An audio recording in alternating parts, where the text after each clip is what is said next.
man, am I going to let Cleveland off the hook and just like let it go? Or am I going to sit here with hate and animosity in my heart for the rest of my life? And I finally sit here today and I'm like, I think I'm going to be pissed at them and hate them forever. So it is what it is, what it is, man. No love for the Browns. I'm rooting for 0-16 seasons every season. Johnny Manziel isn't letting Cleveland off the hook, and he doesn't realize the teams are playing 17 games. But other than that, he's still bitter and getting laughs. Thank you.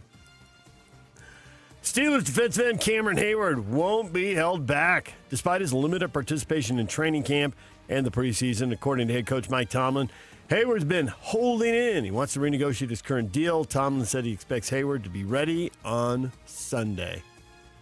Making too much money to hold out, PK. They'll have to change the language in those contracts if they want him to practice when they want their new deals. Holding in. Now you just said holding out. Mm-hmm. They don't hold out anymore. They hold in. Oh. I show up, I'm here, you can't find me, but I'm not practicing. Oh. That sounds like a holdout to me. I wouldn't. I hate changing words when the meaning is still the same. It's just... anybody who does that, I'm going to carry a grudge against them for the rest of my life. Atta kid. Go Johnny Manziel on him. Micah Parsons' agent, David Mulugeta, appeared on ESPN's First Take and said Parsons would not have sat out tomorrow's opener against the Cowboys had he not been traded to the Packers. Said Parsons' preference all along was to remain in Dallas with a new deal. Well, he's a Packer now, and their Super Bowl expectations have increased greatly. Mm-hmm.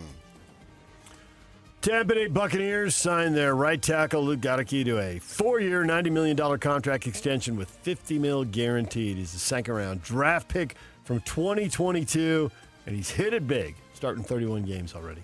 Yeah, he's the best. Jackson Dart, backup quarterback to Russell Wilson. He wins the number 2 job over Jameis Winston. He'll be number 3 as the Giants put out their depth chart.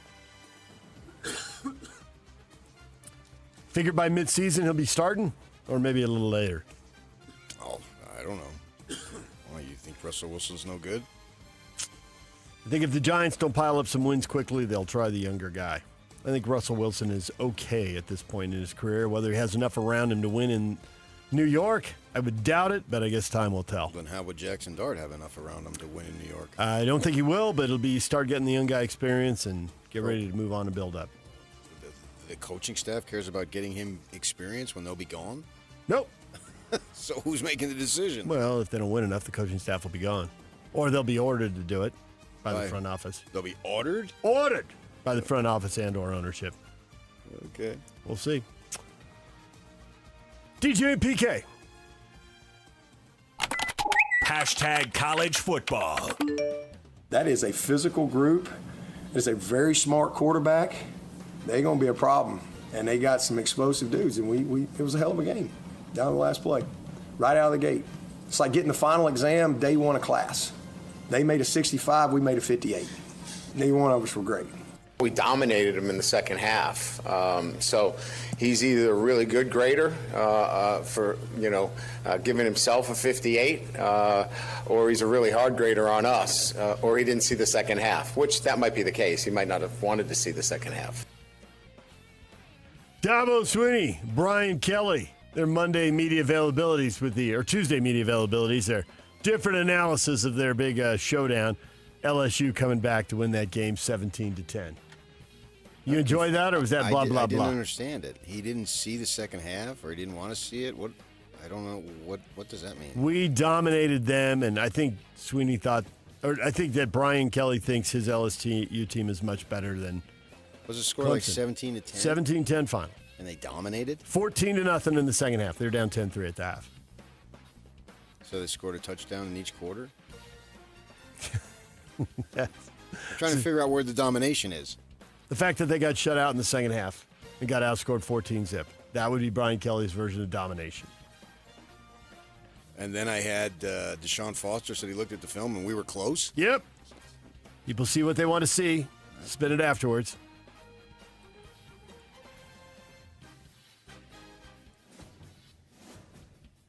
Utah moves up to number 25 in the new AP Top 25 poll, up 2 spots.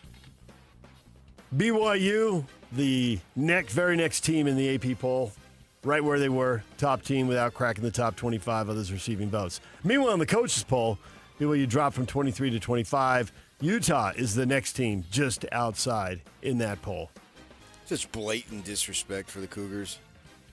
Don't you think it's blatant disrespect for the Big 12? This is the fourth best league, and I mean, UCLA, I think the voters are just saying, yeah, every ranked team is going to go in there and destroy UCLA. You've determined that the national media doesn't like the Big 12, yes. So I'm not going to be able to move you off that. So Okay. you don't ever need to ask me that, because no matter what I say, you're not going to like it.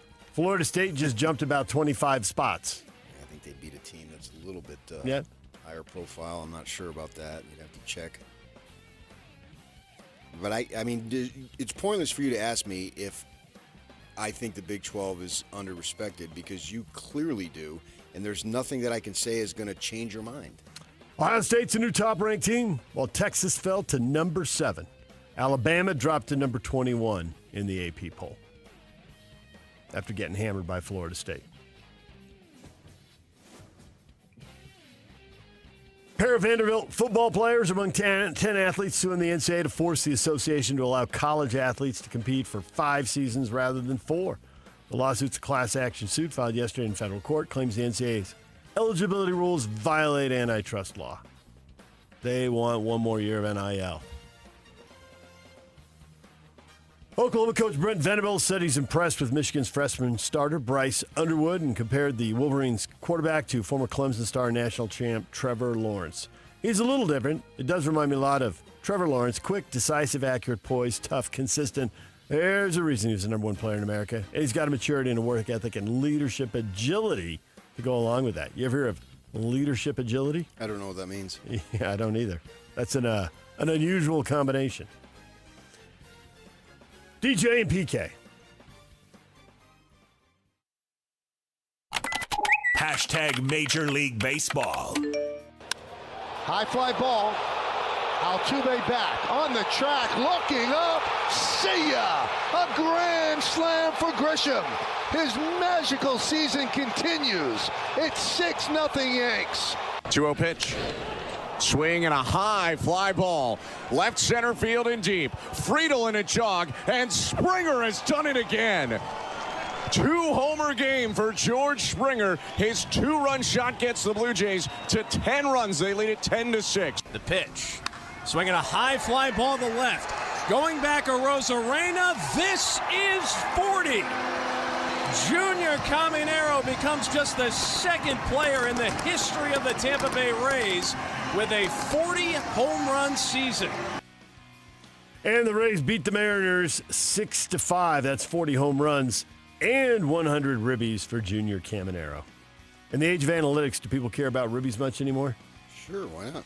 I do. I don't. I can't answer. Yeah. Some guy from MIT does. You heard the Yankees are up 6-0. They went on to beat the Astros 7-1. So tightens things up in the American League West race there with the well, actually it keeps it the same actually because the Mariners lose and the Astros get beat. Also in there, you heard the Blue Jays. They beat the Reds 12-9. Had that big lead and they hold on. Now rookie right-handed pitcher Nolan McLean has set a Mets record. He has got a 4-0 start to his career. Mets beat the Tigers 12-5. Every once in a while, rookie sensation comes along and changes the game plan in the postseason. You like his odds, assuming they get there? 100%. Rafael Devers' first inning shot, 2-run homer, sparks a benches-clearing incident. Saw Colorado Rockies pitcher Kyle Freeland and Giants third baseman Matt Chapman tossed. Willie Adames also tossed for a roll in the fracas. Devers finally rounded the bases nearly 30 minutes after he hit the home run. Freeland was upset out of the baseline. Yeah, Freeland, he could have. Freeland was upset because he stayed in that batter's box too long and admired that home run. Yeah, he was kind of. I thought he was getting his balance a little bit. Because he was tipping over backwards the way he swung? Yeah, and he pulled it right down the line, and I didn't understand I mean, I know that they do that if you take too long. It's always going to be like, unless it's really, really big, it wouldn't be like if he struck him out, if Freeland had struck him out, he wouldn't have started moonwalking or something in the first inning. You know, there's very few home runs in the first inning that are that big of a deal when you still got 20-some outs to go. It's gotten a little bit better later on. If you hit a big one, you can do a little more of a dance. But I thought it looked like he was trying to get his balance a little bit, but if the pitcher thinks he's being shown up, he's going to go after you every time. And Kyle Freeland did. Dodgers beaten by the Pirates 9-7. Shohei Ohtani hit his 100th home run as a Dodger in the loss. And the hardest home run he's ever hit. They had the exit velo on it. Is it 120? Yeah, something like that. Got out in a hurry. Dodgers, though, maintain a 2.5-game lead in the National League West because the Orioles beat the Padres 6-2. San Diego 2-7 in their last 9 games. Dodgers still with a 2.5-game lead. Not playing great, but they still got the top spot. The Bees grabbed a 6-0 lead and then blew it and lost to El Paso 11-9. Game 2 tonight in the series. First pitch 7 o'clock. Tony Parks will be on the air at 6:50 here on The Zone. DJ and PK. #NHL. The NHL and the NHL Players Association have agreed to expedite a playoff salary cap and changes to long-term injured reserve rules for the 25-26 season. Salary cap rules for the playoffs address an ongoing concern for some players and GMs where teams were using long-term injured reserve rules to stack their playoff rosters that would have been well over the regular season upper salary cap limit. So now they've got a new deal. The Utah Mammoth announced their rookie camp roster, and they'll take part in practices in a showcase event next week. The rookie camp will be the first official event held at the team's new practice facility in Sandy. That's what's trending. It's brought to you by Shamrock Plumbing. There's no job too big or too small. Get the personal touch with Shamrock Plumbing. Coming up, Riley Jensen's going to be here at 8 o'clock. What do you think of the quarterbacks in the opener? What do you think of the Utes, Cougars, and Aggies in the opener? We will talk with him and look ahead to Week 2. And also join us to look ahead to Week 2, Troy Clardy, Stanford Cardinal play-by-play broadcaster, will join us and get us ready for BYU and Stanford. It's also a Win Tickets Wednesday.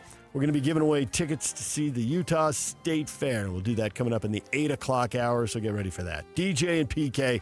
It's 97.5 The Zone. Hot takes or toast. Question of the day coming up next. And now, a look at traffic from the KSL Traffic Center. Got a crash northbound I-15 at 3300 south on the left shoulder, causing slowing in the area. Also, a City Street crash at the intersection of 700 East and 39th South in Mill Creek. It's blocking all the southbound, westbound, and eastbound lanes of travel. Stay away from the area if you can this morning. This update is brought to you by GoPave Utah. Whether you park it, strap it, or pave it, GoPave Utah has your blacktop covered at GoPaveUtah.com. That's GoPaveUtah.com. Call them today or visit GoPaveUtah.com. With your KSL traffic update, I'm Jake Hatch here on 97.5, the KSL Sports Zone.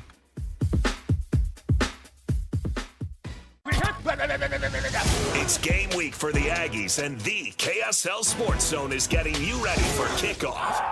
It's the Aggies versus the Aggies this Saturday as Utah State hits the road for a battle against Texas A&M. Listen all week long for the best coverage of Aggie football. Then catch all the play-by-play action, beginning with the Aggie pregame show this Saturday morning at 9:30. Your exclusive home for Aggie football is live on air, online, and on the KSL Sports app. This is 97.5, the KSL Sports Zone.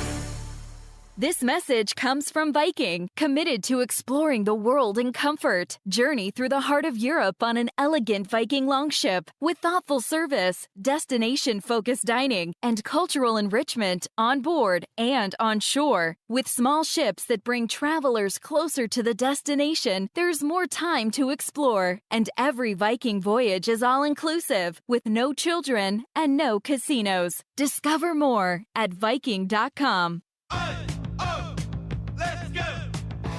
You're still glowing, flirting, grooving. You've still got it. But your immune system weakens as you age, making it harder to fight flu, pneumococcal pneumonia, RSV, and COVID-19. Vaccines are a key part of any health routine and help strengthen your immune response. Ask your doctor or pharmacist which vaccines you need.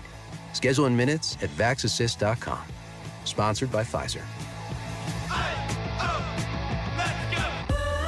I love a day on the water with friends, but my moderate to severe plaque psoriasis sometimes holds me back. Now I'm all in with clearer skin thanks to Skyrizi. Risankizumab Riza, a prescription-only 150 milligram injection for adults who are candidates for systemic or phototherapy. Teaching music is my passion, but my active psoriatic arthritis can limit me at times. Now I'm treating my joint symptoms with Skyrizi. With Skyrizi, most people with plaque psoriasis saw 90% clearer skin at 4 months. Or if you are an adult with active psoriatic arthritis, Skyrizi helps you move with less joint pain, stiffness, swelling, and fatigue. Don't use if allergic to Skyrizi. Serious allergic reactions, increased infections, or lower ability to fight them may occur. Before treatment, get checked for infections and tuberculosis. Tell your doctor about any flu-like symptoms or vaccines. There's nothing like clearer skin. There's nothing like better movement, and that means everything. Ask your doctor about Skyrizi. Visit Skyrizi.com or call 1-866-SKY-RIZZI to learn more. Hey, JJ and Alex here. You've heard us talking about Beehive meals before. We have 7 kids. We have dinner needs every night, JJ, and I'm telling you, Beehive Meals has come through so clutch for us. Over the past year, it's changed our entire routine, and I've just loved the convenience of being able to have Beehive Meals when we get home. Yeah, if you're like me and my wife work. We've got 4 kids. They're in school, they're in dance, they've got all kinds of activities, sports.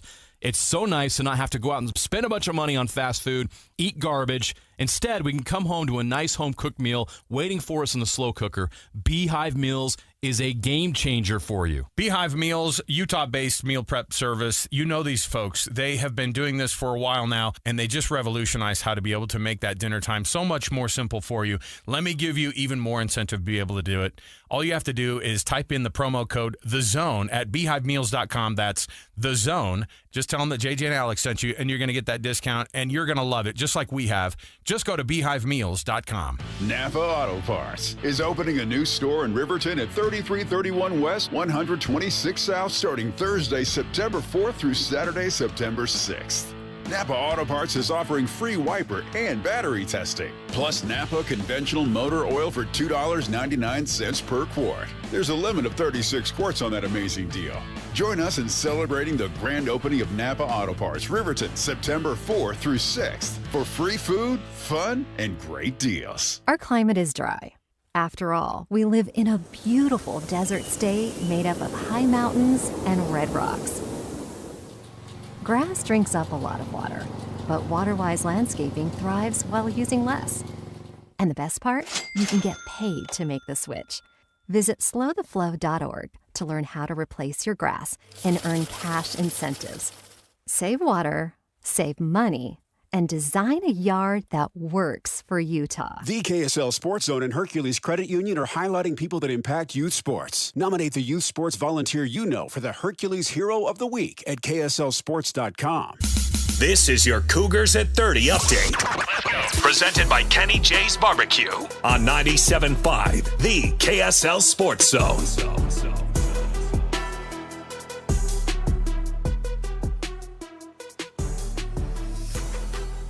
BYU getting ready to host the Stanford Cardinal. L.J. Martin talking about his relationship with freshman quarterback Bear Bachmeier.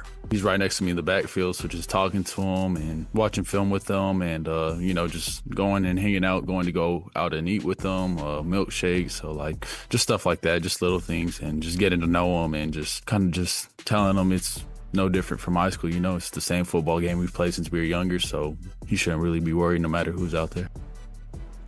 This BYU update brought to you by Kenny J's Barbecue. Come visit Kenny J's Barbecue at the District in South Jordan. Mouth-watering ribs, savory brisket, and all of your barbecue favorites.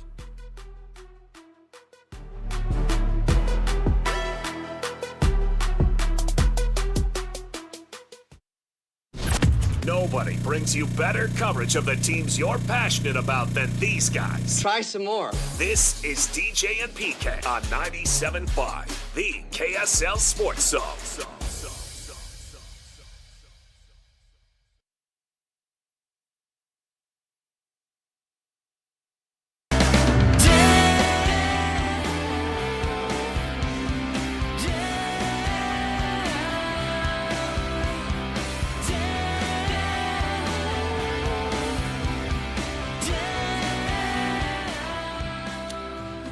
Nominate the youth sports volunteer that you know for the Hercules Hero of the Week. Submit your nomination to KSLSports.com/contest and listen every Thursday afternoon to JJ and Alex for the winner. Help us celebrate the efforts of those volunteers making an impact with the Hercules Hero of the Week. And it's sponsored by Hercules First Federal Credit Union and Beehive Meals.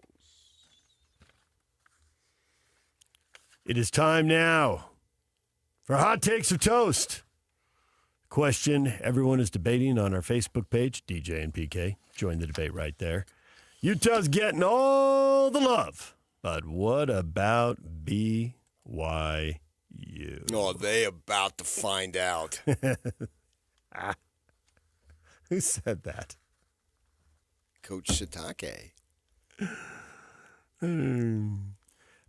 Carter says, well, BYU should have scored 80-plus on Portland State. Maybe they would have been ranked then. Such blatant disrespect.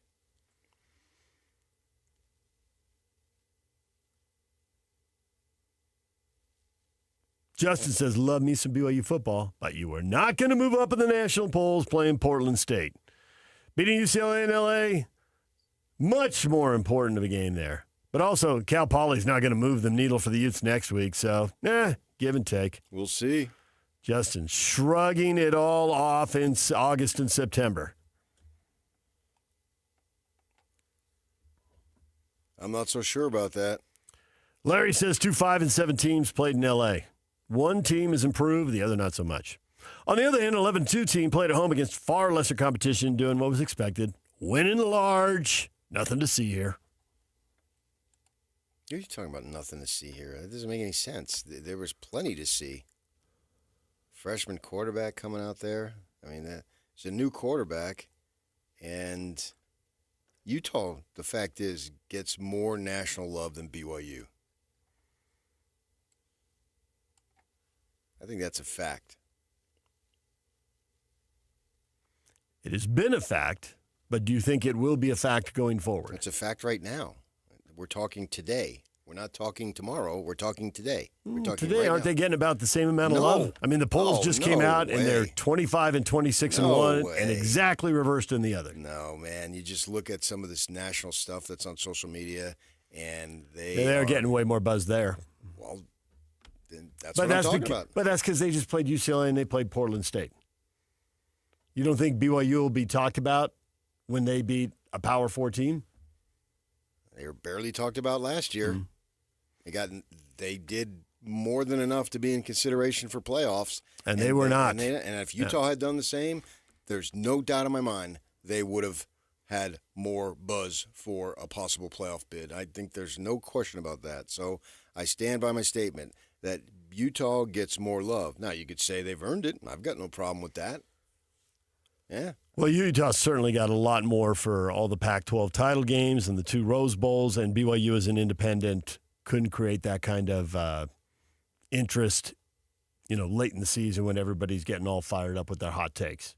Well, as an independent, their schedule always lightened up. Yeah, they could have if they'd gone undefeated. Yeah. But their schedule always lightened up, and people never talked about them as the season got because they weren't good enough. Interesting.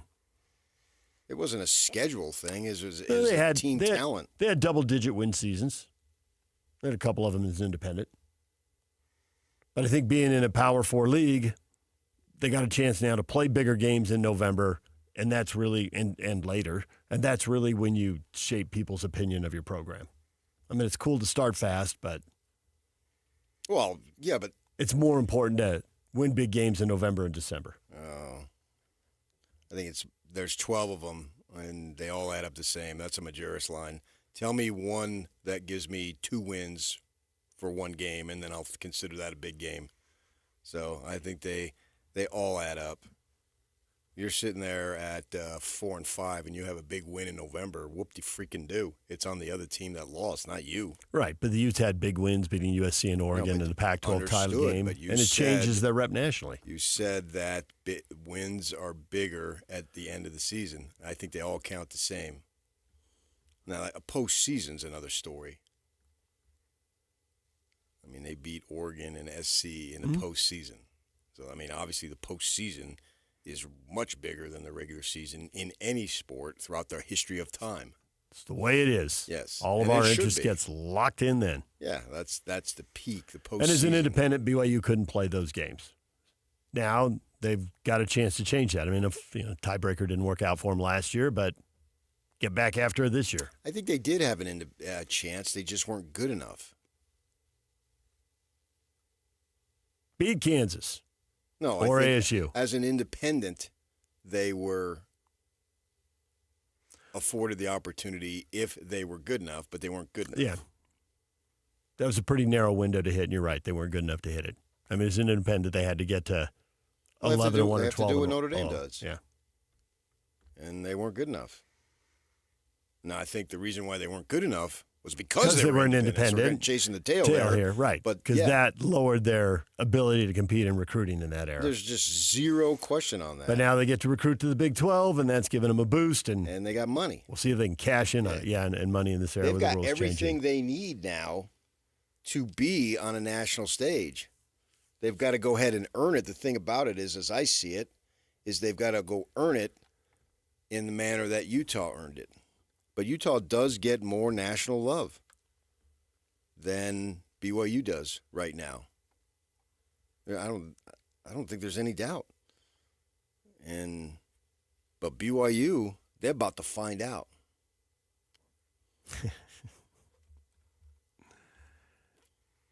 Vernon says Utah needs the love after last year's complete disaster. BYU will be there soon. Who don't need love? They are starting a true freshman quarterback, and once the national pundits get their eyeballs fixed on this awesome freshman, they will start to see the Cougars, the Tiger, the Bear, and say, oh my. The Grizzly Bear? All right. They may say that in a few weeks. Get a load of Grizz. And he's just a freshman. Maybe they're on the brink, on the cusp of a childhood you need dream. to pick up this. You need to pick up the Grizz, because then he gets going. The Grizz is. And it's endless possibilities. The Grizz is. You talk about my knack for business, but your knack for marketing should not be underestimated. I'm giving them free I hear you, man. I hear you. Publicity. Yes. You need the hook. You need the results. I mean, his parents thought they were being clever with the different, animal names. But no, you need a nickname. See, that's the problem. They gave him the nickname to start. Now what do we call him? We're going to call him Mike? Hey, Mike. Right? Got the steak. PK's delivering the sizzle, people. Make it happen. They backwarded it. You have a nickname based off the name, but they gave him the nickname first. So he just can't be called Bear. He's the Grizz. He's the Grizzly Bear. Let's have it. You've delivered a lot of... Big thing on the Wasatch up by the Y. You have this big grizzly standing on all fours. Right, I see it. This is the sizzle with the steak. I get it. I see where you're going. It's there for them. There's a chance if they run with this nickname, and if Bear performs, I mean, it's on him. But there's a chance that this could challenge Jay Slow as the best nickname you've ever given. I believe of all the quality nicknames you've come up with, that is the top. But you told me yesterday that it wouldn't stick. Now, 24 hours later, it has a chance. Didn't he say that yesterday? Yeah. I didn't think it would, but I'm hearing it more. I'm starting to warm to it. No, I'm not questioning. No credit yesterday, but I'm all in today. I'm warming to it. I totally admit it. That's fine. And it could be our studio, because our studio is 11 degrees warmer today, and that might be a factor. It might be clouding my judgment. No, you can change your mind or you can progress. I don't have any problem with that. Yep. I mean, you think about something. We make so many snap judgments. Now you've had 24 hours. You've contemplated it. You've slept on it. You prayed about it. I've ponderized and you've got all it. those things in there. Yeah, and here we I are. get nothing for that. I thought you'd like that. Yeah. You're talking to Yock, not me. Yeah. Ponderized. I meant the audience. I happen to be looking at him. Just a little disappointed. Sorry, I had to share that. No, I know you pretend. I understand. Exactly. Thank and you. I've helped you in that category. Thank goodness. I've built you up. I've needed as much help as possible. I mean, yeah. People flawed. think, and Right. it's largely because of me. And you think I put you down. No, I built you up. You're one of them. Where does Sniggledorf go on the list of nicknames? It's not a nickname. Sure, okay. I've looked. You can look it up. The nickname would be Sniggy. That's obviously what I meant. Yeah. He says recovering. So, I mean, he needs a nickname. He already has a name, but you don't go by that name. So the Grizz is. The Grizz is great. G-I-G. Just call him Gig. That's nicknames built on top of nicknames. Grizz is great. I'm going to need another day to warm up to Gig. Check back with me tomorrow. Slow your roll over there. They will start to get some run. Jay posts on our Facebook page with the question of the day. The Utes getting all this love. How about the Cougs? Jay says, you know what, guys? I'm so happy football is back. Makes Saturdays really long. I love college football, the Mammoth, the Jazz. Maybe it's not great anymore. So go Utes and Cougars. Let's rock it. Okay. Jay sees them ranked 25th and 26th, one outside, and wants them to jet up the polls together to a massive October showdown. Oh, I want that too. Right.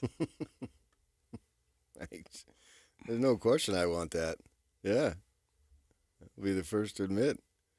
That's the best case scenario. Absolutely. I want them both in there, soaring. Logan says BYU beat a high school team. If the Cougars do well going forward, they will get in the top 25 as well. And they are in the coaches poll, but obviously not the media poll. Yeah, but I think it's more than just this poll. You want the talk. Yeah. You want the social media. You want the quotes that are pulled out of whatever podcast, radio, TV show, wherever pundits, ex-players, and ex-coaches hang out and talk about teams. Like Joel Klatt. There it is. Love Utah more than he does. True story. He does give the Utes a lot of respect, and he has over multiple seasons. And he doesn't wait for the conference title game. You will hear him week 3, week 5, week 9, whatever. Right. Now he is a Western guy. He's Colorado-based, right? He's got the roots. He's got the roots. So maybe he's paying a little more attention to this side of the country. Okay, but and he BYU. He works for Fox. We're on this side of the country. He works for Fox, so you would think that there's a guy who could be paying attention to BYU very quickly. I don't think he does. He certainly didn't. I don't remember him saying that much about him last year, which was, the first time they were really relevant in the Big 12. And I don't think BYU got the run out of last year's that Utah would have gotten if they'd had the exact same record last year. I can see that. Right. But opinions change slowly, and I think it comes back to that the Utes were building up a national profile certainly by 2018, but you could argue that it was already building before that, even though they weren't in the conference title game. BYU's They started had a winning. national profile for 40 years. Yeah, I know, but it feels like the pause button got hit during the independent years. Yeah, but that doesn't matter because they're in the Big 12 now. It's their third year, and they're coming off double digits. That's one, but that's not the point I was making. Oh. That the independent time, if you take big picture, is just a blip. Mm-hmm. And so you look at Michigan can have down years. Alabama can have down years. SC has had several lapses. Yes. But yet when they get good, it all comes rushing back. Yes. Agreed. Well, it didn't happen for BYU. And it wasn't like they were absolute garbage in the independent run either, as you just told us. They had 8-win seasons. But I don't think that they've gotten the respect that the program has earned over a larger period. Utah's period is smaller, granted, and impressive, and everything that they've gotten has been earned. This is not a slight against Utah by any stretch. It's that BYU brought in so much credibility, and then if you believe certain people, particularly coming out of Provo, the Pac-12 had a religious bias against them, although they had no problem scheduling them for every possible non-conference game they could get with them because they brought in more people. These are facts. I have the 2 LA schools telling me the exact same thing. Wait a second, SC played, and the other guy, well, we need to get them on the schedule. Oh, no, it was the other way around. The Bruins had them on the schedule, and then SC saying, well, man, your attendance is 67,000. You don't normally get that in September. Oh, it's because we played these guys, and all them people showed up. Well, then we got to get them on the schedule. But they wouldn't let them in, right? So the point is that we get that at the time they had no choice but to go independent because staying in the Mountain West would have been worse because the money was crap, the exposure was miserable. So, yeah, you didn't get an opportunity to be all conference, but the advantages far outweighed the disadvantages. And then over time, it sort of ran its course. But you would think that, all right, now that they're back and in their second season they go 11-2, that the glory would come back and you'd bridge that gap the way other programs, their downtimes, it's bridged over once they get better. But it hasn't happened. And last year was a classic example. The Cougars are simply disrespected. Not feeling the love. No. And I hurt for them. They deserve more. Does anybody on this side of the country get that bounce-back ability beyond USC? Oregon. I mean, Oregon hasn't really been that far down, although with Helfrich, they did have one or two really bad seasons. Yeah, they had one or two really bad seasons. But it doesn't. No one even talks about it. And then they had Charlie Strong and these guys. They went through a slew of coaches, but it's no big deal. And Lanning, you think he'd invented football. Stanford and Washington don't really get that break. They've had their times. Not at the elite level. Yeah. Whereas Florida State and Alabama do. And maybe it's just a local, regional bias built in. Be on that side of the country, there's way more people paying attention. Because Florida State gets a huge bounce for beating Alabama, which, as you pointed out yesterday, was that great win. I mean, everybody's beating Alabama now. They're 5-5 in their last 10. Vandy's beating them. Why shouldn't Florida State? But Florida State, huge bounce, tons of love. Everybody talking about, they're back. Now, they were winning big in a power league 2 years ago. And BYU, 2 years ago was just getting into a power league. So there is a little bit of apples and oranges there. But I do think most of the teams, when you talk about the bounce-back ability and the brand just gets, I don't know what it is, it gets refreshed by one 10-win season. It mostly happens to teams on the other side of the country. But everything happens to most of it on this because there's way more teams on that side of the country. Way more teams and way more people to love those teams and watch those teams. And BYU will come out and probably have a great game at some point this year, but it'll finish at 2 a.m. on the East Coast. Yeah, but but Utah's played games at 2 a.m. on the East Coast, and they get love. The folks who are paid to follow it should be following it. I don't include them They should in that. They should I'm be not following John it. and Mary in Knoxville. I don't really care what they think. They should be following it, and that should lead to these pull-out quotes you're talking about on Tuesday. Yeah, and yet we don't have it. But the good news, they about to find out. And once you start taking the linking verbs out of the sentence, you get way more street cred. It's like you just show up with a body full of tats. And you got the neck tat, you got everything going. Once you eliminate the linking verb, then you got all sorts of street cred among the brothers, the sisters, the Caucasians, you name it. You got street cred. And so that's why Kalani's saying they about to find out. That's better than they are about to. No, that's linking verb, sign of weakness. That's really the headline this morning. If you want street cred, eliminate them. Don't do that. That's the way you need to talk. Because then, ooh, man, that's football talk. That's hat on hat right there. And there's nothing better than hat on hat. You got two hats going at it. Tony says... Repeat after me! They don't know! They don't know! But they're about to find out! Right. That's what I'm talking about. That would be way less motivating than they are about to find out. No. Karl Malone was ahead of his time. Turns out. Trendsetter.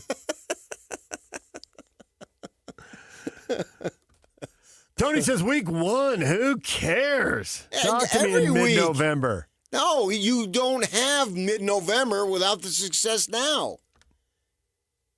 We've just said that with BYU. For years, they didn't have any buzz in November because they didn't have the success in September. Have the success in September, and then the success grows. It gets bigger. And November becomes even bigger. That's the last thing you want in college football is to have a meaningless November. True story. Right. That's no fun. That's when the hype should be growing. The games are bigger. A lot to play for, a lot at stake. Yeah. Meaningless November, that just screams trouble. Right. Or possibly independence. Because it was weird, because they could have a meaningless November and yet have an 8 or 9 win team. Well, I don't know. They would go 9 wins, 9-3. Kalani's first year. 3 losses to? Kalani's first year, I thought they went 9-4, and I can't remember bowl game and all that. It all runs together after a while, so I don't know what they were after 12. But when I was thinking 9 wins, I was thinking Kalani's first year. Yeah, I think they won the Poinsettia Bowl. So 8-4, and the last 8-4 is okay, but it doesn't get you the buzz, right? Especially if you're not playing big games in November. And I have to go back and look at their November that year. But even more recently in 21, when they had a double-digit win season, didn't they cap that by going down to the Coliseum and beating USC? They're down to like their 4th running back, injuries happening all over the place, and they were able to grind out a win. But that was an SC team going nowhere, so that didn't resonate nationally. It didn't lead to, like you're talking about, 5 quotes from 5 different big national voices. Well, they had nowhere to go. Their bowl was established before the season. Yeah, and there's no conference title where game are you to go going to end to. up? You're going to end up in the New Year's Day Bowl. You're going to end up in a non-New Year's Day, but pretty good. Back when non-New Year's Day bowls used to be pretty good. But no, they were already assigned. Nothing to debate there in any of the bowl. Yeah, nothing to debate in any of the debate shows. Right. So there wasn't necessarily anything to play for beyond winning the game. And that's what creates the buzz in November is you're playing for something that goes potentially beyond winning the actual game that's in front of you. Mark says you guys are comparing Pac-12 to independence. Just a couple of years ago, BYU ran through the Pac-12 in one of Utah's Rose Bowl loss seasons, including a win against Utah. Yeah, that would be the season, the 21 season, I think, ended with double-digit wins and ended with them winning Thanksgiving weekend at the Coliseum. But I look back at last year. I don't need to go Why back didn't they anymore. get more juice for last year? Whereas if it was Utah, they would have been saying they would have at least, even if they hadn't gotten in, they would have at least gotten talked about. Yeah, there would they be would have at least been conversation. up on a graphic, and then somebody would have said, "Nobody wants to see Utah." That was Mr. SEC, wasn't it? Yeah, that's just as somebody who's paid exclusively to follow that particular area. But that's an unusual situation.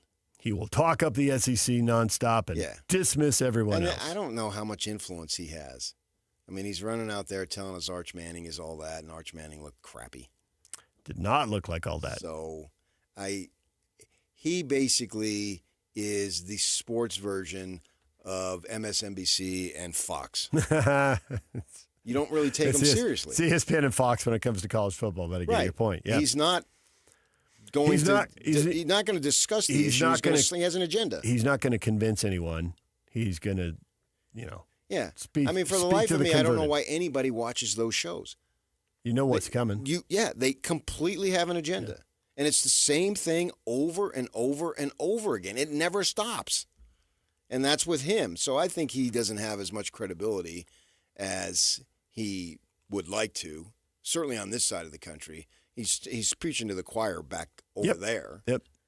And I can't imagine that they're loving him in Ohio, Michigan, Pennsylvania. Yeah, do they really pay attention? No, I think that they think he's downgrading our teams, whether it's Michigan, Ohio State, or Penn State, whatever. He's downgrading our teams, and he loves himself some Alabama. And now, when you can't say much about Alabama, he'll either start talking about him or he'll start talking about how expensive a coaching change would be. The buyout's massive at this point. It is a situation where it's like the hometown broadcasters. When I listen to the hometown broadcasters and they start complaining about the refs, well, of course they do. That meant the call went against you. Not that it was a good or bad call. It's just that it went against you, therefore it's a bad call. Brian says if BYU does to Stanford what Utah did to UCLA, the Cougars will probably crack the top 25. Of course, depending on the outcome of games of the teams immediately ranked in front of them. Utah, no matter how dominant they look against Cal Poly, will probably not move up much. I said this to several BYU fans who are overly excited about the Portland State win. A win against an FCS team doesn't matter to the voters, no matter how dominant, but a loss will kill your season. BYU did what they were supposed to. Nothing more, nothing less. The votes confirm that. Oh, I think they did more than what they were supposed to. If they'd have won 42-7, that would have been good enough. But That would have been 69-0 and pulling starters at halftime. Yeah, that was impressive. DJ PK, it's 97.5 The Zone. Riley Jensen talking football, top of the hour. What do you think of the quarterback performances you saw week one? We'll talk with him in about 15 minutes right here on The Zone. And now, a look at traffic from the KSL Traffic Center. Got stop-and-go traffic all the way from the point of the mountain into South Salt Lake with a crash at 3300 South. That one's on the left shoulder. Also a crash in Mill Creek at 700 East and 39 South. It's in the cleanup stages. Obviously going to be some delays in that area as well. This update is brought to you by the Whipple Service Champions. From system installs to fast fixes to delivering award-winning heating, cooling, plumbing, and electrical services, call the Whipple Service Champions for the win today. With your KSL traffic update, I'm Jake Hatch here on 97.5, the KSL Sports Zone. It's game week for the Cougars, and the KSL Sports Zone is getting you ready for kickoff. It's back-to-back home games for the Cougars to start the season as BYU welcomes Stanford to LaVell Edwards Stadium this Saturday. Listen all week long for the best coverage of Cougar football and your chance to win tickets to the game. Then catch college football Saturday game day at 10 a.m. with the post-game show immediately following the game on KSLSports.com. Your home for the best coverage of BYU football is live on air, online, and on the KSL Sports app. This is 97.5, the KSL Sports Zone. Everybody knows that exterior remodeling salespeople are all about the high-pressure sell. Am I right? Windows, siding, gutters, those suckers are going to twist your arm and get you to buy, or they won't leave your house at night. Tim Jr. here from RGS Exteriors, and I want you to know we don't have high-pressure sells. In fact, we don't even have salespeople. Nope, we have estimators. That's a huge difference. Estimators are trained to look at the entire scope of the project, to see and know if there are any problems, like rotten wood, wood-borne insects, or construction issues specific to your house or your neighbors. Salespeople are more concerned about playing those silly price games. Buy one, get one free, sign today and get 40% off, as if they didn't just jack the price up to give you a fake discount. RGS Exteriors estimators are going to give you a great quote. No games, no tricks, no nonsense. Call RGS Exteriors to quote your exterior project. Our number is 801-280-3110 or visit us at rgsutah.com. That's rgsutah.com. Discover the exceptional value of Bar W Beef, where quality meets convenience. Bar W Beef's dry-aged beef, aged for 14 days, offers rich marbling and tender texture, perfect for grilling, roasting, or pan-searing. Enjoy the rich flavor and generous size. Shipped directly from the ranch to your door. Now hosting one-day pop-up events, go to barwbeef.com to find a pop-up event near you, or stop into the store in Nephi for weekly in-store specials. barwbeef.com. That's barwbeef.com. Looking for reliable home services you can actually count on? I've got just the team for you. Mountain Home Services. They've been serving Utah since 1954 with honest, upfront pricing and zero hidden fees. Plus, they back every job with a 100% satisfaction guarantee. With summer heating up, now's the time to get your AC in shape. Mountain Home Services delivers fast, expert air conditioning service to keep your home cool and comfortable. And don't forget, they also handle electrical and plumbing work with the same trusted care. And here's the best part. KSL listeners get exclusive limited-time specials, but you have to call and ask. These deals won't last, so don't miss your chance to save. Call 801-543-2222 today and tell them KSL sent you. That's 801-543-2222 or visit mountainhomeservices.com. Get the service you need and the deal you deserve. Do you know the secret to losing up to 1 pound of fat every day? At Salt Lake City Fat Loss, we know the secret. Our doctor-developed, easy-to-follow weight loss program helps you lose weight fast, naturally, and safely with no drugs or injections. No prepackaged meals, bars, shakes, or exercising required. Our program helps reset your metabolism so you can lose weight quickly and keep the weight off for good with an easy-to-follow maintenance plan that includes ongoing personal support. And our program costs half as much and works up to twice as fast than most other programs. Go to slcfatloss.com to schedule your free consultation now. JJ here. SLC Fat Loss works, and the program is fantastic. It's going to get you the results you're looking for. Alex here. I've dropped 65 pounds, but more importantly, I've kept it off. You can have that same type of success. SLCFatLoss.com. Many clients lose 20 to 30 pounds in about a month or two. That's up to a pound per day. Schedule your free consultation now at SLCFatLoss.com. That's SLCFatLoss.com. Results may vary. Grab a friend and come check out the Garden Restaurant. You'll be greeted by the delicious smell of fresh baked goods like our famous Lionhouse rolls and our brand new cinnamon rolls. Open weekdays 11 to 3. Fresh flavors, iconic location. The Garden Restaurant. 3, 2, 1. This is your Utes at 50 update. 158! Presented by Kenny J's Barbecue on 97.5, the KSL Sports Zone.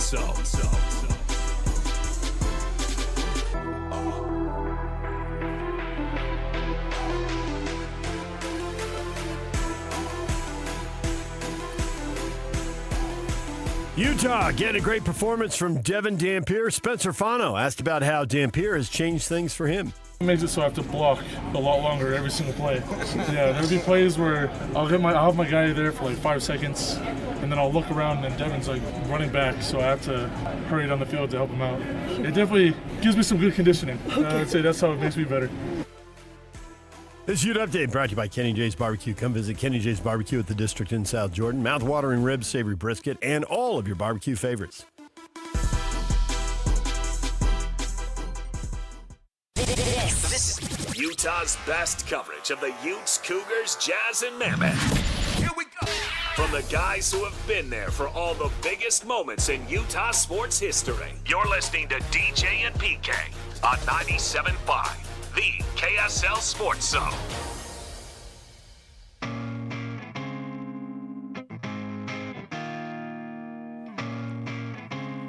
The artist of the day today is Andrew McMahon, lead singer of Something Corporate, and Jack's Mannequin, celebrating his 43rd birthday. Brought to you by Live Nation. For all live concerts and events in 2025, check out livenation.com. How about this one? I just saw this. A.J. McCarron. Remember him? A.J. McCarron, Alabama quarterback from relatively early in Nick Saban's run. Maybe, 2012, 2014. But not that long ago. No, 2012, 2014, whatever. And this is why I think BYU has a chance to really be a force. He's on some show, McCready Siskey. It's a podcast. It's an Alabama-based podcast. You look at these other teams that have 40 to 50 million in NIL. Alabama, and I know this for a fact, talking to multiple people in the program, has less than 20 million in their NIL. And we had heard that Alabama is not a big money state in the manner of a lot of people making a lot of money. Do you have your oil money? No. I mean, Do you have big time money? Do you have major corporate money? No. Do you have major tech money? No. Right. I mean, they're not checking any boxes here. Right. And this was predicted, and I can recall speaking to BYU people in the last 3 to 4 years. When this thing hits, we can really get it together. And I think that's a high reason on the priority list that our guy Kevin Young took the job. Because he knew. He received assurances. This is what your NIL budget, this is the neighborhood your NIL budget's going to be in. He knew what was out there. Right. And I mean, gosh, I sat next to him eating food. And it was as you sort talk, of an off-the-record conversation. So, but as you talk, you get an idea of his confidence. So he knew that was available. Combined, there's 3 things, I think. Big 12, obviously. Basketball, you're not going to get better. As good as it gets in college. The Big 12 now has a whole run of seasons where they're either the best league or the second best league. That's why foreign kids want to come over and play in that league. I mean, Joe Ingles talked about if he had gone to college, Baylor was probably it. Right? He said that to us multiple times. Now, he chose to go to the professional ranks when he was a teenager, but they knew. So you got it. You know it about it in Russia. You know it about it in Australia. Yeah. So it speaks for itself. That pretty much covers, both sides of the globe. Right. Yes. So that's one. Two is, as he said, this is Kevin Young's own words. When he goes to the airport in Salt Lake and drives to Provo, he said he passes 10 tech companies that he knows are BYU fans. Mm-hmm. The founders, the bosses, the CEOs, whatever you call them, they are BYU people. And thirdly, which I think that you needed this too, is you needed the folks that have the power and authority at BYU to sign off on it. And those three all came to pass. That third thing, to summarize that, you're going to ask Pablo about this. Tell him what's going on. He knew about BYU? He will summarize it for you, and this is his word. He hits it over and over. Alignment. Yeah. Alignment. And whether it's church leaders downtown Salt Lake, campus leadership in Provo, and everybody, whoever they campus are. leadership in Provo, major donors, all aligned. And I had a great conversation. Tony Jones works for The Athletic, and he's been a staple in this community for 17 years. I was surprised it was that long. But anyway, he's moving back to Philadelphia. He's going to live in Jersey, of course. 'Cause I told him, I said, all the big money people in Philly live in South Jersey. He said, oh, yeah, I know. I can totally see him saying that. So he has experience in the area, right? So they had a going away get together, right? You went, I went. Yeah. And it was a good turnout. There were a lot of people there. Right. Oh, yeah. It was like a media party, basically. Yeah. And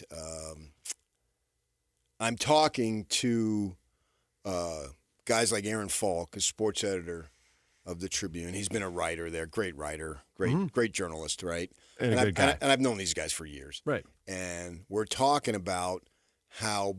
Well, Aaron and Tony, I mean, they went through the ranks in a way. I don't know that a business works that way, but they did high schools. Yeah. They followed in Jay Drew's footsteps and were on the prep beat. Well, that's the way it was when I went. Now it's a little different because jobs turn over faster, and veterans get out and jobs turn over faster. So younger people are able to get bigger beats earlier. That night, Tony talked about Tony leaving Salt Lake and driving to Delta for a Juan Diego Delta game when they were both 9-0, and there was deer all over the road, and he got to the game pretty rattled. Oh, I can imagine. It was funny.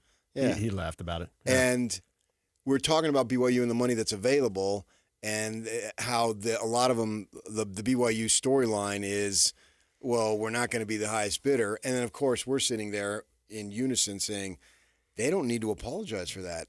Whether it is or it isn't, don't worry about it. Nobody cares except you. You're worried about the image that you're creating, but the rest of us are saying, way to go. These are the rules. Yeah, have at it, man. Yeah. And most of the fans, 99% of the fans are saying, yeah. If you go out there with half or two-thirds of the money of other elite teams, what happens is what happened to Alabama against Florida State. Yeah. And so we could see this change with BYU. This is who they are. Kevin Young and DeBonsa will come and go, but will be replaced by others of the same ilk. How quickly will they get the respect that Utah gets based on what happened? Basically, I mean, they got in 2011, but it's since 2015 when they started, competing in the conference. 2018 when they started getting the title game, and 21 when they started getting to the Rose Bowl. I think 2 to 3 years.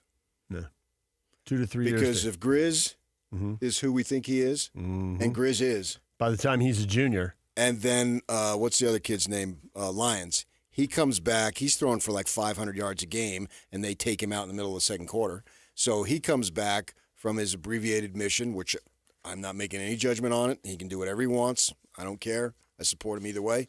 He comes back, and he's as good as advertised. Yeah, it's on. DJ PK, Riley Jensen, college football expert, former Utah State quarterback. What do you think of the quarterback play he saw from Bachmeier and Dampier and Barnes? We'll talk with him next. Stay with us. Whether you're stuck in the office, I believe you have my stapler, in your car, or at your in-laws. You want a piece of me? You bet I do. The Zone is with you every step of the way. Download the KSL Sports app to get live streaming of your favorite shows and access to all the latest updates on your favorite teams. Your home for the best coverage of the Utes, Cougars, Jazz, and Mammoth is on air, online, and on the KSL Sports app. This is 97.5, the KSL Sports Zone. Oh, could this vintage store be any cuter? Right? And the best part? They accept Discover. Accept Discover? In a little place like this? I don't think so, Jennifer. Oh, yeah, huh? Discover's accepted where I like to shop. Come on, baby, get with the times. Right, so we shouldn't get the parachute pants? These are making a comeback. I think. Discover is accepted at 99% of places that take credit cards nationwide. Based on the February 2025 Nielsen report. Let's go! You're still glowing, flirting, grooving. You've still got it. But your immune system weakens as you age, making it harder to fight flu, pneumococcal pneumonia, RSV, and COVID-19. Vaccines are a key part of any health routine and help strengthen your immune response. Ask your doctor or pharmacist which vaccines you need. Schedule in minutes at vaxassist.com. Sponsored by Pfizer. Are you looking to upgrade your outdoor space? Mountain Land Supply has you covered with Keystone Pavers, the trusted name in durability and design. With easy installation, weather-resistant strength, and a wide range of beautiful styles, Keystone Pavers turn any yard into a dream getaway. And here's the bonus. Right now, Mountain Land contractors get double peak points on all Keystone purchases over $1,000. Head to your local Mountain Land Supply or visit mountainland.com today. Your perfect patio starts here. Oh, could this vintage store be any cuter? Right? And the best part? They accept Discover. Accept Discover? In a little place like this? I don't think so, Jennifer. Oh, yeah, huh? Discover's accepted where I like to shop. Come on, baby, get with the times. Right, so we shouldn't get the parachute pants? These are making a comeback. I think. Discover is accepted at 99% of places that take credit cards nationwide. Based on the February 2025 Nielsen report. Let's go! You're still glowing, flirting, grooving. You've still got it. But your immune system weakens as you age, making it harder to fight flu, pneumococcal pneumonia, RSV, and COVID-19. Vaccines are a key part of any health routine and help strengthen your immune response. Ask your doctor or pharmacist which vaccines you need. Schedule in minutes at vaxassist.com. Sponsored by Pfizer. Be advised, this is your opportunity to save up to 40 to 80% on a hot tub or swim spa this weekend only, Friday through Sunday, Mountain America Expo Center, Sandy. Be advised, this is your opportunity to save up to 40 to 80% on a hot tub or swim spa this weekend only, Friday through Sunday, Mountain America Expo Center, Sandy.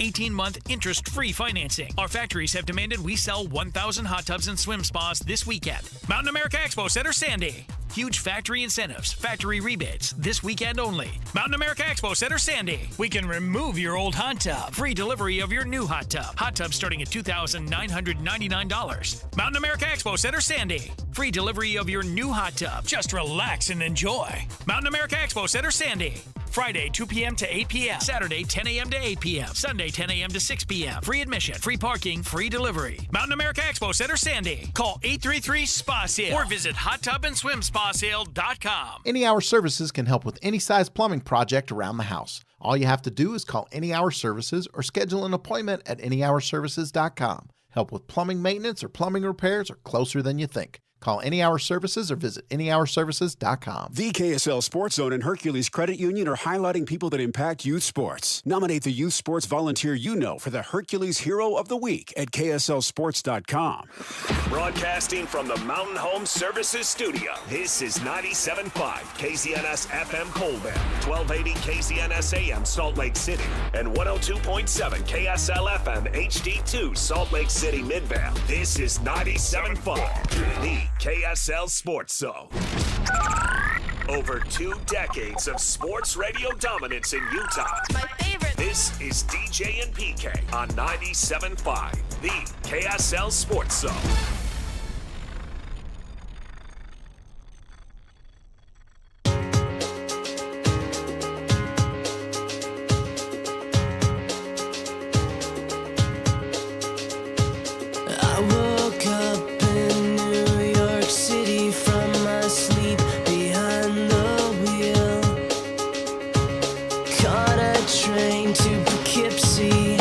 time stood still.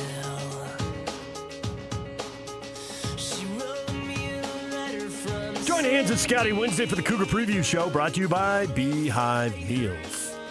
DJ, PK, we're joined once again by Riley Jensen, the former Aggie quarterback, our college football expert, and a mental performance coach, working with a lot of high school and college athletes in multiple sports around the state. Riley, good morning. What's going on, my guys? Well, we saw 3 local teams win. We saw 3 local teams all pass the eyeball test, and I thought we saw 3 quarterbacks play pretty well. Now, I think you would agree with all 3 of those things, but you might have a slightly more nuanced look, especially at the quarterback play. Something you saw that you loved, but maybe something you thought, well, the coaches loved it, but they didn't think it was perfect. They're going to be working on this. What do you think? Well, there's not much to pick apart right now, to be honest with you. I feel like just like you said, every quarterback came out. They did what they were supposed to do. I don't think that they were with Bachmeier. I think that they just did a nice job of making him feel confident going into the rest of the season. I don't think that they stretched him really hard. I mean, they had over 400 yards rushing. They were running the ball very well. I think they were sending a message to other teams that, go ahead, try and take away our run game, and this is what's going to happen to you. And I thought he was really good. I thought Dampier was even better than I thought he would be. And the reason why I think he was better than I thought he would be, number one, he was like 80% completions or something like that. But number two was his ability to get first downs with his feet and keep the chains moving. I mean, they had some really long, sustained drives that were really incredible to watch. But he is I feel like he's taken the next step. I didn't see any passes yesterday where I felt like, I don't know. Sorry, not yesterday, but this weekend, where I was like, I don't know. I don't know if that was a really good ball. I felt like he was very confident in where he was going with the ball, and I don't feel like he put them in any trouble with the passing game, which, the thing that we've had to be a little bit critical of, because we know that he's a good athlete, is the 12 interceptions and 12 touchdowns. But, man, he is fun to watch. He is dynamic and can keep the chains moving, which keeps other offenses off the field. And that's going to be key. Thought Utah State played well. I mean, to steal a phrase from my friend Alema Harrington, it's just UTEP. We can't get too excited about what's going on there. But there were certain parts of the game for Utah State where they were dominant the way that they're supposed to be. And so all 3 teams should come away from this game feeling very good about their first game, and they should feel pretty good about what the season can look like. All right, I'll give you my assessment to that, and then you respond to my assessment to your assessment. You got that? That's fair. That's fair. I'll start with Dampier. Okay. And a lot of people have been saying to me that he's better than I thought he was. And I say, no, he's not. That this is who he is.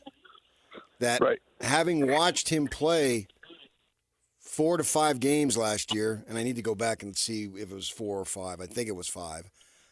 This is what he does.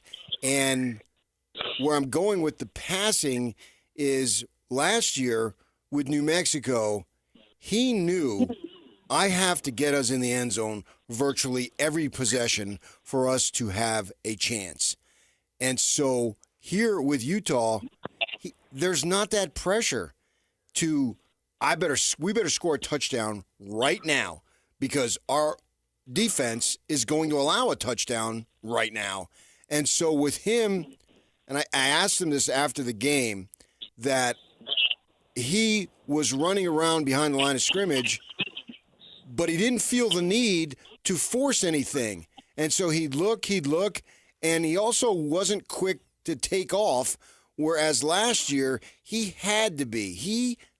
as Kyle said himself, this is basically a, what do they call, paraphrase of a quote, that the onus was on him. He was a one-man show, essentially. Now, the receivers had some good stats, no doubt about it, but he had to do all that stuff. Here, he doesn't have to do it, so he could be relaxed. If there's nothing there, then take a 2-yard gain, if that's what it is. Take a 4-yard gain.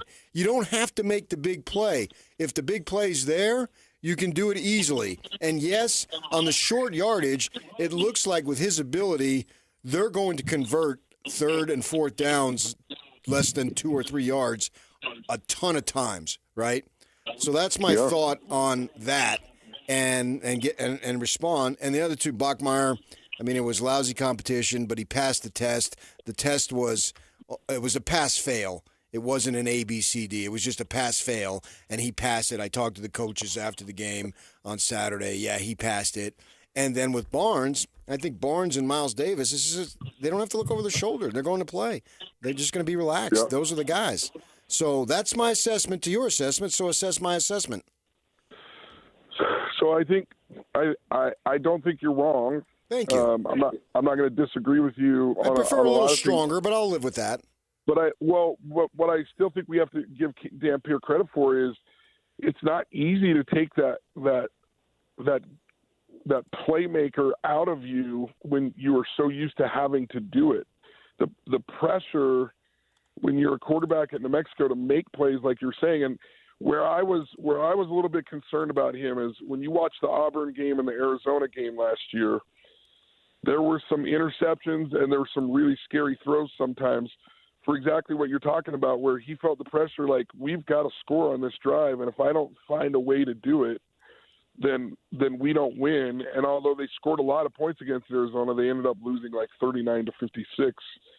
I mean, 39 points for Utah. There's not very many teams that are going to score 39 points on Utah. And right. So you have to give him credit for being willing to do that, because once that gets into your DNA, I mean, I don't think it ever got out of Brett Favre's DNA, even when they were good. You know what I mean? Like, he was still a gunslinger. And although Brett Favre could throw 6 touchdowns and 4 interceptions and have you walk away saying, wow. But I thought it was a credit to Dampier that he was willing to do that. And if they're balanced in their offense with 250 yards rushing and 250 yards passing all year round, it's going to be a really, really good season.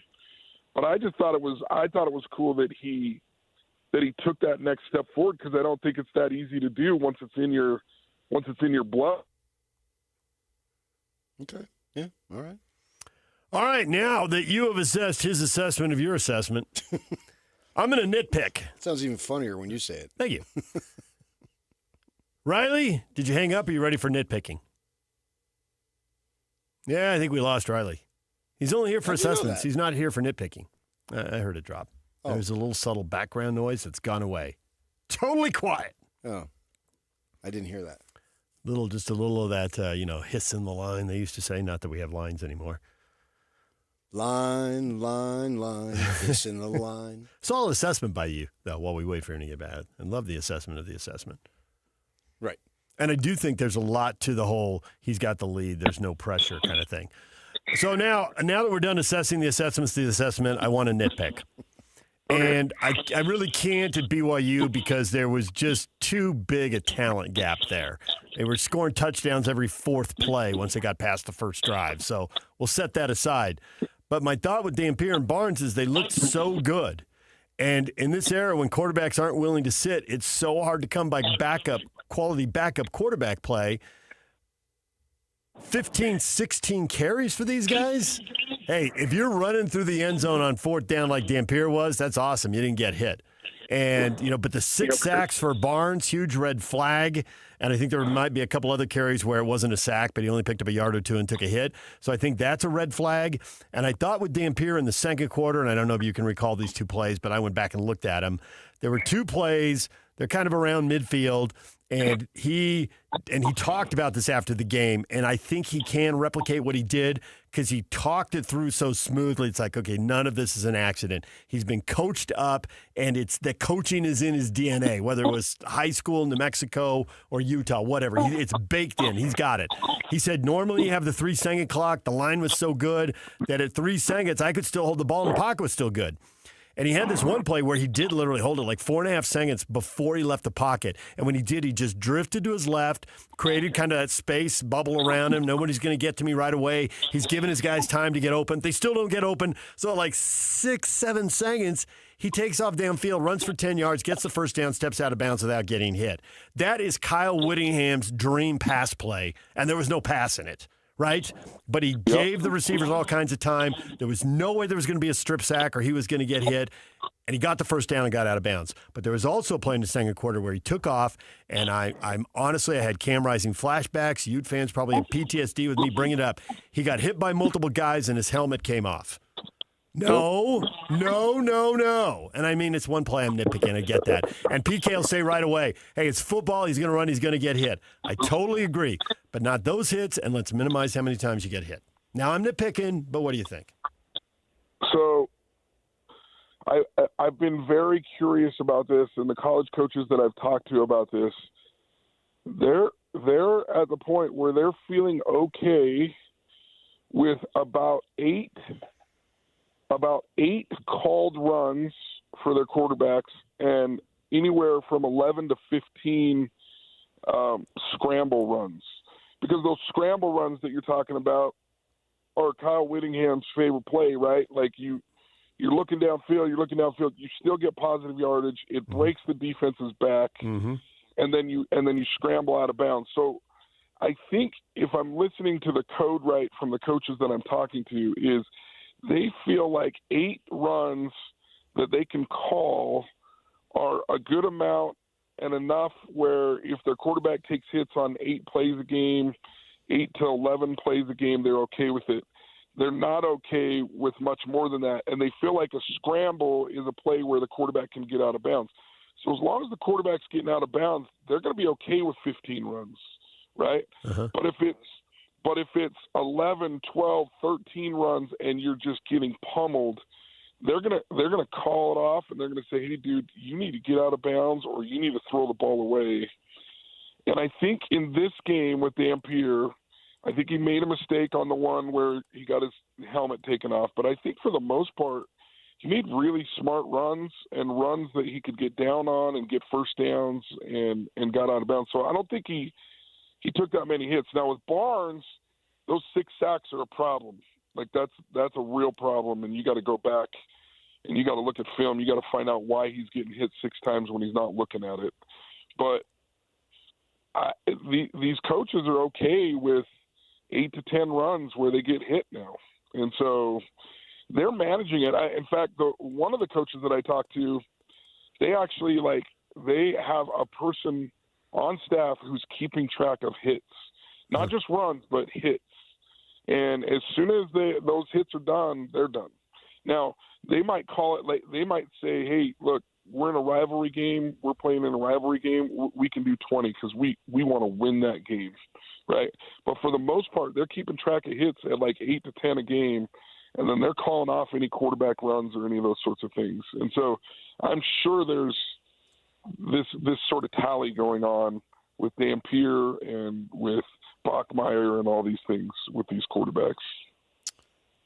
With Bachmeier starting as a first-year freshman, we hear so often that kids are more prepared to play these days. Now, compared to what you went through, it's not that long ago, but it is long enough ago. And that they make when we hear that, they're more prepared to play.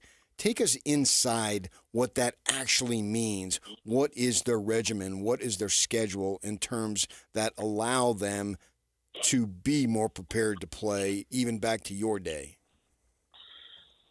So I think so. You're talking so for high school for me, you're talking just over 30 years ago, right? Yeah. We played in 2 7-on-7 tournaments before the season. We went down to Snow College for one. We went up to the University of Utah for one, and that was it. Like there wasn't a lot of 7-on-7 unless you were doing some of it with your team. But even summer workouts with your team were like plays against the air, that kind of stuff. But I'll just give you an example. Like my son's 11 years old, and I think he had 15 to 17 7-on-7 games this summer as an 11-year-old. And the way that teams throw against us as 11-year-olds is completely different. I mean, my son was like, well, how many times did you throw when you were 11? And I'm like, 3, like 3 times a game. And one of them was a pitch pass to our running back to try and throw a long bomb on somebody. These kids are throwing like 10 to 15 times a game from 10 years old up. And then you get to high school, and you're talking about guys going to 3D QB and getting workouts almost every weekend with John Beck.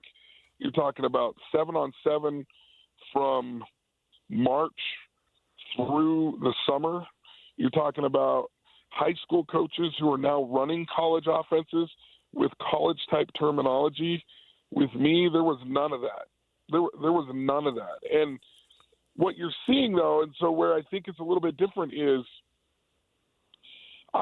to be honest with you, I thought Riley Nelson a few years back in high school was the very best prepared high school quarterback that I had ever seen in my entire life. I'd never seen a high school quarterback throw the routes that he was throwing, make the reads that he was throwing. That's a credit to Mike Favero, the coach who was running the college offense for him. So the difference between my era and the new era is the ceiling was a lot higher in my era because when you started to learn those things, you got a lot better. So now they're more prepared as freshmen, but you might not see as much growth from their freshman to their senior year as maybe you saw in my era because they're already much more prepared. Now, I will say this. A-Rod, the thing that I've really appreciated about Roderick at BYU is quarterbacks are getting much better from their freshman year to their senior year, and you can see the difference. But there are some programs that they just kind of flatten out, and their ceiling is their ceiling, and they're done.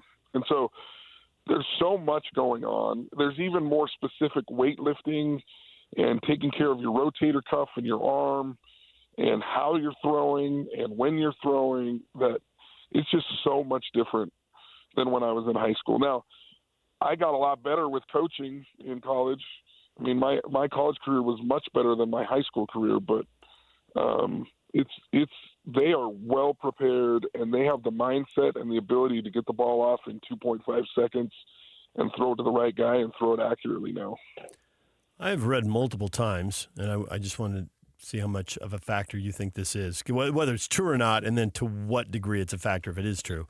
I've read multiple times that kids playing video games, that there are now elementary school kids who play these video games who know what cover 1, 2, and 3 is, and there used to be guys going to college who had never, they didn't, all they saw in high school was man. They didn't know. Like this is, so over 40 years, like the mental side of the game, aside from the physical stuff and the coaching, like these kids, even when they're playing around, they're learning in way in front. I actually think that that's way true. Now, the problem with the video games is that you're playing more video games than you're actually physically going out and doing it, right? Mm-hmm. Which is always a problem with kids now. There's no question. The kids on my little team, on my little league team, they all know what a cover 2 is, a cover 3 is, a cover 4, and a cover 1. Man, like they all know it. And they know it because of video games, not because we've been doing a great job of coaching them up. And there's even some kids who play Madden a lot, who play NCAA a lot, who are like, hey, coach, what if we did this play? And I'm looking at it going, dude, that's way fundamentally sound. Like, yeah, let's do it. Like, let's do it. And I'm like, where did you get that play? And he goes, oh, I run on Madden all the time. You can't stop it. And I'm like, that's so freaking awesome. You know what I mean? And so there is a little bit to that. And then there's even, there's these goggles now that these guys are putting on where they're actually like playing a video game in real time, and they're able to like measure where their eyes are and where they're looking. That's why that's the other reason why you see those little video cameras on the front of like pro quarterbacks now. Now they're not just watching film from up above. They're actually watching film from the quarterback's helmet so they can see if his eyes were in the right place. Yeah. And it used to be an argument. Like, Coach, I was looking at him. They're like, no, you weren't. I can see your helmet looking over here. And I'm like, dude, I'm telling you, I was looking at him. And now it's like, the eye in your helmet doesn't lie. Yeah. You know what I mean? Yeah. So yeah, these guys are getting high-level training now, and it is worth so much money on both the college level and the pro level that teams are spending the money to make sure that these guys are trained. And then some of these, it used to be that if you went to a private quarterback coach during the season, or if you went to a private quarterback coach in the off season, some of the coaches were flexing, going, dude, what are you going to him for? He's not calling any plays. You know what I mean? And I still, as a private coach and someone who coaches, I'm like, look, this is the way I think it should be done. If your coach tells you to do it a different way, I still say to him, I'm not calling the plays on Friday and Saturday. Do it the way he asks you to do it. But this is the way that I think is the best way to do it. And then if your coach changes it, then do what he says, because you got to be on the field. But coaches like Aaron Roderick isn't mad that these guys are going to John Beck on a bye weekend. These coaches are not mad that they have private coaches. They're like, dude, at least he's getting the work in. You know what I mean? And so there's been a drop of ego with coaches too that I think has been healthy for a lot of these guys to be able to really like grow their craft and like really perfect their craft. As always, we love it, Riley. Great conversation. Thank you for assessing the assessments of the assessments. I love it. I was just glad I could follow. There you go. A copy of a copy of a copy of a copy. Right? All right. Thanks, Riley. All right. Take care. There's Riley Jensen, our college football expert and former Utah State quarterback. DJ and PK, it's 97.5 The Zone. Troy Clardy, Stanford Cardinal, play-by-play broadcaster, joins us at 9:30. Stay with us. And now, a look at traffic from the KSL Traffic Center. A number of crashes along the Wasatch Front from Provo to Salt Lake. It's going to be a slow drive if you're headed northbound. About I-15 also is one at the point of the mountain with left lanes blocked, and another near 106 South with the three right lanes blocked in that area. This update is brought to you by Advanced Window Products. $2,500 off 10 windows or more. Go to advancedwindows.com. Affordable windows guaranteed. With your KSL traffic update, I'm Jake Hatcher on 97.5, the KSL Sports Zone.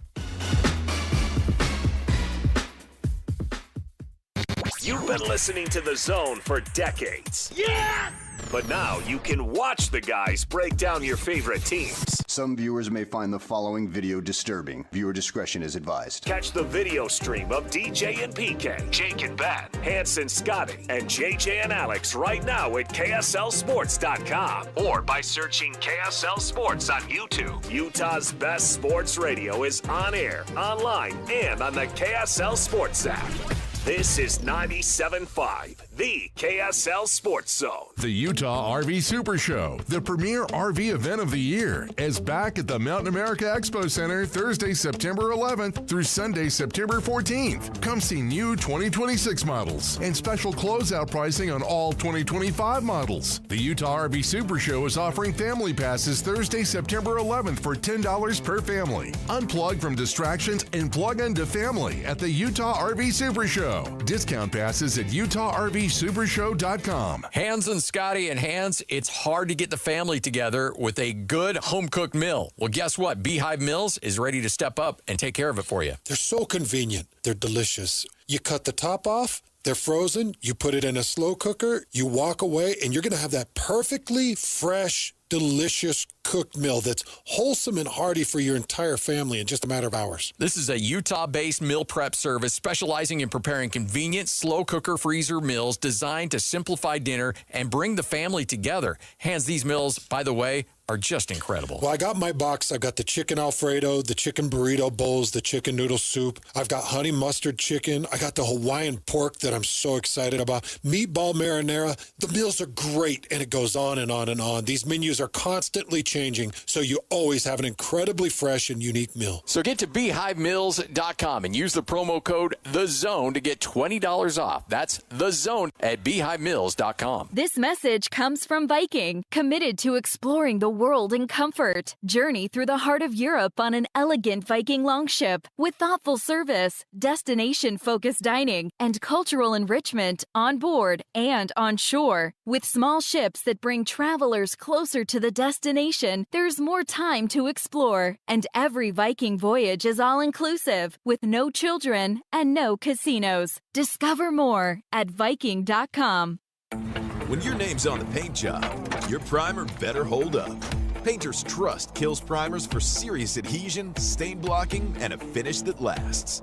Now, the full Kills lineup is available exclusively at the Home Depot.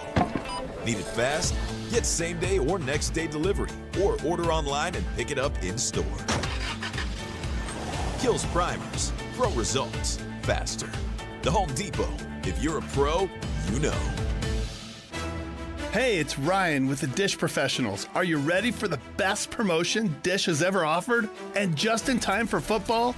Sign up today and get Dish's top package free for 3 months, plus the NFL Red Zone free for 6 months, Paramount Plus and Showtime free for 4 months, all with a 2-year price guarantee. There's never been a better time to switch to Dish. Don't let cable, DirecTV, or streaming services raise your bill again. Most of our customers save over $1,000. And now, we're your internet professionals too, with over a half a dozen providers at our fingertips. We'll find you the best options and prices with just one call, starting at $19.99 a month. Call today for free next-day professional installation and dinner at JCW's on us. Call 801-424-DISH. That's 801-424-3474. Call now. Restrictions apply. Offer ends 11/5/25.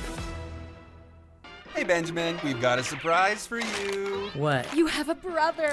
$100 bill just like you. Hey, I'm Ben. What? We just got him for joining America First Credit Union and opening a new checking account. And you're going to live together at America First. What? This is nice. For a limited time, new members get a $100 cash bonus when they open a checking account or $50 when they open a youth checking account. So head to AmericaFirst.com and get your money working today. Membership eligibility, terms, and conditions apply. Federally insured by NCUA. This is your Cougars at 30 update. Presented by Kenny J's Barbecue on 97.5, the KSL Sports Zone.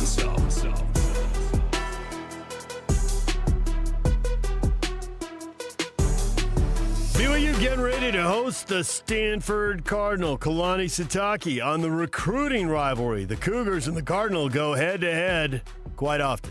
All these tough programs to recruit against, Stanford's one of them. So, they have a really good system in place there with education and what they have with the football program. And, so the standard they have is still there. We're always going to have to recruit against everybody, especially in the West Side. And they're an academic institution that higher learning. And so it's really difficult to get in school there. So we have a lot of common ground when it comes to getting guys that can be accepted into BYU too. So we're going to battle them always. I don't think that's ever going to change.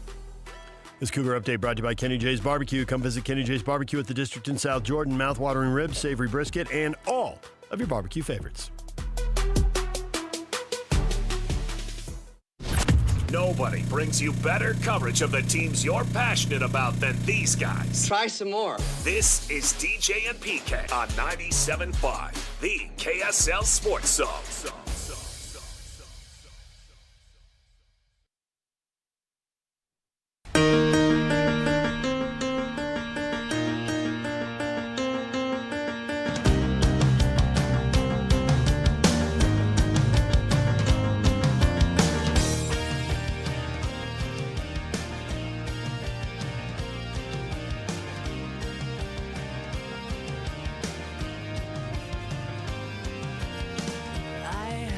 It is a Win Tickets Wednesday. Caller 12 right now wins a family of 4-pack tickets. Family 4-pack tickets to the Utah State Fair. Utah State Fair starts September 4th, runs through the 14th. It starts tomorrow. That's a nice week and a half run. You want 4 tickets? Call right now. What's the number, Yak? 801. 855. Zone. See, there it is. All right. Call right now. Caller 12 wins. DJ and PK, it's 97.5 The Zone, the question of the morning, and people are way into this. Utah's getting all the love, but what about BYU? I have to say, you are more upset for BYU than most BYU fans are. Most of them are like, it'll come. It was Portland State. I get it.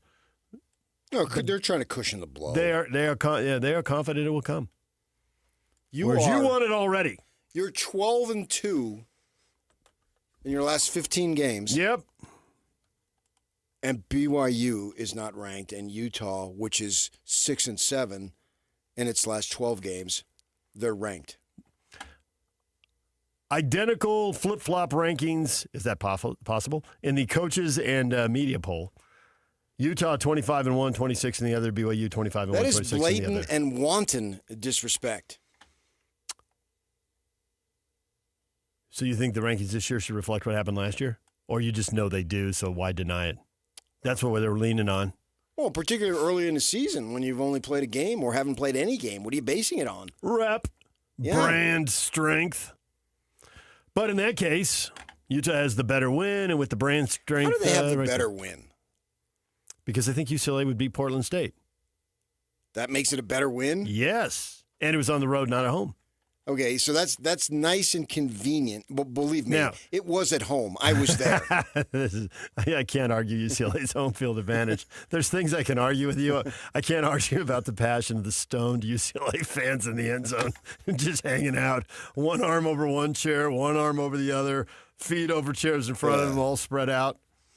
They announced 35,000, so I figured that probably means it was 25 or 30. I think they were left over from a soccer game. And they just hadn't left. Then they draw way bigger soccer crowds there. Right, but I know. Oh, just the leftovers. Whoa, back it up. Yeah. I'm not taking a shot at your beloved.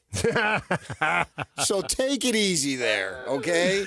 The Galaxy and LSC played to like 80,000 there. Anything that isn't soccer is the greatest at all times. Oh, that's you not come true. out of your shell. That's not true. All I was saying is they chose not to leave the stadium because they were wasted. Some went home because they had jobs, buddy. But some of them just stayed and lit up and mellowed out. You would be less offended if I cut down your family as opposed to soccer. Well, that's fair. Yeah.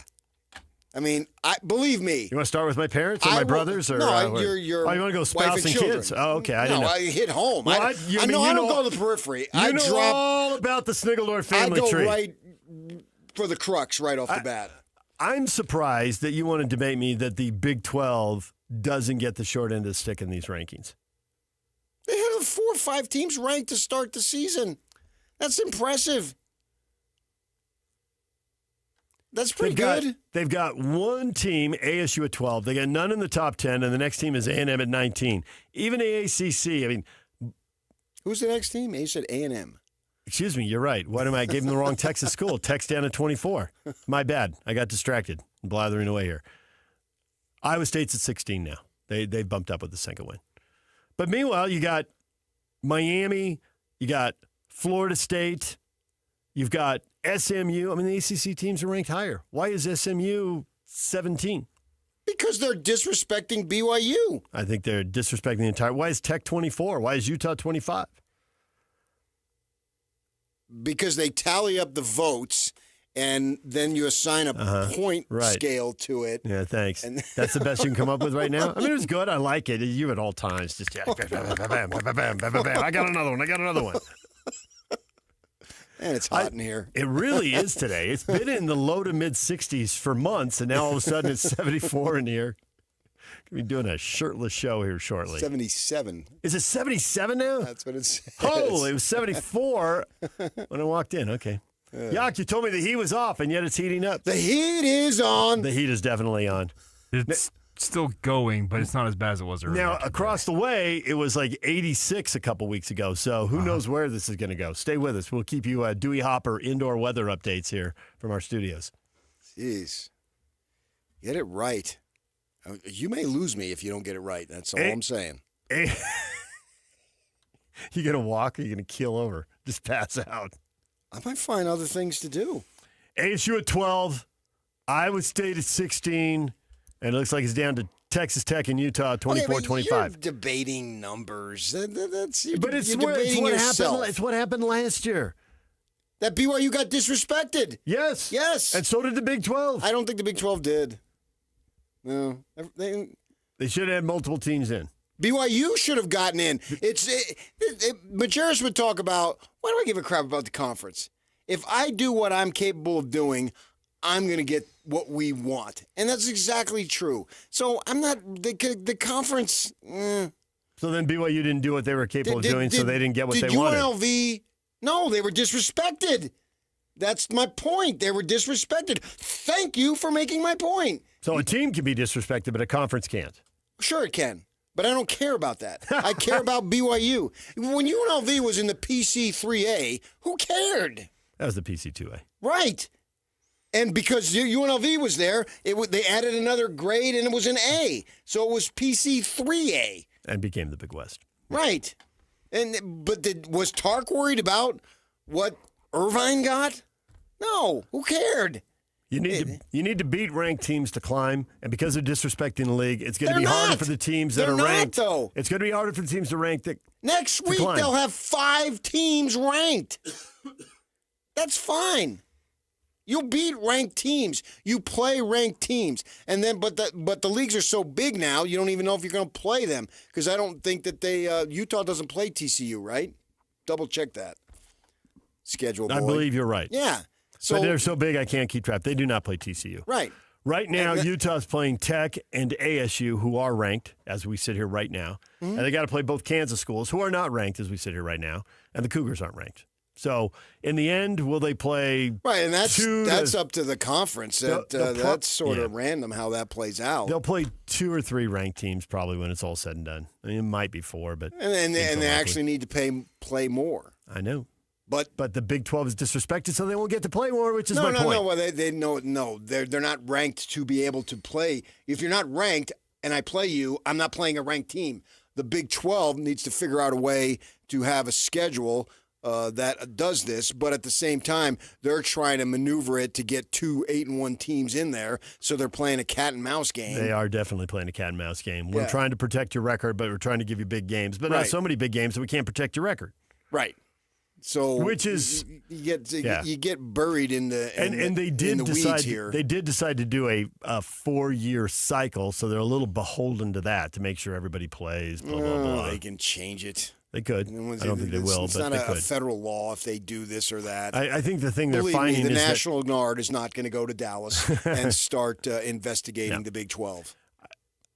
I think they're also having a hard time figuring out exactly who's going to be a good team because teams get better and get worse very quickly, and it's hard to figure that out. And I think that's part of the deal here is that for the Big 12, last year you had 3 teams that haven't been on the radar, and now you expect them to be on the radar. You need more time to be on the radar, apparently, and that's why I go by to my original statement that other schools, if they have a down cycle, once they get better, the down cycle is sort of forgotten. Florida BYU, State, Florida State went from unranked, and they were like way down in others receiving votes, and they jumped all the way up to 14.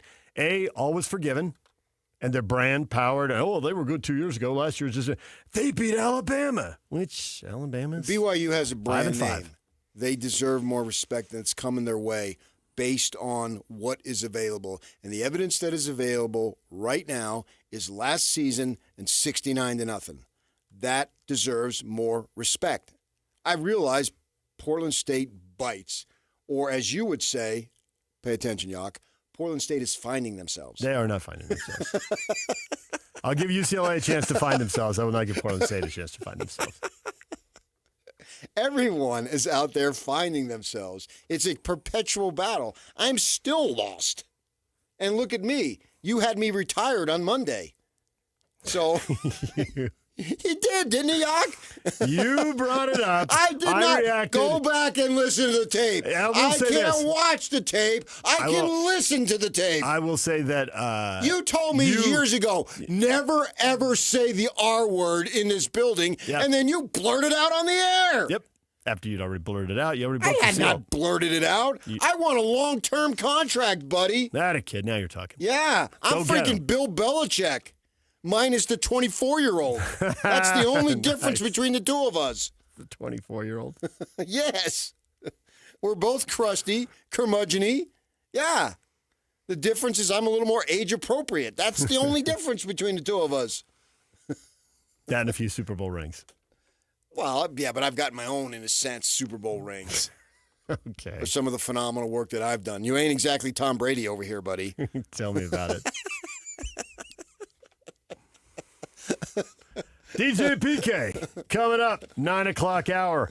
We're talking with Troy Clardy, Stanford Cardinal play-by-play broadcaster. BYU and Stanford Saturday night. Troy will join us at 9:30. We'll get a scouting report on the Cardinal. DJ and PK, 97.5 The Zone. And now, a look at traffic from the KSL Traffic Center. I-15 has multiple crashes and lane closures from Provo to Lehigh, and then again from Draper into South Salt Lake if you're headed northbound. If you don't have to take I-15, don't right now, because it'll save you some extra time, probably, and frustration. This update is brought to you by UTA. Put your energy into the fight song, but not fighting for parking. You win when you take UTA to the game. Plan your trip today at rideuta.com. With your KSL traffic update, I'm Jake Hatch here on 97.5, the KSL Sports Zone.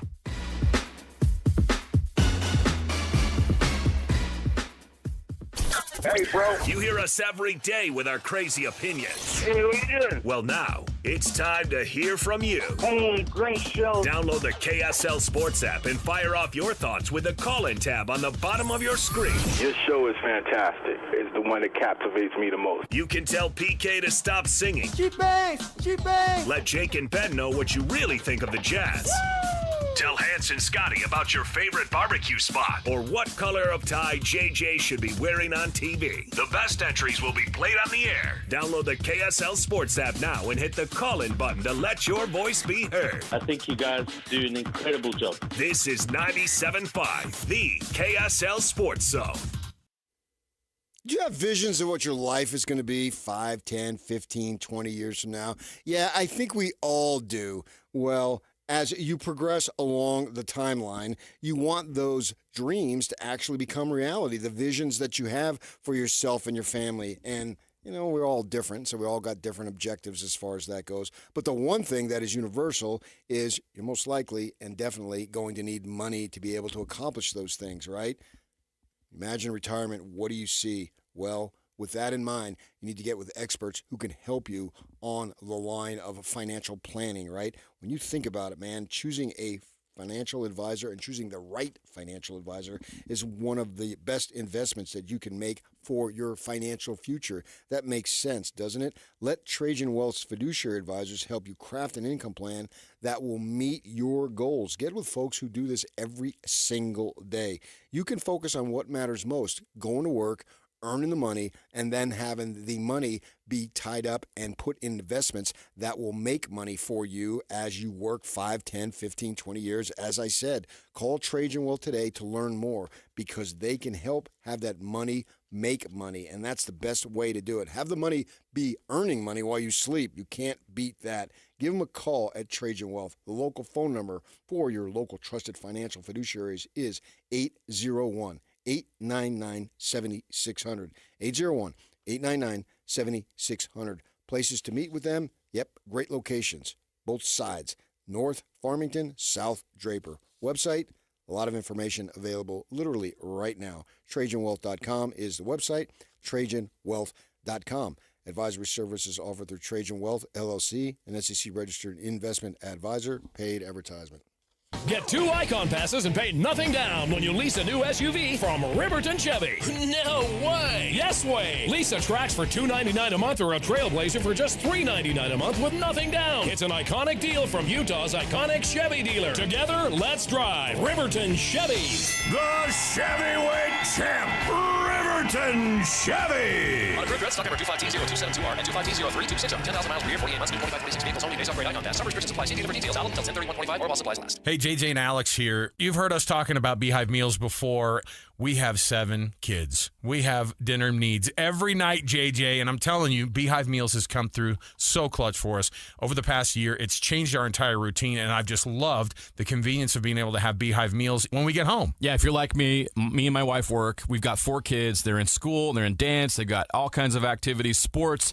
It's so nice to not have to go out and spend a bunch of money on fast food, eat garbage. Instead, we can come home to a nice home-cooked meal waiting for us in the slow cooker.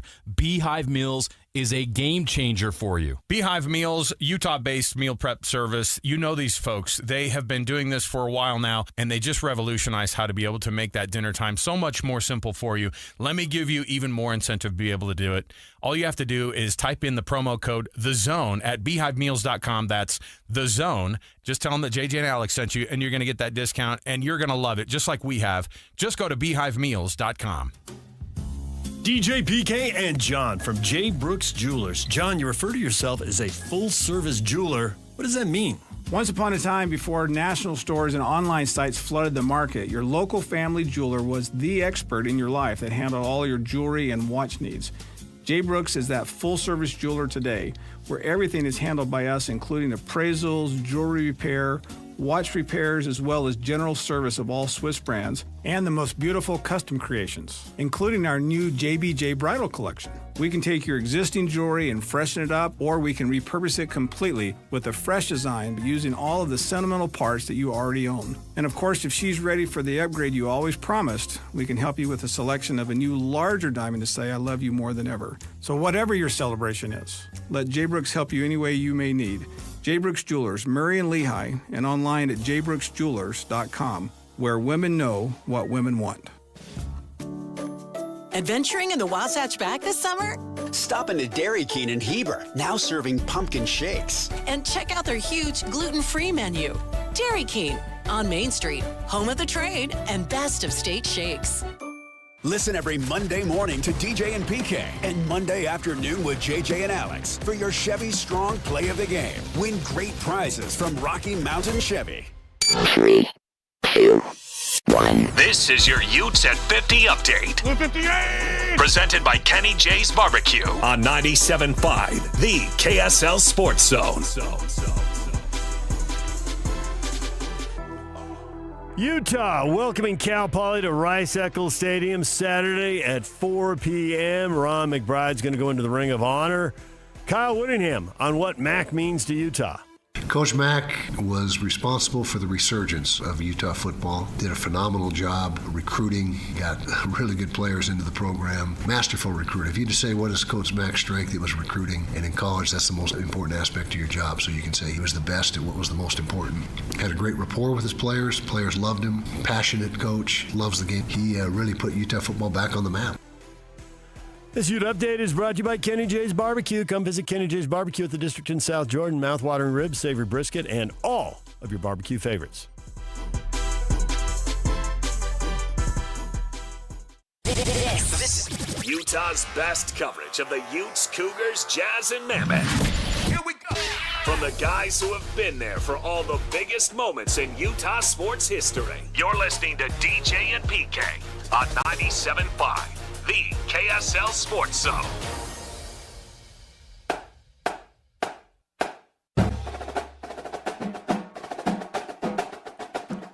The Mr. Mack Utah County High School Player of the Week this week was Salem Hills High School quarterback Ryder Hales. He passed for 355 yards and 3 touchdowns while leading the Skyhawks to a 33-15 victory over Westfield High School.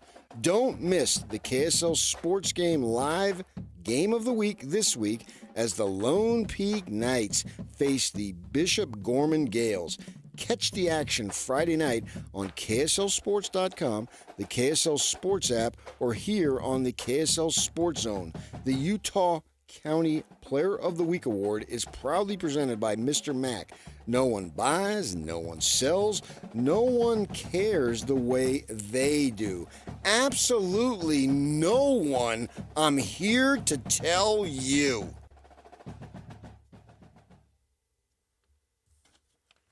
DJ PK, it's 97.5 The Zone.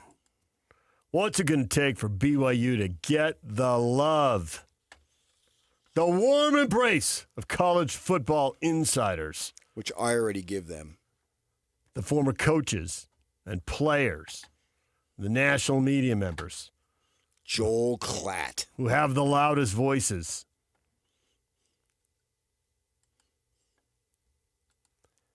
Most of you think it's going to happen, but it's going to take a couple months. Well, What they need to have happen, obviously you win, and they need Colorado to win. So that the conference opener carries some weight? Because Dion has all sorts of attraction. Yep. Right? But if they're stumbling along at 1-2 going into that game, it may not have the luster. Whereas the best they can be now, obviously now, is 2-1. Dion totally mangled the clock in that game against Georgia Tech, and then spent yesterday telling us he didn't mangle the clock. And then he goes after the media. That stuff is tired, Coach Prime. Stop. That only works when you're winning and you can pick battles. But when you're losing, like you did, what was it, Friday, that you don't have much credibility. So quit picking fights with the local media about, you mangled the clock, own it. Don't act like, well, we were in darn tempo. It was go, go, go. Well, you darn screwed up. And so you need to start winning. So BYU needs Colorado to win these next 2 games, to have some buzz. Next 3. They got 3 games coming up. Going into it, and then your first conference game is against BYU Colorado, right? Yes. Colorado's got Delaware, Houston, and Wyoming. So they got a chance to be 3-1. And to your point, if they mess up even one of those games, the luster is off. Don't need them losing to Houston, coming in 2-2 and 0-1. That doesn't. Where's the sizzle then? Right. And so then with all those eyeballs, go over to Boulder, and the Grizz is great, the Grizzly Bear, Bachmeier, and put 40 on him. And go out of there with your hair waving in the wind. 4-0, getting ready for a short week in West Virginia, and presumably you're on the map then, and you'll be a standalone game with West Virginia, and everybody can watch you, and West Virginia at home, you ought to get that done. And then punk the Blue Ridge Mountains in the Wasatch Mountains. And by then, are they up to 15? Well, by then... They won't be higher than that. They will be almost heaven.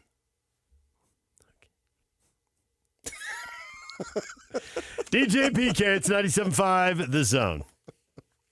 Get the latest Utah sports headlines delivered to your inbox with the KSL Sports Newsletter. From the Jazz, Utah Hockey Club, BYU, Utah, Real Salt Lake, and more. Be in the know of all things sports in the state of Utah. Visit KSLSports.com to sign up for the KSL Sports Newsletter.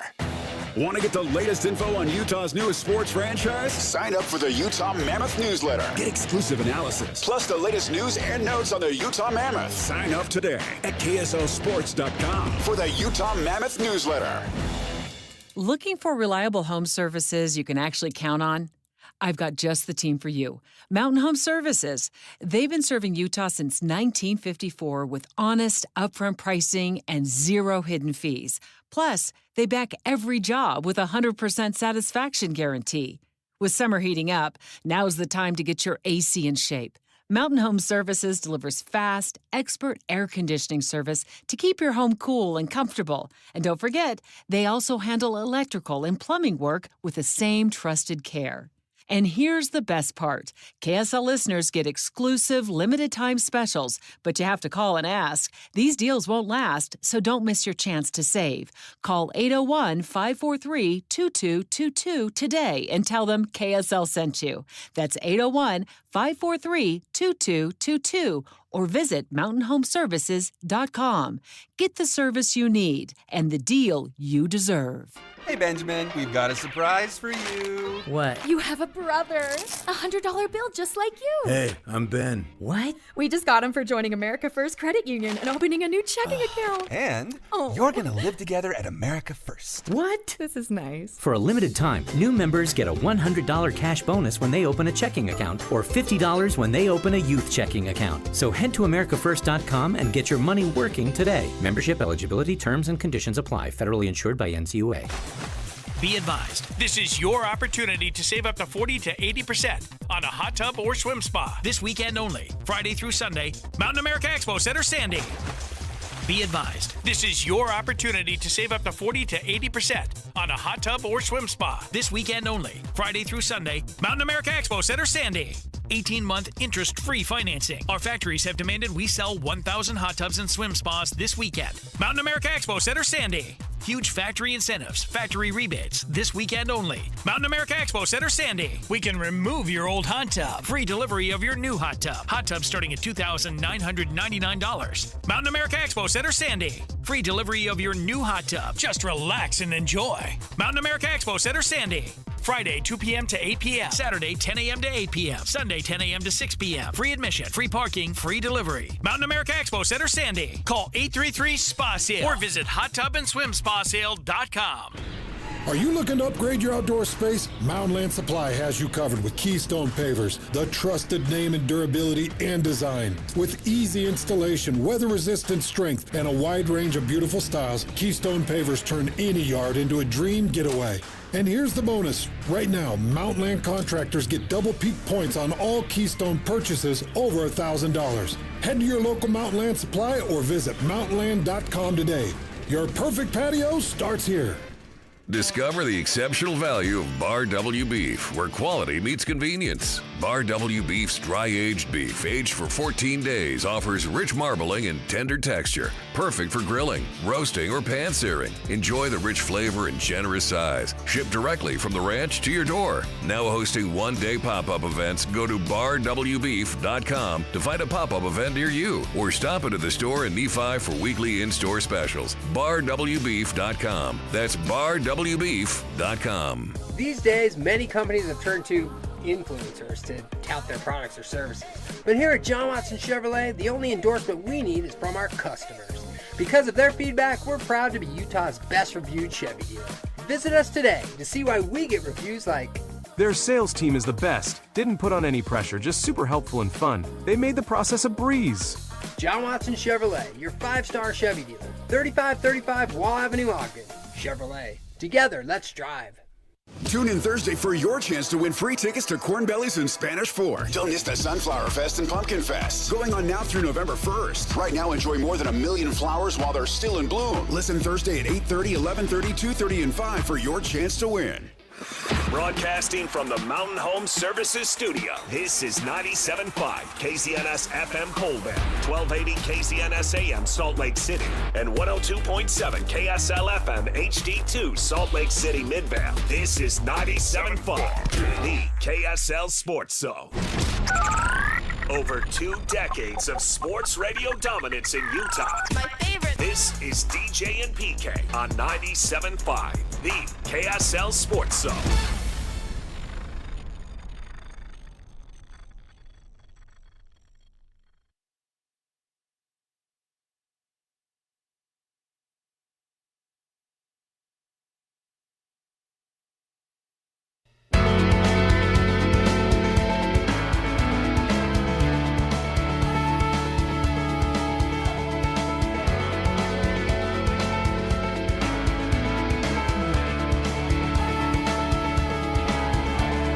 Scotty G, Friday from noon to 3 at RGS Exteriors at 4235 Farm Road in West Jordan.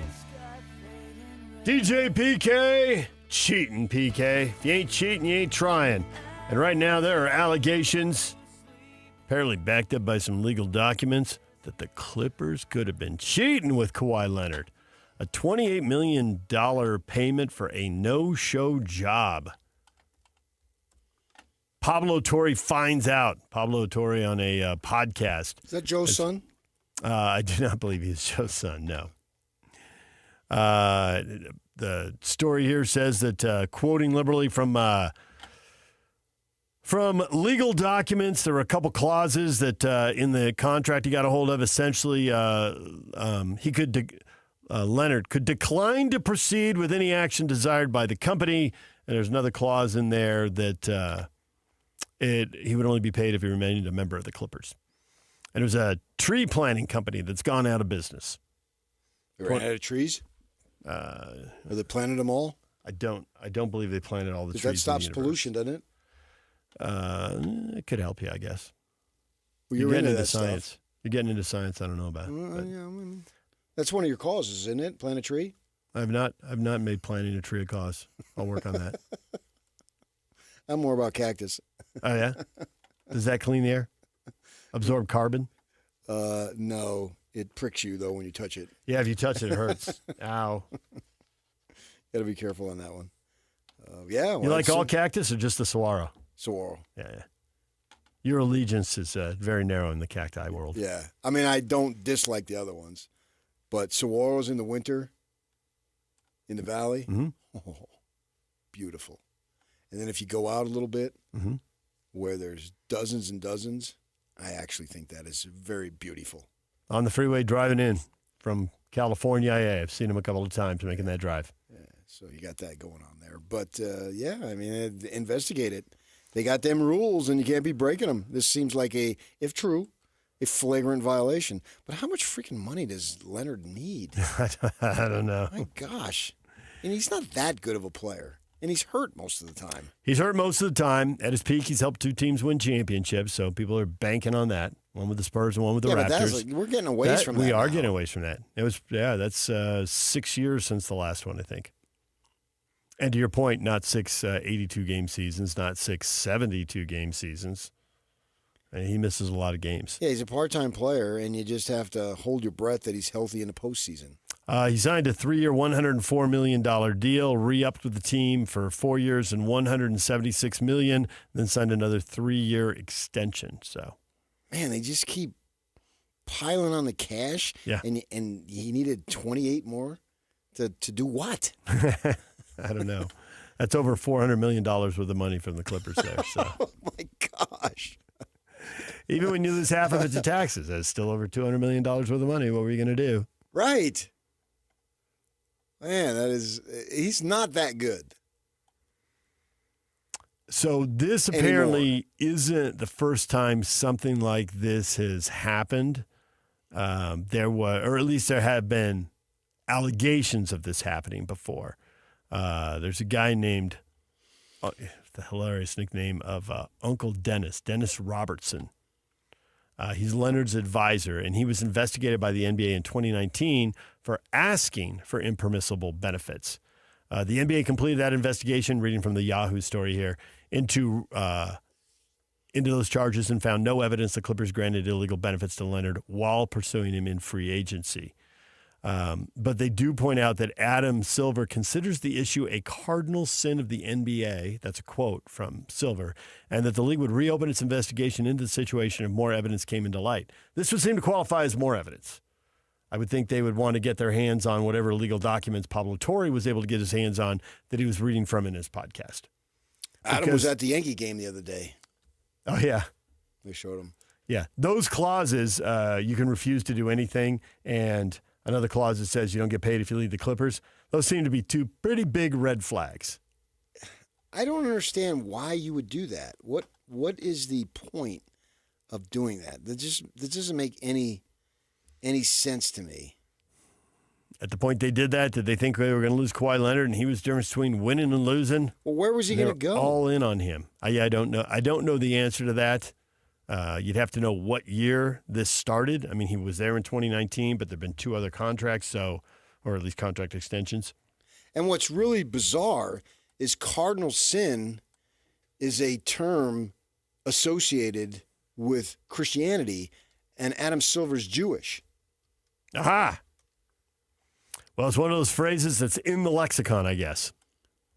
Is that new arena that Bomber built? No, that is not the lexicon. Oh. Although that would be a good name for an arena. I see where you're going with that. I like it. When are they back at the lexicon? Oh, they got 4 in a row starting next Tuesday at the lexicon. Yeah, that sounds good. Right. If you got the Sphere, you might as well have the lexicon. 100% agree. Yeah, build it right next to it on the Strip. Yeah, absolutely. That just doesn't seem like it. The risk reward, what you're gaining, is not worth the risk. 57 games, 52 games, 0 games, 52 games, 68, 37. Yeah, the upside doesn't seem to be there. I mean, if he plays for a month, say he played all of December, I mean, wow, that's noteworthy. It is, yeah. Because he doesn't do it. And good for him. He was a good player, borderline great player, and helped teams win titles. And you can argue he's the best player. That's great. But I just don't see that. Man, that's somebody that I'm just going to cheat on. I've got to do this. This is worth it. if they did it.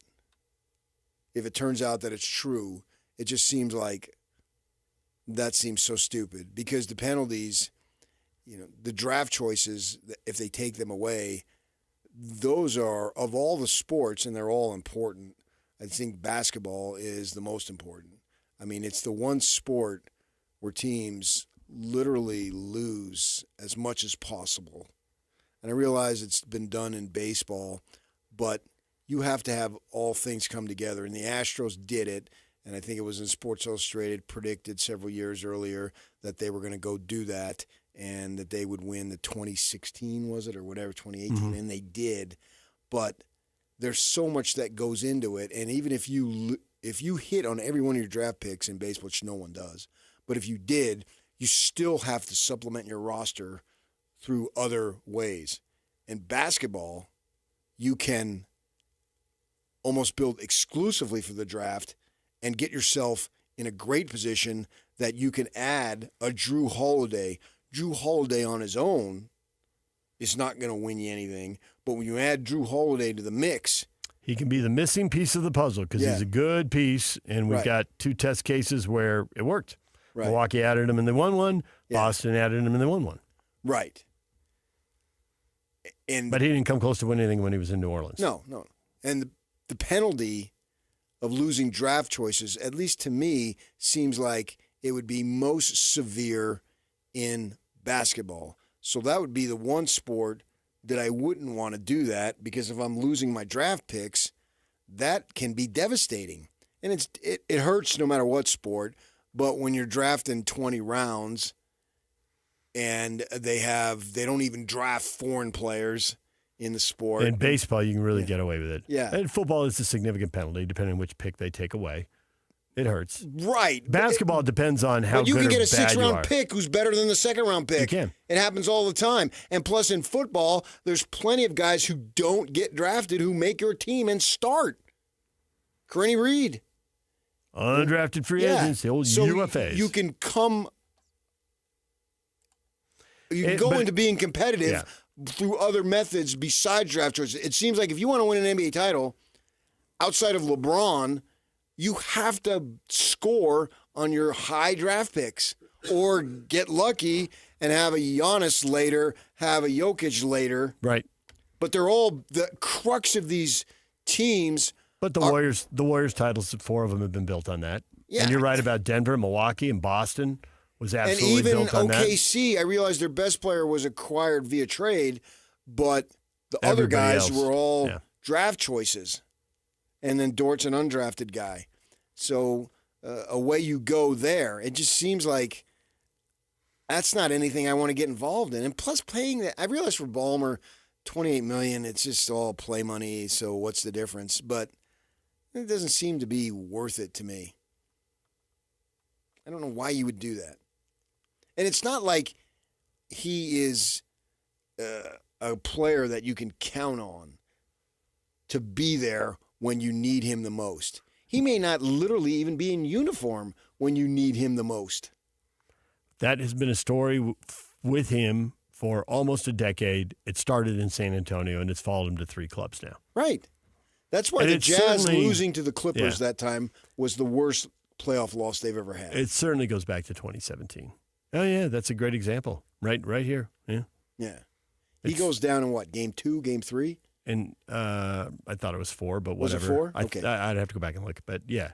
I mean, they won the first 2, and they lost him at some point, and they still won. Right. They won at least 2 games without him.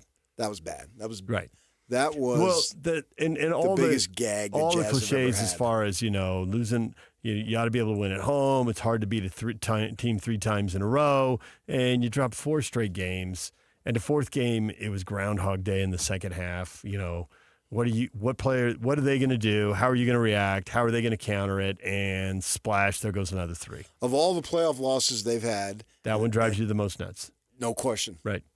Even beyond whatever, if you go back in the day, like Karl Malone with 3 for 16 in an elimination game or whatever. Even putting those in there, that one. It wasn't just one person. No. There were multiple. It just kept happening.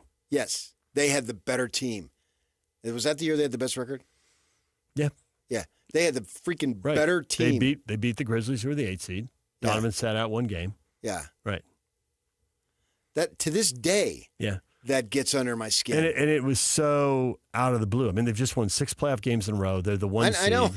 And it's just like, if you're walking out of the arena and they're saying, I bet they don't win again. You're like, why? They've just won 6 playoff games in a row. They're the one seed. They look really good. All the energy was so positive, and it just went off the cliff and really never came back. I mean, they never got their mojo back from that.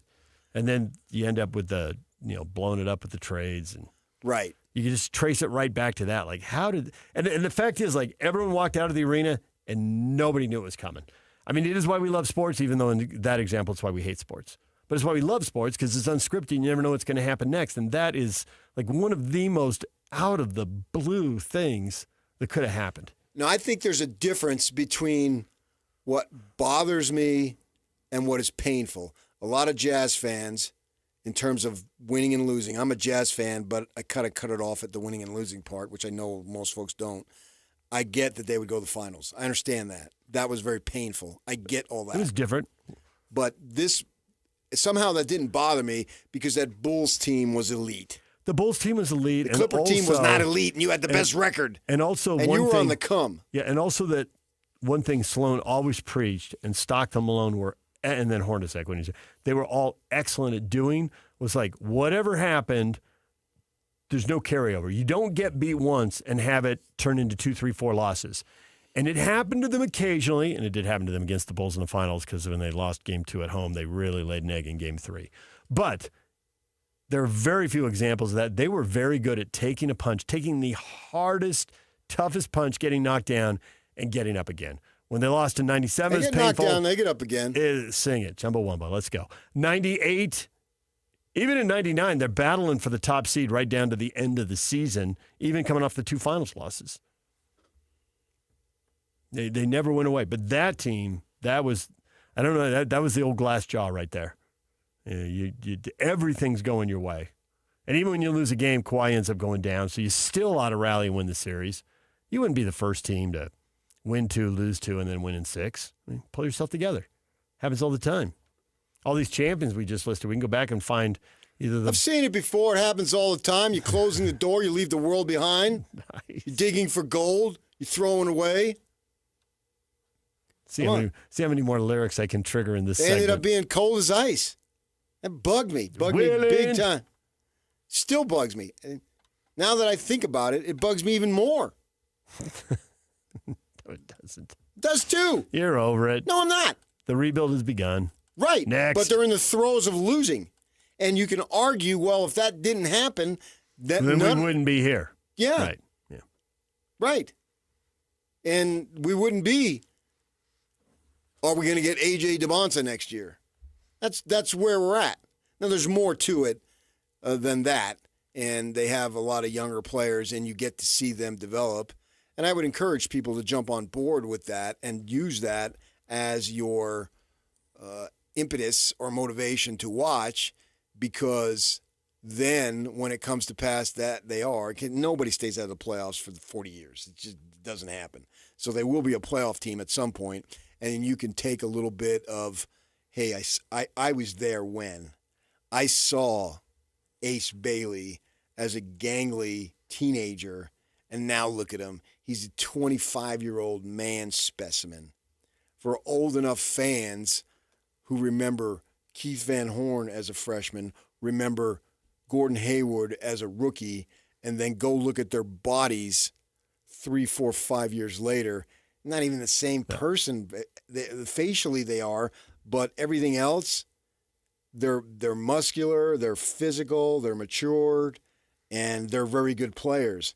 I think that's what we'll see with Ace Bailey. He'll be a gangly 18, 19-year-old this year, but go look and see what he'll be. I think he'll have some more definition. He may not necessarily need to put on 30 or 40 pounds. Remains to be seen. I mean, Kevin Durant never did. He's fine. Steph Curry seems to be the same skinny dude that he was. So, but you're talking about all-time players here. But they've gotten stronger without bulking up. Yeah, there's ways to do it. Yeah. To be able to succeed. But That's what I'm looking for. So I have plenty of reason to watch the team this year to see what they can do. And Ace Bailey, I think, is the number one reason right now. Why am I watching the Jazz? If I'm listing the reasons, you can go because I'm a fan. It's what I do. I understand that. But I'm talking about specifically for the 24-25 season, or actually 25-26, that it is Bailey. And if he shows us anything, we're going to hopes will rise. He's going to be the basketball version of Devin Dampier, because people are already talking about Utah running the table, getting into the playoff, and it's based on one guy. The defense was there last year. Yeah. And they're there again this year. Yeah, blah, blah, blah. It's based on Devin Dampier, and secondly, my guy Smitty. Smith Snowden showed us a ton the other night. 6 catches, 3 carries. So For a guy who plays defense. Super excited for him. For a guy who plays defense, that's a lot of touches. And you look good, so it's not going away. They're going back to it. Yeah, I would shelve him a little bit this week. Yeah, so those are my 2 reasons. And number 1 reason for the Jazz, Ace Bailey. Number 2 reason, what would be number 2 reason? Is it just a collection? Or can you go, are you looking at Hendricks because we didn't see him? Or you're looking at Flipper? Yeah, I think it would depend on which fan you talk to. And I think you've hit on the 2 big ones right there. Hendricks is a real mystery after a year away. Mm-hmm. People have cooled on Cody. Now, if Cody shows progress, people can get right back on the bandwagon. But I think you say that any of the young guys who take a big step forward, they'll become number 2. Filipowski's the one who showed best recently, and I suspect that you're not allowing Kessler into this conversation. He's more of a known commodity now, going into his 4th year. Yeah. People know what to expect out of him. Expect him to take spots. But again, if he's a player who makes a big jump that we don't see coming, then people will flock to him. Great. Yeah. But I think he's established himself and doing what he does. Everybody has questions. Can anyone answer them? That's what it comes down. Anyone who answers them positively will become the second biggest story. Yeah, you can go. I'd throw Keontae in there too. Right. Collier, if he suddenly starts shooting the ball, he does so many other things well. But I think a lot of these things, people don't really expect Collier to shoot it that well. I don't really think they expect a transformation from Keontae. Whereas with Hendricks, he just didn't play for a year. So So what is it? Yeah, and he's been working on his upper body. I mean, can't be running around because of his injury, but you can still be in the weight room working on your upper body. Oh, he'd be Arnold. Linking verbs. Got to discuss that next. Things you missed in this show. Stay with us. And we've got Troy Clardy coming up. Stanford Cardinal play-by-play broadcaster joins us next to give us a scatter report on Saturday's game in Provo. Stay with us. And now, a look at traffic from the KSL Traffic Center. Most of the crashes have cleared on northbound I-15, but still seeing big delays from Lehigh all the way into Sandy. Also some pockets of slowing from Murray as you go into Salt Lake as well. In Davis County southbound, we have slowing on I-15 from North Salt Lake heading towards downtown right now. This update is brought to you by UTA. Put your energy into the fight song, not fighting for parking. You win when you take UTA to the game. Plan your trip today at rideuta.com. With your KSL traffic update, I'm Jake Hatcher, 97.5, the KSL Sports Zone.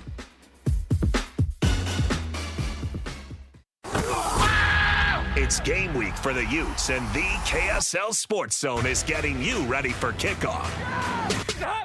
After a season-opening battle at UCLA, the Utes return home to the Hill for a battle against Cal Poly. Listen all week long for the best coverage of Utah football. Then catch college football Saturday, game day at 10 a.m. with the post-game show immediately following the game on KSLSports.com.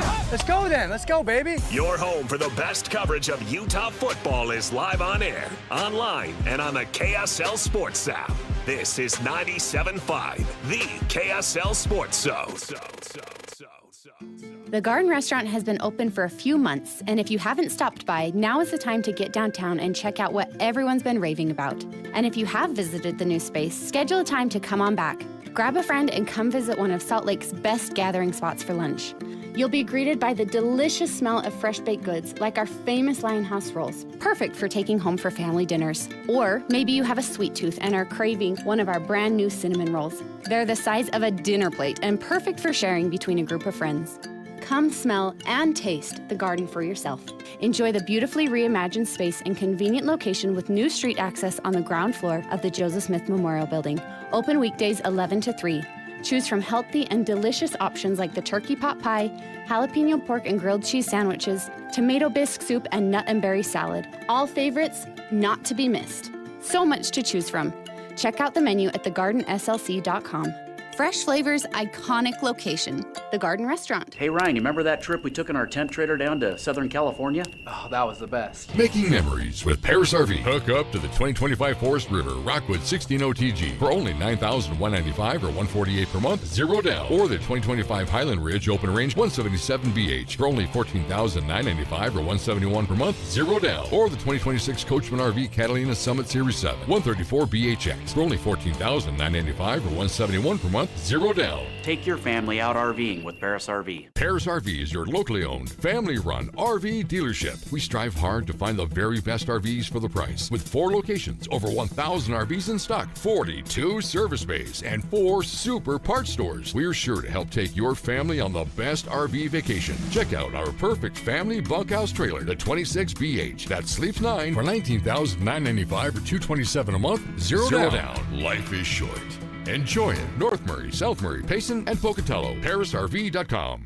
Hey, Benjamin, we've got a surprise for you. What? You have a brother. $100 bill just like you. Hey, I'm Ben. What? We just got him for joining America First Credit Union and opening a new checking account. And you're going to live together at America First. What? This is nice. For a limited time, new members get a $100 cash bonus when they open a checking account or $50 when they open a youth checking account. So head to AmericaFirst.com and get your money working today. Membership eligibility, terms, and conditions apply. Federally insured by NCUA. Hans and Scotty and Hans, it's hard to get the family together with a good home-cooked meal. Well, guess what? Beehive Mills is ready to step up and take care of it for you. They're so convenient. They're delicious. You cut the top off, they're frozen, you put it in a slow cooker, you walk away, and you're going to have that perfectly fresh, delicious cooked meal that's wholesome and hearty for your entire family in just a matter of hours. This is a Utah-based meal prep service specializing in preparing convenient, slow cooker freezer meals designed to simplify dinner and bring the family together. Hans, these meals, by the way, are just incredible. Well, I got my box. I've got the chicken Alfredo, the chicken burrito bowls, the chicken noodle soup. I've got honey mustard chicken. I got the Hawaiian pork that I'm so excited about. Meatball marinara. The meals are great, and it goes on and on and on. These menus are constantly changing, so you always have an incredibly fresh and unique meal. So get to BeehiveMills.com and use the promo code THEZONE to get $20 off. That's THEZONE at BeehiveMills.com. Ski Chevy is back with season passes to Solitude Mountain Resort. So drop into a participating Rocky Mountain Chevy dealer now. Plus, upgrade to a discounted Icon base pass when you purchase or lease any new Chevy model. From powerful trucks like Silverado to our versatile families of SUVs. Retail value per pass is $999. Offer valid while supplies last or until 10/31/25. See participating dealer for complete redemption details, vehicle eligibility, and restrictions. See your Rocky Mountain Chevy dealers today. This is your Cougars at 30 update. Presented by Kenny J's Barbecue on 97.5, the KSL Sports Zone.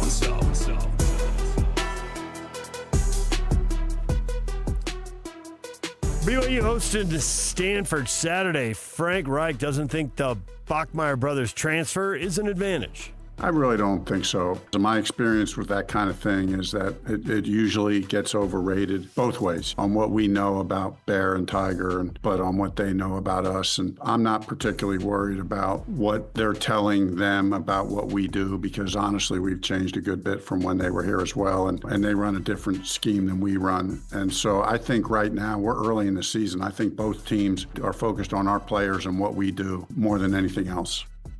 This Cougar Update brought to you by Kenny J's Barbecue. Come visit Kenny J's Barbecue at the District in South Jordan. Mouth-watering ribs, savory brisket, and all of your barbecue favorites.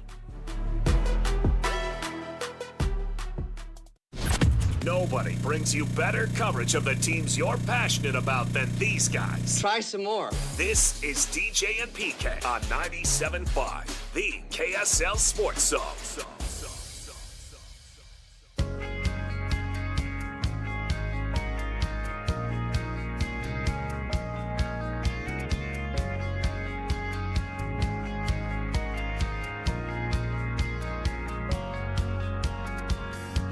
been quiet till there are no more sirens. Lately it's hard to keep the hinges on with all the noise. I'll find my words when there is no one talking. The room is spinning, I have got no choice. Be patient, I am getting to the point.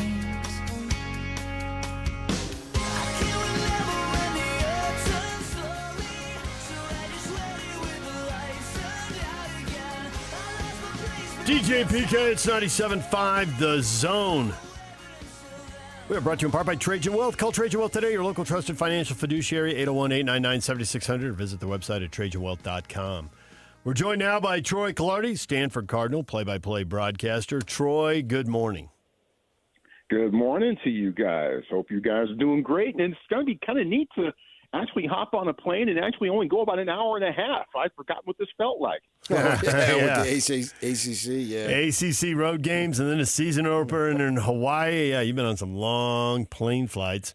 In a season of mystery at Stanford, what did you learn from game one at Hawaii with an interim coach and a constantly evolving roster? Yeah, it's amazing. And week one, or at least week zero for Stanford, usually is all about overreaction, right? I mean, because clearly Texas fans are clearly approaching everything with level heads and clear eyes and everything like that after that result in Columbus. And obviously North Carolina fans are approaching things in measured ways after that stink bomb they laid on Monday night. As for Stanford and what happened a week and a half ago over in Hawaii, the 23-20 loss there in Honolulu, you know, it's tough to kind of go into that game exactly knowing what to expect. You know, new coach with Frank Reich here in the interim, new offensive scheme for the most part. I think there were more expectations on the defensive side of the ball with the number of returners that were coming back and with a lot more known quantities, I think, on that side of the ball. So, and I think by and large the defense did well. You know, Hawaii runs that run and shoot. You know, you expect dudes to go up there and throw for 350, 400 yards on 50, 55 passing attempts out there every single time, and that didn't happen. They didn't make any big plays through the air, but Hawaii made enough little plays through the air, and Stanford made zero little plays through the air. No passing game whatsoever. And look, Stanford historically, you know, has been known for throwing the ball. You know, obviously, the last 15 years or so, when they were known for intellectual brutality, it became physicality. But Stanford historically has put its bread and butter on throwing the football. They were not able to do that at all last week. So, you know, things need to change in that direction. Good to see actual real live production from the running backs in the running game. That was nice. So, you know, good things to build on. But, you know, you combine the lack of a passing game with 7 penalties, matching Stanford's season high from last year. There was certainly a lot to clean up during this previous bye week heading into this week against BYU. Well, who's going to be doing the throwing? Gil Branson got the start, 15 of 30. Obviously not good enough. That pick sets up there was a real turning point at the end of the game there, and Hawaii wins it. I've been reading stuff that Reich may be open to changing. I don't know, Elijah Brown was the hotshot recruit out of Mater Dei. But I look at the depth chart, and it lists Gil Branson. There's not an or there. Can you give us some insight? Yeah, Gil Branson's going to be the guy until further notice. And I think it's simple as that. Now, I'm not sure, you know, how much leeway Ben is going to have this upcoming week. If things don't go well, if the Stanford passing game once again is rather stagnant, and look, you know, I mean, there are a lot of different components of the passing game, right? It's not just the quarterback, even though the quarterback has to rise above everything and shine and make plays. And Ben clearly did not do that. Had one nice throw against late in the game to a fourth-string tight end, Chico Holt. Stanford's going to throw some tight ends at you. But it had a nice throw for 36 yards on what could have been Stanford's dagger drive, but eventually ended in that game-turning interception that you just mentioned. You know, it's the offensive line. They need to protect. Whole new left side of the offensive line, brand new center, that's part of it. And the receivers need to get separation too and fight for contested balls. And I think in a couple of key instances, I'm not sure that we necessarily saw that from the receivers. So there are all sorts of different components that go into an effective passing game. But again, it is more often than not, whether it's right or wrong, all the focus and all the credit and all the blame generally goes towards the quarterback. I'm not under the impression right now that, Gulbranson, is in serious danger of losing his job. Now that could change if things don't go right on Saturday. We'll see, but I'm not under that impression right now. I saw 43 rushing attempts to 30 passing attempts, and I wondered, even though coaches say stuff about being 50-50 and balanced, all that, do they run the ball even more? Ford, Irvin, and Tab all had good numbers one way or another. Ford was over 100 yards. Irvin, 10 carries, 46 yards. That's pretty good production there. And Tab had 4 carries for 26. So is it just run it some more? And, Ford had 26 carries. Maybe that's the most he can do. So get the other guys some carries too and really limit the passing game and shorten the game. Is that a possibility? Yeah, and you mentioned the number of carries, and while that certainly is an eye-popping number, you'd kind of like to see the yardage per carry maybe increase just a little more. Stanford had 2 very long marathon drives against Hawaii in the season opener. Their opening drive took the opening kickoff, 15 plays, 70 yards, took 7.5 minutes off the clock. Unfortunately, that only resulted in the field goal, and that kind of was a theme for Stanford as well, having to settle for 3s instead of getting 6s. The whole thing changes if it's 14-0 early instead of 10-0 early. And then later on in the game, Stanford had a 20-play, 85-yard drive that took over 9 minutes off the clock. So it was just constant, steady gains, mostly on the ground. And that certainly is something that is encouraging to see. Micah Ford, who has kind of been the established as the workhorse here early on, he's going to get the majority of snaps at running back.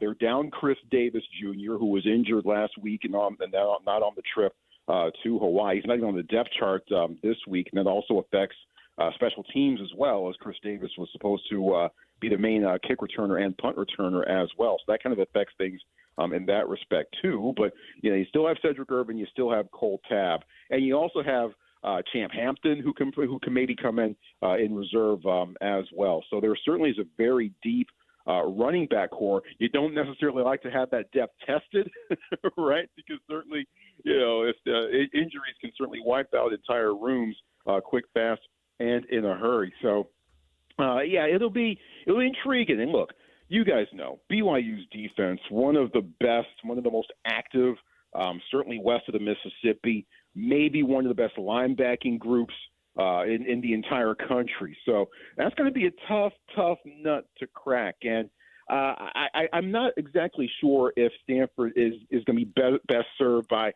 obviously, ball control is nice, but 1st and 10, if you're going to hand it off on 1st and 10, it better not necessarily result in 2nd and 7, right? It needs to result in 2nd and 4, 2nd and 3, get into 2nd and manageable, stay in more manageable situations there. So, the running game is going to be key, but really it's really going to depend on whether Stanford finds a passing game or not, if they can really make strides against a tough BYU defense.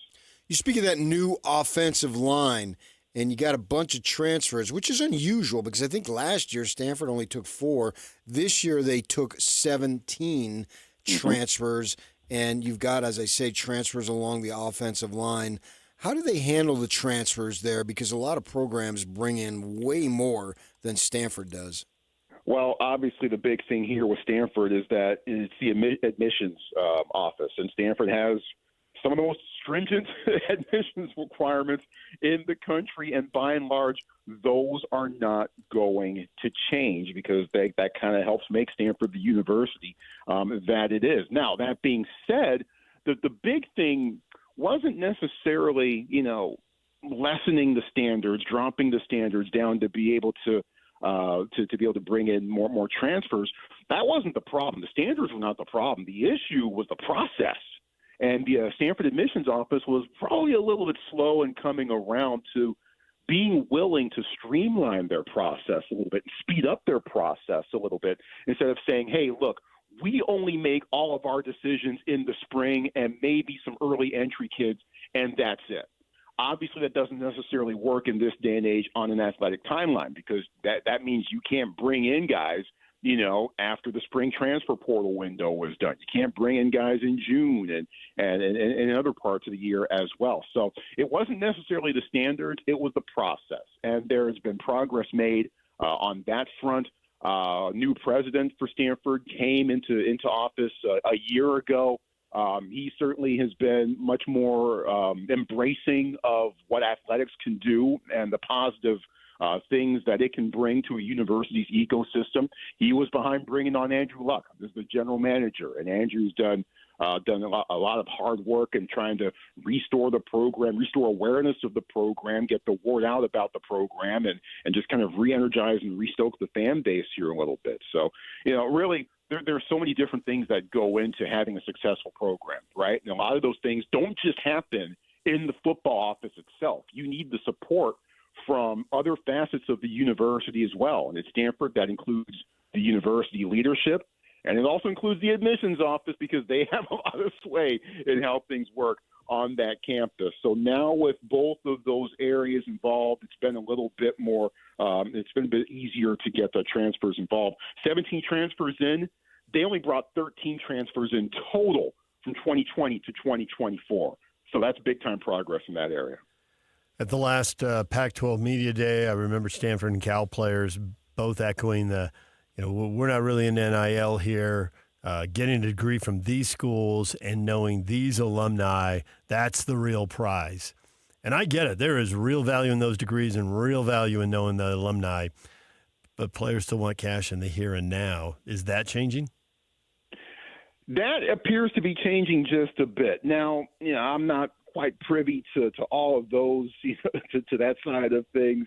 But it is how you're going to have to compete in this day and age, right? It is what it is. And whether it goes against what you've stood for, perhaps in some respects, over the past few decades or whatever, in this day and age with the ever-changing landscape of college sports, if you want to play, more often than not, you're going to have to pay. Now, whether you bring a student athlete in here who does recognize and does realize the value of a Stanford degree, and maybe that overtakes every other consideration, then hey, that's great.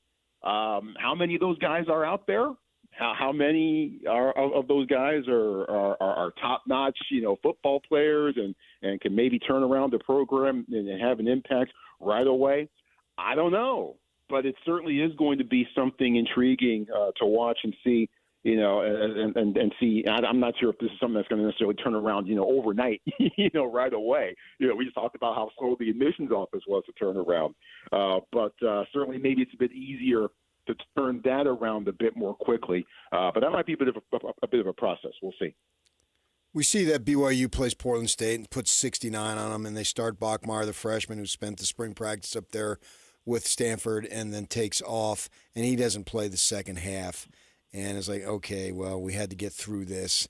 The second game, you look at particularly what we're looking for BYU's offense. I think this is going to be a great test because Stanford's defense is pretty good. I think they're loaded at linebacker, and Matt Rose is a really good player. But you look at throughout the three levels of the defense, a lot of experience, a lot of fifth-year guys, a lot of seniors, particularly up front. Just about everybody on the depth chart is somebody with experience. So I think it'll be a real good test for BYU. Certainly a far more accurate test to get a better idea of who they are rather than what we had about what we saw last week.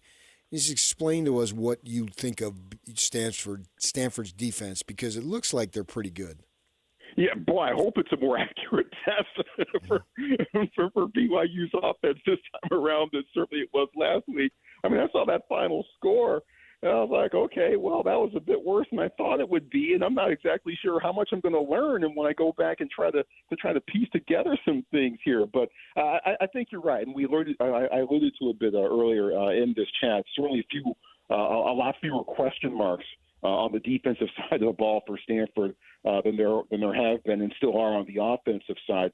And really talking to folks, inside the program during training camp, during fall camp, and they say, look, defensive line is probably one of the strongest units on the entire team. Defensive line and tight end were the two that they signaled out in particular. And, yeah, the case can be made. I mean, the first defensive snap of the game for Stanford against Hawaii, Clay Patterson, seventh-year player, bowls in, just bull rushes up the middle, blows up the quarterback in the end zone, and Wilfredo Ibar, an edge rusher, recovers it in the end zone for a score. And you're thinking, man, one snap in, man, is the tree fence back? Is this the 76 Steelers? Man, this is going to be awesome. But Patterson, veteran guy, unfortunately, he made an unfortunate dancing with the stars moment that ended up being one of the critical plays of that game, 15 yards and an extended Hawaii drive that they later turned in to go-ahead points at the half. But Patterson, a veteran guy coming off injuries last year, Zach Rao, Anthony Franklin, Zach Bucky, who had 3 sacks against Cal, Omar Staples, Braden Marceau, Oleinka. That's a pretty stout. That's a pretty stout unit up front. Active linebackers: Matt Rose with 13 tackles against Hawaii. Teveru Tafiti, who just blew up as the season went along last year as an outside rusher with Ernest Cooper and Wilfredo Ibar in reserve. And the secondary was shorthanded last week. Colin Wright, Stanford's best corner, did not play. Was a bit dinged up during camp. I'd imagine he'll be back against BYU. Scotty Edwards, of course, the Utah, the Beehive State product, coming back home. His uncle played at BYU. All his family played at a bunch of BYU fans. Scotty even said, hey, look, back when I was a kid going to Provo, I've rushed the field at LaVelle Edwards Stadium a few times. He was unable to go. But also in reserve, you have Brandon Nicholson and Cam Richardson, a couple of freshmen who were thrown into the fire, trial by fire and by injury for last year. The defensive back room was just decimated for much of last year, but they gained valuable experience. Mitch Lieber, Jay Green. So yeah, experience from front to back, and they're going to be counted on and maybe leaned upon maybe a bit more than I thought they might be until Stanford discovers a passing game. So we'll see what the Stanford defense can do to dent BYU and go up against a familiar quarterback one. They had to defend that guy in spring practice a few times. Troy, we appreciate the time as always. Enjoy the short plane flight, old school style, before you get back to, the new deal. We might not even get a full meal on the plane this time. Man, I'm kind of bummed, but that's all right. Thanks a bunch. Really appreciate it. Stay safe, stay healthy, stay sane, and go Stanford. Troy Clardy, Stanford Cardinal play-by-play broadcaster, joining us here on The Zone. DJ and PK, when we come back, your feedback next. Stay with us. And it's all over almost here. Don't go nowhere. It's game week for the Cougars, and the KSL Sports Zone is getting you ready for kickoff. It's back-to-back home games for the Cougars to start the season as BYU welcomes Stanford to LaVelle Edwards Stadium this Saturday. Listen all week long for the best coverage of Cougar football and your chance to win tickets to the game. Then catch college football Saturday game day at 10 a.m. with the post-game show immediately following the game on KSLSports.com. Your home for the best coverage of BYU football is live on air, online, and on the KSL Sports app. This is 97.5, the KSL Sports Zone. What's up, everybody? I'm Mike Wilson with Any Hour Services, and you might have heard that during the month of September, Any Hour Services is having our free furnace sale. That's the sale where when you have Any Hour Services install a new air conditioner, we'll give you a new furnace for just the cost to install it. About $400. The furnace is free, you just pay the labor. If you think you might be interested and want to know how much you can save during our free furnace sale, call Any Hour Services and schedule your free estimate today. Google Any Hour Services or schedule online at anyhourservices.com. No one helps more homeowners than Any Hour Services. The Utah RV Super Show, the premier RV event of the year, is back at the Mountain America Expo Center Thursday, September 11th through Sunday, September 14th. Come see new 2026 models and special closeout pricing on all 2025 models. The Utah RV Super Show is offering family passes Thursday, September 11th for $10 per family. Unplug from distractions and plug into family at the Utah RV Super Show. Discount passes at UtahRVSupershow.com. Hey guys, Alex Curie from the KSL Sports Zone. I'm sitting down here with Dale today, who has also been on the same program I've been on. Thank you. Why did you join the SLC Fat Loss program? Because it has to do with accountability. I need somebody to hold me accountable. What were your particular goals with weight loss? I know it changes for everybody. I started out at 330 pounds, and my goal is to get down to 200 pounds. Tell me about the goal then. Have you been able to meet it? I've lost 46 pounds. I still got a ways to go. I figure I probably have 2 more sessions to go with it, so I'm going to stay in as long as it takes. What do you think helped you the most with that success at being able to drop the weight with SLC Fat Loss? Because I believe in it. I'm living it. It's a part of my life now. All right, so would you recommend SLC Fat Loss to somebody, and why? Absolutely. It's the best program I've ever been into, and I've tried lots of diet programs. Thank you so much, Dale. To learn the success of losing up to 1 pound of healthy fat a day and to start that own success story of your own, get a hold of the folks at slcfatloss.com. Here's the website again. That's slcfatloss.com. Results may vary. Be advised, this is your opportunity to save up to 40 to 80% on a hot tub or swim spa this weekend only, Friday through Sunday, Mountain America Expo Center, Sandy. Be advised, this is your opportunity to save up to 40 to 80% on a hot tub or swim spa this weekend only, Friday through Sunday, Mountain America Expo Center, Sandy. 18-month interest-free financing. Our factories have demanded we sell 1,000 hot tubs and swim spas this weekend. Mountain America Expo Center, Sandy. Huge factory incentives, factory rebates, this weekend only. Mountain America Expo Center, Sandy. We can remove your old hot tub. Free delivery of your new hot tub. Hot tub starting at $2,999. Mountain America Expo Center, Sandy. Free delivery of your new hot tub. Just relax and enjoy. Mountain America Expo Center, Sandy. Friday, 2 p.m. to 8 p.m. Saturday, 10 a.m. to 8 p.m. Sunday, 10 a.m. to 6 p.m. Free admission, free parking, free delivery. Mountain America Expo Center, Sandy. Call 833-SPA-SALE or visit hottubandSwimSpaSale.com. Discover the exceptional value of Bar W Beef, where quality meets convenience. Bar W Beef's dry-aged beef, aged for 14 days, offers rich marbling and tender texture, perfect for grilling, roasting, or pan-searing. Enjoy the rich flavor and generous size. Shipped directly from the ranch to your door. Now hosting one-day pop-up events, go to barwbeef.com to find a pop-up event near you, or stop into the store in Nephi for weekly in-store specials. barwbeef.com. That's barwbeef.com. Tune in Thursday for your chance to win free tickets to Corn Bellies and Spanish Fork. Don't miss the Sunflower Fest and Pumpkin Fest, going on now through November 1st. Right now, enjoy more than 1 million flowers while they're still in bloom. Listen Thursday at 8:30, 11:30, 2:30, and 5 for your chance to win. 3, 2, 1. This is your Utes at 50 update. 158! Presented by Kenny J's Barbecue on 97.5, the KSL Sports Zone.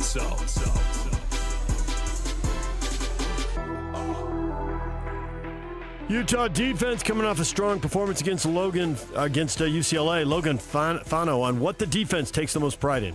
I feel like as a defense, we're really trying to take on that identity of a Utah football defense. That's why I take pride in it. I just feel like we have a bunch of guys that really buy into that culture and that legacy. This Ute Update is brought to you by Kenny J's Barbecue. Come visit Kenny J's Barbecue at the District in South Jordan. Mouth-watering ribs, savory brisket, and all of your barbecue favorites.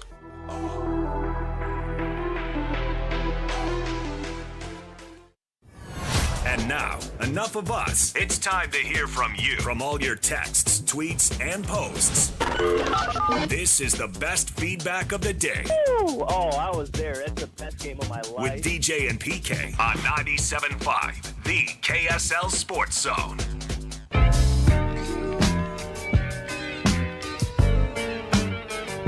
I can't believe today was a good day. Tune in Thursday for your chance to win tickets to Corn Bellies and Spanish Fork. Don't miss the Sunflower Fest and Pumpkin Fest. Going on now through November 1st. Right now, enjoy more than 1 million flowers while they're still in bloom. Listen all day Thursday for your chance to win. Time for your feedback. How come BYU and Utah, it's so different? Utah's getting all the love, but what about BYU? Cheese fries, huge Ute fan. BYU should have manned up and scheduled a real P2 opponent like Utah. What happens if Stanford plays UCLA, PK? If Stanford plays UCLA. These are their P2 opponent, non-conference. I mean, Stanford's not a P2. It'd be Power 4. I mean, Stanford's in the ACC. But nonetheless, wouldn't there be about 10 to 15,000 fans there for a... Oh, is that what you're talking about? They're talking about results. I was thinking about it. I was just thinking, who's the better opponent? I mean, I think they're both going to end up being... Oh, between those two? They're both going to have losing records. Neither one's going to be bowl eligible. I would say Stanford. I think they've got a legitimate defense, and they're experienced as all get out. They are upperclassmen, graduates, all that stuff. So I would give the slight nod to Stanford. I think as far as what we're looking for from BYU's offense, this is a decent test against Stanford's defense. I think Stanford's defense is decent. They've got a few players there, yeah. So I'm you mentioned Rose at linebacker, yeah. And he was their leading tackler against Hawaii. Had a dozen, I think, solo tackles. Yeah. Nobody else had more than 5. And he's upperclassman. Right, but he didn't have a lot of stats his sophomore and junior year, but getting his chance now and at least made the most of it week 1. Well, we got BYU fans who are confident, almost highly ranked at True Blue BYU 1984. You'll see. Just wait. No. Gif of a... You about to find out. There it is. No linking verbs, please. The linking verb is the most disrespected and underutilized punctuation in the English language. You State Iceman, Jack. If BYU don't do well, you got another nickname off of PK's nickname. Instead of the grizzly bear, he'll be the teddy bear. Okay. Yeah. But, you don't normally give nicknames in a negative way. Not usually. Every once in a while, your guy Bill Parcells is good at it.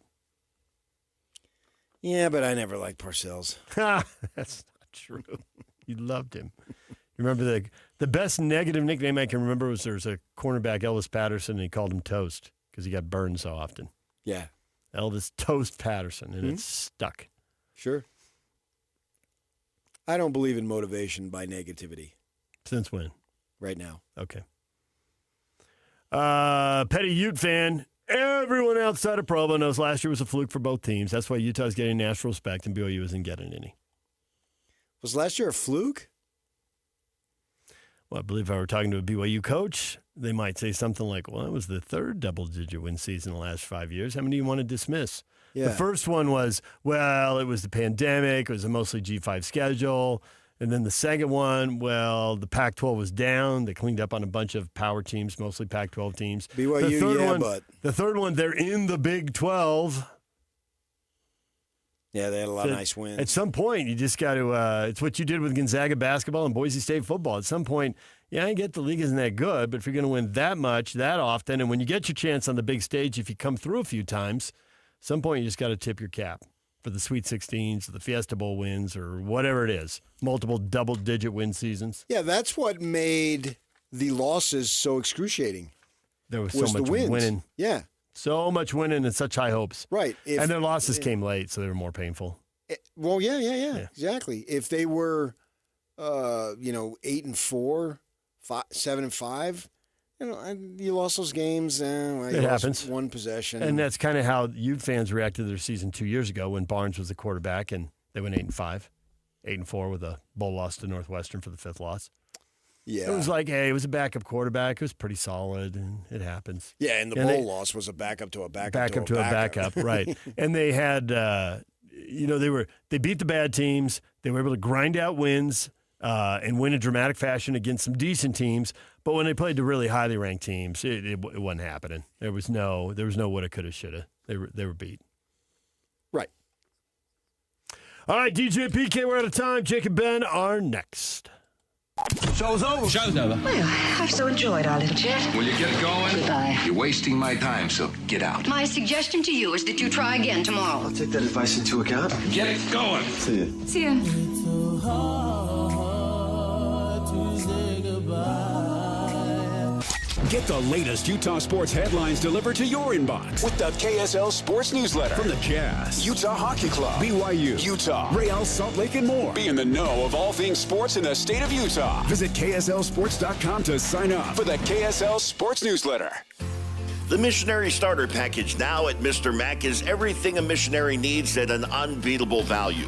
It includes 1 slim or modern fit suit, 4 and collar stretch shirts, 3 Teflon treated washable ties, 1 mission belt, and a pair of Echo or Johnston & Murphy walking shoes, all for just $695. Fit is never a problem at Mr. Mac with free in-store tailoring. Ask for the Missionary Starter Package at all 9 Mr. Mac locations. These days, many companies have turned to influencers to tout their products or services. But here at John Watson Chevrolet, the only endorsement we need is from our customers. Because of their feedback, we're proud to be Utah's best reviewed Chevy dealer. Visit us today to see why we get reviews like, buying a car should be a fun experience, like a kid getting a new toy. And at John Watson Chevrolet, it was. John Watson Chevrolet, your 5-star Chevy dealer. 3535 Wall Avenue, Ogden. Chevrolet. Together, let's drive. Hans and Scotty and Hans, it's hard to get the family together with a good home-cooked meal. Well, guess what? Beehive Meals is ready to step up and take care of it for you. They're so convenient. They're delicious. You cut the top off, they're frozen, you put it in a slow cooker, you walk away, and you're going to have that perfectly fresh, delicious cooked meal that's wholesome and hearty for your entire family in just a matter of hours. This is a Utah-based meal prep service specializing in preparing convenient slow cooker freezer meals designed to simplify dinner and bring the family together. Hans, these meals, by the way, are just incredible. Well, I got my box. I've got the chicken Alfredo, the chicken burrito bowls, the chicken noodle soup. I've got honey mustard chicken. I got the Hawaiian pork that I'm so excited about. Meatball marinara. The meals are great, and it goes on and on and on. These menus are constantly changing, so you always have an incredibly fresh and unique meal. So get to beehivemeals.com and use the promo code THEZONE to get $20 off. That's THEZONE at beehivemeals.com. Stay up to date with everything Utah Jazz related with the new Jazz Notes newsletter. Get draft updates, analysis, and be the first to know about every off-season move. Visit KSLSports.com to sign up for the Jazz Notes newsletter. Ticket packages for the Utah Mammoth 2025-26 season are available now. From full season and half-season packages to mini plans and other flexible options, choose the ticket package that fits you best and be part of the action all season long. Call or text 801-325-PUCK to talk with a rep or visit NHL.com/Utah/tickets/season tickets to learn more. Attention high schoolers, are you ready to power up your future? The Hercules Scholarship Competition is officially open, now through November 1st. You can win up to $2,000 towards your tuition. It's simple. Fill out the application, answer one essay question, submit before November 1st. Don't miss your chance to invest in your future. Apply today at HerculesCU.com for your Hercules Scholarship and make your education unstoppable. Hercules First Federal Credit Union, growing stronger together. Hey Ryan, you remember that trip we took in our tent trailer down to Southern California? Oh, that was the best. Making memories with Paris RV. Hook up to the 2025 Forest River Rockwood 16 OTG for only $9,195 or $148 per month, 0 down. Or the 2025 Highland Ridge Open Range 177 BH for only $14,995 or $171 per month, 0 down. Or the 2026 Coachman RV Catalina Summit Series 7 134 BHX for only $14,995 or $171 per month, 0 down. Take your family out RVing with Paris RV. Paris RV is your locally owned, family-run RV dealership. We strive hard to find the very best RVs for the price. With 4 locations, over 1,000 RVs in stock, 42 service bays, and 4 super parts stores. We're sure to help take your family on the best RV vacation. Check out our perfect family bunkhouse trailer, the 26BH. That sleeps 9 for $19,995 or $227 a month, 0 down. Life is short. Enjoy it. North Murray, South Murray, Payson, and Pocatello. ParisRV.com. Broadcasting from the Mountain Home Services Studio, this is 97.5 KZNS FM Colville, 1280 KZNS AM Salt Lake City, and 102.7 KSL FM HD2 Salt Lake City Midvale. This is 97.5, the KSL Sports Zone. And now, it's 10 a.m. Let's just get down to it. And it's time for your sports fix. Strap yourselves in, folks. From two guys who have covered the teams you're passionate about for years. We are professionals. This is Jake Scott and Ben Anderson on 97.5 The KSL Sports Zone.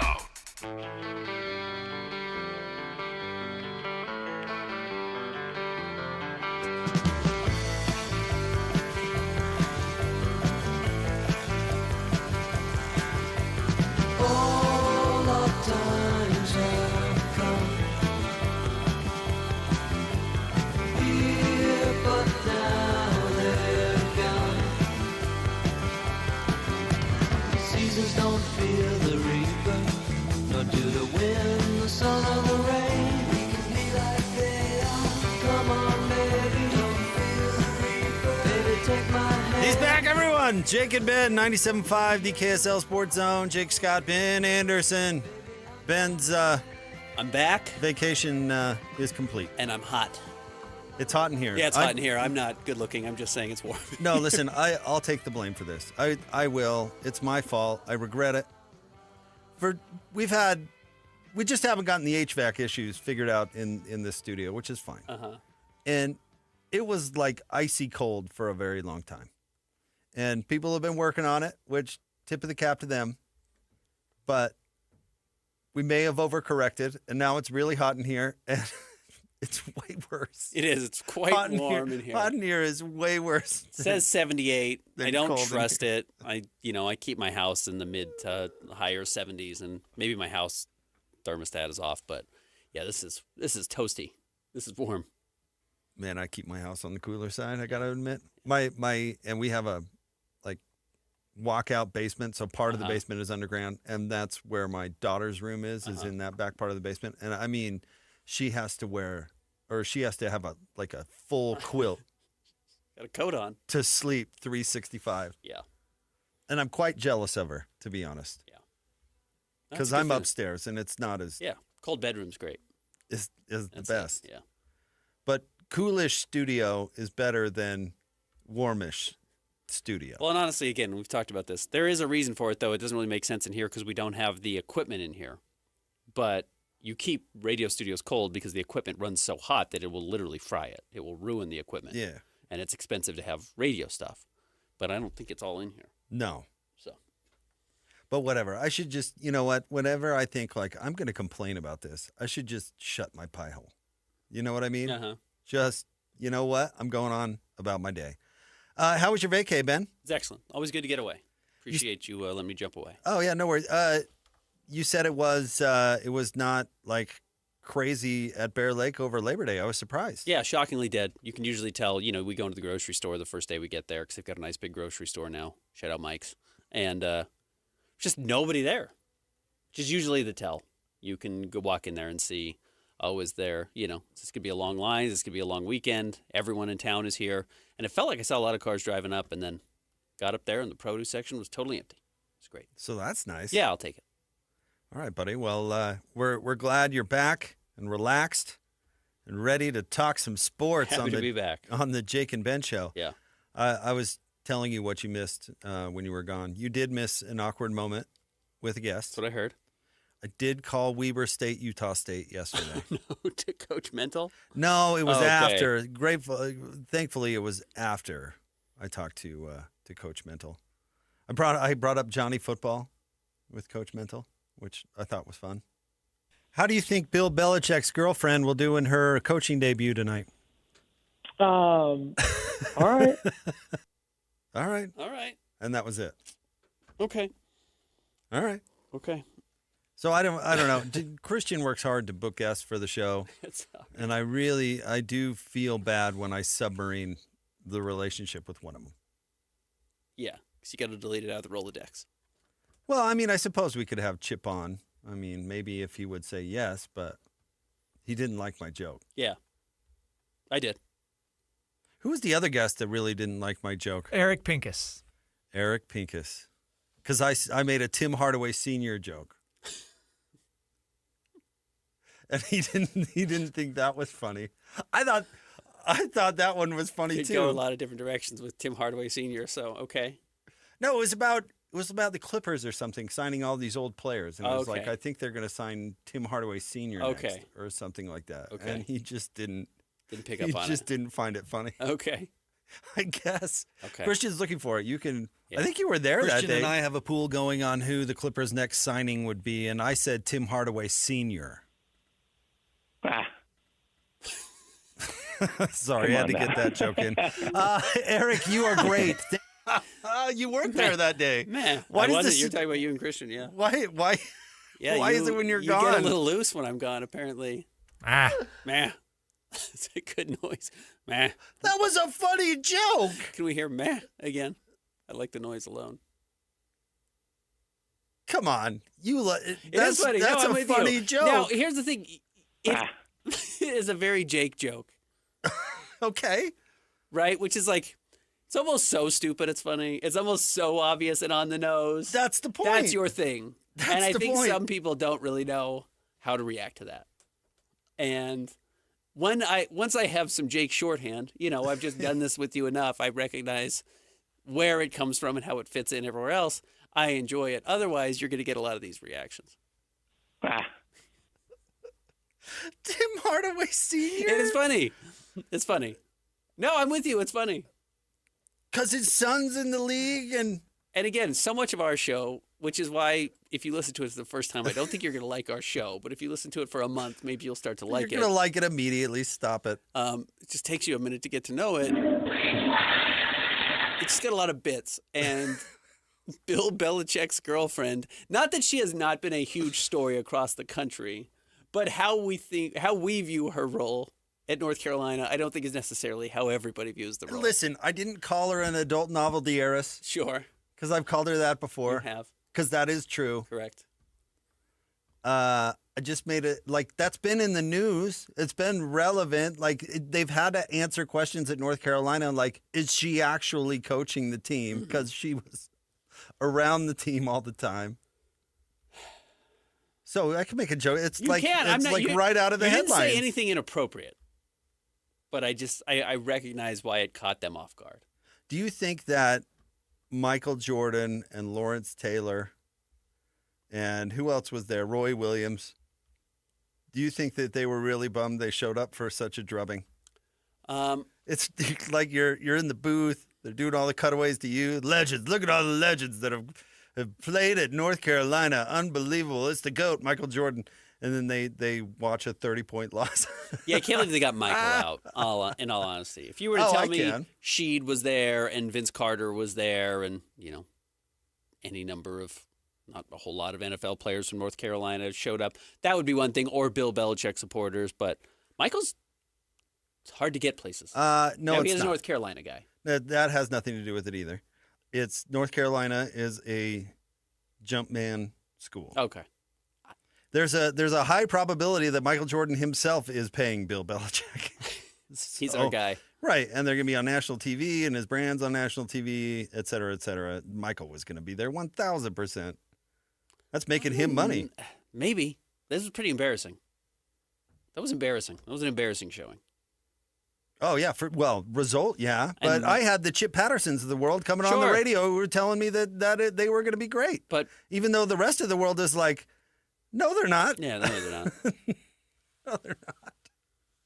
But Michael, I don't know. Michael doesn't show up a lot of places. He's pretty reserved. He's pretty private. But you're right. It's a Jordan school, so it makes sense. It's the Jordan school. It I mean, Michigan is also. I know, but that's their. I mean, Nike is associated with Oregon, and Nike has other schools, but Nike is associated with their premier #1 school. That is, it is North Carolina. It is. That's why the basketball program stinking is inexcusable. Yeah, right. Inexcusable. Yeah. But that won't be the case forever. Well, Roy looked pretty healthy. They should talk to him about stepping back in. Yeah. Hey, Roy, are you bored? You have plenty of time to come to football games. You want to jump back in? Anywho, yeah, I got shut down by our guest again. Ben can't leave town. Just don't book any guests, Christian. It'll just be a desert of me talking because apparently I embarrassed the show and the station. You're a peacock. We got to let you fly. Yeah. Spread your feathers. I went to the aviary over the weekend. Yeah, I bet. We saw a peacock. They're everywhere. Uh-huh. Flamingos was what my daughter was particularly excited to see. Ben, you want to let's the Utes move into the top 25. The Cougs did not. Christian lied to us yesterday and said that the AP poll was coming out at 10 a.m. and it did not. It did not come out until after the show. We spent 2 hours treading water. Because of David James and Christian Esparza. Just not to throw anybody under the bus, but there you go. I thought both schools, honestly, were going to be in the top 25, given where they were receiving votes in the initial poll and how many teams were slotted to fall out. But the Utes climb in, the Cougs do not. Well, it's the value of in being the on, AP poll. It's the value of being on Fox and being the only game on at the time. Now, that doesn't mean everyone watched it necessarily, but I'm sure a lot of people tuned in for the first quarter and saw, Utah's up 20-0. I'll turn off the TV, and if I come back to it on, the next morning, Sunday morning, and something has radically changed, I'll change my opinion on Utah. But no, I think you watched the first quarter of the game, you turned it off, you turned in the next morning, you checked the score, it was 43-10, you thought, oh, yeah, well, Utah's good. I think that happens a lot, unfortunately. But, I mean, do you think people saw BYU's game? Saw the score, but honestly, in week one, and it even happens through week two, we've got a dreadful landscape of games coming up this weekend. For the most part, there's one top 25 game. It's Michigan, Oklahoma. But you kind of look, and every game's a blowout. There's a lot of 63-10s. There's a lot, 69-0 is a particularly egregious score. But there's a lot of these blowouts early in the season. So I don't know if what BYU did caught the attention it probably deserved. Whereas Utah on Fox, the only game on, honestly, coaches are getting home from coaching their teams, if we're assuming that coaches, I know this is the AP poll you're talking about, but people are settling in to watch these games. It's like, you're going to find it. You're going to find the Utah game. You want to, then it had good storylines that were not even Utah related. The Nico Iamaleava is a great storyline that people wanted to root for or against, and that just drew eyeballs. So if I had to guess why Utah jumped, and actually jumped to BYU because they were behind them in the first AP poll when it came to also receiving votes, I think there's some evidence of why that would be the case. So I actually don't think time slot and broadcast has much to do with it. My argument was I thought BYU would be next man up in the two teams would fall out and it'd be Utah and BYU. I actually think Utah got a bit of the shaft only getting in at number 25, and they certainly got the shaft in the coaches poll by not getting in at all. What I think got them in is because they ragdolled a Big Ten team. Sure, absolutely. And it's not a great Big Ten team, but all those results that you were naming off, and I know you're referring to BYU, but all those results, they're playing against directional whatever. Yeah, no one cares. Or, Arizona throttling Hawaii, and that jumps into my mind. Right. If Utah had played Cal Poly week one, nobody would care. Utah wouldn't be in a top 25 Everybody, team. A big storyline, if you want to go with storylines that had influence or should have influence, a big storyline going into the year, of course, we talked about it on this show, was last year just a blip. And Utah will be back to being Utah with some adjustments to the coaching staff and some transfers in key positions. Will they go back to being that because that is a top 15, top 10 team? Mm-hmm. Or will they be what we saw last year, which is a rudderless boat that can't move the football and can't score points and loses to Houston, whatever they lost to Houston by? And Utah, I thought, really made a statement in that effect. Now, we'll see if they keep it going. But, I mean, like I said this on Monday, Ben, but my whole thing in the offseason was how does the new offense marry with the defense? How do you complement the defense? I feel like that 10-minute drive in the third quarter was a absolute, that was directed to me. I know it wasn't, but you get my point. No, it was directed to me. It marries just fine. We can do a game-ending, basically, 10-minute drive that's going to score 7, that's going to just take the life out of the opponent. Just like Kyle Whittingham likes to do. Yep, they can do it. I mean, they answered a lot of questions, I thought. I mean, it was one of the most, Florida State probably, I guess, had the most impressive win over the weekend, like the way that they did it and who they beat. Yeah. But you've got to put Utah up there. Again, UCLA sucking, I don't think was the story of that game. I thought Utah showing that, no, last year the wheels came off because of some circumstances, and the wheels are right back on. And this is going to be a conference contending team that should be in the top 15. Not immediately or whatever, but that's kind of the signal they sent, I thought. BYU was different because Portland Portland State is the worst team in college football. They are the worst team in college football, for sure. And so, I have low expectations for the Bear, and I suppose he exceeded those low expectations. So I suppose that's good news. But I thought BYU was going to move into the AP just based on next man up. You know what I mean? Sure. Which didn't happen. No, it didn't happen. And I do think people recognize Portland State's now gone 8 quarters and hasn't scored. And I think they've been outscored, 21-0 or and whatever. They've given up almost 1,000 yards rushing. Yeah. They're awful. I'm with you. What was so impressive about what Utah did, I think it was threefold. 2 of them we really talked about. One of them was a thing I didn't really talk about a whole lot just because I'm bad at my job. But the first one was, can Utah shorten games when they need to, or does the offense only know one speed? And one of the kind of conversations you and I had is, did they ever have the luxury last year of being able to slow it down? Did they ever have the ability to go on a 10-minute drive that is a third of the second half and slow it down? And the truth is they probably didn't. And one of the things I've tried to get better at, I brought this up with Ace Bailey, is recognizing that just because I haven't seen it doesn't mean they can't do it. Sometimes you don't have the luxury to do it. So we ding all these teams or players or whatever coming into the pros or transferring into our local schools and saying, well, we didn't see him do this. Well, maybe he never had the luxury to be able to do it. Maybe they were always in a firefight and they were down and or didn't have the offensive line to slow a game down. So that 10-minute drive was one of, and I don't mean this to sound hyperbolic, it's one of the greatest drives I've ever seen. And it's inconsequential because it's the first game and UCLA might win 4 games. Honestly, they're terrible. But that was so impressive. That was such a plant your flag. Kyle Whittingham, Utah is back. Jason Beck knows exactly what to do. That was punishing. It was awesome. That was an awesome drive. And everybody did their jobs other than the holding call on the very first play of the drive that set up at 1st and 20 that was so amazing about him. That would be number one. The second was that they just stayed on schedule by running between the tackles when they needed to. As much as, yes, we've talked about spreading the field out, getting out to the edges, utilizing your speed there, and they did, there were still times when they just said, yeah, we're just going to get to 3rd and 2 over and over and over, and we're just going to ram the ball down your throat. And that's fine. And as long as we're at 3rd and 2, we're going to convert, which is why they converted 14 of 16 first downs or whatever the number ended up being. That I thought was also extraordinarily impressive, which was we have a power. We have, in fact, a superpower, and that's this offensive line that's as good as anybody in the country. And we're not going to scheme it out of its strength, which I thought was a real fear for Jason Beck or what I would have feared for this team because they didn't have it at all last year at New Mexico, so maybe he didn't know how to use it. And then the third thing I will say quickly and why I was so impressed with Devin Dampier and why I think sometimes we oversimplify running the option or some of the RPO reads or the things that you have to do there is it still requires a person making a read in real time very quickly. It's nice to be able to make a read before the snap. Doing it after the snap is difficult. And while it should be easy, is this guy crashing? Is this guy open? Run pass option? Am I throwing the ball? What am I doing? I thought Devin Dampier was just spectacular in the decisions he made.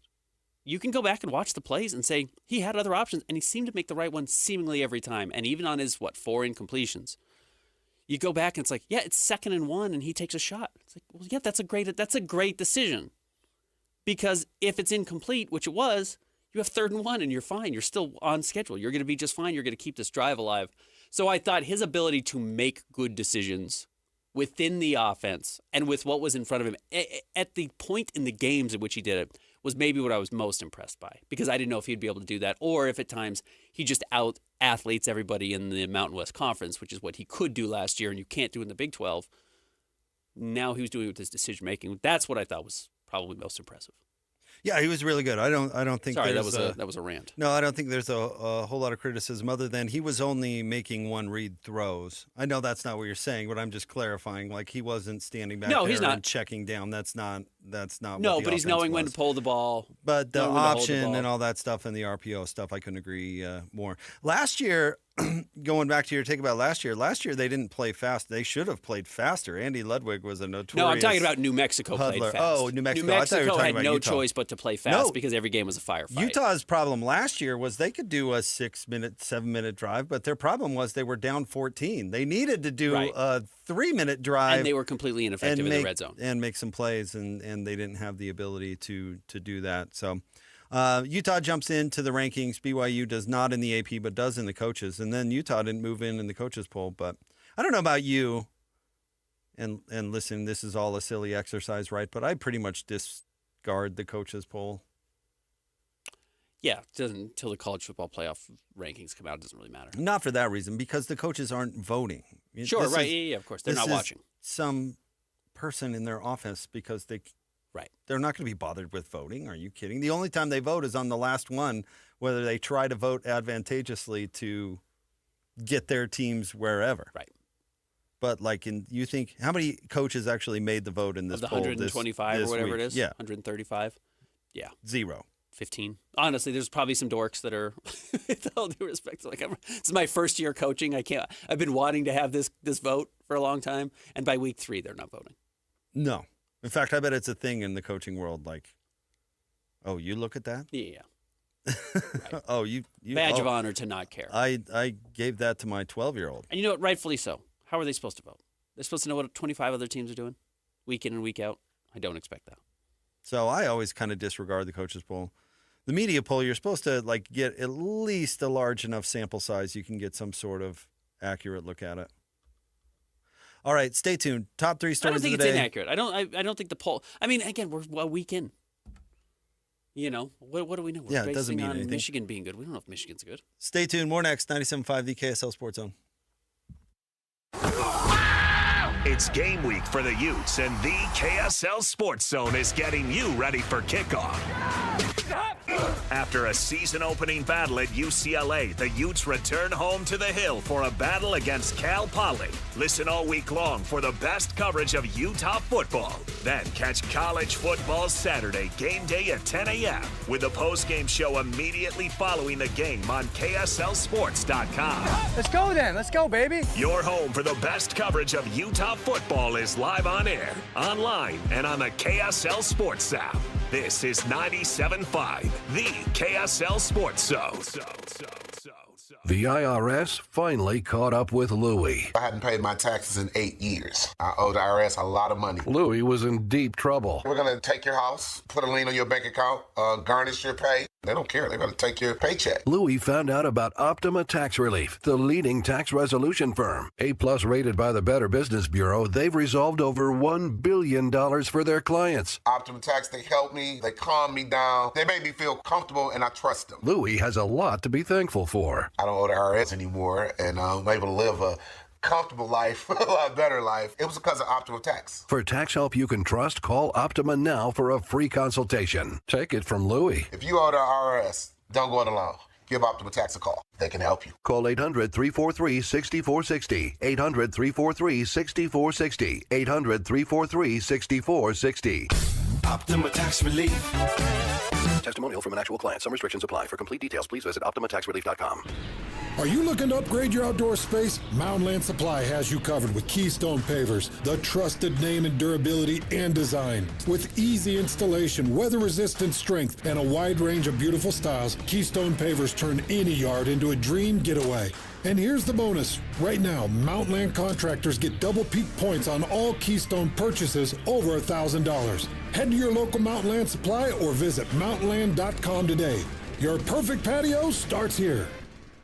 You worked hard for your 401k, but if you've left your job, your money might be sitting in the wrong hands. I'm Jeff Jr. with Trajan Wealth, and it's very possible that the 401k that you have had for years has hidden fees and limited investment choices. But if you're no longer with the company, that 401k may be at the mercy of your former employer. All of these things could be costing you thousands. Rolling over your 401k into an IRA can provide better investment options that align with your long-term goals. At Trajan Wealth, we're fiduciary advisors that are held to a higher standard with no hidden agenda and no hidden fees. Don't let your retirement dollars sit in an old plan, and don't roll it over to your new plan without consulting Trajan Wealth first. Call Trajan today at 801-899-7600. That's 801-899-7600. Advisory services are offered through Trajan Wealth, LLC, an SEC-registered investment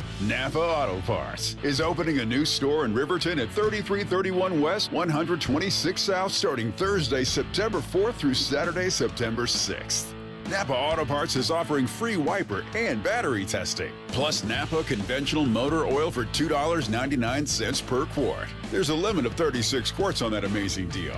Join us in celebrating the grand opening of Napa Auto Parts, Riverton, September 4th through 6th for free food, fun, and great deals. The Utah RV Super Show, the premier RV event of the year, is back at the Mountain America Expo Center Thursday, September 11th through Sunday, September 14th. Come see new 2026 models and special closeout pricing on all 2025 models. The Utah RV Super Show is offering family passes Thursday, September 11th for $10 per family. Unplug from distractions and plug into family at the Utah RV Super Show. Discount passes at UtahRVSupershow.com. Hey, Benjamin, we've got a surprise for you. What? You have a brother. $100 bill just like you. Hey, I'm Ben. What? We just got him for joining America First Credit Union and opening a new checking account. And you're going to live together at America First. What? This is nice. For a limited time, new members get a $100 cash bonus when they open a checking account or $50 when they open a youth checking account. So head to AmericaFirst.com and get your money working today. Membership eligibility, terms, and conditions apply. Federally insured by NCUA. This is your Cougars at 30 update. Presented by Kenny J's Barbecue on 97.5, the KSL Sports Zone.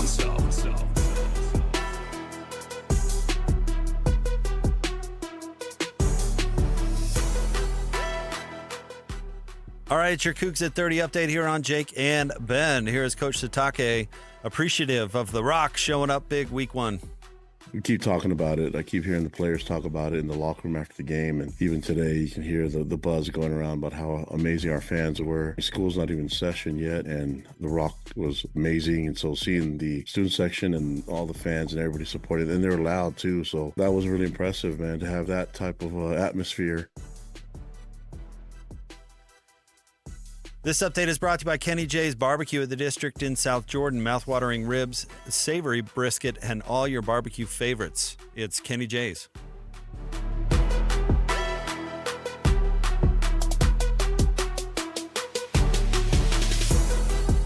It's time to break down the biggest stories of the day.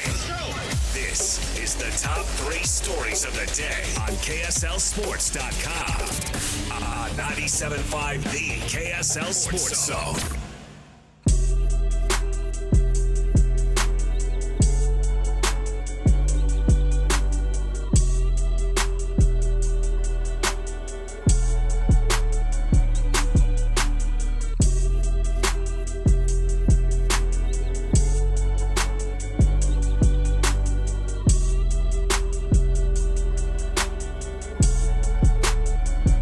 Jake and Ben, 97.5, the KSL Sports Zone. Jake Scott, Ben Anderson. It is time for the top 3 stories of the day at KSLSports.com. Brought to you by our friends at J. Brooks Jewelers. Cherish your love with J. Brooks Jewelers. Explore their expertly crafted engagement rings made from the finest materials. J. Brooks Jewelers. All right, Christian, where do you want to start today? Number 1, BYU had a good matchup against Portland State in week 1. How do you guys think they'll look week 2 against Stanford? Stanford's interesting because they've only played one game, right? They play week 0. They had the week off, and now they get to prepare for BYU. And you would assume that would give them a little bit of an edge, but I don't think Stanford's very good, and I think BYU's very good. Stanford is terrible. I mean, terrible. Maybe not Portland State terrible, but probably not far off. They lost to Hawaii, who then got drubbed, Ben, by Arizona. Yeah. Just ragdolled by Arizona. So, no, I don't think. But this was why you were out of town, I think. Maybe not. Not Tiger Bachmeier. Who was it? There was it was Hank Bachmeier, the older brother, came on with DJ and PK and shed a little light onto why Bear left Stanford. And basically because they put in a temporary coaching staff in a temporary situation. There's no stability. There's no guarantee going forward. There's basically no reason to stay other than, you want to go to school at Stanford, of course. But there's no, stability. Hank talked about one of the reasons Bear, and I suppose Tiger for that matter, chose BYU was Kalani's been there forever. He's not going anywhere. It's, the model of stability. I would guess the Bear is not the only one. And what Stanford is left with is a bunch of placeholders. I mean, their coach, Frank Reich, is a placeholder. Right. He's temporary. So this is not going to be a competitive team in any way, shape, or form this year. And I don't expect BYU to beat them 69-0, but I expect a Cougar victory. Yeah, I think BYU should kill him. I mean, BYU, we haven't seen Bear Bachmeier really pushed. I mean, again, Bear was better than every player at Portland State. He's not always going to be the best player on the field. But that doesn't mean he's the best player on the field. In game one. He wasn't. He's not better than some of his teammates, but he is better than everybody on Portland State.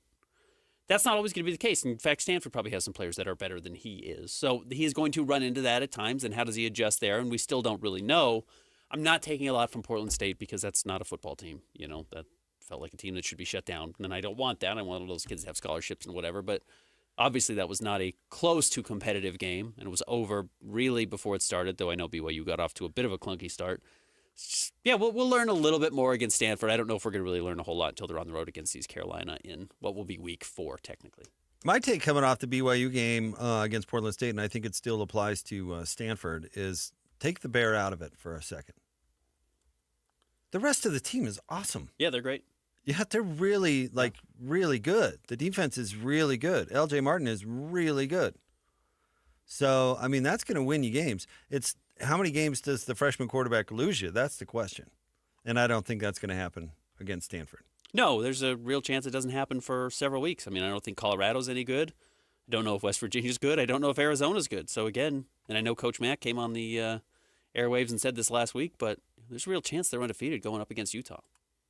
And it might be, I don't want to say deceptive, but it's just not a murderer's row of teams they play until they get to Utah. I mean, Arizona's probably not very good. West Virginia might not be very good. Colorado looked terrible, I thought.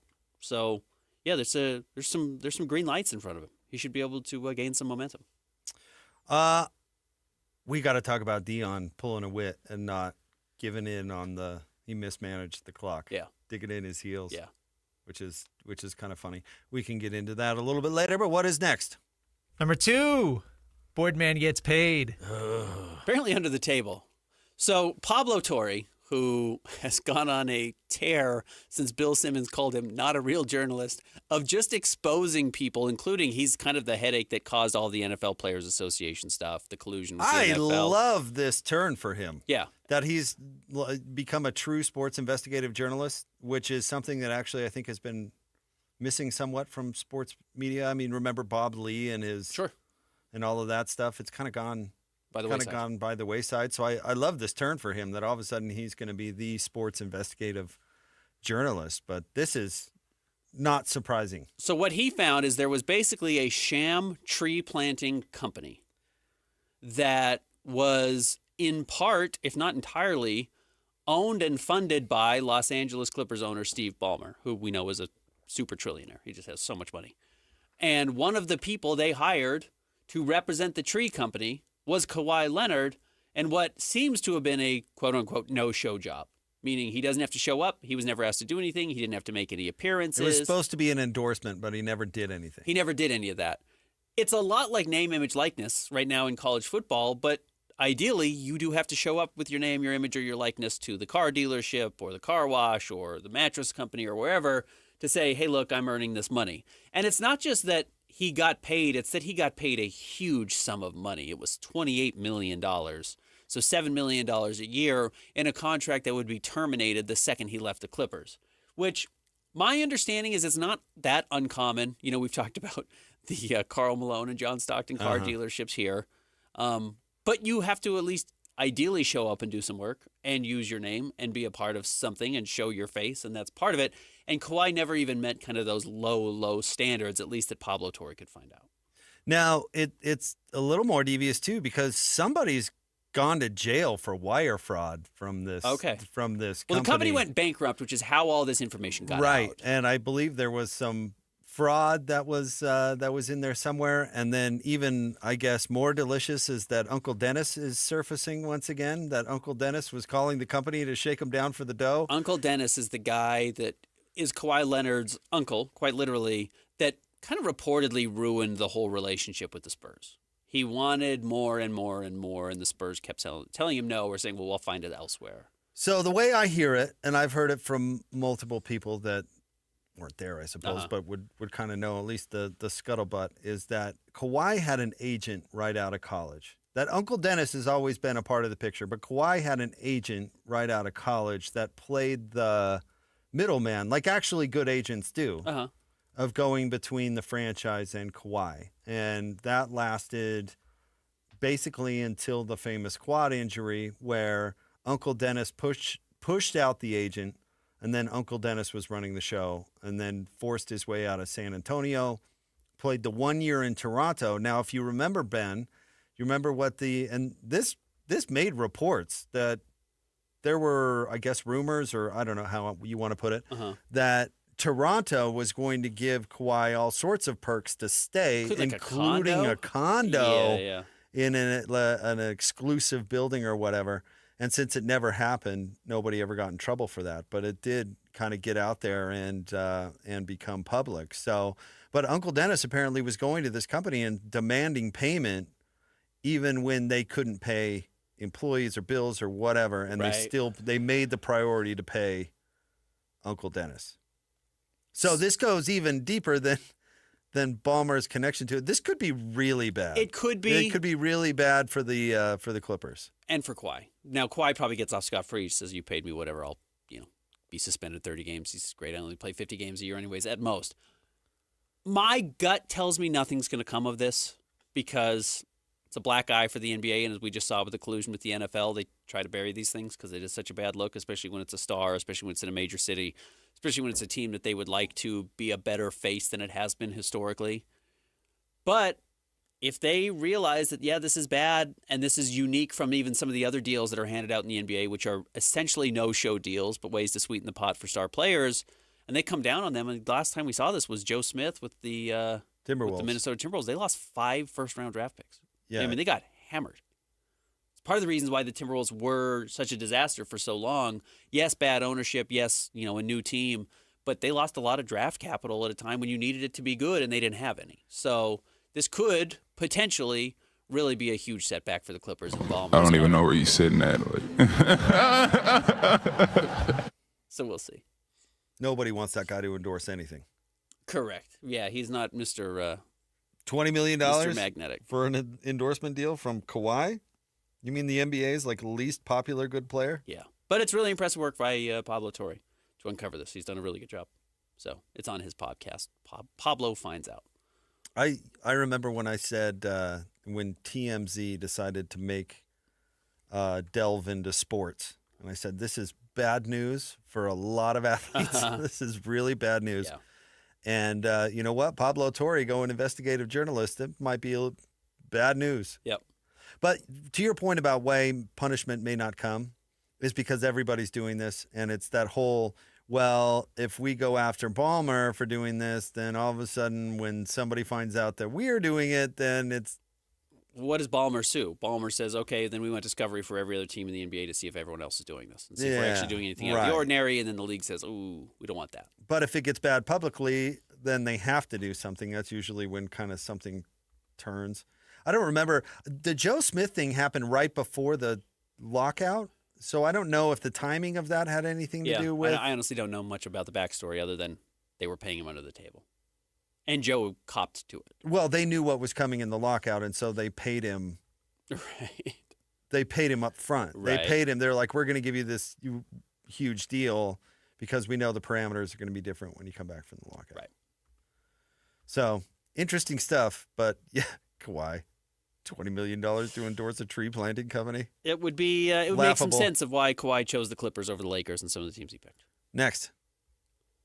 Number 3, the Utah Mammoth have announced their rookie camp roster. And the rookie camp starts a week from today, I believe. It's the 10th and the 11th. They will kick it off, and they really kind of open up what is essentially their full fall camp, their preseason. So that's coming up right around the corner. Good news, Tej Ginla's back. Sounds like he's fully healthy. So we'll see if Tej can get on the ice. Can you imagine how much rookie camp would suck?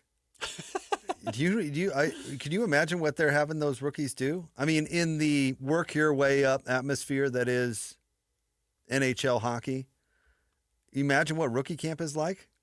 Like in the NBA, where these rookies are coming in, and like Ace Bailey, they're not going to run him through the ringer. You know what I mean? No, at all.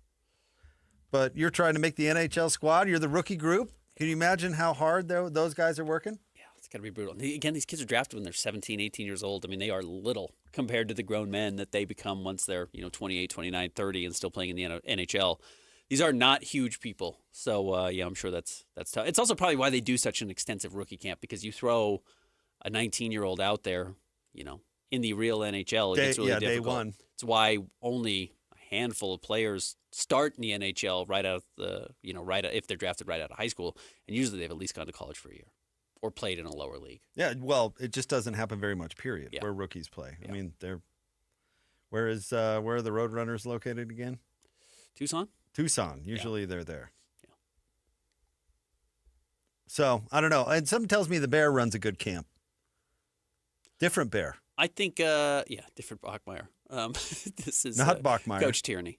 I just think it's pretty well run. I think the front office staff's good. I think the coaching staff's good. So, yeah, they're good. I mean, I really enjoyed hockey season 1. So, be curious what the Mammoth look like year 2. Stay tuned. More Jake and Ben coming up next. 97.5, the KSL Sports Zone.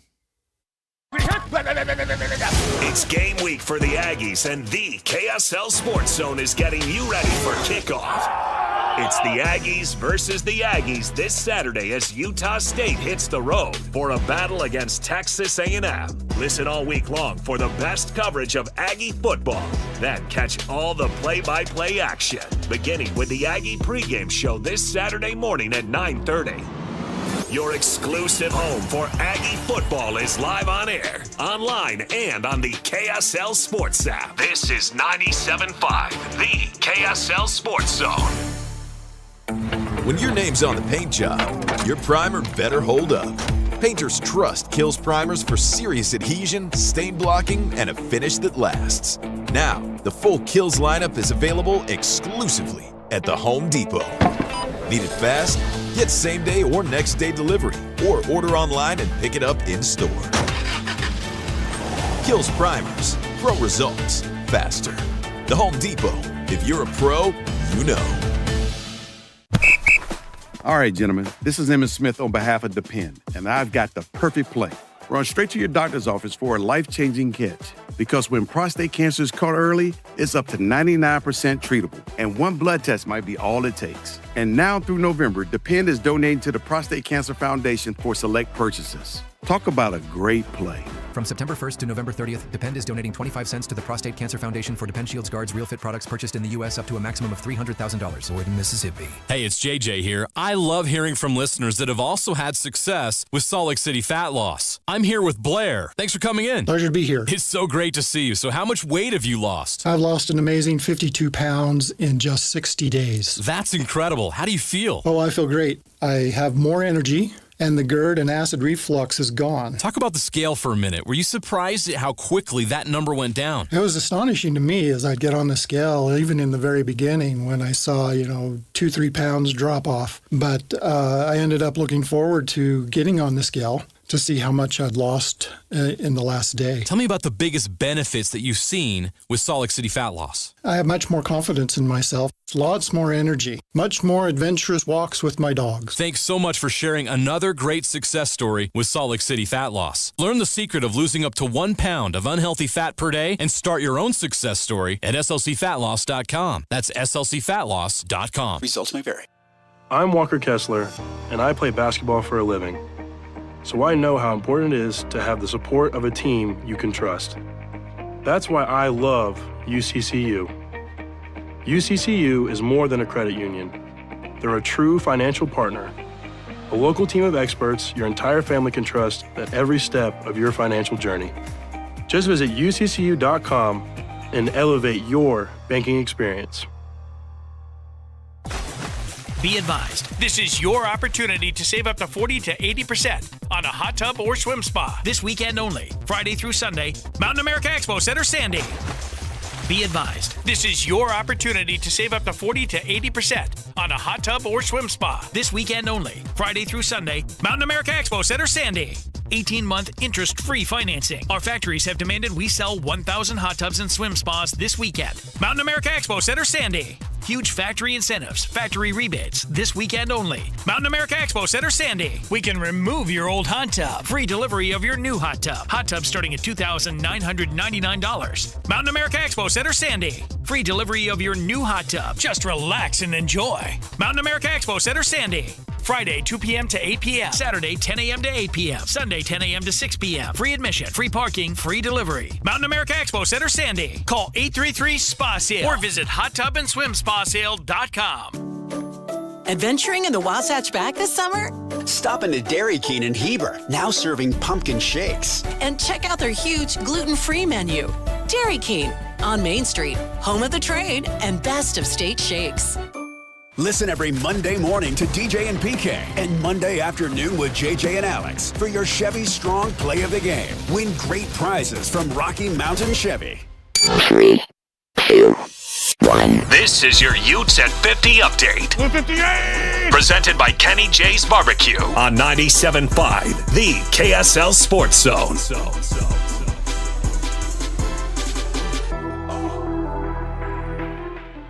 Your Cougs Utes at 50 update here on Jake and Ben. Here's offensive tackle Spencer Fano giving his thoughts on the entire O-line. I'm sure it did. Yeah, our whole line has gone through at least the entire season of starting. A lot of experience on our O-line, so that's probably helped out a lot. Just not a lot of new things for us right now. This update is brought to you by Kenny J's Barbecue at the District in South Jordan. Mouth-watering ribs, savory brisket, and all your barbecue favorites. It's Kenny J's.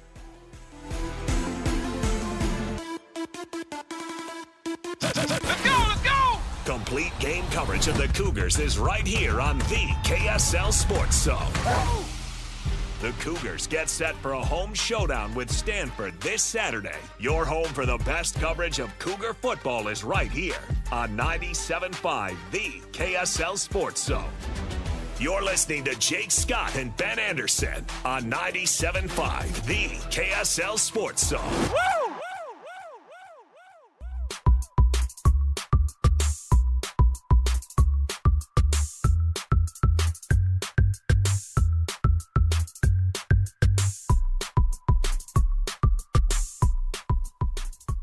Jake and Ben, 97.5, the KSL Sports Zone. It's a Win Ticket Wednesday, and today we're giving out tickets to the fair. 801-575-ZONE, caller 12 right now. You're going to get a family 4-pack of tickets to go to the fair, which is going on, of course, at the fairgrounds September 4th through the 14th. And you can be going if you're the 12th caller right now, 801-575-ZONE.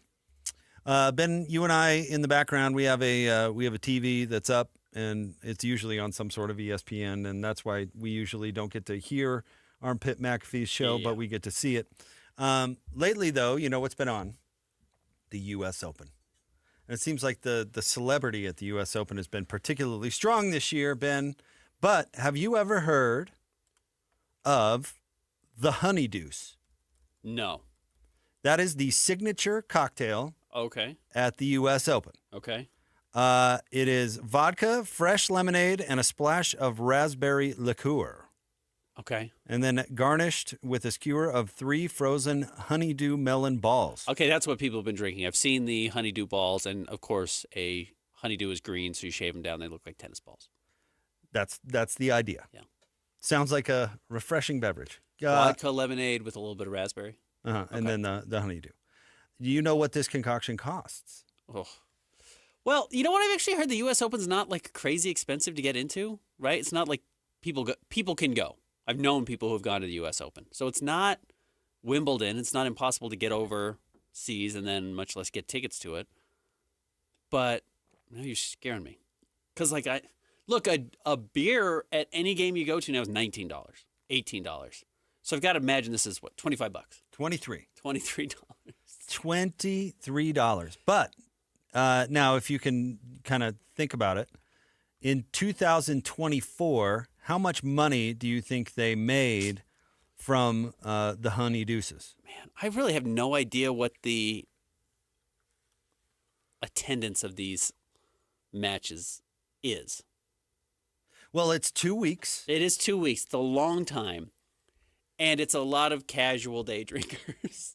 There's probably a lot of that going on. In fact, I'll tell you, Ben, they sold, in 2024, they sold 556,782 honey deuces at $23 a pop, netting them $20 million? $12.8 million for 2 weeks. And that's just honey deuces. I'm sure they sold just as many beers. It's why Utah, the state controlling the liquor stores, is one of the great rackets of all time. It's hilarious. It's a hilarious move by the legislature to be like, yeah, well, we're in charge of that because it's a huge moneymaker. And B, it's why I'm shocked that like Utah doesn't have beer sales at games. Now this is the point I was getting to, Ben, is in today's day and age of where you have to have money and you have to have resources and you have to scrape up every nickel that is not nailed down. I'm sure the translation is not accurate, but let's just say Utah, if they sold beer at their stadium, could net $12.8 million in one season. Again, the numbers I'm sure don't translate, but let's just say it's somewhere in the neighborhood of that kind of dough. Do you know what let's see, this would have been 2024. Do you know what, actually this is 2023, so I apologize, these numbers aren't more up to date. But do you know what Utah's athletic budget was in 2023? What is it? 80 million? 60 million? $115 million. High. Okay, really high. $115.7 million. You're telling me they couldn't use an extra 10% of their budget? Right. I mean, that is a lot of dough. And I know that they'd have to change laws, which kind of gets into what you're talking about. Yeah. But they're already selling booze at that stadium, and I don't know how they get around it, but they do it. Change all the laws for the Olympics. Laws could be changed. I don't know how they have the tailgate situation the way that it was. It used to be, I think, that it was on the VA lot, and that was technically private or whatever. They gave permission. I think that's what it was. But now it's everywhere. It is. Up there. I don't know how they legally get around all that stuff, but listen, figure it out. I mean, if Utah is now going to be back in the situation where in the NIL world, they're going to be really trying to make a dollar out of a dime and all this stuff is really important, you're just going to leave millions of dollars on the table? I think I'm for this because I think it actually cuts down on binge drinking. Yeah, I think this is the best argument for it. I'm for it in general, but if you really want to get down to the brass tacks, you could be making millions from selling beer at that stadium. Millions. Yeah, of course, you absolutely could. Especially with the events that are outside of football that you have up there that you could be selling beers at. You could just put it all into an NIL fund. You could do it at Utah basketball games too if you're doing it at football games, and then you're doubling the potential revenue there. Gotta think 8 out of the 12 people that go to Utah basketball games will buy a beer. To your point, I think the argument for it, beyond it's going to make us $10 million, is that I actually think it regulates it in a way that it would be valuable, which is, you don't have 21-year-old college junior saying, well, I'm going to pound 6 beers before I go in the door so I can stay drunk as long as I can during the game. Keep my buzz on. Right. He'll say, no, I'll buy one at halftime, and it's $19, and it's the only one I can afford, but at least I'm drinking a beer during the game. As opposed to A, trying to sneak it in, or B, trying to pound as much before he walks in the door. So I think that self-regulation is actually good, with the upside being that, okay, you also threw an extra few $1 million on top of your budget. I would bet the majority of the issues that they have with drunkenness at Utah football games, or even Utah State for that matter, are either one, people that overdo it in the parking lot for what you're talking about, Ben, because, I got to keep the buzz on for the next 3 hours, so I'm going to overdo it. Yep. I'm going to have another 10 Jell-O shots or whatever the case may be. Right. Or I know multiple people, and I guess this is anecdotal, but there is more than 2 that I've met or in my sphere somehow that have been, it's like a tradition. Like, I've smuggled a bottle of Old Crow whiskey into a Utah football game since 1974. Yeah. And somebody who drinks an entire bottle of liquor. You know the Max Hall controversy where he said that somebody poured beer on his family? One of the arguments that was made up was nobody smuggles beer into football games because nobody does. Yeah. No, nobody smuggles beer, period. If you're going to go to the effort of smuggling alcohol into a football game, you're not taking a bunch of clunky, heavy beers. You're taking a bottle of something. You know, I've had this bag since whatever that's got a false bottom. Sure. And those are the people causing problems. Correct. Whereas if you just sold beer, that person's not smuggling anything in. They're getting a wristband, which is another layer of self-regulation. Yep. They're getting a wristband, and they're going and getting one at halftime or whatever. So end of screed. But they are leaving a ton of dough on the table. They are, and every school is, and I'm surprised more schools haven't been willing to make that adjustment, because you look at how many people have welcomed in gambling as a part of their identity, and especially when it comes to professional sports teams, it's because they're making huge sums of money doing it. You know, the Mavericks bought by the Adelsons because they want to turn their arena into a half casino, half arena, which I think is what the Cleveland Cavaliers have, and teams are beginning to have more and more of, because what they actually want you to do is get you into your vice, which is your gambling, make your money that way, and then also there's a sports team there. So I'm surprised more teams haven't done it. I'm with you. I think they should. I really Well, the clock is ticking. And I don't just mean at Utah, I mean everywhere. I bet you people would be in their seats for the start of the game, too, if you did it. Instead of overdoing it in the parking lot and going, no, I'll have another, and I'll get in there whenever. The second quarter. You go, hey, let's get in there 10 minutes early so I can grab a beer and we can get to our seat. Just saying. Yeah, I'm totally with you. Stay tuned. We'll have more Jake and Ben coming up next. 97.5, the KSL Sports Zone. Whether you're stuck in the office, I believe you have my stapler, in your car, or at your in-laws. You want a piece of me? You bet I do. The Zone is with you every step of the way. Download the KSL Sports app to get live streaming of your favorite shows and access to all the latest updates on your favorite teams. Your home for the best coverage of the Utes, Cougars, Jazz, and Mammoth is on air, online, and on the KSL Sports app. This is 97.5, the KSL Sports Zone. Hey everyone, Jake here for my friends at Trajan Wealth. That's Trajan, Trajan, Trajan Wealth. The summer is wrapping up. Labor Day is in our rear view. The kids are back in school, and I hope everybody out there had a great summer. Hopefully you got a chance to do what it is you love to do best, whether it's travel, whether it's family, whether it's play golf. Whatever it is, have you ever thought, what do I want to do when I retire? I've spent a lifetime working for a lifestyle in retirement. What do I want to do? Do I want it to be like a vacation? Do I want to have maybe a cabin in the woods, or maybe a condo in Vegas? Well, you can get to those goals, set those goals, and then Trajan wants to be a team of good folks on your side to show you exactly what you got to do to get there. So give them a call today, 801-899-7600. Sit down with them. Let them show you exactly what they can do for you, 801-899-7600. You can also go online to TrajanWealth.com. Advisory services offered through Trajan Wealth, LLC, and SEC registered investment advisor, paid advertisement. That's 801-899-7600 or TrajanWealth.com. Hey, JJ and Alex here. You've heard us talking about Beehive meals before.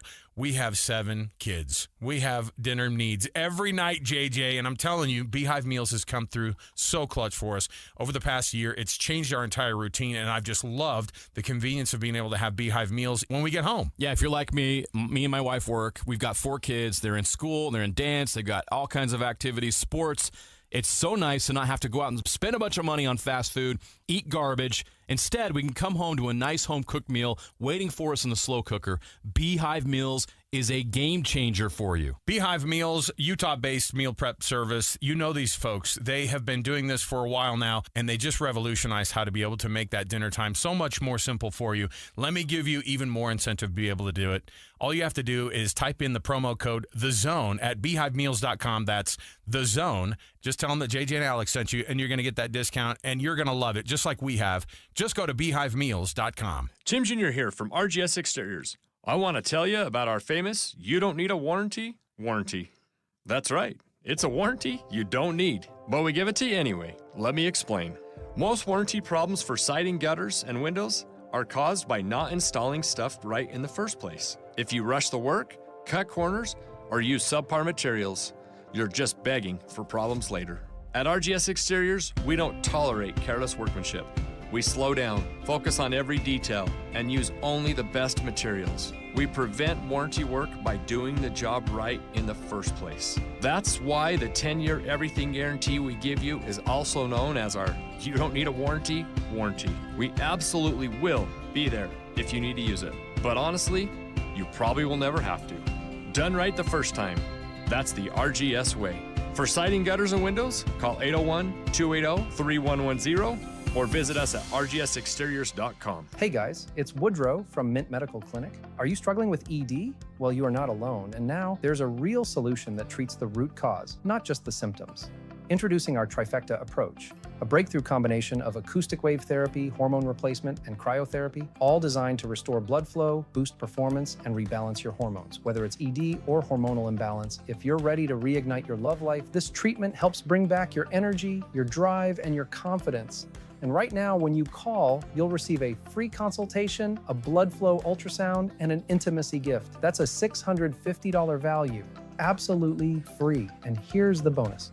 The next 20 callers will also receive a 5-night stay at a luxury resort in Hawaii just for taking the first step. But you must call now. With 2 convenient locations in Layton and Sandy, help is closer than you think. Call 801-804-8000 now. That's 801-804-8000. Mint Medical Clinic. We'll get you back to mint condition. Broadcasting from the Mountain Home Services Studio, this is 97.5 KZNS FM Colville, 1280 KZNS AM Salt Lake City, and 102.7 KSL FM HD2 Salt Lake City Midvale. This is 97.5, the KSL Sports Zone.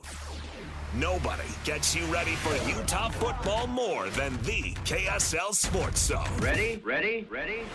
It's the home opener for the Utes as they battle Cal Poly in Rice-Eccles Stadium. Your home for the best coverage of Utah football is right here on 97.5 the KSL Sports Zone. You're listening to Jake Scott and Ben Anderson on 97.5 the KSL Sports Zone.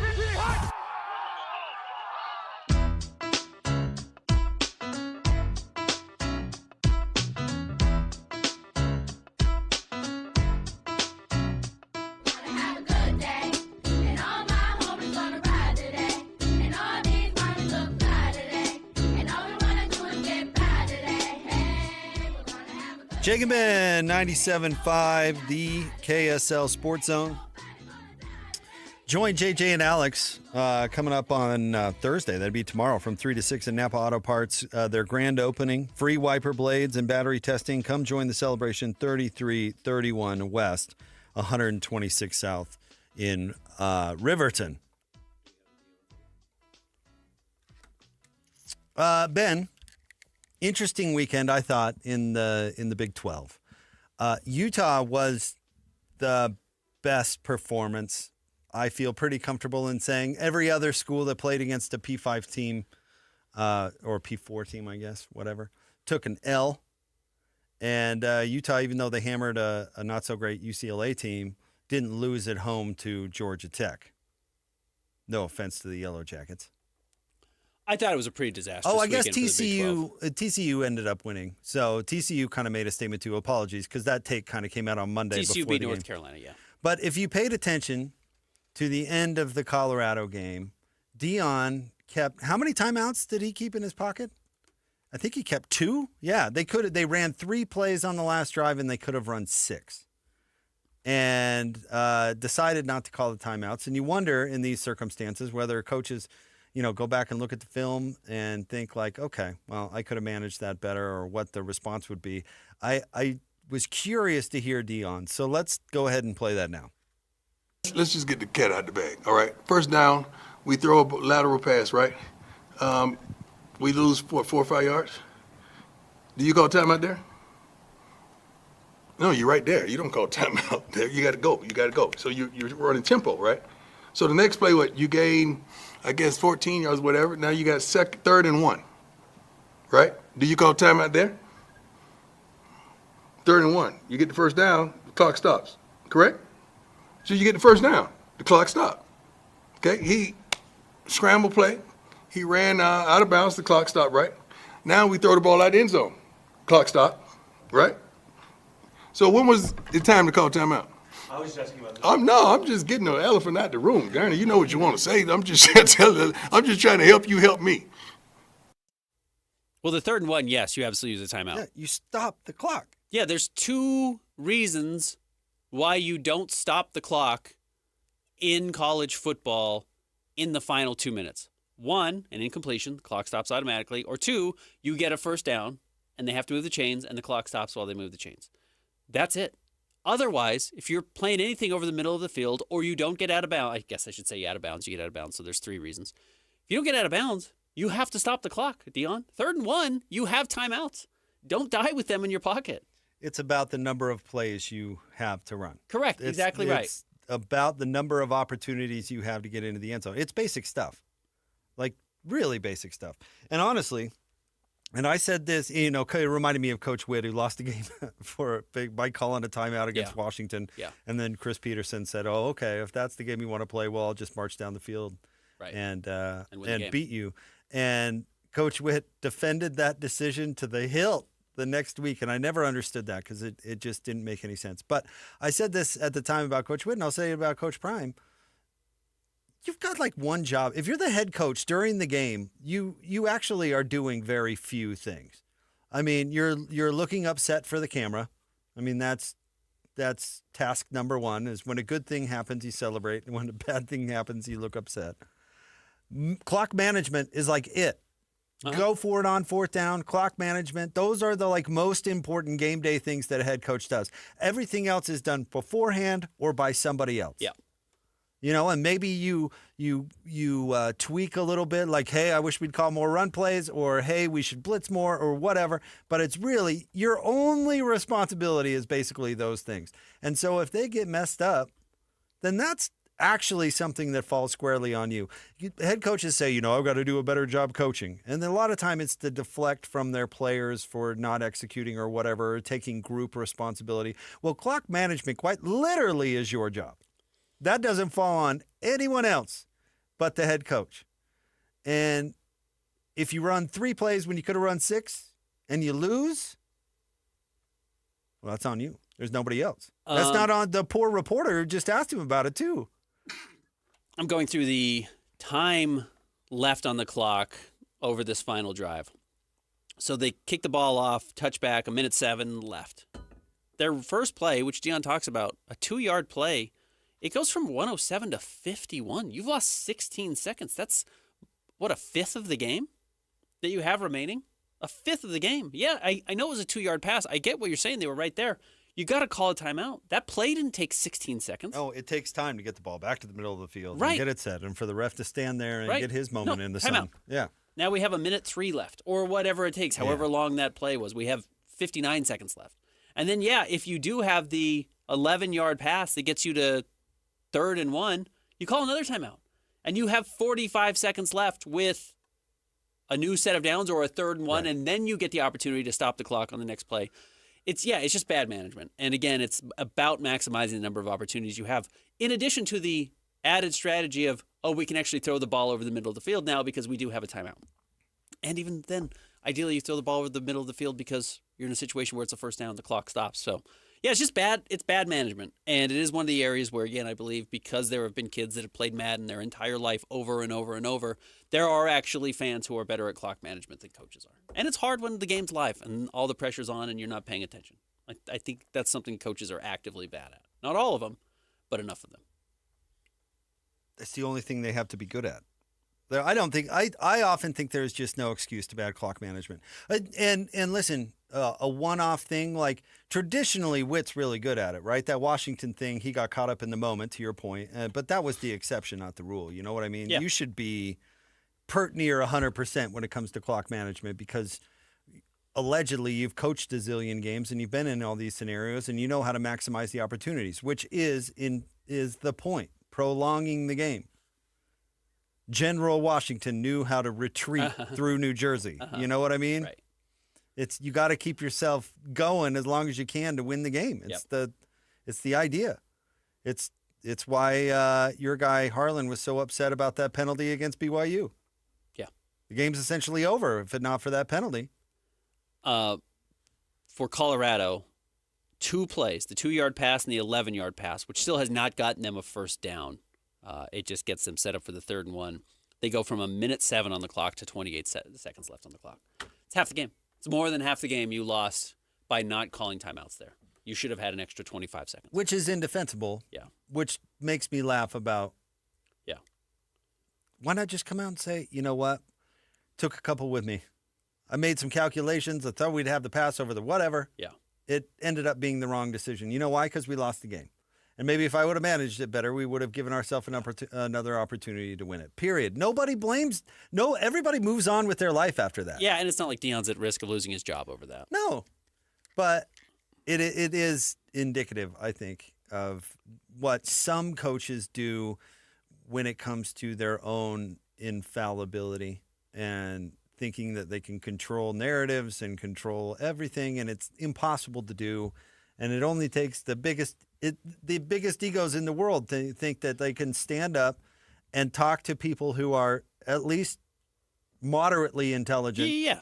And tell them that they didn't see what they every saw. other person in the country saw. I mean, it's the emperor's no clothes, right? Right. It's indefensible. Yeah. But you're up there defending it, and because you light up a reporter every once in a while, everybody in the room's too scared to say, "What are you talking about?" Yeah. What are you talking about? Yeah.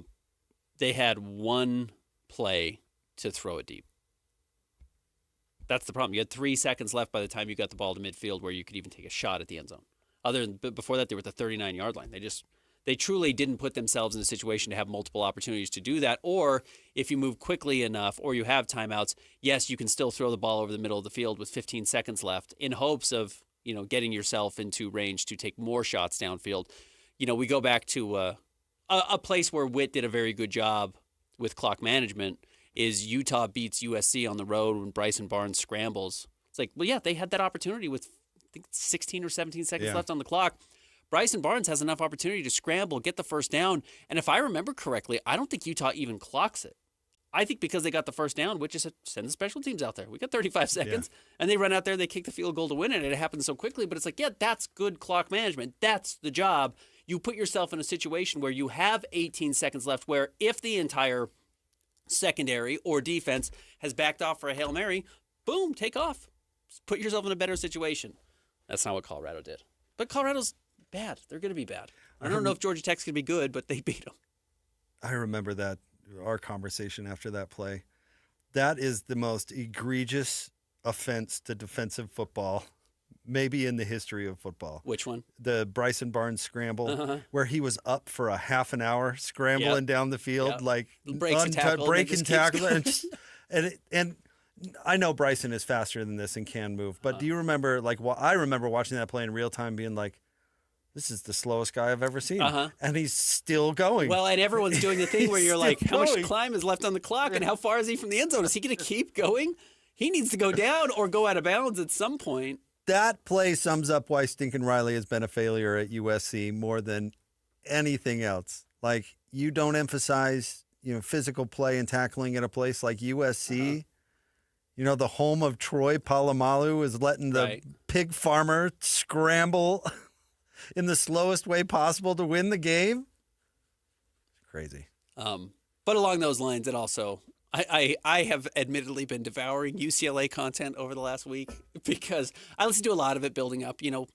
So much of camp was hidden at Utah and so much was hidden at UCLA that I was listening to a lot of what UCLA people were saying. And, Wayne Cook was on our station, and which we're always grateful to have people come in and talk. And there was just a lot of high expectations for UCLA, and it's just devastating if you're a fan. And it's why I'm really glad, which, I honestly don't care the wins or losses for these teams, but I'm happy that our local 3 teams are 3-0. I'm glad, and I'll, I know Weber State lost, but I'll say Utah, BYU, and Utah State are all 3-0 to start the year, 1-0 each.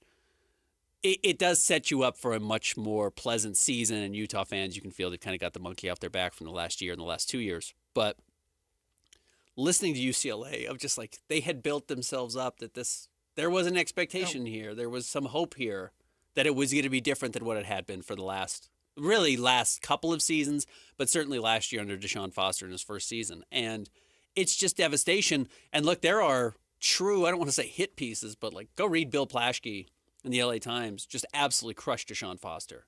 Yeah, but which he set himself up for. Oh, it's a total own goal. No offense to Wayne Cook, all right, because I actually like Wayne, and we've had him on the station for a long time. So don't get me wrong, but Wayne Cook is like he's part of the problem, or no, he's more of a victim.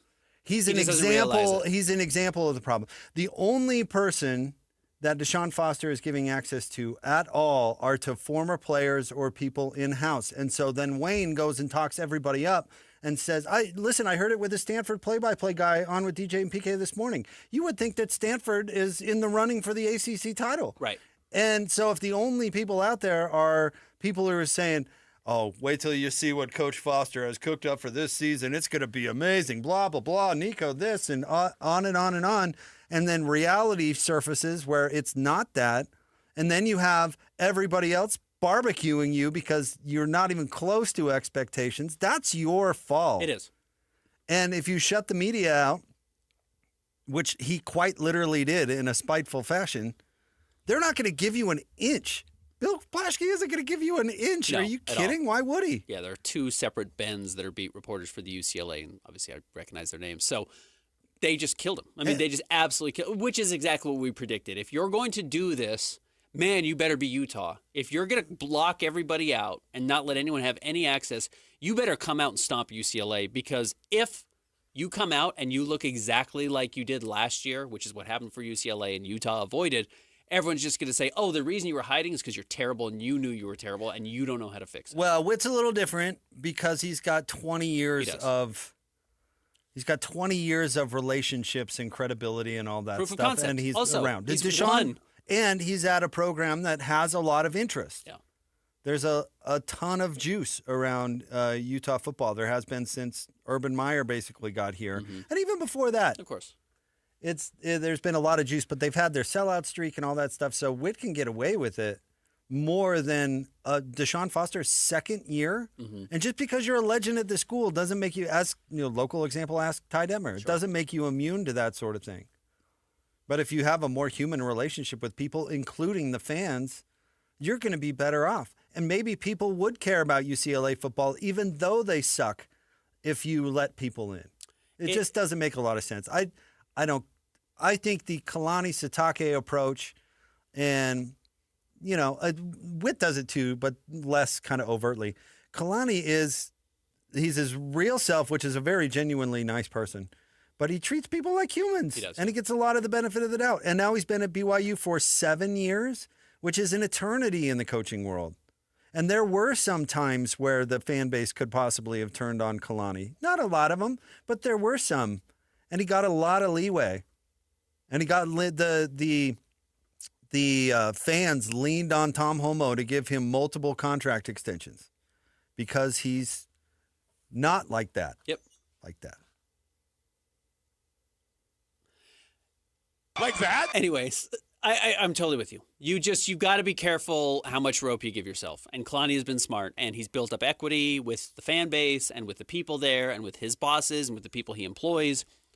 And Deshaun Foster has cut that off entirely. And I think there's a real chance he gets fired after the season, especially if they have a disastrous year. And after what Utah did to them, and I actually thought Nico looked okay. I know his final numbers were terrible. I thought there were some moments where he actually looked okay, and they were just so far behind so quickly that they had no chance to catch up.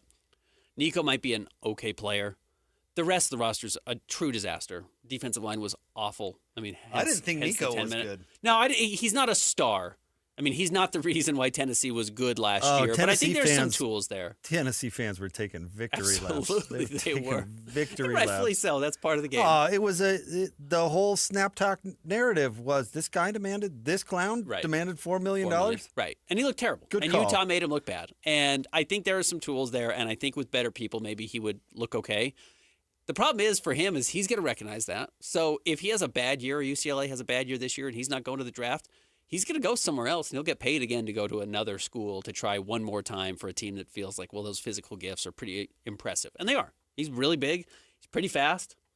He really missed some throws that you can't miss. But it's not like a dead end with him, I think, at quarterback.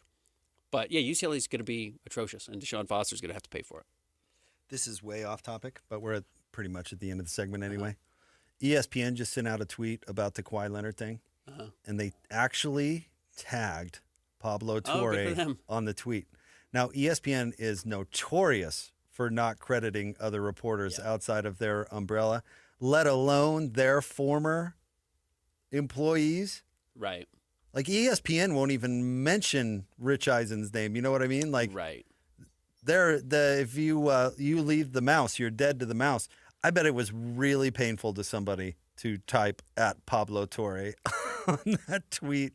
I mean, one of the guys who's really notorious for not doing it is Shams, right? Even if somebody breaks the story and Shams gets it next, Shams won't mention who got it first, and now works for ESPN. So to your point, yes, they are very well known to never crediting whoever reports something. But at least with Shams, he's on the story. Like he is, and this is not ESPN's story in any way, shape, or form. Right.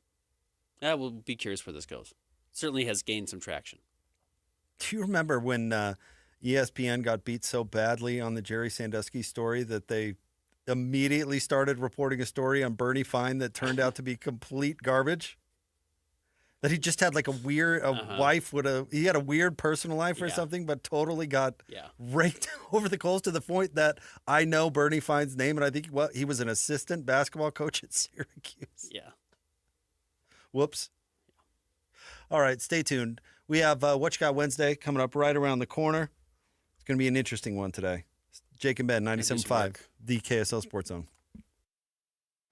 It's game week for the Cougars, and the KSL Sports Zone is getting you ready for kickoff. It's back-to-back home games for the Cougars to start the season as BYU welcomes Stanford to LaVell Edwards Stadium this Saturday. Listen all week long for the best coverage of Cougar football and your chance to win tickets to the game. Then catch college football Saturday game day at 10 a.m. with the post-game show immediately following the game on KSLSports.com. Your home for the best coverage of BYU football is live on air, online, and on the KSL Sports app. This is 97.5, the KSL Sports Zone.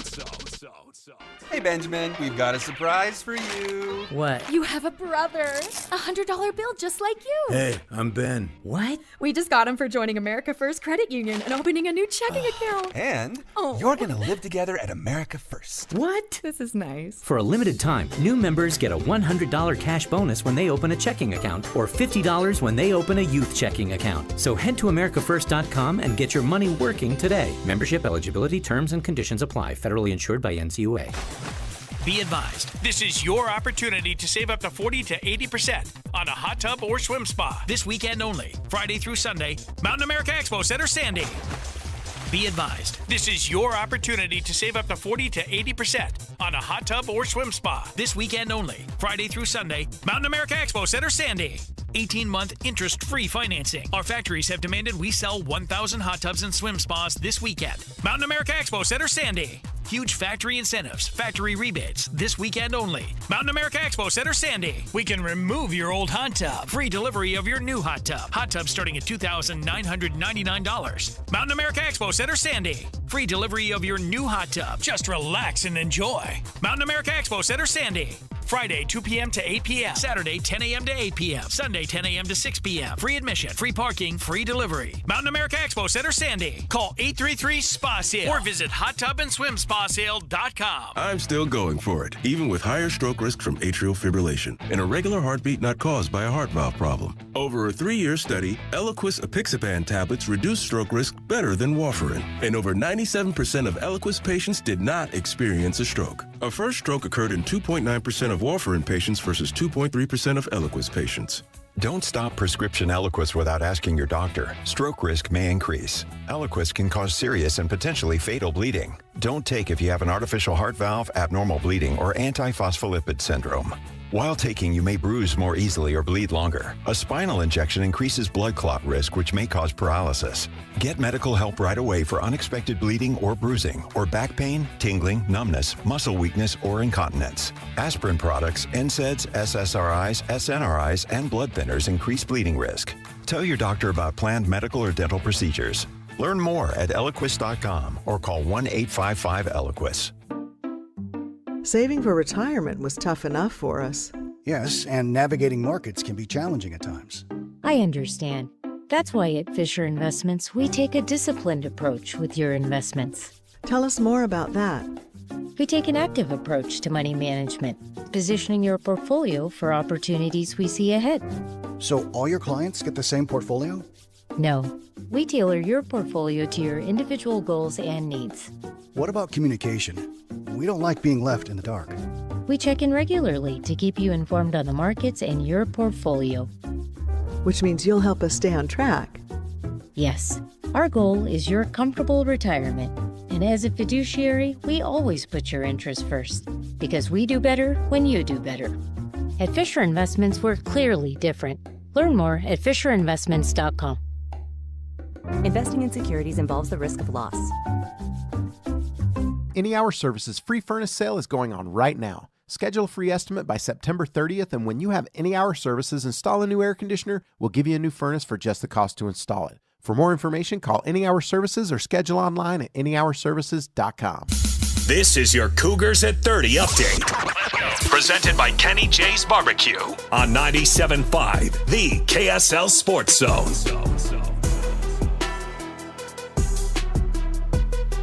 Cougars at 30 update. Here's Stanford head coach Frank Reich and his thoughts on Bear Bachmeier. Very positive. And yeah, just from looking at the film and watching the game, some of it on television, he's an explosive athlete, has a strong arm, is a threat to run the ball. So kind of figured that having a little bit of that QB run game would be in there with him. And he's got an explosive arm as well.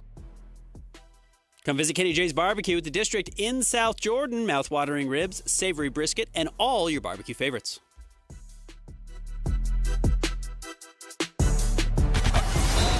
It's another battle for the Aggies, and the KSL Sports Zone has it covered.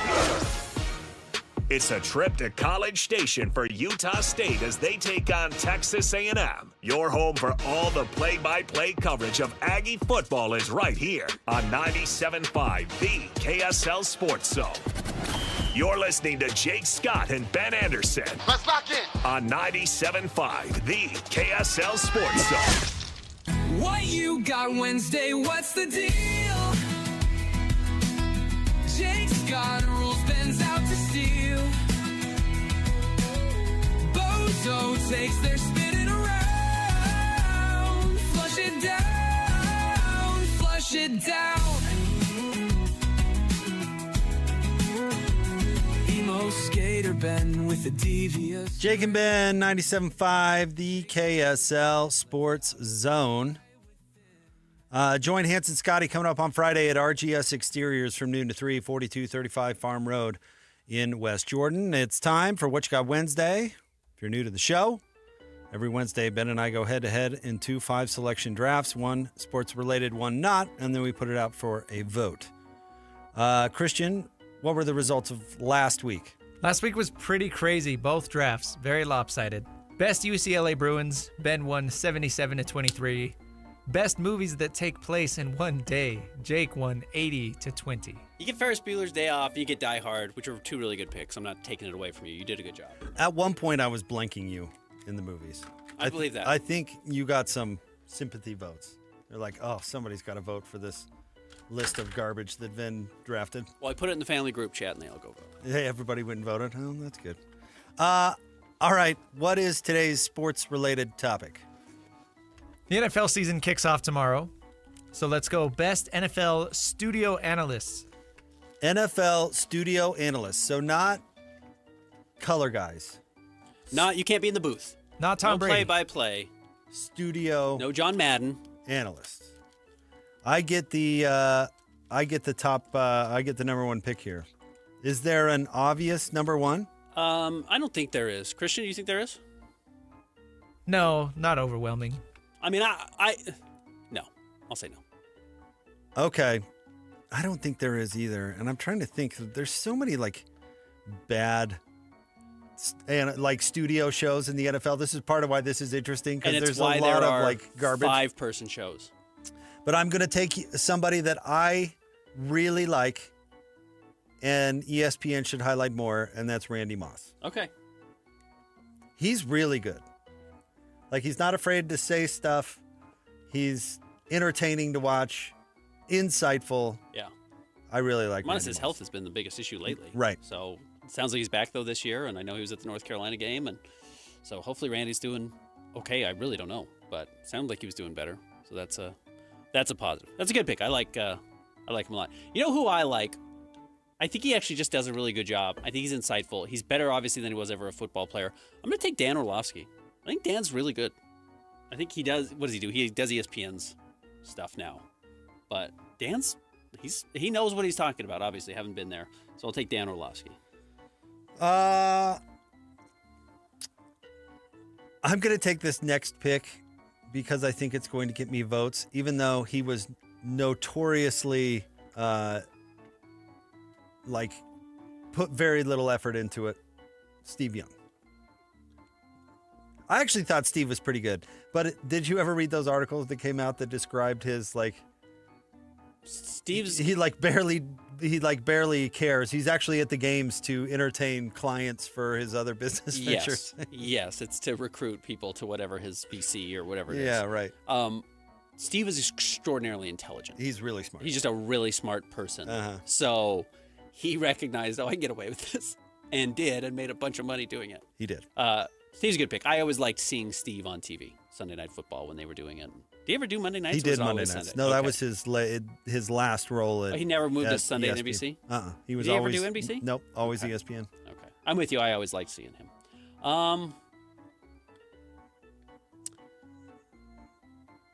I guess I'll just go with kind of an obvious one, and he's just broken through, and I'll go with Strahan. He has a great face for TV, which is funny because of the gap teeth and everything. He just really was a great marketable athlete, and I did like him quite a bit as a player. And he's just personable. I'm not sure he's the greatest breaker downer. I'm not sure he's given the best breakdown, but I do like Strahan. Which morning show is he on? Good Morning America. It's interesting because he's on 2 different networks. That doesn't happen. David James. It's a real power. That doesn't happen all that much. But I'm assuming they're not picking him for Good Morning America because he's not a good broadcaster. Now, I think it helps that he became famous in New York where all those shows are cast. Well, didn't he break through by guest starring on Regis and Kathy Lee or Kelly I think it was or whatever? post-Kathy, pre the death of Regis. And I think he would pop on there occasionally. And that's kind of where it broke through. But, there was obviously a relationship there. And maybe it was with Kathy because obviously Frank Gifford was there. So Frank used to be a good analyst. And I wonder if they just moved Michael in thinking there's some crossover appeal there. My next selection, I feel like I got to get a coach in here. And I like him on TV. I don't know if everybody does. And I think this is his first year not doing it. Jimmy Johnson. I have Jimmy on my list. I think Jimmy's really good. And he's easy to listen to with that Southern accent and kind of the raspy voice. Even for an older guy, he still manages to bring a lot of energy. Well, I'll tell you somebody I considered after it's over. I've got it. I had Jimmy on my list too. This is the first time we had crossover, even though I like your picks. I'm going to go. I honestly just think she's the best. Mina Kimes is the best person talking about football right now. I don't think it's close. She is so much better and more interesting to listen to talk than I think anybody. Some people don't want to listen to women talk football. I don't feel that way. I think she's awesome. When she's on, I watch, I listen, I learn something. She's clear. She came from a political background and said, you know what, I don't want to do politics anymore. I like doing sports. So I'm going to take Mina Kimes. I truly think she's the best in the business at it. I recognize it may not get me as many votes. But Mina's a real superstar. I'm going to go with, this pains me, Peyton Manning. Okay, Peyton's good. That is somebody who can't stand the Mannings. That is a great concept. It's incredibly entertaining. If you're talking Manning cast, which is a little bit more of a game broadcast, all of these are obviously a part of some type of game broadcast. But they're in a studio. They're not doing color analyst stuff. You're right. They are interviewing people. Now, the quality of the broadcast is garbage. I can't believe they would invest that much money into, Peyton and Eli and then just not produce a quality product. But those two are extremely entertaining. So I'll go with Peyton Manning. They're funny. It's a really good product. I'm with you. I wish the production quality was higher. One of the reasons I do like the NFL with my, moron brain, is that just the production quality of the games themselves is so high. It feels like an event that you're watching. And that kind of takes you out of it a little bit, which makes it hard to watch, but no, they're excellent at it. All right, I'll go. Is this our first Amazon guy? I'm going to take Ryan Fitzpatrick. I think Fitz is good. Getting a backup quarterback to talk about the NFL is really interesting. I know he started a lot of places, but Fitz is good. Fitzmagic's great. He's a Harvard guy, so he probably knows how to put a sentence together. Yeah. He's the only redeemable quality of the Amazon. You don't like Tony Gonzalez? Crew. No, I don't. Okay. I don't like Rich Sherman. I think the next thing Tony Gonzalez says that's insightful will be the first. Okay. He's kind of the guy on the studio is like, you sit there and you look good, Tony, and then when it comes to your turn, you'd be like, well, football is a game of inches, guys. Back to you. Yeah. You got to be careful, too, getting players together. I think player talent really helps. That's why you and I have been so, have really credited with how hard Hans has worked to get so good at this. Hans is really good at this. The problem is if you get too many players in a room together, and I've seen it happen, they just want to talk about being players. And it's actually not that interesting to breaking down what the game is that's at hand. So that's Richard Sherman's biggest problem. Yeah, it can't, right, and it can really be an issue. All right. Which direction do you want? Oh, you know what? I'm going to go with this for a funny reason. This probably won't get me any votes, but I'm going to go with Tom Jackson. Okay. Do you remember Tom Jackson? Famously, he was Chris Berman's co-host on NFL Prime for years and years. And you have got to be a genius to be able to put up with that moron for decades and be able to listen to the whoop, back. I would heave myself out of the building. And for that guy to actually bring some insight to a ridiculous clown show, I think demonstrates true genius. I've got a pretty wide open board. There's a lot of good names out there. I do feel a little tempted to take a coach, but I think I'm just going to go with Terry Bradshaw. And I know it absolutely was. Christian prefaced this by saying anybody but Terry Bradshaw. And I get it. Terry is old. He gets a little wandery at times now. Terry in his prime was really good. Well, he was, and that was before Christian's time. But Terry in his prime was really good. He was the entertaining person who would say something. He was a little Charles Barkley. He was a little Charles Barkley. He wasn't ever that controversial, and Charles is a little shock jockey at times. But yeah, Terry wasn't afraid to talk, and Terry had the rings and the history to back it up. And he also would laugh, and he had the accent, and he's funny to look at. Yeah, he was funny. When I was considering my coach, I also prime Bill Cowher before he so boring. He's got no energy anymore, but right when he was done with the Steelers, he stepped into the booth where he kind of was boring. A little mean and kind of on a little bit. I'm with you. I thought about him. I also thought Tony Dungy, but Tony's so old now it's hard to listen. The other one I like on the NBC though is Marvin Harrison, or not Marvin Harrison. Who am I thinking of? Hold on, I can tell you exactly who I'm thinking of. I like Nate Burleson. Okay. Why am I not seeing that? Who am I forgetting? Whatever. It doesn't matter. Yeah. Nate Burleson, eh? All right, let's do a recap.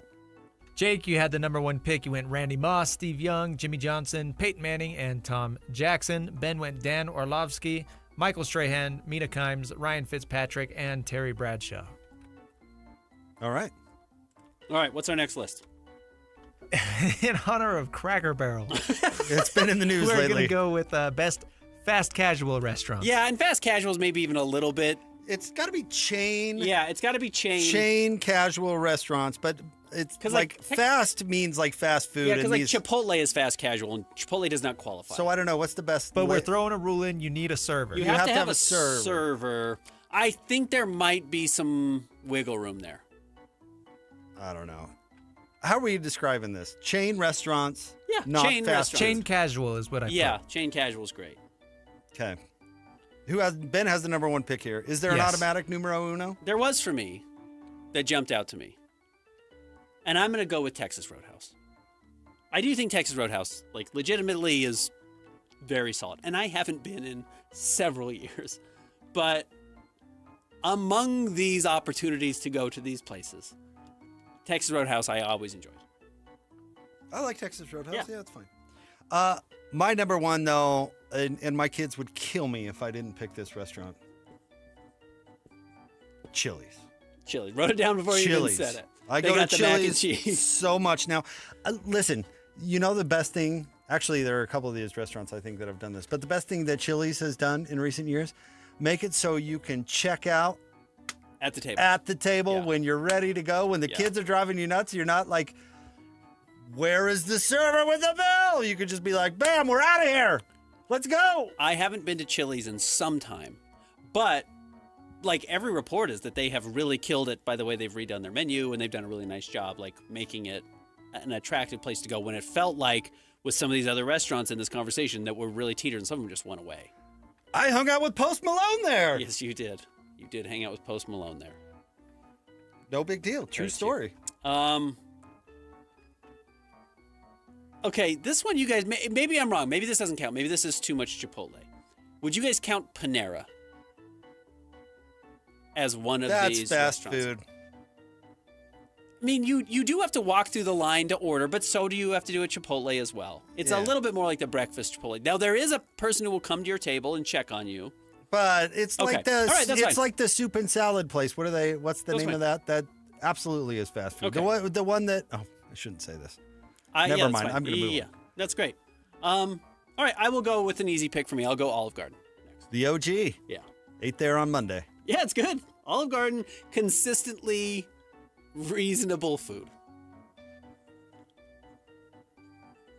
All right, I'm going to go with the next one because I dearly love it, and even though it's struggled economically recently, this think was all of these this was always my choice for some reason when I was like 12 or 13. If my parents said whatever, you get to pick. Red Lobster. Okay, the lobster. Red Lobster. Yeah. Gonna go get some crab legs, Ben. Yeah. Shrimp. Bottomless shrimp. I think it's Crab Fest right now. Honestly, Is it? I drove Okay. by. I drove by the other day. It was great. And we are, by the way, these are international or national chains. I don't Yeah. think we're doing anything local. No, right? We're not no, doing this is Market Street or. No, this is national chains, which we do love around here. Yeah, we do. All right, I'm gonna go with a big one. I'm surprised it's still on the board. I'll go Cheesecake Factory. I like everyone, want you to limit the number of options I have to order from 18 pages on your menu to like 3. Just tell me what you're doing best, and I'll go with one of those. Oh, I'm so overwhelmed by the Cheesecake Factory. I love cheesecake, but I am so overwhelmed by I'm that with menu. you. But we'll go Cheesecake. Me and Ennis Freedom hanging out at Cheesecake Factory. That was his go-to. If you wanted to find Ennis Freedom, Ennis Cantor, he was at Cheesecake Factory. All right, my next selection I'm going to go with because, again, personal connection to me. This is where I take my children when I want to watch sports, but yet I'm responsible for feeding them Buffalo Wild Wings. Okay, B-dubs. B-dubs. I'm not even the biggest wing guy in the world. I mean, half the time I don't even order wings when I go to Okay. Buffalo Wild Wings. But the fact that I do have access to every sport being played at that very They're moment. on, they're being played. Yeah. It's a market. They're used to like young kids too. They've got a good kids menu. I totally get it. I think you're right. Okay, if I can't get Panera, I'm going to go with the next favorite. I'm going to go with Denny's. I love a diner. I like Denny's. I haven't been to a diner. Like I go to some local diners that I like a lot. I don't mind Denny's. Denny's is pretty good. So we'll throw Denny's on here. All right. I'm surprised this is still around. I've got 2 words for you, Ben. Bloomin' Onion. Okay. Give me Outback Steakhouse. Okay. For the Bloomin' Onion alone. This was going to be my last pick, so now I'm scrambling a little bit. I've got some options. And this is actually where my question came in of what constitutes having a server or not. But you absolutely did. Outback's good. I like Outback quite a bit. They've got a lot of options. I'm gonna match your Red Lobster. I'm gonna go Sizzler because I liked the buffet aspect of it. You could go to the salad bar, and they had more than just a salad bar. But give me Sizzler. In fact, Valentine's, 16 years old, took my girlfriend to Sizzler. You did. Went as poorly as you'd expect. We're still friends. Shout out to her. Put up with me for 33 years now. Still friends. 23 years. Sizzler. Gone now. The really dispute of what they're going to do with that land in Sugar House. Well, let it sit there vacant. I mean, that's I think the best case scenario. That's where my friends and I used to go for lunch because I went to Highland just up the street. Sometimes when we were really feeling crummy, we'd go to Sizzler, hang out all day. It's so sad there now, and there's nothing there. Nothing there. All right, my last one I'm going to go with because I really do like the French fries, and they are bottomless. Red Robin. Red Robin's good. Yeah, that's a good pick. That's a really good pick. Yeah, those fries are pretty killer. Yeah, Red Robin's good. That's the only burger joint on the list. Like pure burger joint. That's a good pick. All right, review. Ben, you had the number 1 pick. You went Texas Roadhouse, Olive Garden, Cheesecake Factory, Denny's, and Sizzler. Jake went Chili's, Red Lobster, Buffalo Wild Wings, Outback Steakhouse, and Red Robin. I'm going to kill you in this. Like, I'm going to win by a lot, but your last 2 picks are really strong. You did good. I don't think you're Round going 4 to and 5. win by a lot. I think I'm going to win. Chili's has a strong Colt. 65. Not stronger than Texas Roadhouse. No, in no. Utah. Chili's is or taking me home. OG. Or Cheesecake Factory. You just got smoked there. But you had some good picks. There's good restaurants out there. I'm surprised you didn't go with Chuck-A-Rama. I didn't think that was a national chain. Yeah, It's I not. don't know. Is it not? Is No, Chuck-A-Rama it's- only local? yeah. Some of those are where my questions were as well. I didn't thought know what about was and going what isn't. Hometown Buffet, which I believe is a national chain, but I genuinely don't like Hometown Buffet because I like Chuck-A-Rama. I'm team Chuck-A-Rama. Is Marie Callender's national? It is. It is national. I love a good pie. So, anyways. Who do we miss, Christian? Applebee's is the only one I can think of. Are they around? I would rather. There are still Applebee's. I would rather be. Shout out to Applebee's, sponsor the show. It's like Chili's little cousin, you know. They had some good salads for a while that I'd go. They had like a thing called Strawberry Fields I liked a lot. Anyways, good list. That was a fun draft. Good choice. Let me put it this way. I have the same criticism for Applebee's that I do with Taco Bell. And no offense to the good folks at Taco Bell either, but your commercials do not, and I realize everybody embellishes a bit in their commercials, but your commercials do not represent the dining experience. I like the idea of Jake going to Taco Bell expecting a quote-unquote dining experience. No, but you look at the... I just saw... I just saw the commercial. I was expecting an experience. Okay. You watch a Taco Bell commercial, and then you go to Taco Bell, and you say, that's not what... It's literally marketed only to stoners, because the only time they show it is people driving in at 2 a.m. The only time. Stay tuned. We can wrap up the show next. 97.5, the KSL Sports Zone. It's game week for the Utes, and the KSL Sports Zone is getting you ready for kickoff.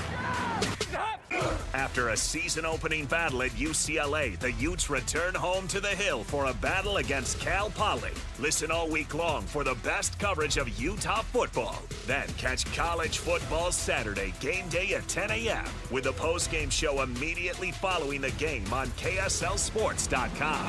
Let's go then. Let's go, baby. Your home for the best coverage of Utah football is live on air, online, and on the KSL Sports app. This is 97.5, the KSL Sports Zone.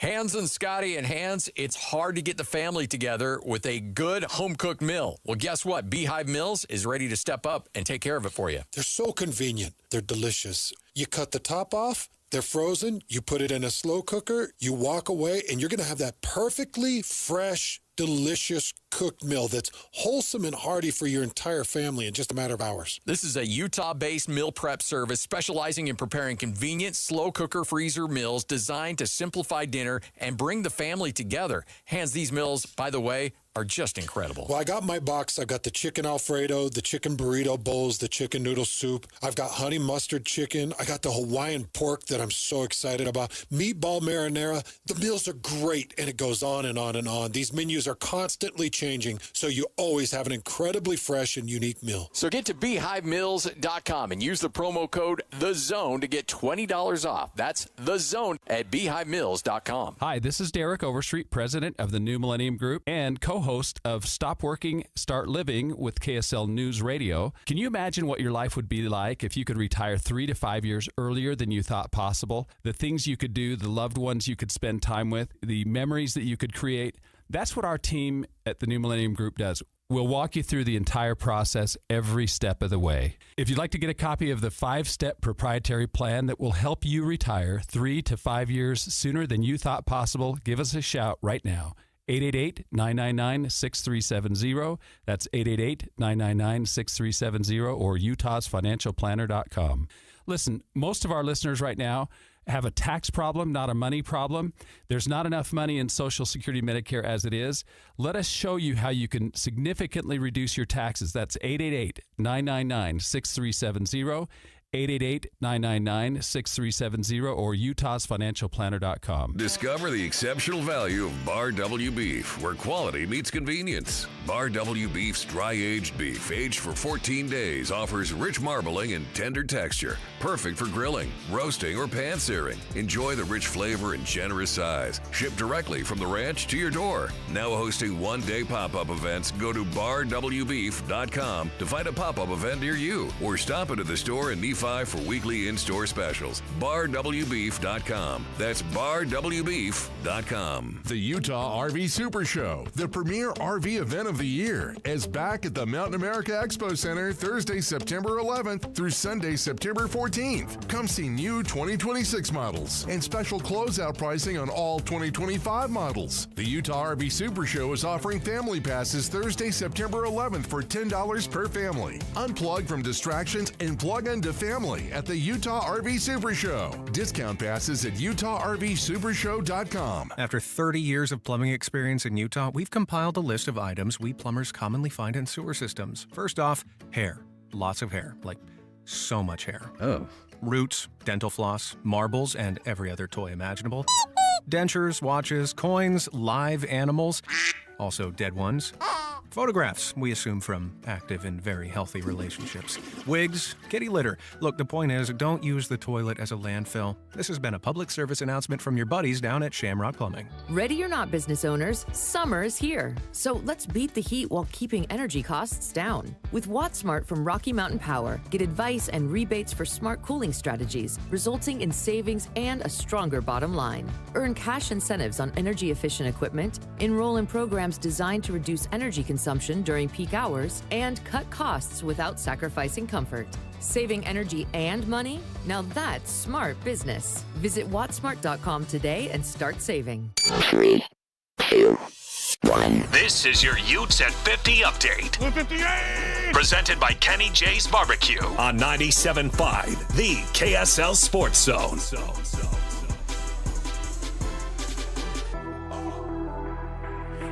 Your Utes at 50 update. Here's Kyle Whittingham on having a good 1-2 punch at running back. Right now, they're on equal footing. Both those guys are starters and are interchangeable. And so there really isn't one that's ahead of the other in a game, or as the season plays out, if one gets the hot hand and becomes more productive, then we'll lean that way and give that guy more carries, more time. But as of this moment, they're, again, 1 and 1A. Utes at 50 brought to you by Kenny J's Barbecue at the District in South Jordan. Mouth-watering ribs, savory brisket, and all your barbecue favorites.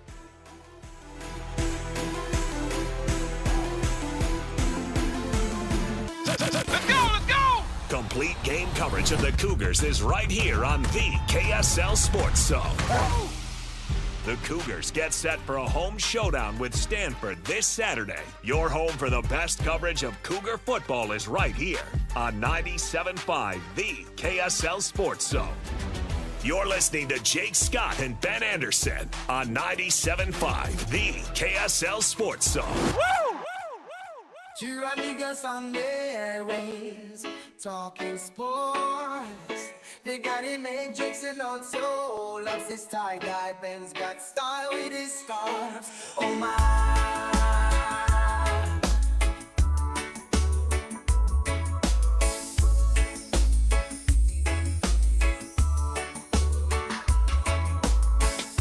From the islands to the basketball court.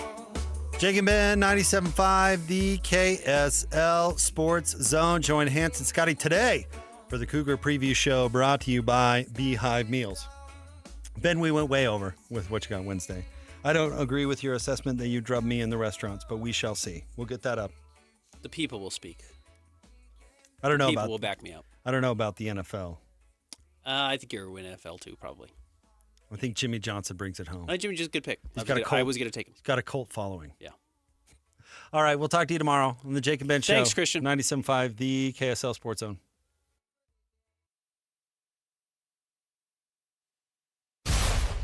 Whether you're stuck in the office, I believe you have my stapler, in your car, or at your in-laws. You want a piece of me? You bet I do. The Zone is with you every step of the way. Download the KSL Sports app to get live streaming of your favorite shows and access to all the latest updates on your favorite teams. Your home for the best coverage of the Utes, Cougars, Jazz, and Mammoth is on air, online, and on the KSL Sports app. This is 97.5, the KSL Sports Zone. Our climate is dry. After all, we live in a beautiful desert state made up of high mountains and red rocks. Grass drinks up a lot of water, but Waterwise Landscaping thrives while using less. And the best part? You can get paid to make the switch. Visit slowtheflow.org to learn how to replace your grass and earn cash incentives. Save water, save money, and design a yard that works for Utah. When you're hiring, have you ever felt like you're missing out on meeting great candidates? Well, they're not hard to find when you go to ZipRecruiter. ZipRecruiter helps 10 million people with their job search every day. People who are actively looking for jobs like yours. So it's easy to find the right person fast. 4 out of 5 employers who post on ZipRecruiter get a quality candidate within the first day. Try ZipRecruiter for free at ZipRecruiter.com/free. That's ZipRecruiter.com/free. It's O-Rewards Member Appreciation Month at O'Reilly Auto Parts. Up to $100 in bonus rewards available at O'Reilly Auto Parts. O'Reilly Auto Parts. Is it me or is it musty? Oh, damp. Check the bathroom. Damp! Wait! Yeah? I'm ordering Damp Rid! Get rid of the damp by trapping excess moisture with Damp Rid. Be advised, this is your opportunity to save up to 40 to 80% on a hot tub or swim spa this weekend only, Friday through Sunday, Mountain America Expo Center, Sandy. Be advised, this is your opportunity to save up to 40 to 80% on a hot tub or swim spa this weekend only, Friday through Sunday, Mountain America Expo Center, Sandy. 18-month interest-free financing. Our factories have demanded we sell 1,000 hot tubs and swim spas this weekend. Mountain America Expo Center, Sandy. Huge factory incentives, factory rebates, this weekend only. Mountain America Expo Center, Sandy. We can remove your old hot tub. Free delivery of your new hot tub. Hot tub starting at $2,999. Mountain America Expo Center, Sandy. Free delivery of your new hot tub. Just relax and enjoy. Mountain America Expo Center, Sandy. Friday, 2 p.m. to 8 p.m. Saturday, 10 a.m. to 8 p.m. Sunday, 10 a.m. to 6 p.m. Free admission, free parking, free delivery. Mountain America Expo Center, Sandy. Call 833-SPA-SALE or visit hottubandSwimSpaSale.com. Express Employment Professionals makes hiring easy. Forget about posting jobs, sifting through resumes, being ghosted, and interviews with unqualified applicants. Move up to the pros with ExpressPros.com. With Express, you can lower contingent labor costs and reduce turnover. Every day, Express recruits and screens a variety of workers in your area. So when it's time to hire, they have the talent you need, ready to go to work. When you're ready to improve your hiring efficiency, choose Express. Go to ExpressPros.com to find the location nearest you. ExpressPros.com. It's time for the pro to get everything for the job delivered. Large orders of lumber, doors, windows, paint, plumbing, anything the job needs, all from one partner. Get it today with same-day delivery. Get it tomorrow with next-day delivery on 50,000 plus products. Or get it on your timeline with scheduled delivery on everything from framing to flooring. It's time to get your whole job, all your jobs delivered. Ask about all our new delivery options at the Pro Desk. The Home Depot Pro, it's about time. Ticket packages for the Utah Mammoth 2025-26 season are available now. From full season and half-season packages to mini plans and other flexible options, choose the ticket package that fits you best and be part of the action all season long. Call or text 801-325-PUCK to talk with a rep or visit NHL.com/Utah/tickets/season tickets to learn more. Broadcasting from the Mountain Home Services Studio, this is 97.5 KZNS FM Colbert, 1280 KZNS AM Salt Lake City, and 102.7 KSL FM HD2 Salt Lake City Midvale. This is 97.5, the KSL Sports Zone. The noon hour is here. Check it out. And you're locked on to Utah's highest rated, most listened to sports radio station. It's my station. It's my station. This is Hans Olsen and Scotty G on 97.5, the KSL Sports Zone.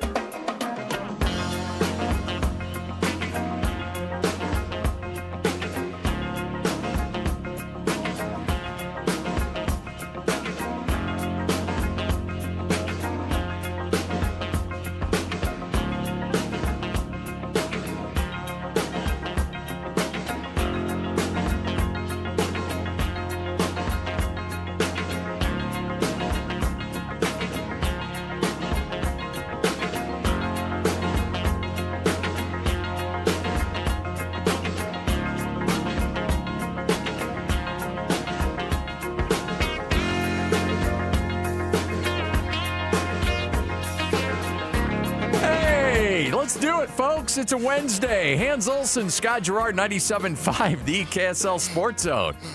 Oh, I love it. Man, I love doing this show with you. I love it. I love doing this show with Lloyd. And I'm excited for today because it is a Cougar preview show. Cougar preview show today at 1 o'clock. We will do nothing but talk BYU football. And then if you're a Ute fan, you're like, well, what about us? Well, tomorrow's your day. You get Frank. Whoa, wait a minute. Do we get Frank Dolce tomorrow?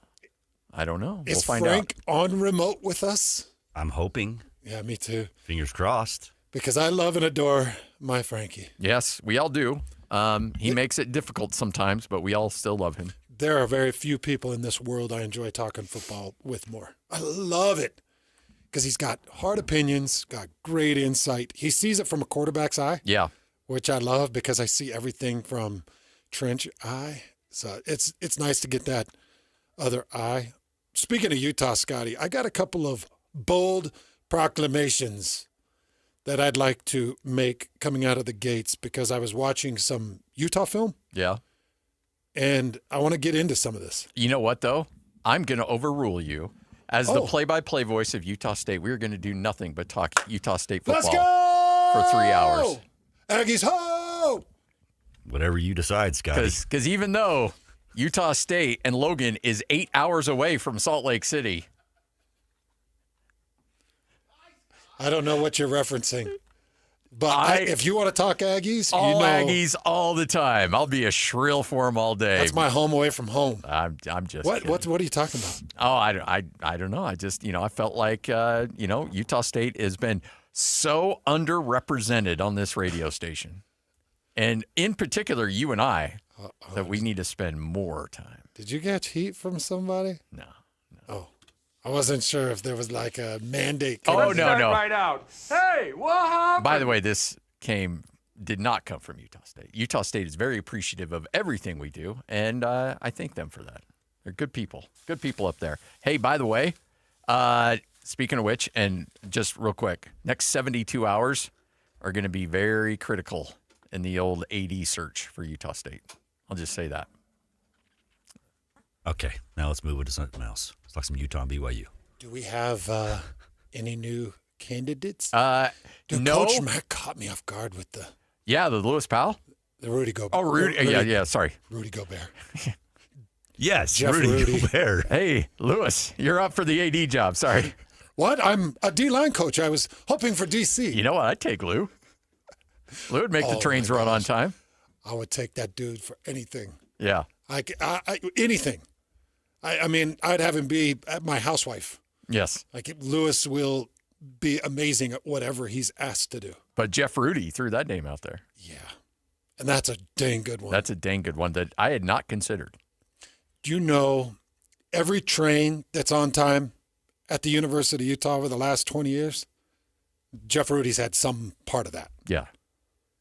and he's underappreciated. Yes. People don't understand. Like, he doesn't get a lot of headlines, but he should, because whether it's Chris Hill, whether it's Mark Harlan, the guy has spanned over multiple administrations, different coaches, everything, and he runs a tight ship. Yeah. And a great dude, too. So you say 70? 72 hours. I think that we will have a honed down list of who your finalists are going to be. Let's do it. I'm not saying you're going to have a hire in 72 hours, but I think we'll have a clear picture of the direction Utah State is looking to go. We'll know some names. I believe we will. All right. Hans and Scotty, 97.5, the KSL Sports Zone. Let's fire it up. Let's talk some Ute football. It is your starting lineup right now. 97.5, the KSL Sports Zone. This is Hans and Scotty G. Let's go! The lineup is set, and it's time to kick off the show with the biggest topic of the day. This is the starting lineup on 97.5, the KSL Sports Zone. Hans and Scotty, 97.5, the KSL Sports Zone. Hope you're all having a great day. Sometimes you look at me and you think, geez, like I like him, but he's really dumb. No, never. So I want to put out an early, bold proclamation. Let's do it. 12-0. Say it. No, not about records. Okay. If John Henry Daly stays at least on any form of trajectory that he started in with UCLA, he will be the next Jonah Ellis, like rise to NFL interest. Like double-digit sacks? Double-digit sacks and very draftable. Wow. So a couple of things.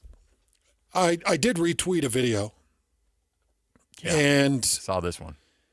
It's got, I don't know how many of his rushes on it, maybe 7 or 8 of his rushes, Scotty? Mm-hmm. What would you think? It's about that, yeah. Maybe, nice compilation there. Yeah, maybe 7 or 8 of his rushes. Now, I talked about what happened with the offensive tackle that he was going against by the half. They had to switch up some things to try to give him a different look.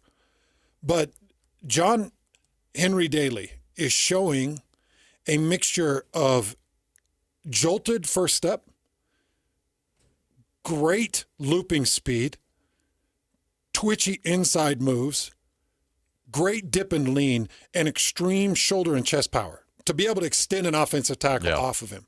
This is... Almost feels like a set on Dancing with the Stars there for a second. But, it does, huh? Yeah. Okay, now picture Jonah Ellis here. Yeah. Number 90, let's just picture him as Jonah Ellis. This is Jonah Ellis. That's Jonah Ellis' contract. Now, you see, offensive tackle is taking his pass set, and John Henry Daly contacts hands and helmet, and it bumps the offensive tackle back.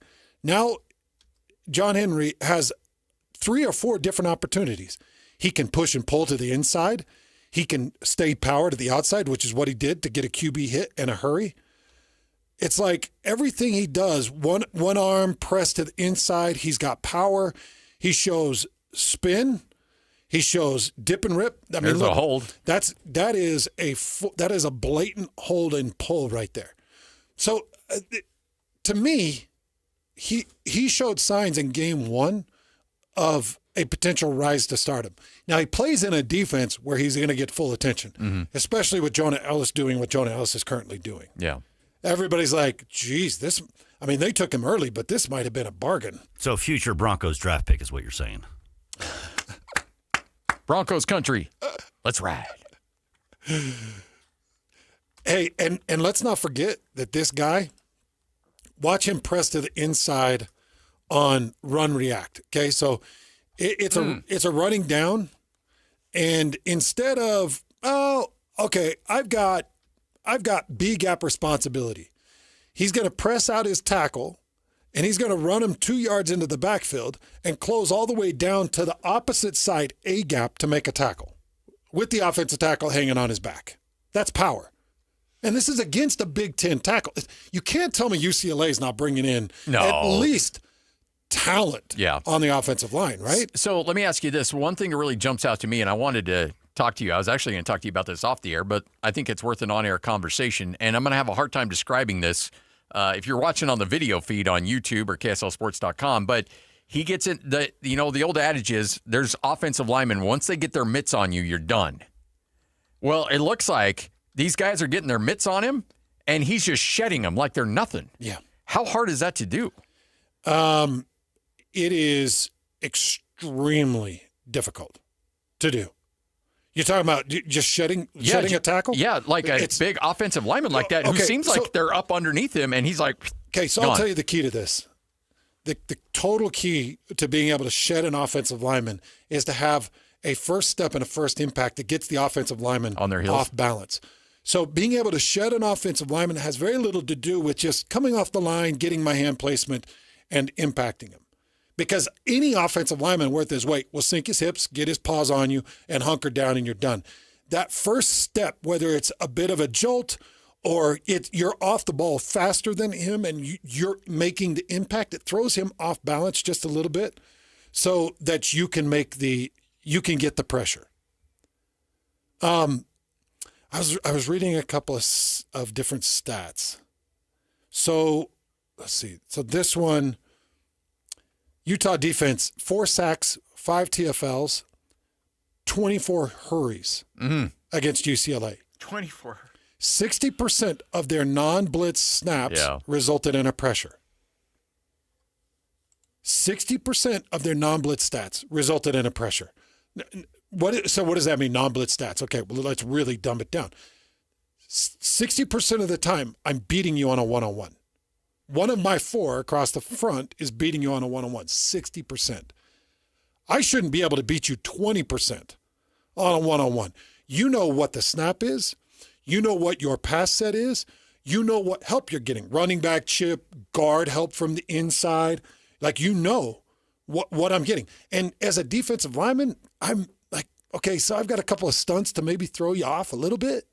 Maybe a twist or two. But when you're talking about 60% of their non-blitz snaps resulted in pressures, I'm winning one-on-ones at a high rate. Yeah. And guess who was winning his one-on-one the most? John Henry Daly. So just to back up a little bit, to give you credit, you put his high school film, the only time I've ever heard you put it in the same vein as when you saw Kyle Van Noy in high school. Yes. It was him and John. Yeah, him and Kyle Van Noy are the top 2. And I've actually got a new one, but I'm not ready to tell it because it's high school film that's coming out right now. Oh, yeah? Yeah. Somebody's on your radar? Outside linebacker. Freak. Really? Yeah. So you had all the expectations in the world for this guy. Yeah. Goes to BYU, and we don't really hear from him. Transfers to Utah, and again, don't really hear from much. And then all of a sudden, we see a performance like this. Does it just take some time for it to click? Is it weight room? Is it confidence? Is it technique? Like, why does all of a sudden it just, bam, here we go? So, man, Scotty, we could go on this for hours. Honestly, I could talk in depth with this, but it does start with the individual. So what is your intrinsic build? Like, what are your guts? What do you want to be? What do you want to do? And how bad do you want it? You know, this is a guy that was so ticked off about maybe how his brother was treated at BYU or how he was treated at BYU, because both of them left, that he jumped in the transfer portal. And now I think he's driven with a major chip on his shoulder. I think he's driven with an I told you so. I think he's ticked off. Look, he's playing ticked off. And by the way, I don't know this guy. I've never met him. I don't know the family. I don't really care. I don't care to know them. Mm-hmm. I'm here for football. When I see good football, I know good football. And I've always wondered, okay, at what point is this going to translate? Because this is freakish. This is not average. And then he went on a mission, is that right? I believe so, yeah. And right then, out of high school, yeah. I think he went on a mission, came back. Him and his brother were trying to get playtime at BYU. His brother is not as good as him. And I know that there were some people that were like, well, they didn't really give him a shot. No, actually, I watched just the opposite in a spring couple years back. Like, they were repping him hard. I think that they were giving him every opportunity. I can't remember his name, but it's John Henry's brother. Yeah. And they were repping him hard. I saw a lot of his reps, and I was like, it's just not there. It's not there. And to lose John Henry Daly, I was like, that might end up hurting BYU. At some point, that might end up hurting. Well, it came pretty quick. Came against UCLA, and it came with high point interest. Okay, so then another point to your question. Well, what made Jonah Ellis explode? Okay, first of all, it starts with him. It's intrinsic. It's built into him. He's got a heater, like very few people have heaters. He's got DNA. Comes from Jonah Ellis. Comes from Luther Ellis, and he's just got a really good DNA makeup, which John Henry Daly's got a good DNA makeup. Both parents, great athletes. And then it's the combination of Morgan Scally, Lewis Powell, and Luther Ellis. Those three have worked together to make so many NFL linemen that you're like, what kind of factory is this? It's a freak factory. Mm-hmm. On my tweet yesterday, I said, I would bet that Lewis Powell has coached more sacks at the University of Utah than any two defensive line coaches there combined. Agreed. Don't you think? Oh, yeah. Because he frankly, I don't even think it's close. He joined in 2015, and that was Snacks and our boy. Orchard, yeah. And Mayor Sacklake. Yeah. Snacks and Sacklake. Yeah. That was him. Yeah. That was Coach Powell. And then Luther came on, 2 years after that, Lloyd? Maybe 2 years, Scotty? Yeah. And those two have joined forces with Lecky Fotus and Bradley and Nyes and it's like, geez, man. So you asked me where it comes from. Okay, all I got to do, I got to find a dude that's got the DNA and he's got this furnace. And he plays for something deeper than just, I want to get a date tonight. Little hate in the heart. And what I just watched with John Henry Daly was hate in the heart. Now, the other thing is he's got Cash Dillon on his heels. It's like, no, I want those reps. I want those sacks. So when he takes that snap against UCLA, he's thinking, okay, if I don't let this fire burn and I don't give production, then I'm losing the snap to Cash Dillon. Yep. Promise you. So, you foster this environment of heated rivalry, even though you got to keep a brotherhood.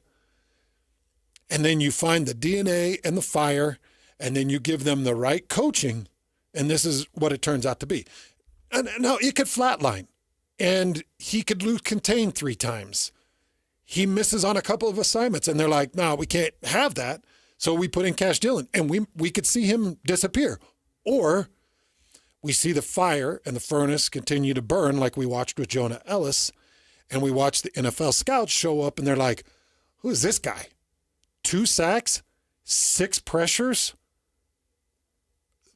2 other TFLs, collapsing the gaps, taking a 330-pound offensive lineman with him. Who is this guy? And then you've got that beautiful rise like we saw with Jonah Ellis. Yeah. And the Jonah Ellis rise was really only 1 year. It was 1 year. Yeah. And even then we were like, well, Jonah comes back, right? He's got to come back and make it 2 in a row. Nobody's going to just take a flyer on a 1-year guy. And the Broncos did. And now I think Jonah Ellis will be in a Pro Bowl in 2 years. I think he's that good. He was almost there last year. Or am I off? No, he was very good last year as a rookie. Last year as rookie? Yeah. Yeah. I mean, that was his rookie year last year? Rookie year. He's had 1 year in the NFL. That's it. Whoa. Yeah, he'll be there in 3 or 4 years. I don't know, man. Might be there this year. Maybe. Yeah. Maybe. He's a beast. And by the way, one of the most critical things, because I've seen this more times than I want to see it in my life, and I saw it with an offensive tackle at BYU. There's the timing component of it. There are certain times in an athlete's life that you cannot afford to get injured. You just can't. Yeah. That injury will derail you. It derails the recruitment process or the scouting process for the NFL. It derails the snaps. It puts the biggest red flag of too many question marks. It takes insane health luck. The guy I'm talking about is an offensive tackle named Braden Keim. Kime is an offensive tackle, is an NFL offensive tackle. He's got it all. He's got every tool. He's got the DNA. He's got the heater. He's got the speed. He's got the size. He has it all. He had an inopportune, terrible injury that completely derailed him. And the NFL really doesn't have to give you a look. They don't have to wait for you to recover. They don't have to do any of that crap. No. They've got another 6'8", 320-pound dude that guy got healthy, and that's weird. He stayed healthy. And he can actually come into camp right now, and we don't have to put any money into his knee or his elbow or his shoulder. Yeah. So, Scotty, it takes this crazy. And one thing I've watched with John Henry is he's sturdy. Yeah. He's a sturdy dude. Hans and Scotty, 97.5, the KSL Sports Zone. It is your Cougar preview show. One of your presenting sponsors, Beehive Mills, and Adam's with us. How are you, sir? Hey, Adam. Doing great. How are you guys? We're doing a lot better now that we got some Beehive Mills. I was telling Hans, I had the honey mustard chicken the other day, and my kids devoured that. How did you serve it? We shredded it up, and we made a little side pasta, and had the chicken with the sauce on top of it and nice little veggies on the side, and it was perfect. Yeah, one of my favorite ways to serve that one is a panini, actually. So it's just a sandwich, but it's a very versatile, chicken base that you can serve over your rice or your pasta. For me, I like it as a sandwich. Well, I like that. See, that's the thing. There's a lot of creative things you can do with these meals. Like you get one, a couple months in a row, like the meatball marinara. Well, that can be a sub sandwich. That can be on top of pasta. I mean, there's a bunch of different things you can do. Yeah, you're not tied into anything. And I think that's one of my favorite things about our meal prep service is that you are able to make it your own. So we'll take you about 90% of the way. We're going to provide, all the meal prep. You're going to cook it in your home. So it's a true home-cooked meal.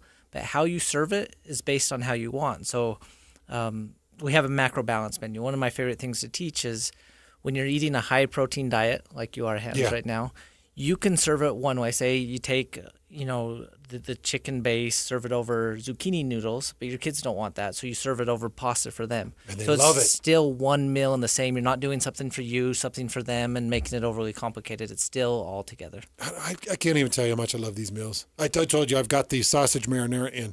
I'm happy to see the sausage marinara back on the September menu, right? I believe so. I believe it's back on the September menu. Scotty and I saw that yesterday. But there's one that I don't think I've had. The creamy buffalo chicken.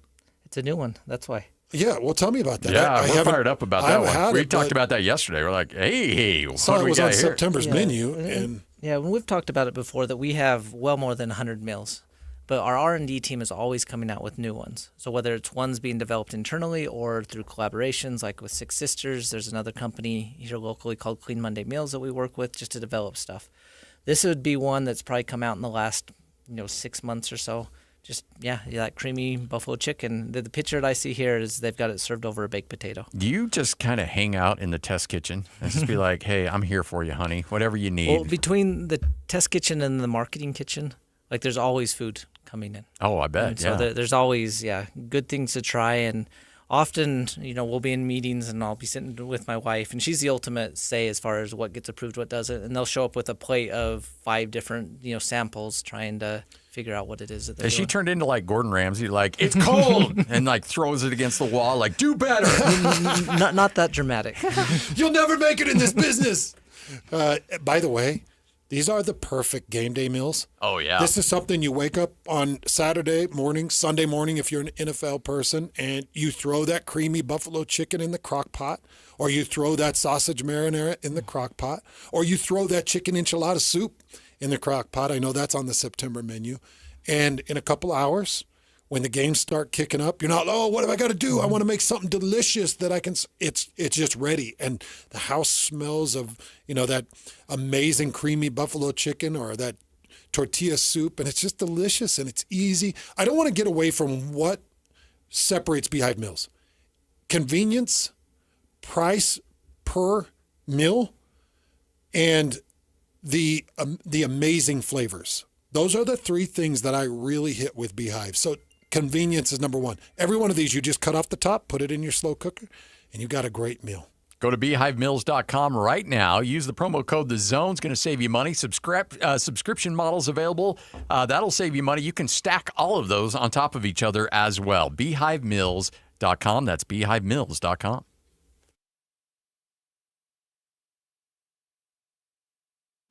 It's game week for the Cougars, and the KSL Sports Zone is getting you ready for kickoff.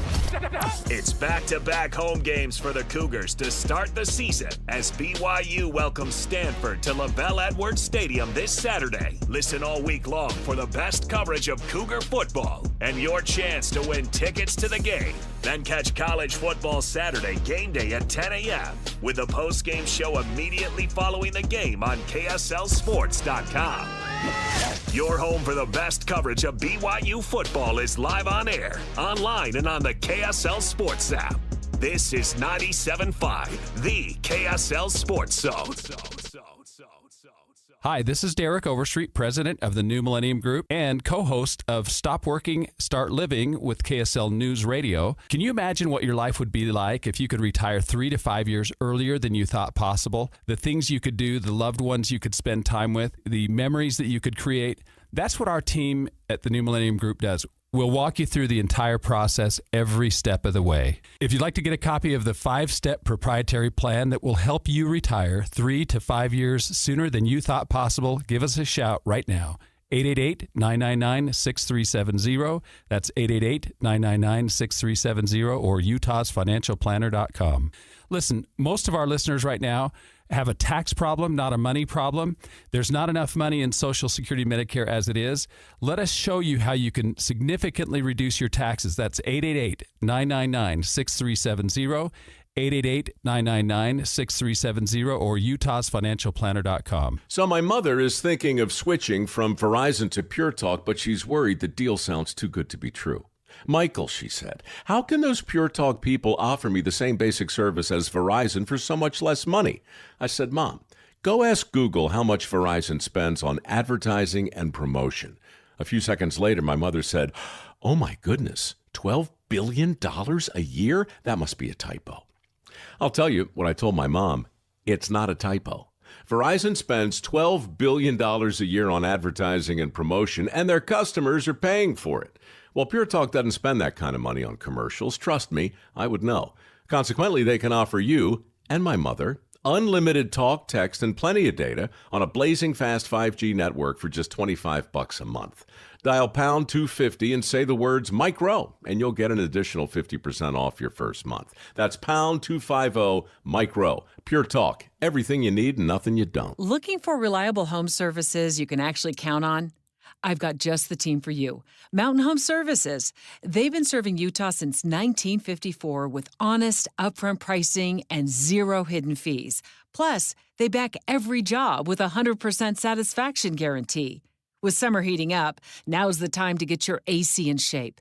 Mountain Home Services delivers fast, expert air conditioning service to keep your home cool and comfortable. And don't forget, they also handle electrical and plumbing work with the same trusted care.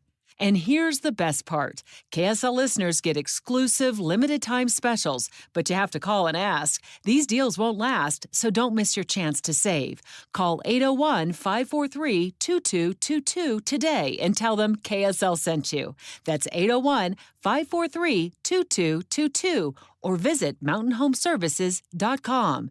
Get the service you need and the deal you deserve. Celebrate hot temps with cool ambiance and a great meal. Ruth's Chris. Nothing goes better together than a delicious meal and award-winning service, sizzling steaks, signature apps, salad sides, and desserts. Ruth's Chris, downtown Salt Lake or Hotel Park City.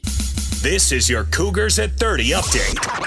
Presented by Kenny J's Barbecue on 97.5, the KSL Sports Zone. It's your Cougars at 30 update right here on 97.5, the KSL Sports Zone. The linebacking core for BYU had a tremendous season last year, and right now Kalani Sitake loves what he's seeing from them this season. There's not a lot of mistakes that they're making on defense. They're really primed right now, and then they've been in this defense for a long time. They have ideas, and they communicate to the front how it goes, and then they communicate to us on the sideline what they think could really work. I feel bad for all those guys because they only played a half, so they're not going to get a lot of stats, but that's okay. I don't think these guys care about stats as much as they care about seeing their teammates get out there and have success and play at a high level. I mean, the ones gave up 44 yards, and the 2s, 3s, and 4s only gave up 7 on defense, so that's a good sign. That is your Cougars at 30 update, all brought to you by Kenny J's Barbecue. Kenny does such a tremendous job. The district in South Jordan, get there now. Enjoy the best barbecue in the state at Kenny J's Barbecue.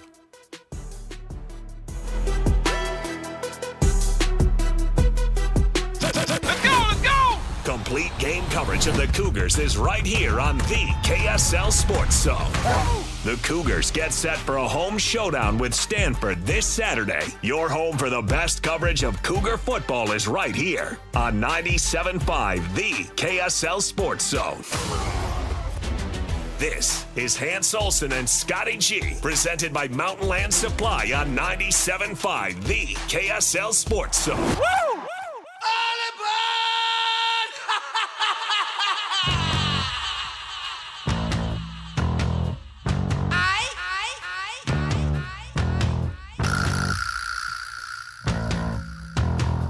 Hans Olsen, Scott Gerard. This is 97.5, the KSL Sports Zone. It's Cougar Preview Show. We'll talk some BYU football coming up today at 1 o'clock. Tomorrow, Frank Dolce stops by. We'll talk Utah football from 1 to 3. And on Friday, it's a Football Friday with Lemma Harrington and Ron McBride. We'll be live at RGS Exteriors coming up on Friday for that one as well. All right, Hans, we talked about that Utah pass rush. Hey, can I just I just wanted to mention one more thing about it. Sure. So you remember how we were talking about having to find the bookend, right? Mm-hmm. And, you know, I just got done giving John Henry Daly a ton of hype and praise. Actually, I'm having a hard time seeing this number. Is that 16? Who is this? Let's see here. Back that up a little bit. I'm trying to see who this is because it's not Fano. Yeah, I think that's... Is that 16? Yeah, I think so. The point I'm trying to get to here with the Utah defensive rush and the front is I was wanting to see a bookend for Logan Fano or for whatever the press is. And when you watch the film, a lot of Logan Fano's production, as you just saw right there, comes off press and push. Or sorry, not John. Yes, that's Holtz. That's Holtzclaw? That's Holtzclaw. Okay. I couldn't see if it was 16 or what it was. I think you're right, Lloyd. It's Holtzclaw. Which a lot of people love Holtzclaw as well. But you see what he does there. He's got a nice inside move to create the pressure. Quarterback tries to evade back towards John Henry Daly, and John wraps up for the sack. So that's the kind of stuff that you need. You need a complete front. Otherwise, the quarterback just scrambles out to his right. Yeah. And John Henry Daly's just chasing. Well, and a lot of times, for those that play tackle or play a little offensive line, when you've got those speed demons and they like to get to the outside, you just kind of keep pushing them to that outside. Yep. And if they don't have the strength or the wherewithal to shed you and come underneath it, then it leaves you a perfect pocket just for that quarterback to step up into. And just because you're super fast, that tackle will be like, okay, we'll go for a ride. I'll escort you all the way back to the end zone if you'd like to. Mm-hmm. Because that means my quarterback's getting upfield and is still staying upright. 1,000%. So I like that. The other question I'm getting from people, and I saw Smith Snowden got a nice weekly award. Yes. I forgot the name of it. The old Notre Dame Paul Hornung Award. The Paul Hornung Award, which is great, and I'm happy for him. I'm getting the questions, can Smith Snowden keep up with the offensive and defensive touches? Yes. Now, Morgan Scalley's got to be mindful, and Jason Beck has to be mindful. But I actually feel like they were kind of mindful in the first game. Yeah. They've done their research. He talked about it on Monday. Like, they've done their research with talking with Colorado and other teams that have had players go both From ways. a scientific standpoint. Exactly. I mean, they've done a lot of due diligence on this. So this is the sweet spot for me. If you're going to give him offensive and defensive snaps, if you're going to give him both, then it needs to be somewhere in that 50 to 60 snap range, total, combined. I don't know exactly where he was in game one. I think it's right around 50. Yeah, I think Kyle said high 40s, somewhere high around there. 40s. Yeah. Then right in that 50 number. It was like 22 or 23 offensive snaps, I know Kyle said, but he said high 40s. I think he said 47, 48. Oh, 45. I'm okay in that number. Keep him in that number. Because the one thing that you can't afford is to not have Smith Snowden. No, yeah. Can't afford it. So keep those numbers, be concerned with it because you got to take into account his special teams reps as well. Just keep those into consideration. Take it into consideration and you'll be fine there. Oh, you have to believe that if Kyle starts seeing it hurt the defense, he's going to make a change. Yeah. There's no doubt. Defense, if he sees Smith slipping in any way, shape, or form from a defensive standpoint, same thing applies to Lander Barton too. I remember a player that in state that played a little defense. He was a high-level defensive player, played a little bit of offense, and all of a sudden he got a little banged up, and they tried to pare it way back, but the damage was done, and it affected his season the rest of the year. So, yeah, you got to be careful about that stuff. There's no doubt. And Utah knows how important Smith Snowden is, knows how important Lander Barton is on the defensive side of the ball, and that will always take high priority. But it's really cool to see both of them score a touchdown. It's awesome, isn't it? Yeah. Man, that offense is fun. It's exciting. What it does is it lets your mind wander a little bit, and you may start getting over your skis a bit with the expectations. Yeah. And I've got a lot of people wanting, after week one, want now season expectations. And I still, even for BYU and Utah State, I can't give them. I mean, I've got hopes, I've got thoughts. Like, I think BYU beats Stanford by 10 to 14 points. Yeah. Like, I think. But that's based off of what I saw Stanford week one, which isn't good. But then I watched film this morning, and I'll get into depth on that, on Stanford. And it isn't what anybody thinks at this point. I don't think. So I'll tell you what I mean by that at 1 o'clock. And then Utah is about to kind of reset the standard because they're going to take on this FCS team, and they'll thump them good. They'll thump them good. Too much team speed for Utah right now. So I look at BYU this week the same as I looked at Utah in week one. You're up against a team that's got a bit of a name, but frankly isn't very good.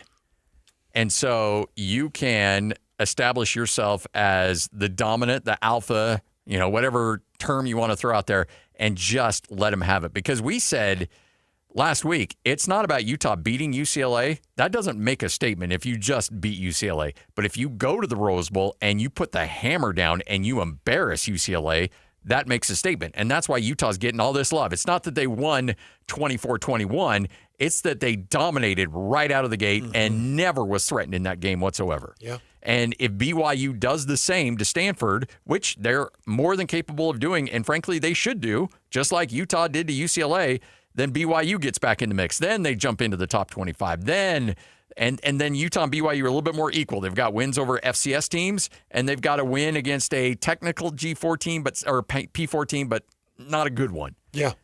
And they hammered them. Well, I look at Cal Poly, and Cal Poly would beat Portland State probably by 30 or 40. Wow. Cal Poly would thump Portland State. They're in the same conference. I think Cal Poly's still in the Big Sky. They used to be. I think they are. Cal Poly will beat them by 30 plus. And it won't be close. I was looking at the numbers. Cal Poly put up like 350 yards passing against San Diego. Now, San Diego's not good, but they put up like 350 or something. It was big offensive totals. So I think that they would beat Portland State. Even with that said, Utah will have this game buried at the half. Yeah. They will. Utah just looks more clean. This isn't going to be the Utah SUU that we always talk about, or the Utah, was it North Dakota State or something? Yeah, there was a Montana State game that was kind of close. Montana State for a full half that it's like, oh, no, it won't be that. I think that they'll put them out of their misery quick and take care of business. But Cal Poly is a much better team, but it just isn't going to matter. Mm-hmm. Because I think Utah, I've got a sneaking suspicion Utah's pretty elite. Yeah, I think the hype's real there. I think the hype is for real. And BYU can continue on their hype train if Bear Bachmeier goes out there and slings it, and they let the reins loose on that Bear a little bit, let him run. Yeah. And we'll see what he can do. So I've got some thoughts at 1 o'clock that we're going to dive into this kind of deep, because I don't want to lose people on this, but I want to get into this a little bit. What Stanford's coming into Lavelle Edwards Stadium with, and where BYU is mentally, and what I would guess Stanford's game plan is going to be. And we'll see if it plays out, but we'll jump down into that. What you may have missed coming up next, Hans Olsen, Scott Gerard. This is 97.5, the KSL Sports Zone. You've been listening to The Zone for decades. Yes! But now you can watch the guys break down your favorite teams. Some viewers may find the following video disturbing. Viewer discretion is advised. Catch the video stream of DJ and PK, Jake and Ben, Hanson, Scotty, and JJ and Alex right now at KSLSports.com or by searching KSL Sports on YouTube. Utah's best sports radio is on air, online, and on the KSL Sports app. This is 97.5, the KSL Sports Zone. America First Credit Union has some lending options for you that are spectacular. For a limited time, you can make no payments for the first 90 days with this new auto loan. 90 days without a loan payment. So if you're hurting for cash and you're in a car and you feel like you can get a better rate, come into America First Credit Union and we'll get you a situation where you go 90 days without that loan payment. I've talked about new members getting up to $100 in their account when they open up a new account with American First Credit Union. That's a great option. And don't forget, 0% interest for the first 6 months on the America First Visa card. So incredible lending options, incredible opening account options, and of course, 114 locations. This is a credit union that was built here in Utah in 1939. They love you. Show them some love back at AmericaFirst.com. McNeil's Auto Care is pleased to announce the grand opening of the newest Napa Auto Parts store in Riverton. In support of their grand opening, McNeil's Auto Care in Sandy and Riverton will provide free vehicle health inspections, free wiper blades if needed, and $1 tacos this Thursday and Friday. Stop at any McNeil's Auto Care location to help celebrate Napa's newest Utah store in Riverton.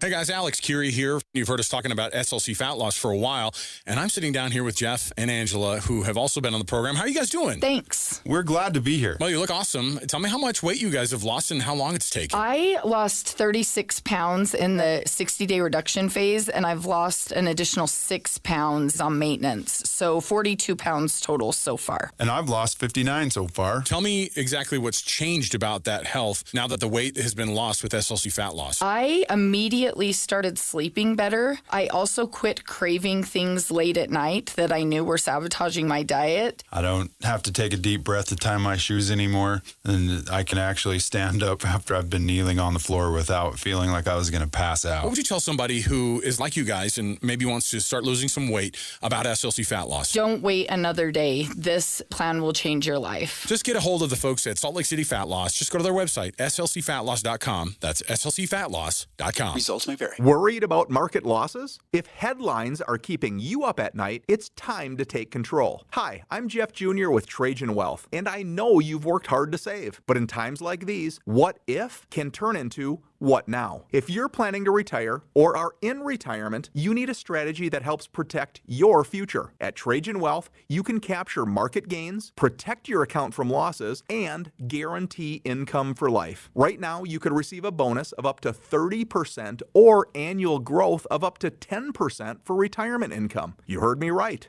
An upfront bonus of up to 30% or annual growth of up to 10%, all guaranteed to boost your lifetime income in retirement. Don't leave your future to chance. Plan with confidence. Call Trajan today at 801-899-7600. That's 801-899-7600. Annuity guarantees are based on the claims paying ability of the issuing insurance company, DBA, in most states as Trajan Wealth Insurance Solutions. The Utah RV Super Show, the premier RV event of the year, is back at the Mountain America Expo Center Thursday, September 11th through Sunday, September 14th. Come see new 2026 models and special closeout pricing on all 2025 models. The Utah RV Super Show is offering family passes Thursday, September 11th for $10 per family. Unplug from distractions and plug into family at the Utah RV Super Show. Discount passes at UtahRVSupershow.com. Listen every Monday morning to DJ and PK and Monday afternoon with JJ and Alex for your Chevy Strong Play of the Game. Win great prizes from Rocky Mountain Chevy. 3, 2, 1. This is your Utes at 50 update. 158! Presented by Kenny J's Barbecue on 97.5, the KSL Sports Zone.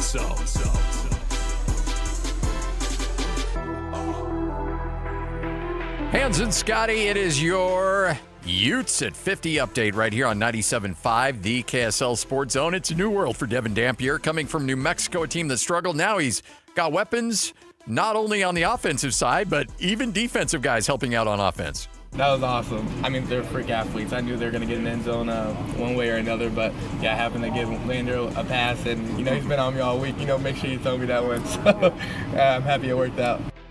That is your Utes at 50 update right here on 97.5, the KSL Sports Zone, brought to you by Kenny J's Barbecue at the District in South Jordan.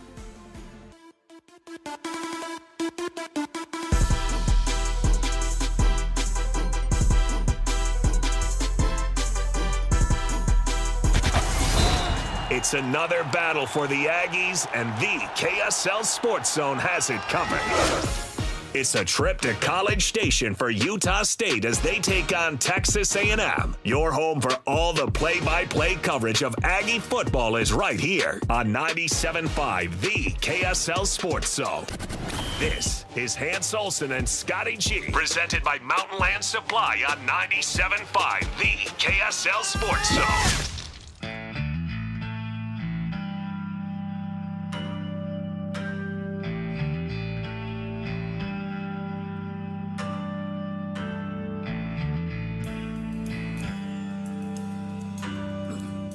Hans and Scotty, the KSL Sports Zone. Do you know this is my number one go-to for karaoke? I had a Neil? Number one. This is it. This Jeremy? is my number one. Yeah. Really? I mean, I can. It makes sense because the voice matches. I could see you going. Yeah. You can really get the diaphragm going with that one. I can see it. Pools of brew blood. Yeah. This is number one. It's kind of a downer song, though. Well, it's horrible.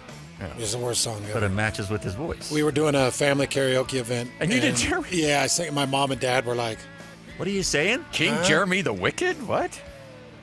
My dad's like, Interesting choice there, son. And he's like, "Dial up Sons of the Pioneers for me." And I'm like, "Well, we'll do Tumbling Tumbleweeds, Dad." Cool water. Yeah, we got it. Singing about a kid in school that has a tough time. Yeah. That was the worst music video ever. Yeah, that was. Burning Ring of Fire, that's mine. That's your number one go-to on that's karaoke? My go-to, yep. What about you on karaoke? Have you ever sang karaoke? I was going to make a bold proclamation. At no point in my 40-some-odd years of life have I ever done karaoke. What? With these pipes? These tubes? Well, okay, it's one thing. These chords? It's one thing to talk. It's another thing to sing. I'm not a particularly good singer. You guys know that. You've got an instrument, son. Use it. You got to extend that instrument. You got to play with that instrument. Okay, we're going to need to do some karaoke with Scotty. Like, that needs to be a thing that happens. Yeah, we do. Okay, like, I think I'm an okay singer, but I don't have range. Like, You are a trendsetter, for hell's sakes. Okay, my mom was the director. Like, I had to. There wasn't a lot of choice there. But you're telling me you had, like...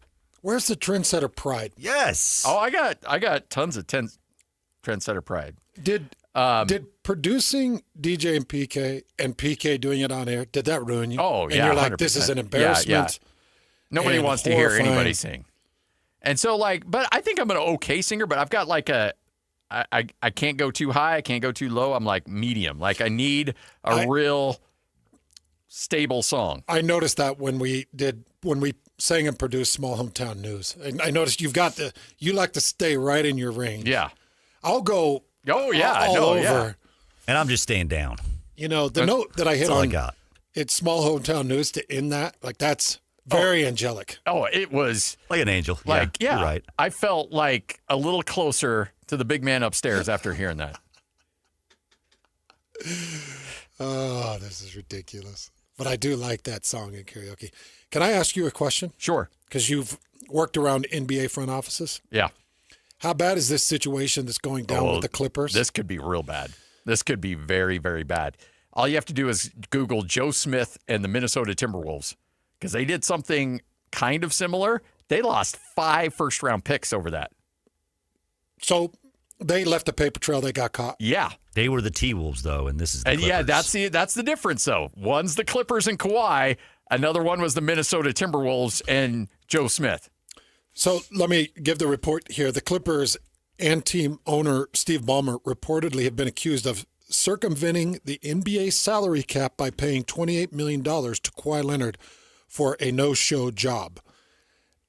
Okay, this is where I always grab the reins and pull it back. Pablo Torre, he's a former ESPN contributor, but he runs his own podcast now. Yeah. It's called Pablo Torre Finds Out. This dude's turned into quite the investigative reporter. Yeah, he will dig, and I can't imagine that he'd ruin his own name over this. No. And nobody would let him do. He's with the Athletic now, and the Athletic would not allow him to go without crazy. Full documentation. Yes. So he cited a bunch of internal documents from the company Aspiration, which Ballmer partially funded with a $50 million investment through an LLC back in 2021. And then later that month, the Clippers announced a $300 million partnership with the now bankrupt Aspiration, including sponsorship in the team's new arena and on the team's new jersey patches. So according to Torre, Leonard agreed to a 4-year, $28 million endorsement deal in April of 2022 through his LLC, KL2 Aspire, which traces it back to Ballmer's $28 million, which then circumnavigates the team salary cap. Correct. I have to imagine this is done. Like, I'm pretty sure I know of a handshake deal in particular of a friend of mine that money is still being paid years later in the NBA. Yeah. I'm sure you've heard of these things. Oh, yeah, it's happened, but you got to be smart about it. And apparently, they weren't overly smart about this one. So what happens to the Clippers? I think Adam Silver has to throw the hammer of Thor down, because because you ticked off the bell cow of the NBA. The Lakers thought they had a deal in place with Kawhi Leonard. They thought they had Kawhi Leonard. And now you hear these reports of something happened, and all of a sudden he goes to the Clippers. And the Lakers didn't know what happened. Well, now they know. They circumvented things and paid him way more than the Lakers did because of this fake no-show job. And so now the Lakers are losing their mind. You've also got the Toronto Raptors, who they're cranky about it too, because they lost him to the Clippers. And there's a lot of reports about their negotiating where Kawhi shows up and says, hey, I'm going to need this, and I'm going to need $18 million in sponsorship money. You need to go find me sponsors. And the Raptors are like, well, that's up to you and your people. We can't find you sponsors. So Kawhi went out and looked, according to a lot of people, Kawhi was looking for this. This wasn't a Steve Ballmer like, hey, let me find a way to make this work for you. It was Kawhi and his group were the ones actually pitching a lot of these ideas.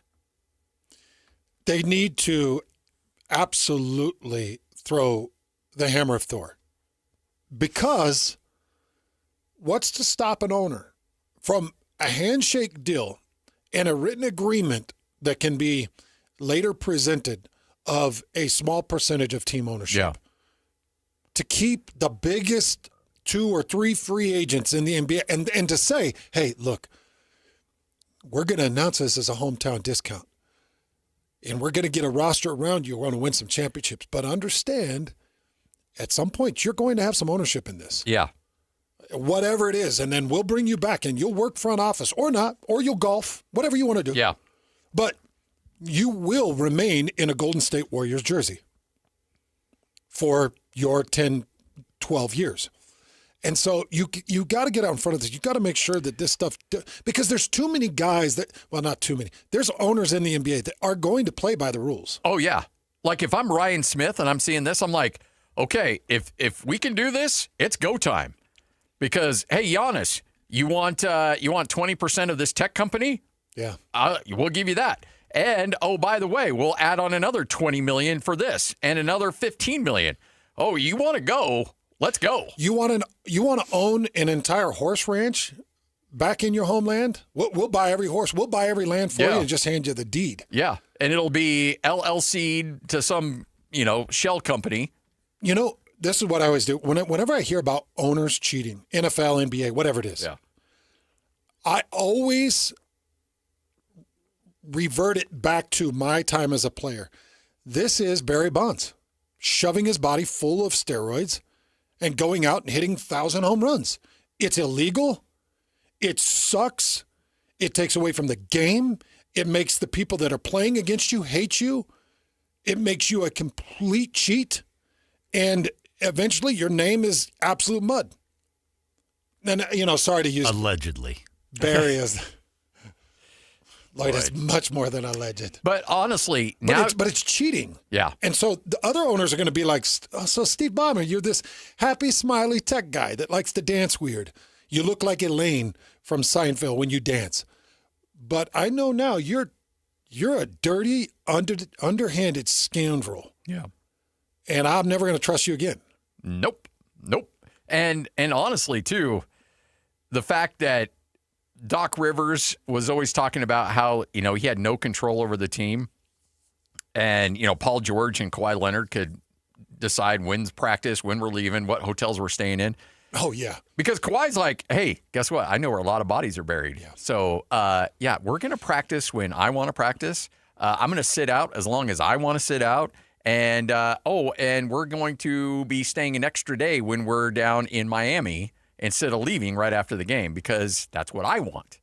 And you got to be like, well, shoot, we got to give it to him because we did all this other stuff for him, so why not? All right, Hans and Scotty, 97.5, the KSL Sports Zone. Adam's with us from Beehive Mills, the convenience. And Hans talked about the big three when it comes to Beehive Mills. I want to talk about convenience. When you have this stuff show up to your door, it's already prepped, it's already packaged. All you have to do is cut the top off, put it in your slow cooker, and you will have a fantastic meal that you can change up and, variate any way you want to. But the first time you cook it is you. This isn't pre-cooked and then flash frozen. This is sent to you. The protein has not been cooked yet. The vegetables have not been cooked yet. Everything is being cooked for the first time. So you get that home-cooked meal, but the convenience that goes along with it. Yeah, we're going to make it as easy as possible. So we're going to do the pre-work on the prep. We're going to, if you've ever, meal prep, like it's something we have to do. We have to figure it out every day as far as what we're going to eat. So we're going to take care of the busy work when it comes to the prep. We're going to vacuum seal it. We're going to freeze it. We're going to ship it to you. So the convenience is it's going to show up straight to your door. And then we're going to make it as easy as possible when it comes to cooking. To your point, you just open up the top, pull it in your slow cooker, and then you complete it however you want, whether that's rice or pasta, sandwiches, salads. We talked about the panini earlier, pizzas. There's lots of ways that you can finish our meals. Do you think that this room is hot enough we could cook a meal in this room? It's nicer in the hall, I'll tell you that. Scotty, I'm going to bring a Beehive meal in tomorrow because if it's this temperature, by the end of the show, we'll have some amazing honey mustard chicken. Yeah. But But it's also just the energy that you guys have in this room as well, right? We do, yeah. We kick it up a notch. Scotty and I like to hit push-ups in the breaks. Oh, yeah. After you come in. The Beehive meals are so good. They're so convenient, and they're so affordable. Price per serving. You will not find another meal prep service anywhere that is this price per serving. How are you able to keep it so low? And what is our typical price per serving right now? Yeah, so we keep it low because we're batch prepping. We're going to sell our meals in a batch, so a set of 10. So that allows us to, get all the ingredients in bulk and then sell them in bulk. Because bulk drops prices. Mm-hmm. Yeah. So that's the first thing. And while we are a luxury service, I wouldn't say we're a luxury brand in the sense that, we're chasing your everyday person. So our pricing is typically $3 to $4 per serving, depending on which size. We have 3 different sizes. It starts anywhere from $3.14 per serving and then goes, about $4. So it just depends. But as a comparison, national brands on average for meal prep, and I think, people think of this, they think it's an expensive thing because national brands tend to be $8 to $12 per serving. So we're like a third of the price. We're half of the price. Wow. And then to finish it, you're just looking at adding maybe a cup of rice, some pasta, which is pennies in ways, and then, a vegetable on the side. Without using names, because I don't want to disparage any companies, because there are good meal preps 100%. out there. There are. And I've tried 2 others outside of Beehive. And I don't like it. It's too expensive. And I had to prep. I had to chop up veggies and you might as well just do it yourself. Yeah, might as well just go grocery shop and just do it myself. Beehive, it's already chopped. It's already made. The sauces are original. The meats are uncooked. So when you put it in the slow cooker, it all cooks for the first time. It feels hearty. It feels healthy. It's packed full of flavors. It's more affordable. There's reasons that Beehive is better to me. Yeah, and one last point that I would make that's my favorite part of our service, is it because it's raw, it comes frozen, it doesn't expire on you. You have upwards of 12 months that it can sit in your freezer. I think so many people have been burned by ordering, a meal prep service and then it expires. And that's like the worst feeling in the world when all of a sudden, that $10 to $12 per serving just goes out the door. Like you didn't even get to eat it, didn't get to enjoy it. So ours you can kind of use at your convenience, just pull from the freezer and you're good to go. BeehiveMills.com. Use the promo code TheZone. It'll save you a bunch of money, and you can save some percentage points as well when you sign up for subscription models. It's BeehiveMills.com. That's BeehiveMills.com. Stay up to date with everything Utah Jazz related with the new Jazz Notes newsletter. Get draft updates, analysis, and be the first to know about every offseason move. Visit KSLSports.com to sign up for the Jazz Notes newsletter. Want to get the latest info on Utah's newest sports franchise? Sign up for the Utah Mammoth newsletter. Get exclusive analysis, plus the latest news and notes on the Utah Mammoth. Sign up today at KSLSports.com for the Utah Mammoth newsletter. You're the fall cleanup phenom, the titan of trimming. You wield a leaf blower like a surgeon does a scalpel. When it comes to your lawn, power moves are the only moves you make. That's why you just applied IFA's Fall and Winter Lawn Food for stronger roots and an early green up next spring. IFA's Fall and Winter Lawn Food. It's the ultimate lawn owner power move. Our climate is dry. After all, we live in a beautiful desert state made up of high mountains and red rocks. Grass drinks up a lot of water, but Waterwise Landscaping thrives while using less. And the best part? You can get paid to make the switch. Visit slowtheflow.org to learn how to replace your grass and earn cash incentives. Save water, save money, and design a yard that works for Utah. Ready or not, business owners, summer is here. So let's beat the heat while keeping energy costs down. With WattSmart from Rocky Mountain Power, get advice and rebates for smart cooling strategies, resulting in savings and a stronger bottom line. Earn cash incentives on energy-efficient equipment, enroll in programs designed to reduce energy consumption during peak hours, and cut costs without sacrificing comfort. Saving energy and money? Now that's smart business. Visit wattsmart.com today and start saving. These days, many companies have turned to influencers to tout their products or services. But here at John Watson Chevrolet, the only endorsement we need is from our customers. Because of their feedback, we're proud to be Utah's best reviewed Chevy dealer. Visit us today to see why we get reviews like, "Their sales team is the best. Didn't put on any pressure, just super helpful and fun. They made the process a breeze." John Watson Chevrolet, your 5-star Chevy dealer. 3535 Wall Avenue, Ogden. Chevrolet. Together, let's drive. I'm Walker Kessler, and I play basketball for a living. So I know how important it is to have the support of a team you can trust. That's why I love UCCU. UCCU is more than a credit union. They're a true financial partner, a local team of experts your entire family can trust at every step of your financial journey. Just visit uccu.com and elevate your banking experience. If you've ever had to deal with a plumbing problem, you may have felt the pain of realizing you don't know any plumbers. Whether you're trying to stop a leaky faucet, fix a running toilet, replace your old water softener, or install a tankless water heater, the plumbers at Any Hour Services can help. All you have to do is call Any Hour Services or schedule an appointment at anyhourservices.com. Help with plumbing maintenance and repairs is closer than you think. Call Any Hour Services or schedule an appointment at anyhourservices.com. No one helps more homeowners than Any Hour Services. Tune in Thursday for your chance to win free tickets to Corn Bellies and Spanish Fort. Don't miss the Sunflower Fest and Pumpkin Fest, going on now through November 1st. Right now, enjoy more than 1 million flowers while they're still in bloom. Listen Thursday at 8:30, 11:30, 2:30, and 5 for your chance to win. Hey, this is Chris with JCW's. Not feeling a burger? We've got you covered. Try one of our hot ribeye, turkey, or BLT sandwiches, and you'll understand why we say JCW's, quality, and a lot of it. Broadcasting from the Mountain Home Services Studio, this is 97.5 KZNS FM Colville, 1280 KZNS AM Salt Lake City, and 102.7 KSL FM HD2 Salt Lake City Midvale. This is 97.5, the KSL Sports Zone. Nobody gets you ready for Utah football more than the KSL Sports Zone. Ready?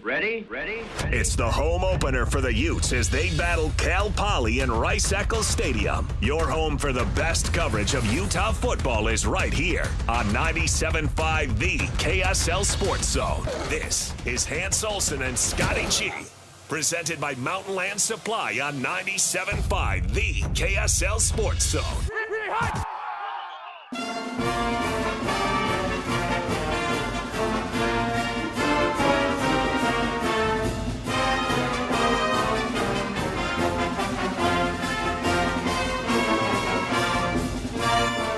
It is your Cougar preview show right here on 97.5, the KSL Sports Zone. We do it every Wednesday. You know what else happens every Wednesday? It's a Win Ticket Wednesday. And we got a 4-pack of tickets, hands to the good old Utah State Fair. That's right. You want to go to the fair? You got a lot of days to choose from. September 4th through the 14th. You want a 4-pack of tickets? Be calling number 12 right now, 801-575-ZONE. That's 801-575-ZONE. I thought Hans was going to say this is his go-to karaoke song. Do they have karaoke at the fair? He's talking about this trumpets in our ears right now. It's not my karaoke. It's not my go-to, Lloyd. You're not funny. You're not even creative. You're not funny. Outside of the Sunday not funny, Lloyd. Pancakes, which was great.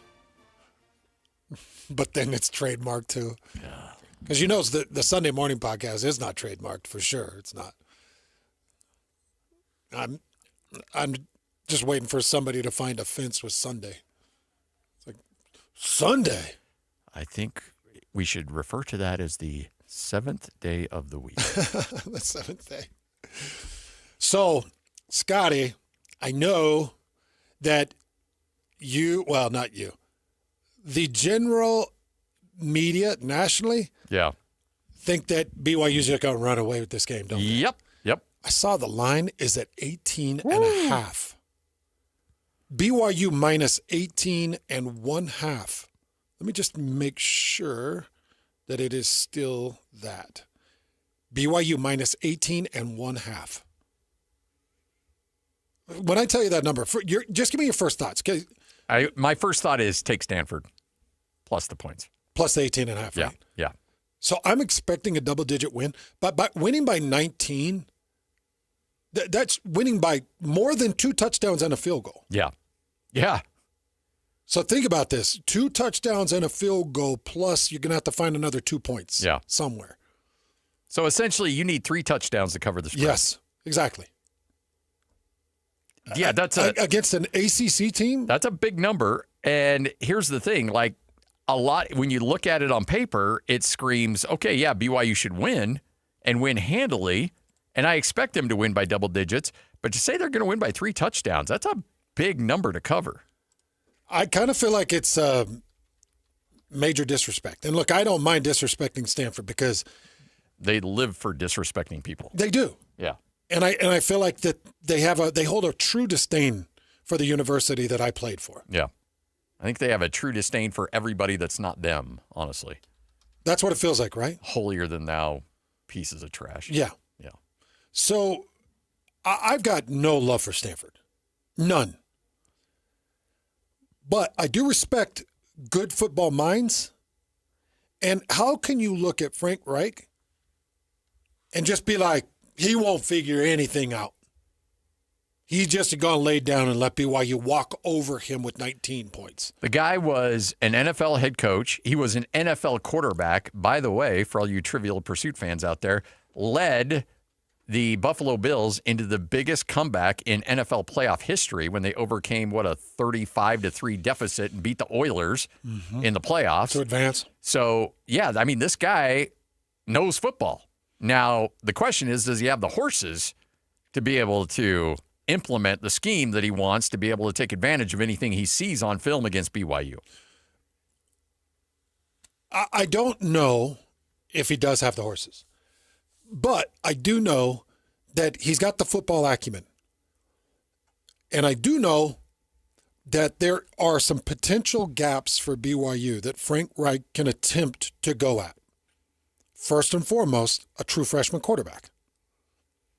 You know, anytime these great military leaders decide we're going to go at a certain area, they always find the weak points. Yep. They try to hit the points that are the most weak and also the least obvious. Find the pigeon. Yeah, the most weak, but the least obvious. Well, we don't want to hit those weak points because we know you probably have them fortified.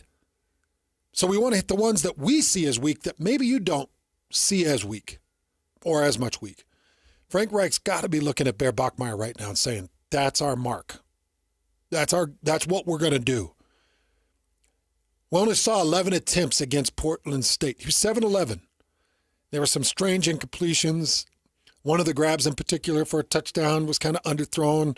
Took Carson Ryan's handiwork to be able to pull that ball in. Frank Reich is going to circle that true freshman, and he's going to say, okay, now what can we do? All right, well, what can he do? First and foremost, he'll start with 7 in the box, minimum 7. No questions asked. We're not moving. We're going to go 7 in the box. Well, what does 7 in the box do? That forces you into man coverages. That makes me go man on with Chase. It makes me go man on with Parker Kingston, man on with JoJo Phillips. It makes me go man on with Carson Ryan. Okay, so what's the mental concept of that? All right, well, if we can go man on and we can press them out for a 2 count, maybe into that 2.5 count, we either stop the run or we get pressure on the true freshman. And then he's got to throw into a man concept. If he's off target at all, we'll have one safety over the top, we'll have a man concept, and we should come up with an interception or 2. Mm-hmm. If they try to run it, they're going to run into every gap full of body. Now, if BYU just mans up and presses the pigs, well, then there's just not much Stanford could do. But when you've got a 7-man and you press an 8th down on run, read, react, which you do with either a nickel or safety, typically you've got them at a depth where they run, read, react. If it's run, that's where you can catch them in play actions and get them to stall out a little bit. If you can play those tricks and gadgets, it's helpful. But that's what Stanford's going to do. It makes too much sense. Yeah, that's what they're going to do. And look, if I'm the defensive coordinator, if I'm Frank Reich and I'm talking to my DC and we're like, okay, look, LJ Martin is a stud and can run the heck out of the football. They've got a good rushing attack. If we're going to lose, who do we want to beat us? The freshman or the stud running back? I'm like, let's see if the freshman can beat us. Let's see what he's got. Throw everything at him at the running back. Yes. throw everything at that running back, right? He's not going to beat us. If the freshman gets hot and he ends up being the second coming of Joe Montana, then so what? We'll live with that. I feel like if you gave me Stanford's roster and gave me good staff members, I feel like I could come up with a game plan that would keep me inside 19 points. Should. I feel like that's kind of a slap in the face. It's a tribute to BYU, but what are you judging that off? Portland State? Yeah. The worst Division I team in the country? You can't judge it off that. And I'll tell you why I don't like the 18.5. That noise is in the locker room. Oh, yeah. Yep. And if I'm LJ Martin, look, I know, like, I need to eat the humble pie. I need to stay humble. I know. But, man, that was 130 yards. I mean, I averaged 12 yards a carry. I got to keep that average up. That was pretty dang good. Yeah. Like, I'm good. And we didn't even open up the playbook. I'm good. You know what open up the playbook does? It leaves your quarterback to more mistakes. Mm-hmm. That's what it does. Oh, well, we'll just open up the playbook against Stanford. Oh, okay. So you'll open up your quarterback to potential mistakes. That's what you do. So I like it. Fine. Okay, we'll expand the playbook and let's rock and roll. Well, still Stanford is going to say, we believe that we've got 7 or 8 guys that can fill every gap, that can find pressures because we're going to try to get one extra rusher per pass attempt, and we're going to get after you. Okay, now anybody out there that's driving around is like, okay, well, what's the answer to that? The answer is that Bruce Mitchell, Austin Liusa, Isaiah Jada, Mr. Gentry, yeah, and the rest of the offensive line are able to lock and load on their zone steps. And even though you're shoving a gap full of a body, I'm hooking you up on a zone step because they're running a lot of zone. I'm hooking you up on a zone step, and I'm pushing you 2-3 yards. And then LJ Martin gets in my back, and we get another yard. So we're getting 4 yards. And that puts my freshman in a 2nd and 5, 2nd and 6, and we can manage that because now we can run routes that will take advantage of man concepts. But if you're 2nd and 9, 2nd and 10, that changes things dramatically. Right. Now I'm behind the 8 ball. Mm-hmm. So I've got a good feel of what Stanford is going to attempt to do.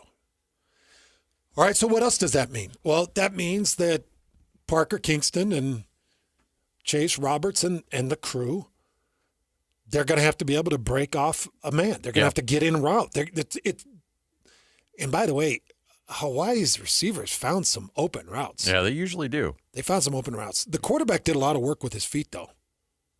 Quarterback made Stanford regret life a few times. They were like, geez, Louise, this guy. Was that end of first quarter, maybe beginning of second quarter? He had that 45, 50-yard run that put him in the red zone. And then a play or maybe 2 plays later, he hits that quick slant for a touchdown. And by the way, Stanford's game plan for Hawaii, completely different with that Javessa or whatever his name is, that quarterback. Yeah. Completely different for that quarterback. They're going to come after Bear Bachmeier with relentless pursuit, and they're going to shove every gap full. So, one-on-one run blocking has to win for the BYU offensive front, and BYU wide receivers are going to have to get off physical contact and get into quick routes, and Bear Bachmeier's going to have to be accurate. If you're going to run man concepts on me, well, that's fine. I just need a quarterback that can throw an accurate pass. Not a timed pass. When you're running zone on me, it's timing. I find my little soft area. I settle into my soft area. Quarterback takes his 3-step. It's timing because the zone breaks out. I'm in my soft step. 1, 2, 3, boom, fire the shot, and I'm in my little pocket. There's not time for the zone to react. In man, I bump out a corner. I run into a route, and if you throw it behind me, it could be a pick. If you throw it over me, I've got my safety high, could be a pick. And if you lead me too far, it's an incompletion. Yeah. And you get me killed. Yeah. Yeah, I try to extend, and then the over-the-top safety rips my guts out. Yeah, receivers don't like that at all. So are you telling me Stanford doesn't have the bodies to at least make this competitive? I think they do very much have the ability to make this a competitive game. I still think BYU wins this by 10, 14 points. That's my number. Somewhere between 10 and 14, yes. Yeah. But you're going to have to prove that because their defensive front actually had some great moments against Hawaii. That strip sack in the end zone that created the fumble and Stanford fell on it for 7 points, that's a one-on-one rush. He beat the Hawaii offensive guard just off an outside power. And I don't know why Hawaii's sitting in a pocket like patting the ball like, I got plenty of time. I know I'm sitting in my own end zone, but I'm going to hold it loosely. That's stupid. Hawaii made some stupid mistakes. I can't believe they came out with that win. They always do. Adam's hanging out with us, Beehive Mills. Go to beehivemills.com. That's beehivemills.com. I want you to get there now because, hey, it's September, which means it's new menu time. You've got all kinds of things, and it's soups as well that are available for September. Yep. At the start of the month, so the first of every month, we switch to a brand new menu. So it rotates month to month. Yeah. We've talked about 120, 100-plus meals that we have. It's 10 every month, like just, something different. So we wanted to go through some of the items that are on this month's menu. You want to hear them? Yeah, let's go. Let's do it. Okay, let's start with a barbecue chicken. My favorite way to serve this is probably just basic over a sandwich, but we have a lot of people eat it with salads. And even when we get, with the kids, we can do a pizza as well. Nice. Cracked chicken, Hans, we were talking about this a little bit. That's one that you want to try. So that's a Six Sister stuff recipe. Cracked chicken being a bacon ranch. So just kind of a creamy, like to serve it over pasta typically. Carne asada. This is one of the more popular menu items that we have. Most popular on tortillas. I always like to do leftovers with nachos the night after because there's always just a little bit extra, so I almost save it. That's one of the great things about our meals is you can, use them as leftovers and switch it up so it doesn't feel like you're eating the same thing. So carne asada, tacos one night, nachos the next. Breakfast casserole. This is one that I think it's the only one that can probably double as a breakfast meal as well. So it's going to have the eggs and, you serve that over, say, breakfast burritos or even by itself. Here's a Clean Monday Meals one, which is apple barbecue pork roast. I actually don't know if I've tried that one. I think that one's a new one that I haven't, tested. I'm excited for. But it's going to be your pork roast, which is really good. Chicken enchilada soup. I believe this one's on the soup menu as well. Fired up for that. Mm-hmm. Yeah, we've got some really good soups. And it's, it still feels a little warm outside. I mean, you can tell by the room, right? Oh, yeah. But, it's going to get cold real quick outside. It is. By the end of the month, you're going to be feeling it for sure. Yeah, the next is creamy buffalo chicken. We talked about that last segment. They show a picture of it over a baked potato, but I imagine it's also a pasta or rice as well. Sausage marinara, that's going to be a good one over some noodles. And then cheeseburger mac. You've had that one before, right, Hans? Love the cheeseburger mac. I told you when I came in, I'm so excited for the September menu just for the cheeseburger mac. Yeah, it's a great one for the kids as well. Good, hearty, whole meal. There's so much good stuff going on. Beehive Mills. Get there now. Take a look at the menu, and let's get you signed up. BeehiveMills.com. That's BeehiveMills.com. Use the promo code The Zone's going to save you money. The subscription models are going to save you money. It's a no-brainer, folks, and the price is already heavily, heavily in your favor. BeehiveMills.com. That's BeehiveMills.com. It's game week for the Utes, and the KSL Sports Zone is getting you ready for kickoff. After a season-opening battle at UCLA, the Utes return home to the Hill for a battle against Cal Poly. Listen all week long for the best coverage of Utah football. Then catch college football Saturday, game day at 10 a.m. with the post-game show immediately following the game on KSLSports.com. Let's go then. Let's go, baby. Your home for the best coverage of Utah football is live on air, online, and on the KSL Sports app. This is 97.5, the KSL Sports Zone. The Utah RV Super Show, the premier RV event of the year, is back at the Mountain America Expo Center Thursday, September 11th through Sunday, September 14th. Come see new 2026 models and special closeout pricing on all 2025 models. The Utah RV Super Show is offering family passes Thursday, September 11th for $10 per family. Unplug from distractions and plug into family at the Utah RV Super Show. Discount passes at UtahRVSupershow.com. You worked hard for your 401k, but if you've left your job, your money might be sitting in the wrong hands. I'm Jeff Jr. with Trajan Wealth, and it's very possible that the 401k that you have had for years has hidden fees and limited investment choices. But if you're no longer with the company, that 401k may be at the mercy of your former employer. All of these things could be costing you thousands. Rolling over your 401k into an IRA can provide better investment options that align with your long-term goals. At Trajan Wealth, we're fiduciary advisors that are held to a higher standard with no hidden agenda and no hidden fees. Don't let your retirement dollars sit in an old plan, and don't roll it over to your new plan without consulting Trajan Wealth first. Call Trajan today at 801-899-7600. That's 801-899-7600. Advisory services are offered through Trajan Wealth, LLC, an SEC-registered investment. The Garden Restaurant has been open for a few months, and if you haven't stopped by, now is the time to get downtown and check out what everyone's been raving about. And if you have visited the new space, schedule a time to come on back. Grab a friend and come visit one of Salt Lake's best gathering spots for lunch.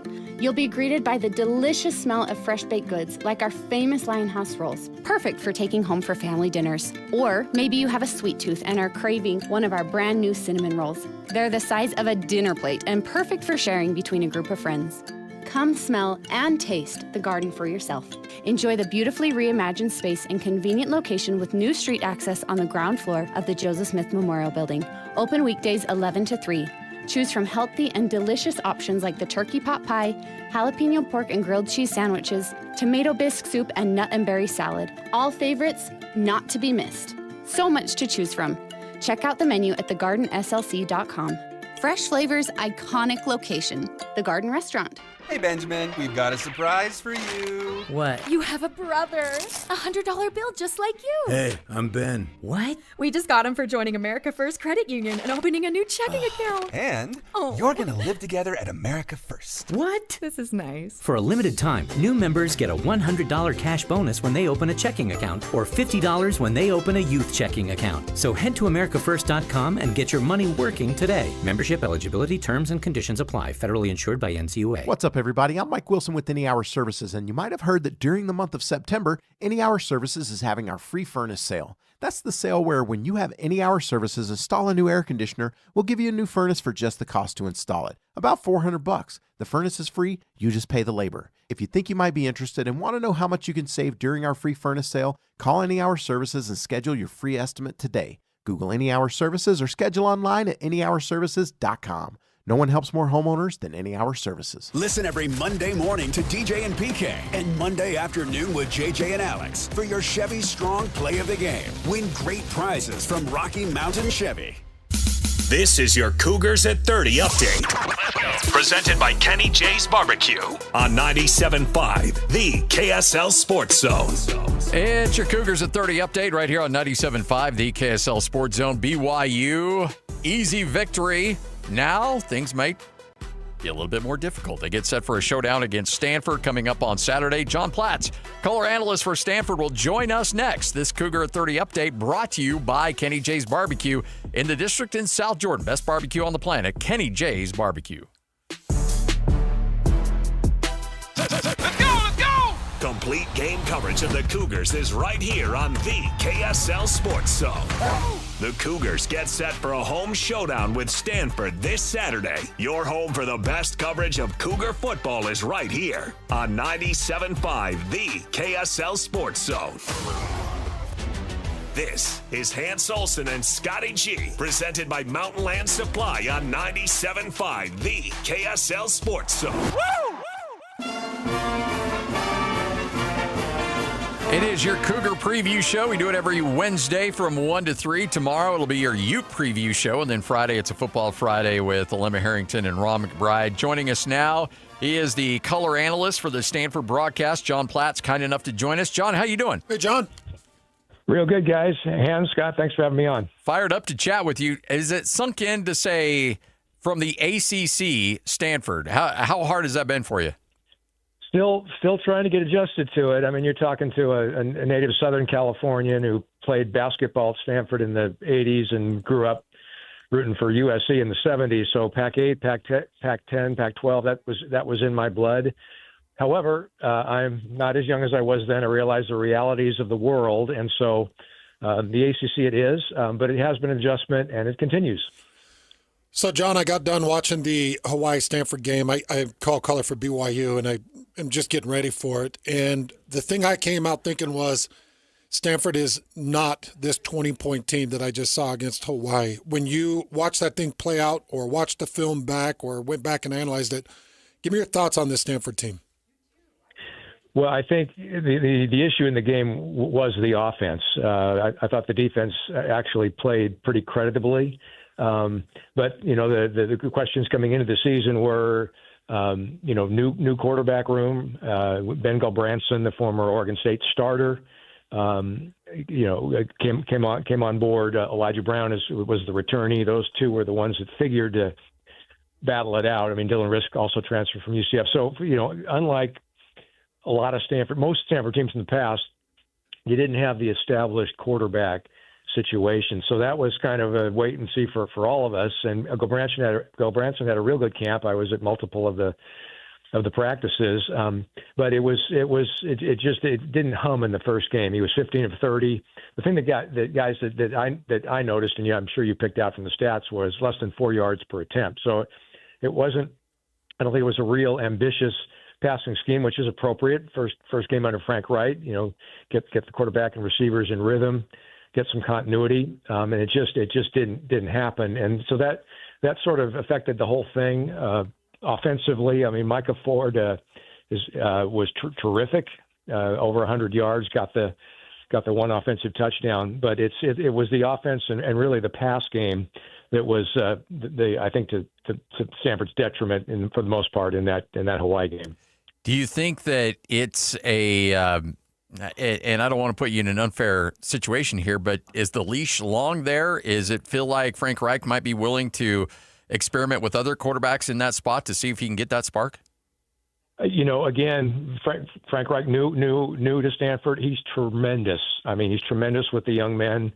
You watch him. Andrew Luck has him for this year, and he's enthused about coaching. So we don't know what his track record is, though, as far as quarterbacks. My guess, guys, would be that it'll be Gulbranson again, and the leash. I mean, Frank Reich has been around. He's in his 60s now. You play volleyball with the quarterbacks, and the sum of the parts may be even less than it was. So I don't anticipate that. But again, Frank Reich has preached competition, and so you get a game or two more. And there's stuttering in the offense, you may see a change, but I don't anticipate any change for BYU. So, John, just to go a little bit more detail with this, I saw the right guard got hit with a push-pull in the first quarter.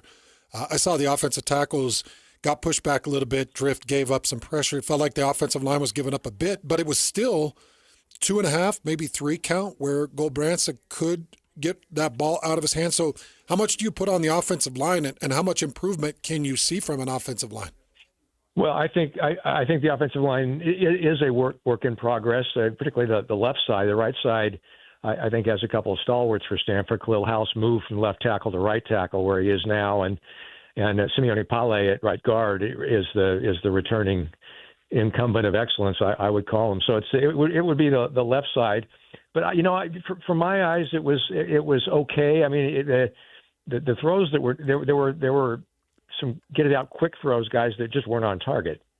The throws to the flat. I noticed a couple to Sam Roush, Stanford's tight end, who has some NFL attention coming his way.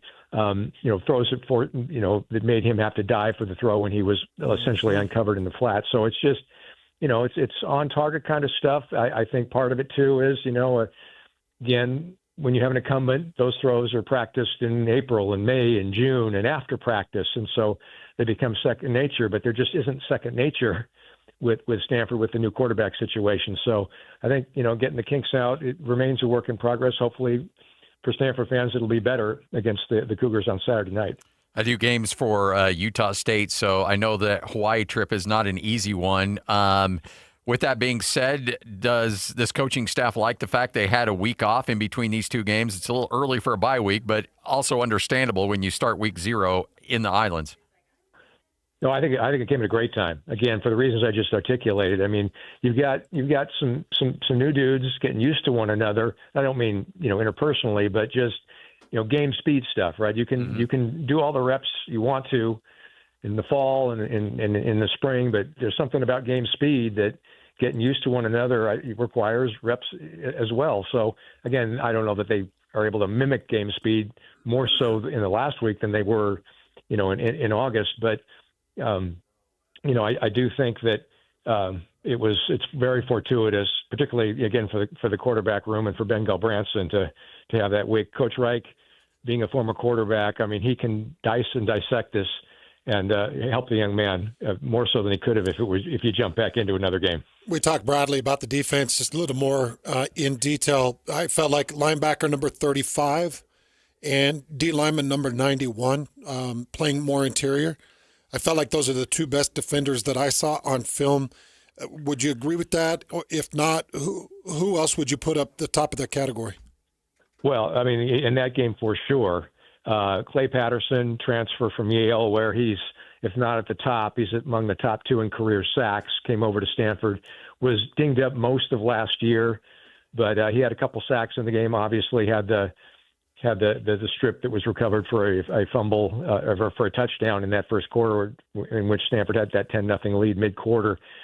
So he had a real fine game. He had the unfortunate celebration penalty, which the coach talked to us after the game about, obviously, and wants to coach up the young man on that fine line between enthusiasm and passion, and are you going to draw the laundry?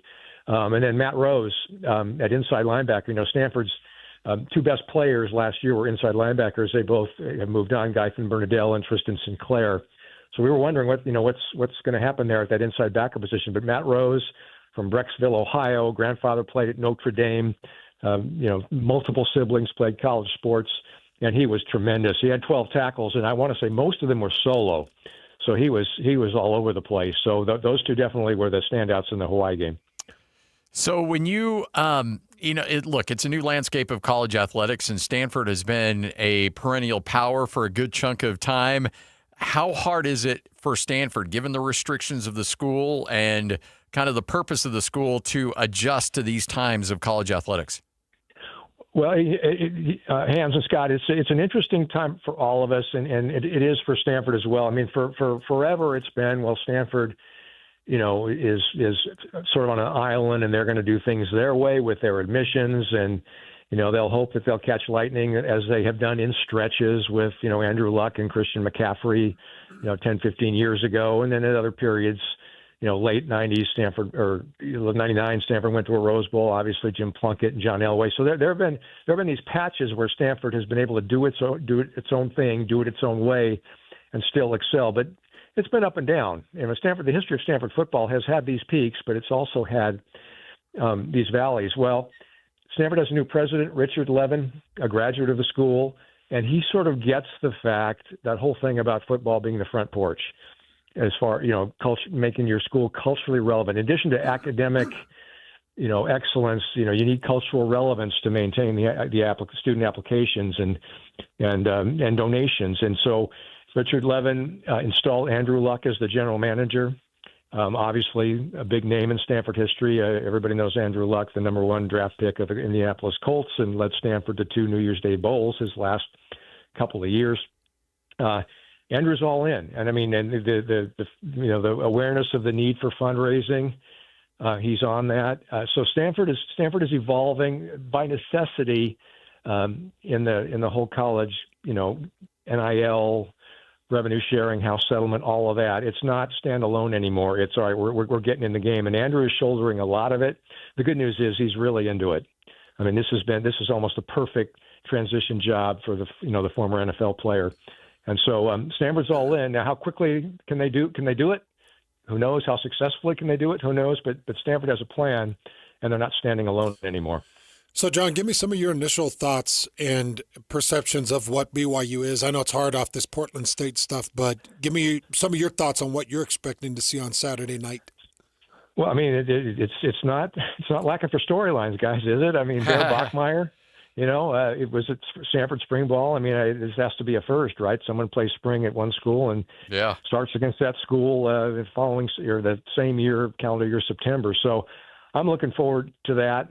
Love the Bachmeier family. Tiger was, of course, on the Stanford team before he went to BYU as well. So I'm looking forward to seeing Tiger play for the Cougars. But look, I mean, the perception of BYU is they just don't have many. They don't have come down. I mean, the last 5 years or whatever, they're among the best in winning percentage, in the top whatever it is dozen, and they're solid again. I mean, I think the Big 12 has been great for BYU.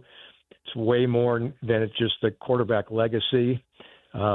So yeah, I mean, Bachmeier I think is a big part of it, but that defense is veteran and they fly around. I watched tape of the Portland State game and. It was impressive. Hard to see weakness. There's a lot going on that offense with the jets and the orbit motions and that sort of thing. So it's going to be a mental test for Stanford, in addition to obviously the physical excellence that Kalani Sitake puts on the field. I wanted to revisit before we let you go the Andrew Luck, and you mentioned he's all in because there's a lot of these guys that are coming in and they're just being kind of figureheads and making a phone call or two to a recruit, and then there's other guys that are just jumping in and cannonballing right into the water and saying, I want to be a part of this. I want to help build this. And it sounds like Andrew Luck's on that side of it. Just how much of an impact do you feel like he's made and will continue to make this athletic department? Enormous, impossible to overstate it. I mean, a year ago this time, he had no inkling that this was coming. This was an initiative of the Stanford College president who realized that Stanford was, had faced 3 or 4 years of 3-9 records, and you don't want to dissolve into irrelevance with your football team. And Andrew, who had returned to the Bay Area after concluding his career, he was taking some graduate courses in education. I believe he got his graduate degree in education. Was volunteering across the street at Palo Alto High School coaching. He accepted it, and I tell you, you see it in his face. I mean, there's a lot to this job. I mean, there's the dealing with the university and educating them on what Stanford is doing in football and why it's important. There's the budget, right, for the athletes. There's the, he's supporting Coach Reich. I mean, Andrew was handed the dilemma of it's March and Stanford needs a head coach. And so Andrew was able to persuade Frank Reich, his NFL coach, his final year, to come out of retirement and come all the way across country from North Carolina to coach this team, and was able to get Frank Reich enthused about it. So, Andrew really is, in a lot of respects, the face of the university now. I mean, that's kind of the way Stanford has worked. Jim Plunkett, I know you guys know that name, Heisman Trophy winner, 1970, way back. He, charity events, he kind of was the face of Stanford in a lot of ways. Not that he sought it out, but just it's the name that kind of rolled off people's tongue, whether they were followers of Stanford athletics or other things Stanford. And so Andrew kind of slides into that role, again, without having sought it out.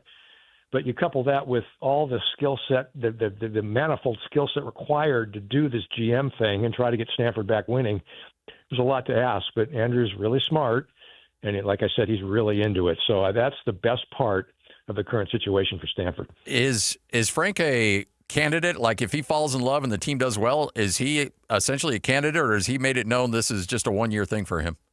The latter. He's made it known. He's got grandchildren, and his sort of his base family back on the East Coast. He's native of Pennsylvania, so yeah, I've heard nothing to get around that. He came out of retirement. He has high regard for Andrew Luck, and I think he's embraced this. I think he's found it pleasant, the weather and the type of kids he's coaching, but this is a one-year deal, and I would be surprised if that changed for any reason. Well, we appreciate your time. Thanks for joining us on short notice. We appreciate it. Have a great call, and look forward to catching up with you down the line. See you out there, John. Yeah, Scott Hans, appreciate it. And Hans, I'll see you at Lavelle Edwards on Saturday. Yep, we'll see you out there. John Platts, color analyst for the Stanford broadcast, kind enough to hang out with us right here on 97.5, the KSL Sports Zone. Good insight there. A lot of good stuff. That's a man who knows his team right there. And oh, is he? Wow. Yeah, he's an attorney, an author, you name it. He does it. Man. This is not going to be a 19-point win. I do think it's going to be a 10-point win. Yes. 10-14, yeah. But I think BYU better have all of their senses rolling. Everybody better be on high alert. I saw you respond to somebody on Twitter where you feel like there's a good chance you might see a special teams or a defensive touchdown. I think you're spot on that. Mm-hmm. If we were doing an over-under on this and I had, over-under a defensive or special team score, I would absolutely take an over. This feels like kind of a game where both offenses could be stuck in mud a little bit, and the difference is going to be one of those plays. Yep. That's what I think a lot of people are sure hoping for. Yeah. All right, 148, Hans and Scotty, it's your Cougar Preview Show. The great Greg Wrubell will join us coming up at 2:05. Get a chance to chat with Greg and get his thoughts on this game and on this team as well, right here on 97.5, the KSL Sports Zone. It's game week for the Aggies, and the KSL Sports Zone is getting you ready for kickoff. It's the Aggies versus the Aggies this Saturday as Utah State hits the road for a battle against Texas A&M. Listen all week long for the best coverage of Aggie football. Then catch all the play-by-play action, beginning with the Aggie pregame show this Saturday morning at 9:30. Your exclusive home for Aggie football is live on air, online, and on the KSL Sports app. This is 97.5, the KSL Sports Zone.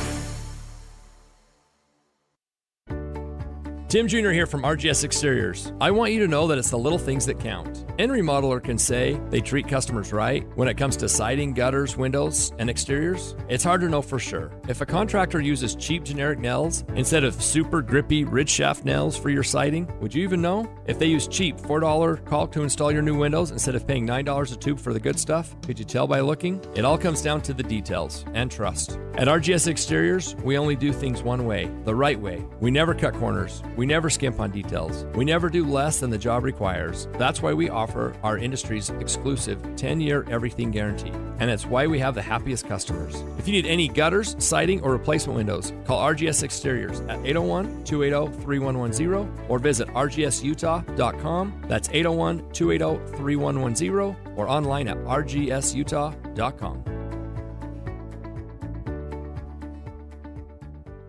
Looking for reliable home services you can actually count on? I've got just the team for you. Mountain Home Services. They've been serving Utah since 1954 with honest, upfront pricing and zero hidden fees. Plus, they back every job with a 100% satisfaction guarantee. With summer heating up, now's the time to get your AC in shape. Mountain Home Services delivers fast, expert air conditioning service to keep your home cool and comfortable. And don't forget, they also handle electrical and plumbing work with the same trusted care. And here's the best part. KSL listeners get exclusive limited-time specials, but you have to call and ask. These deals won't last, so don't miss your chance to save. Call 801-543-2222 today and tell them KSL sent you. That's 801-543-2222 or visit mountainhomeservices.com. Get the service you need and the deal you deserve. I'm still going for it, even with higher stroke risk from atrial fibrillation, an irregular heartbeat not caused by a heart valve problem. Over a 3-year study, Eliquis apixaban tablets reduce stroke risk better than warfarin, and over 97% of Eliquis patients did not experience a stroke. A first stroke occurred in 2.9% of warfarin patients versus 2.3% of Eliquis patients. Don't stop prescription Eliquis without asking your doctor. Stroke risk may increase. Eliquis can cause serious and potentially fatal bleeding. Don't take if you have an artificial heart valve, abnormal bleeding, or antiphospholipid syndrome. While taking, you may bruise more easily or bleed longer. A spinal injection increases blood clot risk, which may cause paralysis. Get medical help right away for unexpected bleeding or bruising, or back pain, tingling, numbness, muscle weakness, or incontinence. Aspirin products, NSAIDs, SSRIs, SNRIs, and blood thinners increase bleeding risk. Tell your doctor about planned medical or dental procedures. Learn more at Eloquist.com or call 1-855-ELOQUIS. The KSL Sports Zone and Hercules Credit Union are highlighting people that impact youth sports. Nominate the youth sports volunteer you know for the Hercules Hero of the Week at KSLSports.com. 3, 2, 1. This is your Utes at 50 update. 58! Presented by Kenny J's Barbecue on 97.5, the KSL Sports Zone. It is your Utes at 50 update right here on 97.5, the KSL Sports Zone. Quite the party for John Henry Daly, living in the backfield of UCLA. Couple sacks, and talks about his performance on what he was able to accomplish against the Bruins. Felt great. That's the expectation in the room if you're going to be on the field, and better be fired up, better be making some plays. I mean, got great defensive ends all around on this team, so I was happy I was able to go in and contribute towards the team win. That is your Utes at 50 update, brought to you by Kenny J's. Visit Kenny J's Barbecue at the District in South Jordan, where they've got the ribs, the brisket, the pulled pork, all your barbecue favorites at Kenny J's.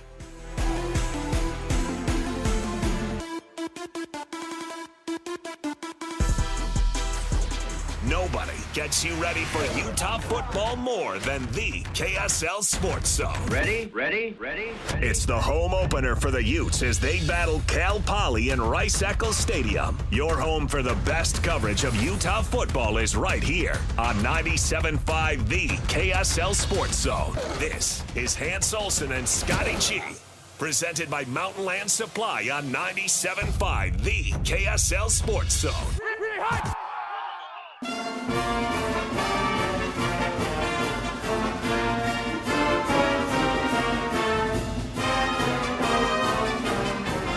Hans, I know it's the Cougar preview show, but there's a little bit of breaking news in terms of the world of the NFL. ESPN got a hold of the NFL Network, which means they got a hold of NFL Red Zone, and the announcement is today that yes, there will be commercials on the NFL Red Zone. ESPN doesn't do anything for free. You knew that was coming. Yeah. We all knew that was going to get ruined. I mean, you had something really special. And what does ESPN do? They take it, they buy it, and then they muck it up. What's going to be great is having an analyst on there that knows nothing. Yeah. Absolutely nothing. Scott Hansen apparently is probably coming back, and he's great because he knows, look, the highlights speak for themselves. I'm going to introduce it, and then I'm going to get out of the way. Yeah. I'm not going to have any dumb opinions because I don't know anything about football, so I'm just going to lay out the scene for you. But he did confirm today that there will be commercial breaks. Really quick before we get out to Greg Wrubell, something that I'm monitoring. Yes. Something we should all be watching. BYU third down percentage. You remember last year? 37%. Yeah. What do you think national average is? You know what? Let me tell you real quick. Around 42%? 45%? So last year, national third down percentage, your middle of the pack was roughly, about 40. Yeah, 40, 30, about 41. 41%? Yeah. So, you take all the schools. Georgia Tech finished 65th in the country at 41%. There you go. So 41, 42%. That, you want to climb into those numbers. Yeah. It'd be nice to get it to 48 to 50%. It'd be really nice. It'd be pleasant. That would probably put you, in the top 30, top 40? Yeah, only 4 teams were above 50% last year. Tulane, Troy, Kansas, and Miami. So 37.25%. Remember, fourth down percentages, much better. They were at 75%. They were 18 of 24. Yeah. Much better on fourth down. And this year, it's been a good start. Now, it's against Portland State, but you converted 6 of 10 third down attempts against Portland State. So you sit at 60%, and it's something that we're all going to be watching. The difference should be LJ Martin. The difference is you get me in short thirds. Yeah. Do not leave my true freshman in long thirds. Otherwise, we're going to lead the nation in interceptions because true freshmen make bad mistakes. So if I'm the offensive coordinator, I'm thinking get me in really good short yardage third down situations. The best you can.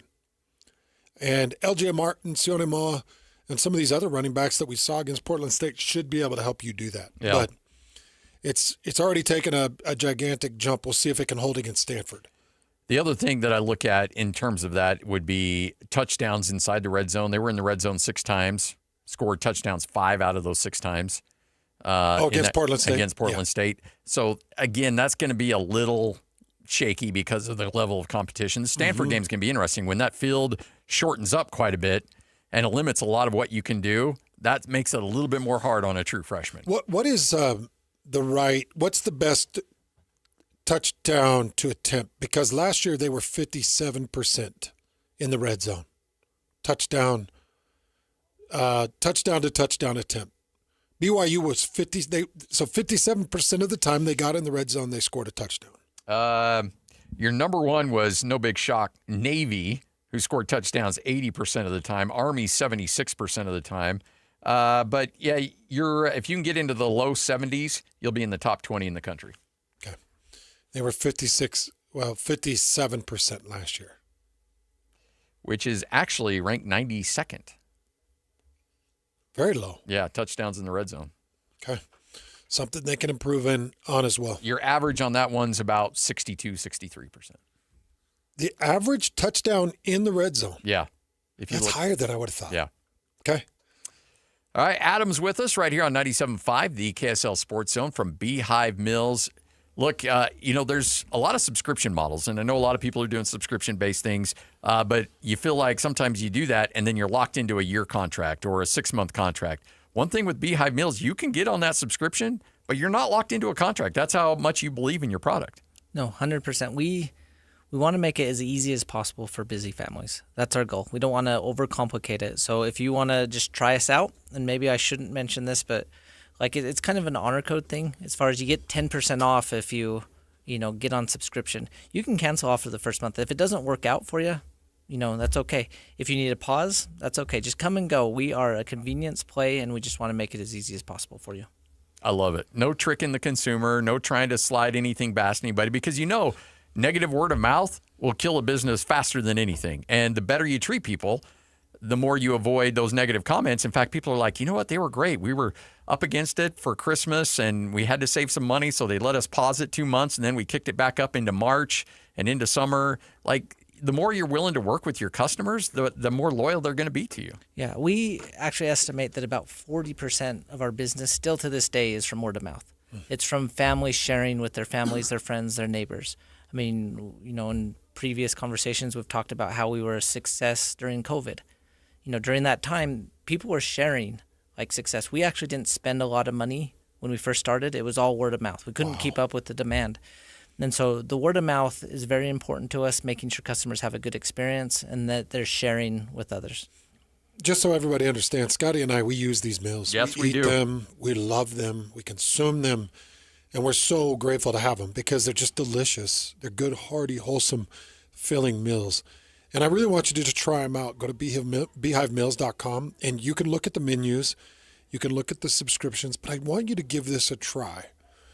And if you're not typically the person in your household that buys the meals or fixes them and you just drive around and think, it'll be done for me. You want to be a hero in your house? Order a month's worth of Beehive Meals.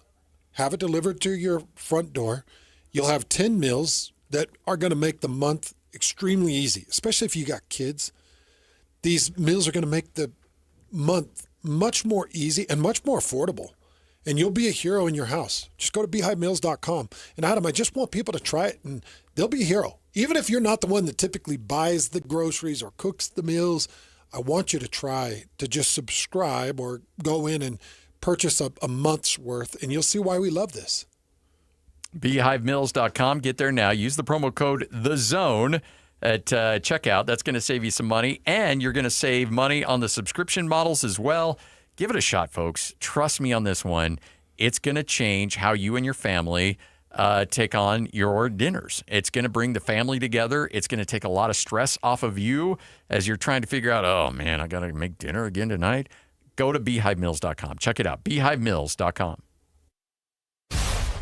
Whether you're stuck in the office, I believe you have my stapler, in your car, or at your in-laws. You want a piece of me? You bet I do. The Zone is with you every step of the way. Download the KSL Sports app to get live streaming of your favorite shows and access to all the latest updates on your favorite teams. Your home for the best coverage of the Utes, Cougars, Jazz, and Mammoth is on air, online, and on the KSL Sports app. This is 97.5, the KSL Sports Zone. You're the fall cleanup phenom, the titan of trimming. You wield a leaf blower like a surgeon does a scalpel.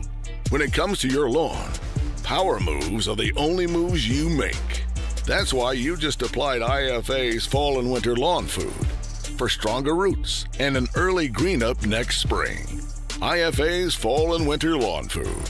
It's the ultimate lawn owner power move. Worried about market losses? If headlines are keeping you up at night, it's time to take control. Hi, I'm Jeff Jr. with Trajan Wealth, and I know you've worked hard to save. But in times like these, what if can turn into what now? If you're planning to retire or are in retirement, you need a strategy that helps protect your future. At Trajan Wealth, you can capture market gains, protect your account from losses, and guarantee income for life. Right now, you could receive a bonus of up to 30% or annual growth of up to 10% for retirement income. You heard me right. An upfront bonus of up to 30% or annual growth of up to 10%, all guaranteed to boost your lifetime income in retirement. Don't leave your future to chance. Plan with confidence. Call Trajan today at 801-899-7600. That's 801-899-7600. Annuity guarantees are based on the claims paying ability of the issuing insurance company, DBA, in most states, as Trajan Wealth Insurance Solutions. Ready or not, business owners, summer's here. So let's beat the heat while keeping energy costs down. With WattSmart from Rocky Mountain Power, get advice and rebates for smart cooling strategies, resulting in savings and a stronger bottom line. Earn cash incentives on energy-efficient equipment, enroll in programs designed to reduce energy consumption during peak hours, and cut costs without sacrificing comfort. Saving energy and money? Now that's smart business. Visit wattsmart.com today and start saving. It all started with a commitment to comfort. Gillette Heating and Air is proud to be Utah County's go-to team for expert HVAC and plumbing solutions. Need a repair, upgrade, or seasonal tune-up? Don't let cost hold you back. With 0% financing available, it's easy to get the work done now and pay later. Plus, save $100 on any repair over $500 and keep your system running strong with a professional tune-up before the heat hits. Visit GilletteHVAC.com or call 385-GET-COOL to book today. Homegrown service pros, financing made simple, comfort made easy. Carrier, turn to the experts. A Carrier factory authorized dealer. Grass drinks up a lot of water, but WaterWise Landscaping thrives while using less. Visit slowtheflow.org to learn how to replace your grass and earn cash incentives. Save water, save money, and design a yard that works for Utah. Listen every Monday morning to DJ and PK and Monday afternoon with JJ and Alex for your Chevy Strong Play of the Game. Win great prizes from Rocky Mountain Chevy. Broadcasting from the Mountain Home Services Studio, this is 97.5 KZNS FM Colville, 1280 KZNS AM Salt Lake City, and 102.7 KSL FM HD2 Salt Lake City Midvale. This is 97.5, the KSL Sports Zone. Let's go! Complete game coverage of the Cougars is right here on the KSL Sports Zone. The Cougars get set for a home showdown with Stanford this Saturday. Your home for the best coverage of Cougar football is right here on 97.5, the KSL Sports Zone. This is Hans Olsen and Scotty G, presented by Mountain Land Supply on 97.5, the KSL Sports Zone. Woo!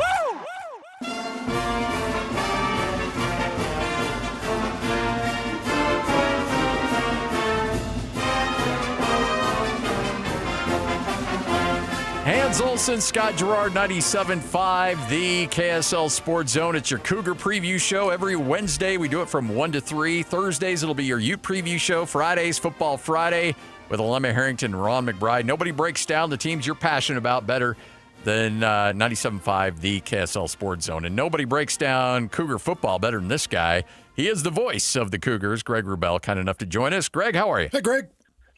Hey, guys. Glad to be back with you. I say back with you. We tried to get me on last week, but yeah, that was on telephone gods were not smiling on us that day. Yeah, Lloyd was being a bit temperamental. Has Lloyd apologized to you, Greg? We're not putting this on Lloyd. We are not putting this on Lloyd. Thanks, don't try to get me. Don't try to get me doing that. I'm not going to get on his bad side. There's no way. Well, you've been in this business long enough to know that sometimes those signals just don't work. Been there, done that. Yeah, I bet you've got some stories scrambling behind the scenes. I've got a few. Yeah. I've done enough things over the years to have had technological issues affect me every possible way you can, on air and off. Oh, yeah. I would imagine. So, what do you take away from a game in which obviously we expected BYU to win? They did. They won handily. But what are some things you can still take away even against a inferior level of competition? Well, yeah, you're supposed to win that game, right? So that's one thing. But it's kind of hard to always cover 43.5. Yeah. And so when you clear that and do it by about 4 touchdowns, you've had a pretty good day. We've seen BYU and many other teams play these FCS games where you win, but you don't feel great about it. You win, but you're sloppy. You win, but you turn it over. You win, but you get 14 penalties. You win, but barely. And so this was truly a take care of business week for BYU, and tough to do it much better than 69-zip. I mean, they didn't, they had one scoreless drive.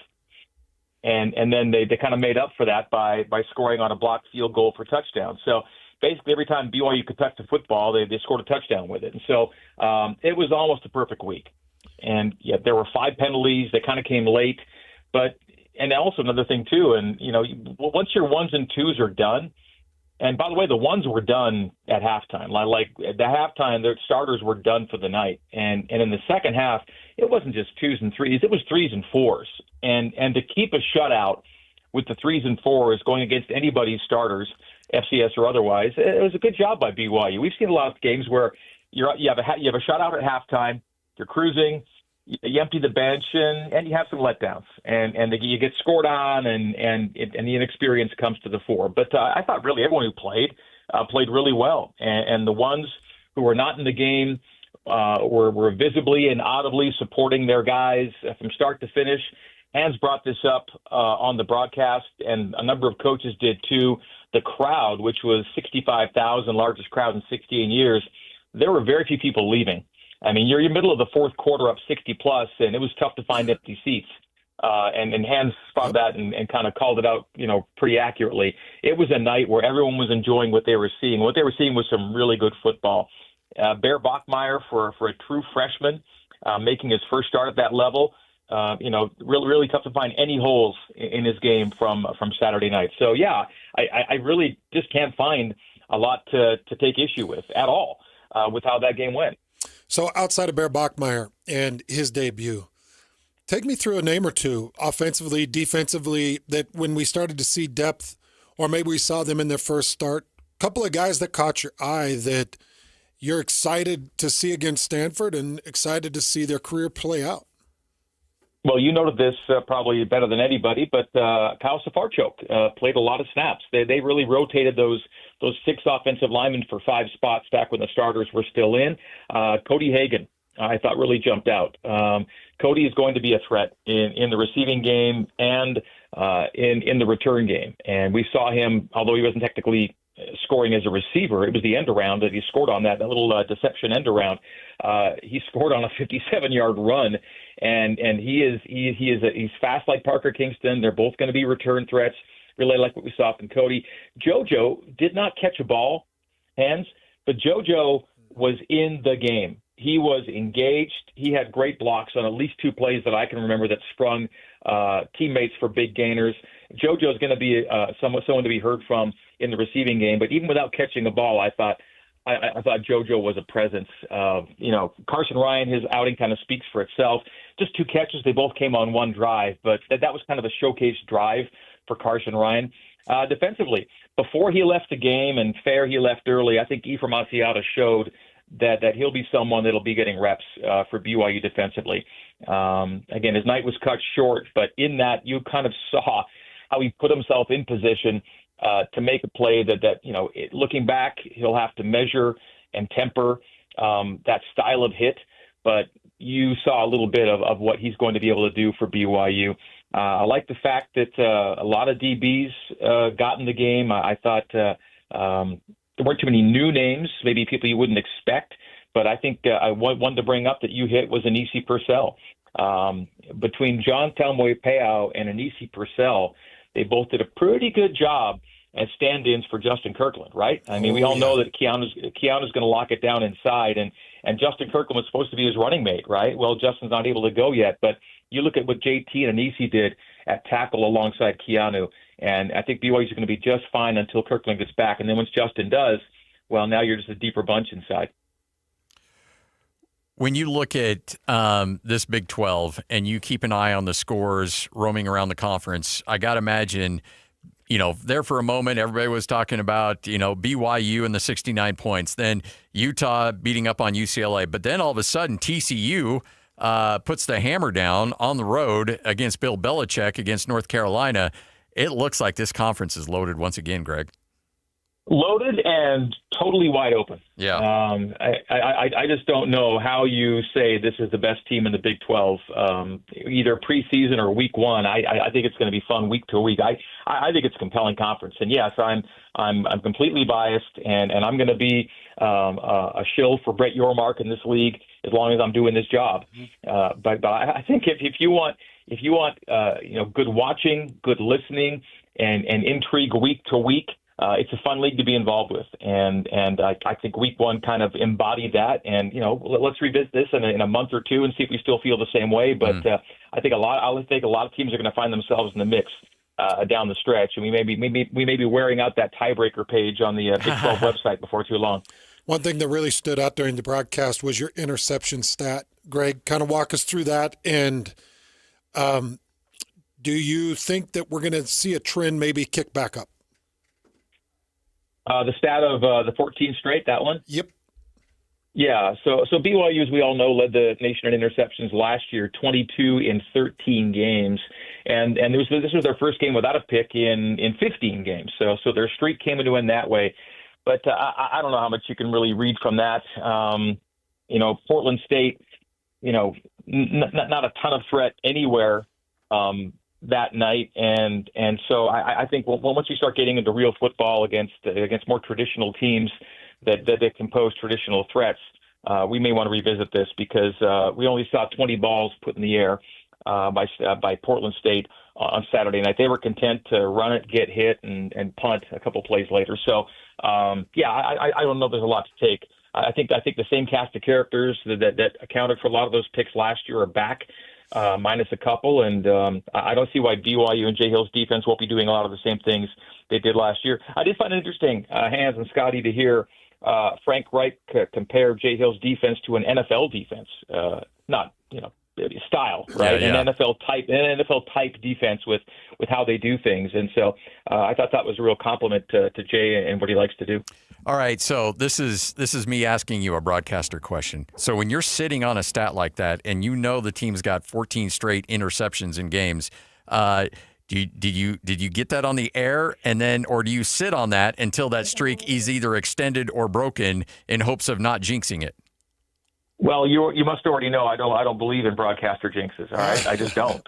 I don't, and I can't, and I won't. That said, I forget when it came up, or if it was post game, or I really kind of forget because I didn't think of it as a huge deal. Like, it wasn't a major storyline. It was kind of a cool number. Yeah. They had one every game last year. Because of the way the game was going, I really wasn't stressing it or sweating it or like they got to get this. It just kind of was just another number that night. If it was something different, I don't know, like, let's say a guy's got a 100-yard streak of rushing games going and he's sitting at 96 and they take him out leading by 25, that's something I might make a little more of an issue of, that kind of thing. But I really, as far as the jinx thing, I mean, I've shared way too many stats online, on air over the years to ever think that any of them have any impact on anything that's happening on the field. I mean, because if I say something has happened for 17 straight games and it happens again, well, did I help it happen again? No, it's the same way if I didn't hurt it if it doesn't happen again. It's just a number, it's just a stat, it's just facts, it's info. It doesn't mean anything to the outcome of the game. I find it interesting. I find it entertaining. I find stats illustrative and sometimes really compelling and intriguing, but I never think that anything statistically that I share is going to have any kind of an impact. And it's always coincidental. If something does or doesn't happen after we've said something, it's always complete coincidence and never a result of the broadcaster. Now, we'll say this. If you're a baseball team, I was just bringing up baseball and no hitters. That's exactly where I was going to go. Okay. If you're a baseball team, all right, and your guy is throwing a no-hitter. Yep. If you guys in the dugout want to ignore him, absolutely. By all means, you do it. In the dugout, do whatever you want. On the field of play, you've got superstitions, carry them out. But by no means am I compelled in the booth to ignore the fact that a guy's got a no-hitter going. And if I say he's got a no-hitter going and it doesn't happen, it's not my fault. I love it. I love it. One number you did share on Twitter earlier today was BYU rushing stat that goes back to the 1970s. Oh, yeah. Well, yeah. Okay. Hit me with it. I believe it was games over 300 yards rushing since 1970. They're undefeated? Very close. 1972, so I start with Lavelle's first year, right? Okay. So that's when kind of the quote-unquote modern era of BYU football starts. So we're going to go with Lavelle in 1972. Yeah.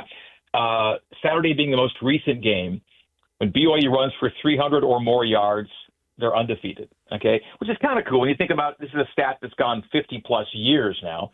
But the flip side, of course, being it's hard to get 300 yards rushing, okay? That doesn't happen a lot. Now, I know that, the academy teams are doing it all the time and losing games. Like Air Force could run for 335 and lose a game. I'm sure that's happened a bunch of times. But for teams like BYU, a number that big doesn't happen too often. But when it does, it's a lock. Now, granted, a lot of these games have come against teams like, Portland State is overmatched. But by the same token, you guys all remember what BYU's single-game rushing record is, right? It came against Texas. It was 550 against Texas. So that's the other thing about it that's crazy. BYU actually set a record against not an FCS team, but people have heard of Texas. I think people know who they are.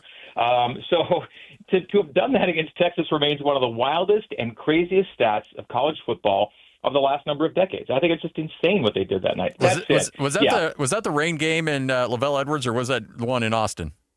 No, that was the one at Lavelle Edwards. That was the rain game, and Taysom just went absolutely nuts, right? So 550 against Texas. Of course, it got a guy fired and the whole thing. Oh, yeah.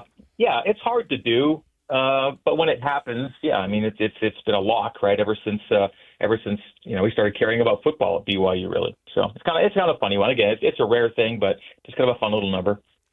What is it that you think gave Bear Bachmeier the edge and the confidence from the coaching staff to say, we're going to trust the early part of the season with a true freshman? Well, again, not just the early part. I mean, this season. This is his team. Barring injury, he's not. This is it for him. He's the guy. What didn't he show in that for even just a half of football? You had the Portland State coach calling him a centaur, or I think he called it a centaur. He made entertaining reference to Bear Bachmeier's keister. He's got the size, he's got the dimension, he's got the. We're not going nuts here. We're not giving him the Heisman after game one against an FCS opponent, but I think you saw why the coaches feel comfortable with trusting their season to Bear Bachmeier. Look the part, right? Let's see what we say after a few weeks of FBS and P4 football. But this was something that I thought looked pretty well founded in terms of how their decision was made. Hanskid, I'm sure he's already talked much about it this week, but the guy looked really comfortable for a guy taking his first snaps at this level. And the fact that when he did take off, he did so with purpose, a couple of touchdown runs to go with his 3 touchdown passes. He threw to 2 tight ends. And that's not just Bear, that's play calling and a bunch of other things. But it was pretty. I went back and found out the last time BYU threw to 2 tight ends for touchdowns in the same game And it's been years. I mean, it's been a long time since two different guys at the tight end spot caught touchdowns in the same game. You got to go back 6 years for that. Wow. That was kind of cool that he spotted his tight ends that way. So, I think we saw all the things the coaches liked about him. He took care of the football. He had some explosives. He ran it well. He's a load. He's just, looks the part, right? I want to play Greg's call of the game because one of the tight ends he's talking about is Noah Moyaki. So Noah hits a crossing route the back of the end zone, and I said, Noah Moyaki with a crossing route, and Greg says, Bear finds Noah's Ark in the back of the end zone. It was phenomenal. It was one of your best calls I've ever heard. Well, I don't know. What I was trying to do was make reference to his route, and I said Noah's Ark took him to the back of the end zone. The arc of his route, right? So the arc of his that's what I was going for. Anyway, well, I'm glad you liked it, Hans. It's entertaining to me, Greg. Wait a minute. So you're saying you hit that on accident? No, I did it purposefully. Okay. But what I was doing was I was describing the arc of his route, meaning the arc, like a geometric arc. Yeah, right? yeah. ARC. Right. So I did the ARC thing, but of course, when you say arc with Noah, of course, you're going for the play on words there. I mean, I'm nothing if not funny, and so it's here's the thing. Paul James used to tell me, he said puns are the vilest form of humor. All right, so he tried to dissuade me from using puns, but I will not be dissuaded. Somehow, it's an addiction that I just can't kick. And if there's a pun out there to be made, I'm probably going to try and make it for better or worse. But as long as I can make Hans chuckle occasionally, then I've done my job, and I'll keep doing it for him if no one else. That's 95% of what I try to accomplish on this show. If I get a laugh out of Hans, I'm like, all right, mission accomplished. By the way, Paul James was the best of mentors, and I learned a lot from him. But he did not suffer puns lightly, and so it was just not his thing. But I'm okay with it, and so that's one of the things I didn't take from Paul. We were in the aisle of an airplane. I remember we were getting off a flight, and I made some pun, and that's when he said, "Greg, puns are the vilest form of humor." And I crawled into a little shell and didn't speak for the rest of the day. But other than that, yeah. Oh, I love it. Well, partner, we'll see you at 6 o'clock, 6:30, 40-ish on Saturday. Excited for a late kick, nice 8 o'clock kick. I still have Swatchos playing through my mind, so I'm still expecting some type of post celebration, but excited for this late kick. Do I get to give my my late kick numbers again? Yes, please do. BYU. In its last 33 night games is 29-4. In their last 19 home games at night, they're 16-3. So 29-4 in night games anywhere, 16-3 in night games at home. So they've got that going for them, which is nice. So is a night game a certain time, or is it actually when the sun sets that you classify it as a night game? I go. My personal standard is 5 p.m. local time or later for a kickoff. All right. Okay. Because when you're kicking at 5, it means you're going to end 8 or 8:30. By then, half the game's been at night, if you will. If you go at 4, it still feels afternoon to me. And the game could end with the sun up at 7 o'clock, depending on the time of year. So I like 5 o'clock as a barometer for myself. So I think I've done these. It's either 5 or 6. I think depending on who makes the note. But my note personally is 5 p.m. That's where I go. So, are you okay with that? Do you endorse that? No, Scotty, I totally endorse it. I just love I love hearing you geek out a little bit because I want to get the method behind the madness, so to speak. And so, I was purposely taking you down that path, and that's about as great of an explanation as you can get right there. Yeah. Okay. So for me, it's 5 o'clock. All right. Kickoff. I have not heard. Stanford, now Portland State, there was a big deal. Like every seat sold, it was jam-packed. It's a sellout for Stanford because I've got to imagine this environment's going to play a big part in this game too.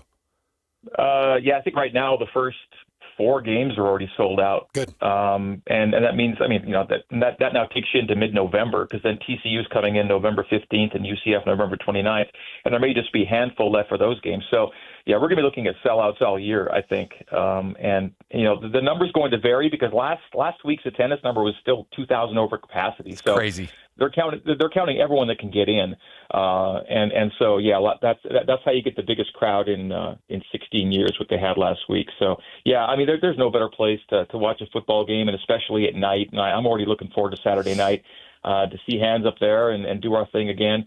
And I know you tried to say goodbye to me 90 seconds ago, but here I am still chatting with you.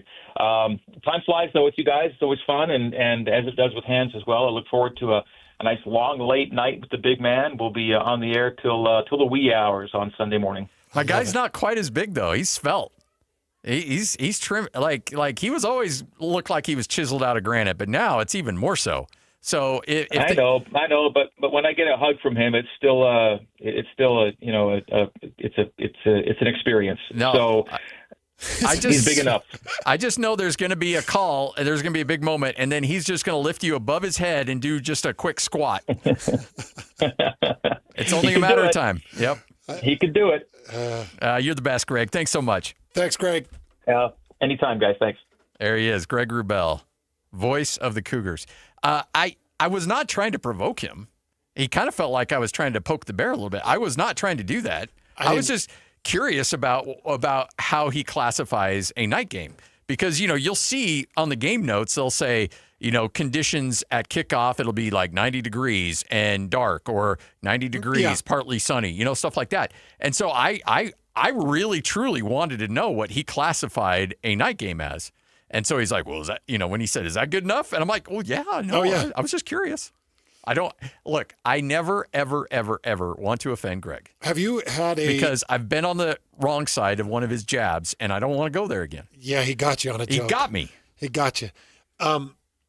Did you have a night classification? I would have thought 7, but 5 makes sense, because to his rationale, and I think he's right, is by the time that game's over, it's dark. So makes sense. So if the game at any point is at night, then call it a night game. Call it a night game. Yeah. That makes sense. Yeah.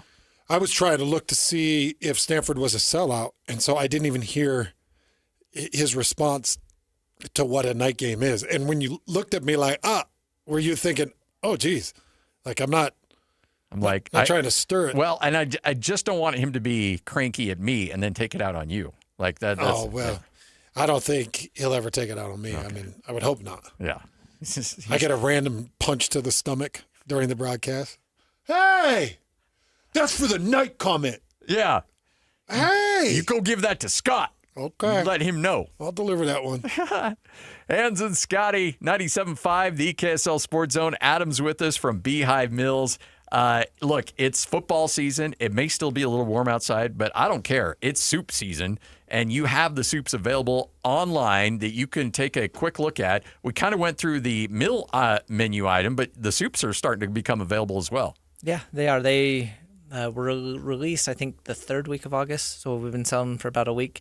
I don't want to be the bearer of bad news, but and maybe fall's everybody's favorite season because it's football and different things, but the weather's going to be dropping really quick. Yes. Right? By the end of the month, there's a good chance that we're in the 50s and 60s, which for us, that means soup season. Yeah. And our soup menu tends to be one of our more popular menu items every year, just because there's something about, as it gets cold and having a warm, comforting, soul comforting, soup really goes far. Especially when it's Beehive Mill soup, because Beehive is just an original, delicious, fresh flavor. We talk a lot about the price point. We talk about the convenience. I just want to talk for a minute about the flavor, because the recipes are delicious. The meat always slow cooks up tender. All of the different sauces and seasonings are all dialed in and delicious. These recipes come from great minds, Adam, and I really want people to enjoy them. Yeah, they do a lot of great work behind the scenes, and also in making sure that the best ingredients are available. I think there's this underrated aspect that everything that we provide is, being cooked from raw. So the chicken, the beef, the pork is all being cooked for the very first time. And I think that goes far because, you can taste it, right? You can taste the difference when it's a home-cooked meal. It's really simple. Go to beehivemills.com and just go through the website, see what works for you. And I just want you to try it because once you try it, you're going to get hooked on this. The convenience, the cost, the taste, the quantity available as well. And that's the other thing, Adam. You can customize essentially, 3, 5, 8, the meals or the serving size. Yeah, there's 3 different sizes. I mean, we've got Utah families, so we serve all the way up to really 8 servings. And then we have a 3 to 4 serving, which is our smaller one, which is probably best for, your couples, your newlyweds, your empty nesters, where you get enough for yourself and college students. Yeah. And then maybe a little bit more. If you enjoy leftovers, we're an awesome service for you. Yeah. Also, if you're a meal prepper, if you like to have a stocked freezer with good food, you could stock your freezer with these Beehive meals. You said how long do they have a life in the freezer? 12 months. So they're vacuum sealed and then frozen. 12-month shelf life in the freezer. So you can stock your freezer and know that if there were ever some major fallout, that you would have those amazing meals to cook. Go to beehivemills.com. That's Beehive Mills, M-E-A-L-S. Don't let my Utah-Idaho accent make you think it's M-I-L-L-S. It's Mills, M-E-A-L-S, beehivemills.com. Get there now. Use the promo code THEZONE, and that's going to save you a bunch of money. It's also going to get you some savings on an already ridiculously low price when you sign up for the subscriptions as well. No contracts. Cancel anytime. Beehivemills.com. That's beehivemills.com.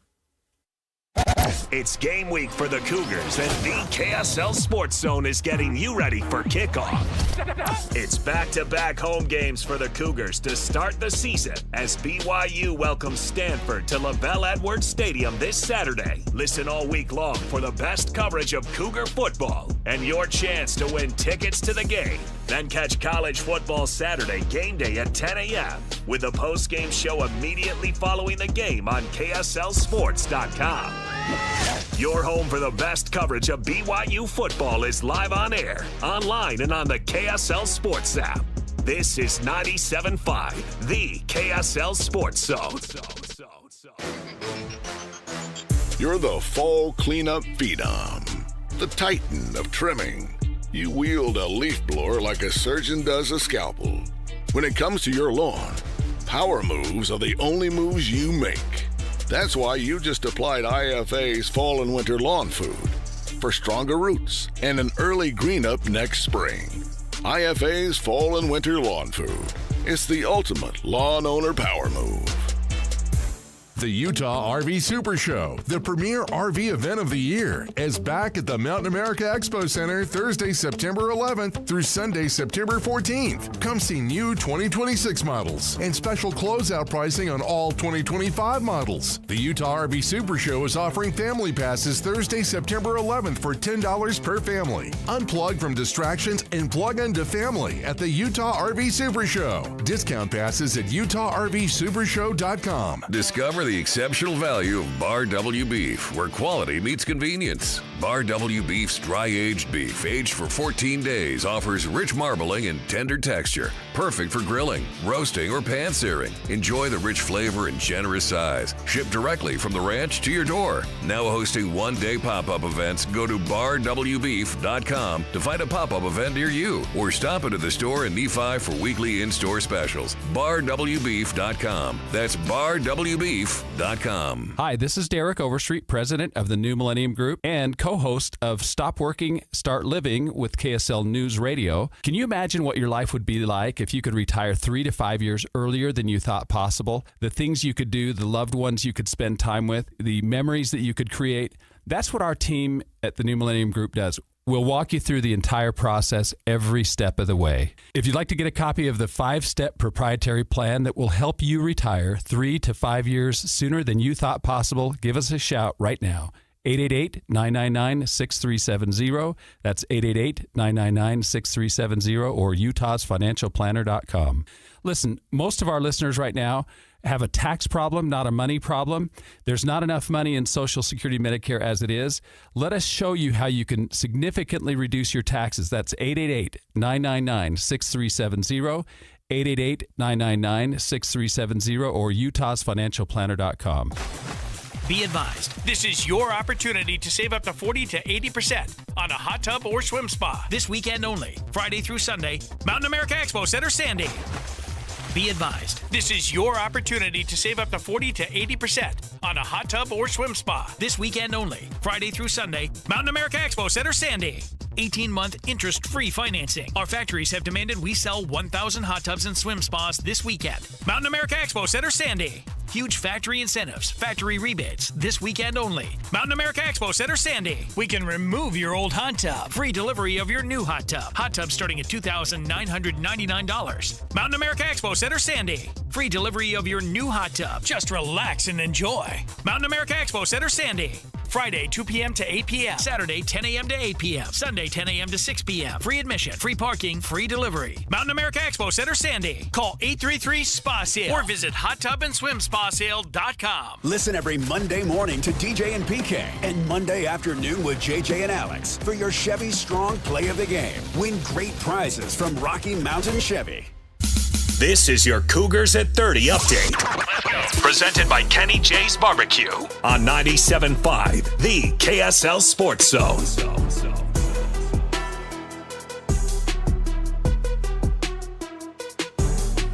BYU, an incredible fan outing for that game against Portland State. Kalani Sitake impressed with the student section in that game on Saturday.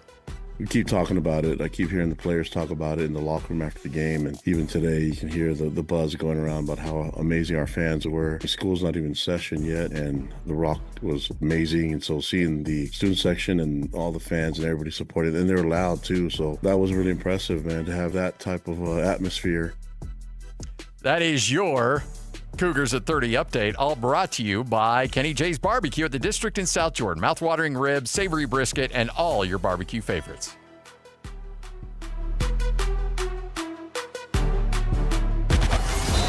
It's another battle for the Aggies, and the KSL Sports Zone has it covered.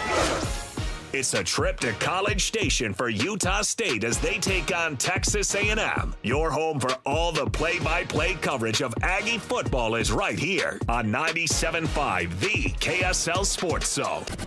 This is Hans Olsen and Scotty G, presented by Mountain Land Supply on 97.5, the KSL Sports Zone.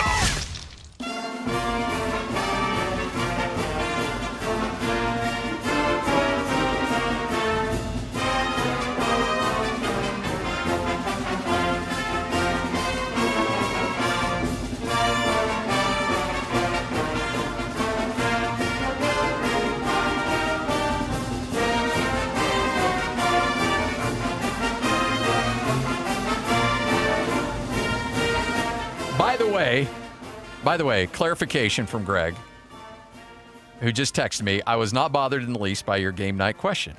Simply asking you as a fellow broadcaster if you endorsed my definition. Yes, I 1,000% endorsed it. The definition makes a lot of sense. It makes 100%. So I appreciate that. I just want to always make sure, because I am not blowing smoke when I say this. Real talk here. I think Greg Wrubell walked into a very difficult situation 20 some odd years ago, taking over for a legend in Paul James. And he has taken that broadcast and he has elevated it to another level. Paul James, I grew up listening to him. We all grew up listening to Paul James, iconic voice of the Cougars. And what he has done at BYU and elevating that broadcast with his passion, his insight, his numbers is second to none. And something that I, frankly, try to steal stuff from him all the time for Utah State broadcast, because I think he sets a extremely high standard here in the state of Utah. And then you mix in his color analyst, and it's... Yeah, absolutely. It's next level. It's up there. Honestly. I wish Greg would have called my games, because he would have called me Hans. He would have, guaranteed. I promise you. I wouldn't have had to change my spelling to H-A-N-C-E in an attempt to get him to call me Hans. He'd have called me Hans, because my name's Hans. Yeah. Paul refused. He just wouldn't. You want me to call you handsome? Nah, I didn't want to. He thought it was a German pronunciation. It's like, this is the way you should pronounce it. Not the way you do pronounce it. I'm going to give you the right way to pronounce it. And I'm still struggling with Lloyd's insinuation of my favorite karaoke song. Like, I want to come in there and punch you in your face. Wait, what? Your insinuation of what my favorite karaoke song was. The intro there, bud? Yeah. Okay, sorry. Put you against a wall. Teach you a little lesson. Okay, we can't. About insinuations. We need to. Yeah, the doors are open, so actually everybody can hear what you're saying. Yeah. Scott Gerard you. Oh, hey. The Bulldog. Hey, the Bulldog. I don't want to get dragged into this. And that was it. And by the way, for those listening, in our Bonneville HR department, that was a different company we were working for at the time, not this one. And his broken ribs healed. Yes, everything was fine. No charges were ever pressed. So, Scotty, we talked a lot about the offensive side, Bear Bachmeier, what to expect from Stanford, and what's going on there.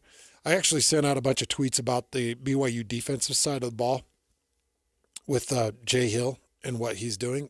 Greg kind of mentioned a couple of things, but this defense has a lot of working parts.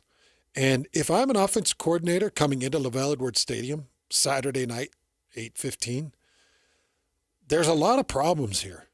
It's just a lot of problems. I don't know where to start. I don't know what to do. And I've had some people asking me, because I did put out a couple of tweets about Jay Hill's defense. I said Jay Hill's defense is a nightmare.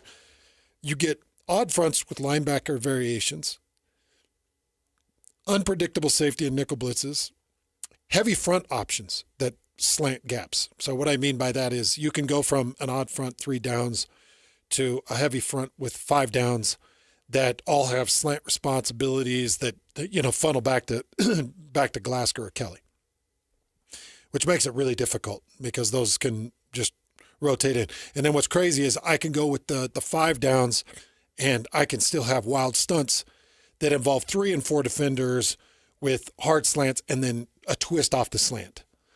So these are all things. And then I've got mixed coverages that have blitzing and zone options off the mixed coverages. So it's just a nightmare. And I've had people ask me, well, what would you do to crack it? Well, if I was going to try to crack this defense, the only thing I can do to crack it is have all zone fronts.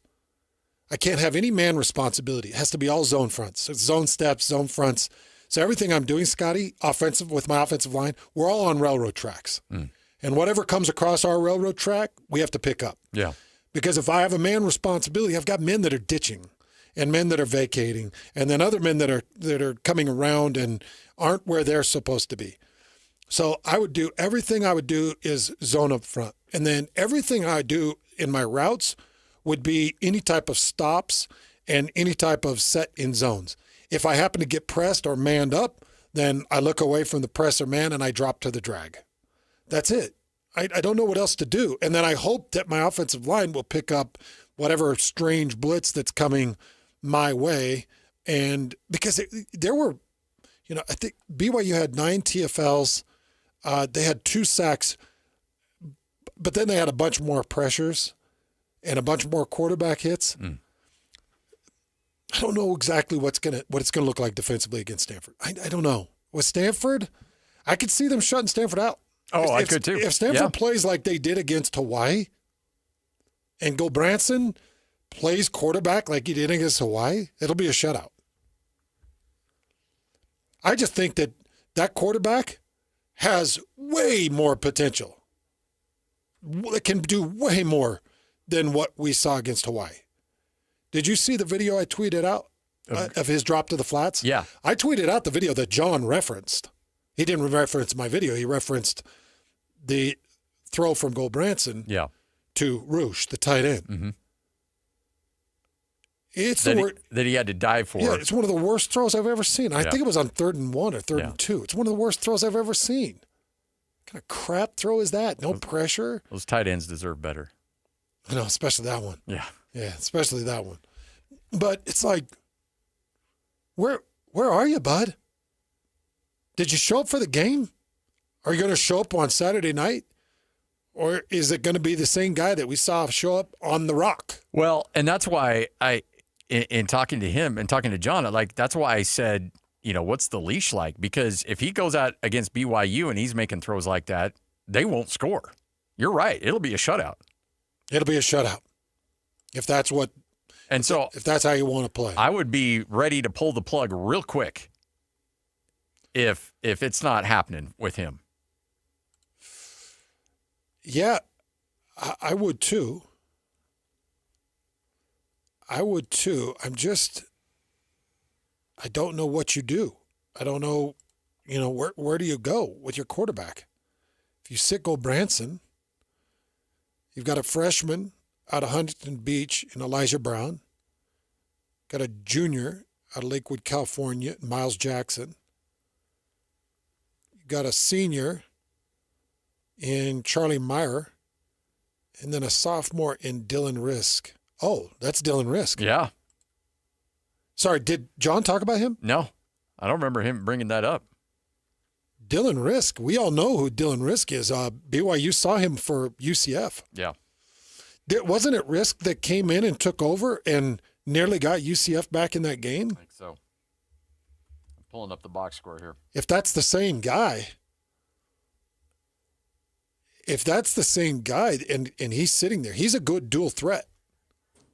And I actually think that is the kind of quarterback that might give this defense, when you talk about things to attack this defense, a true dual threat quarterback could certainly help in that regard. Well, if I remember right, Dylan Risk came in against BYU, and he had a touchdown or two.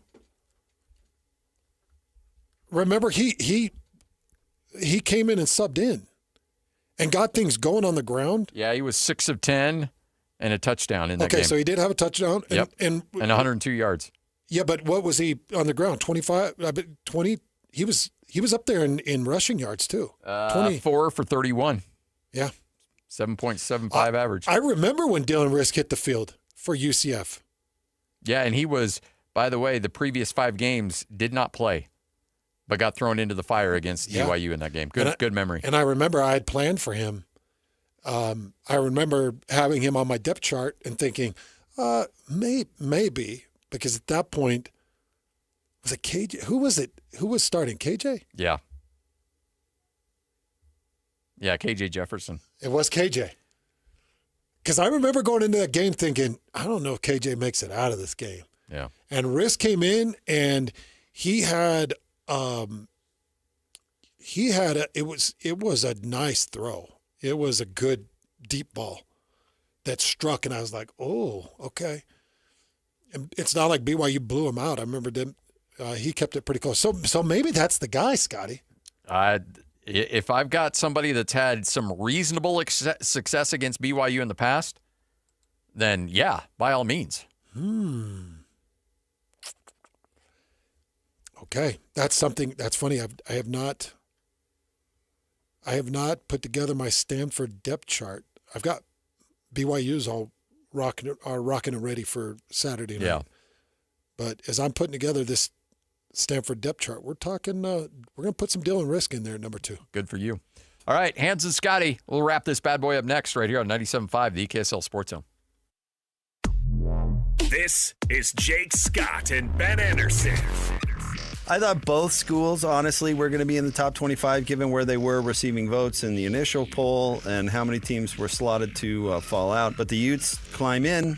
The Cougs do not. It's the value of being on Fox. I actually think Utah got a bit of the shaft only getting in at number 25, and they certainly got the shaft in the coaches poll by not getting in at all. What I think got them in is because they ragdolled a Big Ten team. That 10-minute drive was one of the greatest drives I've ever seen. And it's inconsequential because it's the first game and UCLA might win 4 games. They're terrible. But that was so impressive. That was such a plant your flag. Kyle Whittingham, Utah is back. I mean, that was punishing. That was an awesome, awesome drive. And everybody did their jobs other than the holding call on the very first play of the drive that set it up at 1st and 20 that was so amazing about it. Hear Jake Scott and Ben Anderson every day from 10 to noon on 97.5, the KSL Sports Zone. Sophia's here to see a pig. Jerry's here to buy some. And Carl's here for the mutton busting. So where's the one place they can see and do all of this? Nowhere but the Utah State Fair. And it's going on September 4th through the 14th. Don't miss Utah's own PRCA Rodeo September 5th, 6th, and 8th at the Days of 47 Arena. Watch the world's top cowboys and cowgirls compete in the final qualifier for the national finals. That's September 5th, 6th, and 8th only at the Utah State Fair. Our climate is dry. After all, we live in a beautiful desert state made up of high mountains and red rocks. Grass drinks up a lot of water, but Waterwise Landscaping thrives while using less. And the best part? You can get paid to make the switch. Visit slowtheflow.org to learn how to replace your grass and earn cash incentives. Save water, save money, and design a yard that works for Utah. Hey, Ryan, you remember that trip we took in our tent trailer down to Southern California? Oh, that was the best. Making memories with Paris RV. Hook up to the 2025 Forest River Rockwood 16 OTG for only $9,195 or $148 per month, 0 down. Or the 2025 Highland Ridge Open Range 177 BH for only $14,995 or $171 per month, 0 down. Or the 2026 Coachman RV Catalina Summit Series 7 134 BHX for only $14,995 or $171 per month, 0 down. Take your family out RVing with Paris RV. Paris RV is your locally owned, family-run RV dealership. We strive hard to find the very best RVs for the price. With 4 locations, over 1,000 RVs in stock, 42 service bays, and 4 super parts stores. We're sure to help take your family on the best RV vacation. Check out our perfect family bunkhouse trailer, the 26BH, that sleeps 9 for $19,995 or $227 a month, 0 down. Life is short. Enjoy it. North Murray, South Murray, Payson, and Pocatello. ParisRV.com. What's up, everybody? I'm Mike Wilson with Any Hour Services, and you might have heard that during the month of September, Any Hour Services is having our free furnace sale. That's the sale where when you have Any Hour Services install a new air conditioner, we'll give you a new furnace for just the cost to install it. About $400. The furnace is free, you just pay the labor. If you think you might be interested and want to know how much you can save during our free furnace sale, call Any Hour Services and schedule your free estimate today. Google Any Hour Services or schedule online at anyhourservices.com. No one helps more homeowners than Any Hour Services. I'm Walker Kessler, and I play basketball for a living. So I know how important it is to have the support of a team you can trust. That's why I love UCCU. UCCU is more than a credit union. They're a true financial partner, a local team of experts your entire family can trust at every step of your financial journey. Just visit uccu.com and elevate your banking experience. Hey, it's Ryan with the Dish Professionals. Are you ready for the best promotion Dish has ever offered? And just in time for football? Sign up today and get Dish's top package free for 3 months, plus the NFL Red Zone free for 6 months, Paramount Plus and Showtime free for 4 months, all with a 2-year price guarantee. There's never been a better time to switch to Dish. Don't let cable, DirecTV, or streaming services raise your bill again. Most of our customers save over $1,000. And now, we're your internet professionals too. With over a half a dozen providers at our fingertips, we'll find you the best options and prices with just one call, starting at $19.99 a month. Call today for free next-day professional installation and dinner at JCW's on us. Call 801-424-DISH. That's 801-424-3474. Call now. Restrictions apply. Offer ends 11/5/25. Tune in Thursday for your chance to win free tickets to Corn Bellies and Spanish Fort. Don't miss the Sunflower Fest and Pumpkin Fest, going on now through November 1st. Right now, enjoy more than 1 million flowers while they're still in bloom. Listen Thursday at 8:30, 11:30, 2:30, and 5 for your chance to win. 3, 2, 1. This is your Utes at 50 update. 158! Presented by Kenny J's Barbecue on 97.5, the KSL Sports Zone. It is your Utes at 50 update right here on 97.5, the KSL Sports Zone. Utes creating all kinds of havoc in the backfield for UCLA, and Kyle Whittingham loves when he can get to the quarterback with just 4 rushers.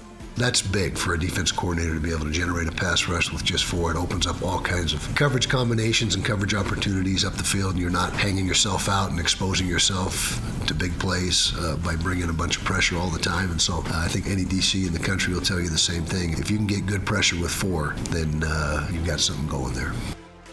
That is your Utes at 50 update, all brought to you by Kenny J's Barbecue. Best barbecue on the planet, Kenny J's Barbecue.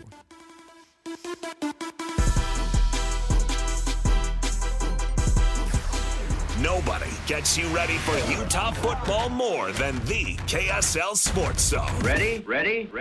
It's the home opener for the Utes as they battle Cal Poly in Rice-Eccles Stadium. Your home for the best coverage of Utah football is right here on 97.5 The KSL Sports Zone. This is Hans Olsen and Scotty G. Presented by Mountain Land Supply on 97.5 The KSL Sports Zone.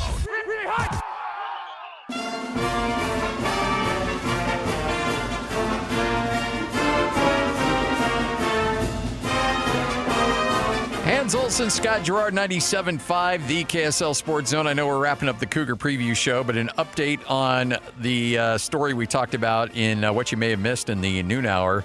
The NBA is now officially opening an investigation into the media report that Los Angeles Clippers star Kawhi Leonard received a multi-million-dollar no-work contract with the now bankrupt environmental company as a form of payment to circumvent the NBA salary rules. Wow. So the NBA is now taking a long, hard look at this, and if they find any transgression, which it sounds like they probably will, it could be a rough go for the Clippers. Wow. Five first round? Yeah, that's what happened to Minnesota. Now, that was almost like, I want to say that was like 20 years ago, 17 years ago. So it'll be interesting to see exactly how the NBA reacts to this if they see a flood of evidence coming in against the Clippers. All right, Adam's hanging out with us. A good way for you to circumvent trying to make dinner is just throw it all in the slow cooker. And Beehive Mills provides all of that for you. And I'm telling you, there is something special when you've had a long day at work and in your mind you're driving home, you're like, oh, you know what? I put that in before I left. We're going to have a dinner. We're going to be ready to go. And you walk through that door and you hit that wave of smell of the chicken or the beef or whatever you've got cooking in there, and it just hits you and you're like, bam, we're ready to go. Let's go. Yeah, 100%. You mentioned one of my favorite hacks. There's slow cookers that have it keeps on warm after a while. So we have a lot of teachers that'll start their day at like 6 in the morning, cook it, so because it only takes about 3-4 hours to cook. And so it's going to finish by noonish, and then it just stays on keep warm the rest of the day until it's ready for them. The nice thing about that keep warm button as well is, say you have a very busy family, like after, evenings, you've got kids, clubs and sports and different things. We're not always able to sit down together. What's nice about our meals and that keep warm function as well is they can kind of scoop and go as they need.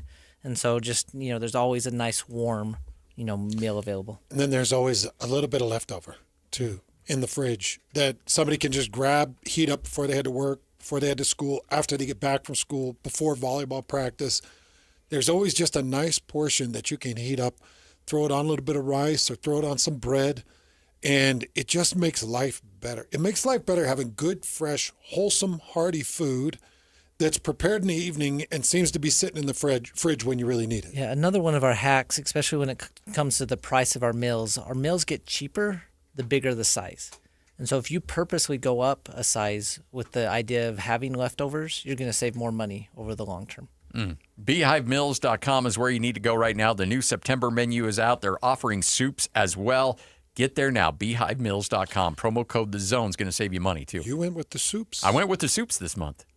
You love this. I love the soups too. But you know what, though? Adam was rolling through the menu. I was like, I know, but I looked through the soups, that creamy broccoli, the cheesy potato, the tortilla soups, the chowders, the corn chowder. Can't wait. It's all good stuff. Cannot wait. BeehiveMills.com. Get there now. It's BeehiveMills.com. JJ and Alex coming up next right here on The Zone.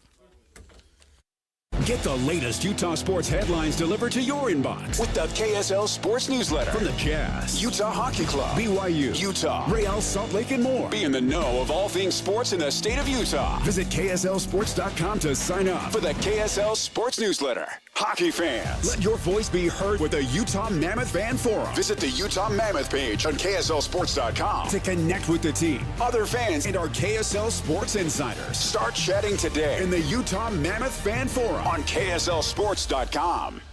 Ready or not, business owners, summer is here. So let's beat the heat while keeping energy costs down. With WattSmart from Rocky Mountain Power, get advice and rebates for smart cooling strategies, resulting in savings and a stronger bottom line. Earn cash incentives on energy-efficient equipment, enroll in programs designed to reduce energy consumption during peak hours, and cut costs without sacrificing comfort. Saving energy and money? Now that's smart business. Visit wattsmart.com today and start saving. Attention high schoolers, are you ready to power up your future? The Hercules Scholarship Competition is officially open, now through November 1st. You can win up to $2,000 towards your tuition. It's simple. Fill out the application, answer one essay question, submit before November 1st. Don't miss your chance to invest in your future. Apply today at HerculesCU.com for your Hercules Scholarship and make your education unstoppable. Hercules First Federal Credit Union, growing stronger together. Everybody knows that exterior remodeling salespeople are all about the high-pressure sell. Am I right? Windows, siding, gutters, those suckers are going to twist your arm and get you to buy, or they won't leave your house at night. Tim Jr. here from RGS Exteriors, and I want you to know we don't have high-pressure sells. In fact, we don't even have salespeople. Nope, we have estimators. That's a huge difference. Estimators are trained to look at the entire scope of the project, to see and know if there are any problems like rotten wood, wood-borne insects, or construction issues specific to your house or your neighbors. Salespeople are more concerned about playing those silly price games. Buy one, get one free, sign today and get 40% off, as if they didn't just jack the price up to give you a fake discount. RGS Exteriors estimators are going to give you a great quote. No games, no tricks, no nonsense. Call RGS Exteriors to quote your exterior project. Our number is 801-280-3110 or visit us at rgsutah.com. That's rgsutah.com. This is Jake Scott and Ben Anderson. I thought both schools, honestly, were going to be in the top 25 given where they were receiving votes in the initial poll and how many teams were slotted to fall out. But the Utes climb in. The Cougs do not. It's the value of being on Fox. I actually think Utah got a bit of the shaft only getting in at number 25, and they certainly got the shaft in the coaches poll by not getting in at all. What I think got them in is because they ragdolled a Big Ten team. That 10-minute drive was one of the greatest drives I've ever seen. And it's inconsequential because it's the first game and UCLA might win 4 games. They're terrible. But that was so impressive. That was such a plant your flag. Kyle Whittingham, Utah is back. I mean, that was punishing. That was an awesome, awesome drive. And everybody did their jobs other than the holding call on the very first play of the drive that set up at 1st and 20 that was so amazing about him. Hear Jake Scott and Ben Anderson every day from 10 to noon on 97.5 The KSL Sports Zone. Looking for reliable home services you can actually count on? I've got just the team for you. Mountain Home Services. They've been serving Utah since 1954 with honest, upfront pricing and 0 hidden fees. Plus, they back every job with a 100% satisfaction guarantee. With summer heating up, now's the time to get your AC in shape. Mountain Home Services delivers fast, expert air conditioning service to keep your home cool and comfortable. And don't forget, they also handle electrical and plumbing work with the same trusted care. And here's the best part. KSL listeners get exclusive limited-time specials, but you have to call and ask. These deals won't last, so don't miss your chance to save. Call 801-543-2222 today and tell them KSL sent you. That's 801-543-2222 or visit mountainhomeservices.com. Get the service you need and the deal you deserve. Broadcasting from the Mountain Home Services studio, this is 97.5 KZNS FM Colbert, 1280 KZNS AM Salt Lake City, and 102.7 KSL FM HD2 Salt Lake City Midvale. This is 97.5 The KSL Sports Zone. Hey! This is JJ and Alex. I made a name for myself, I told you I won't be denied. As you wrap up your day, it's time to get your fix of the teams you live for and the sports you love. This is JJ and Alex, presented by G2G Bars on 97.5 The KSL Sports Zone.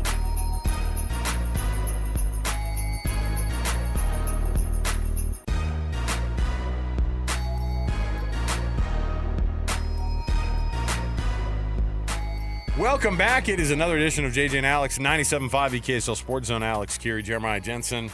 Thanks for being with us on your Wednesday. It's a Win Ticket Wednesday. We're going to have some stuff to give away. We're also diving straight into tons of coverage of your local teams here as we get you ready for week 2 of the college football season. And if I could figure out my password, I think I've been part of a security breach. At least that's what all the things do. You ignore those? I ignore them.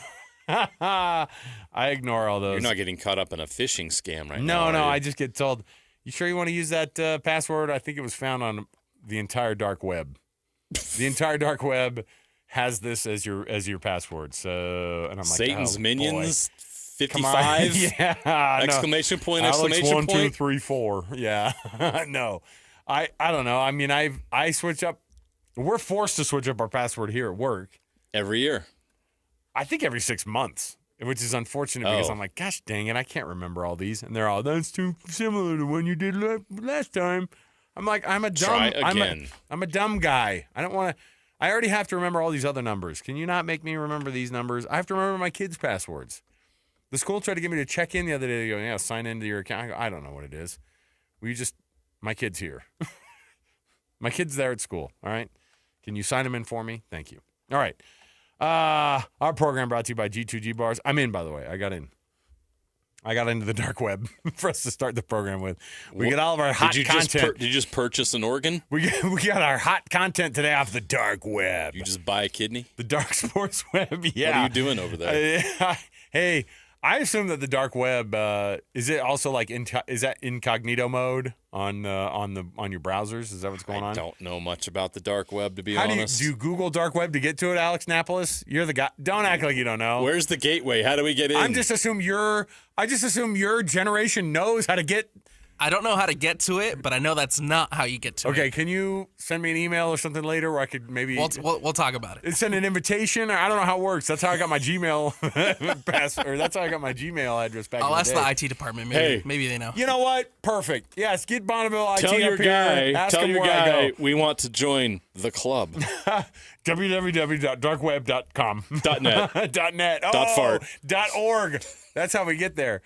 All right. We got lots to get into on the program today. Our show is brought to you by G2G Bars, all natural ingredients and no preservatives. Make the G2G Bar the perfect protein bar.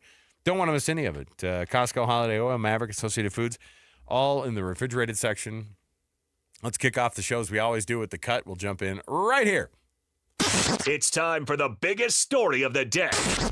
This is what made the cut with JJ and Alex on 97.5, the KSL Sports Zone. And, of course, Trajan Wealth brings you this portion of the show. Trajan Wealth, TRAJAN Wealth.com for all your trusted local needs in retirement. TrajanWealth.com. All right. So I wanted to point out that maybe not the entire universe has forgotten about the Big 12. Maybe not. And, look, we talked about this, I don't know, maybe every time we've talked about this conference, and Mitch Harper and I had this discussion on First and 12 this week, which was, do you remember 2 years ago? It was an absolute wasteland in this conference for quarterbacks. Do you remember like it was? We were not high on the quarterbacks in this. Well, you remember the last year of the Pac-12 as we knew it had a remarkable list of starting quarterbacks. Yes, but the Big 12 was light on talent at the time. What did people say? They go RB.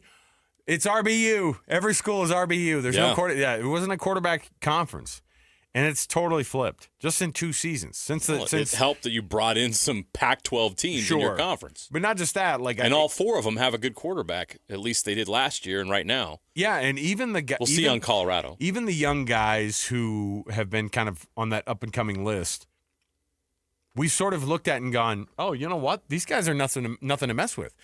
We were high on Avery Johnson before he came in, and it's been kind of mixed results there. But Rocco Beck, Baron Morton, Josh Hoover, Sawyer Robertson, Jalen Daniels now. Sam Levitt, Devin Dampier. BYU still looked at and like, well, people are kind of looking sideways like, I don't know how it's going to work out with that freshman quarterback because there's still a lot of you just had a true freshman quarterback score 5 touchdowns in a game. Right. Reason to be positive about his future. So now this conference suddenly is heavy with quarterbacks, right? I mean, it's a lot of good quarterbacks, not the least of which, like I said, I think that this UNC game We talked about it. Josh Hoover's not a guy that North Carolina wants to mess with. And North Carolina didn't have a quarterback to write home about. The teams that don't have quarterbacks are the ones who are going to struggle. Hey, Alabama, I don't think you have a quarterback yet. Ask any of these big programs. I don't even know if Arch Manning is supposed to be the guy, but we don't know if he's any good yet. We don't know if some of these guys at these universities, the ones who have racked up time, and you've seen some good performances out of, the Big 12 has guys who have stayed at the schools, right? Yeah. You think about those guys who've stayed longer at these schools. Devin Dampier is going to be a Ute, unless something wild happens. He's going to be Utah's quarterback the next 2 seasons, right? It's pretty crazy to imagine that school went from quarterback poverty into, like, now you look at it and you go, that's not just a contender. They may be the toughest team in the Big 12 suddenly. People are saying the H word around Dampier. Not us, nationally. Oh, no, I know. I heard that. I heard he's on Heisman watches. You have a Heisman watch? Do you get one because you're a voter? He was on the Heisman podcast? Yes. Like the brought to you by Nissan or something like that, I'm sure, probably. Oh, I'm sure it's sponsored. So in that case, gosh. Yeah, this is not Jeremiah Jensen's Heisman watch. No. This is like real legitimate JJ's a real Heisman watches. JJ's an actual Heisman voter, and he's like, oh, they're using the H word around him. I started going through my mind of cuss words. I'm like, what are they calling him? Like, hold on, what are they saying? So, yeah. He's hella good. It's the second time this week that the very much – what generation are we in? Are we? I'm trying to relate to the youngins out there. Yeah. No, my kid – but my Cubs. My kid will tell you, like, oh, no, nobody uses that, Dad. Come on. How dare you? So, in the end, the quarterbacks and the quarterback controversies that are at some schools are not in this conference. And CBS Sports put out a list of – and I don't know if they're going to keep doing it. What do? The power rankings of quarterbacks. I think they do a top 50 of quarterback power rankings. This is quite an exercise by CBS Sports. Well, who were we talking with yesterday? Bill Bender, who writes for Sporting News, and he goes, yeah, we do our weekly ranking of the 136. And I'm like, goo.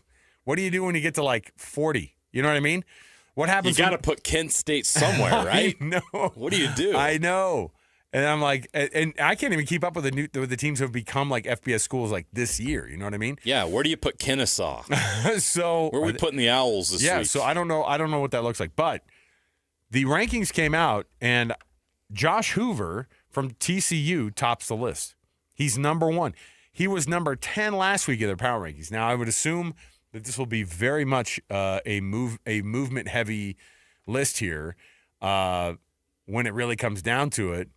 When you do this on a weekly basis. But Josh Hoover moved up. Why? Because he was 24 of 29, 284 yards, 2 touchdowns, and they beat down a North Carolina team that was getting all the attention, right?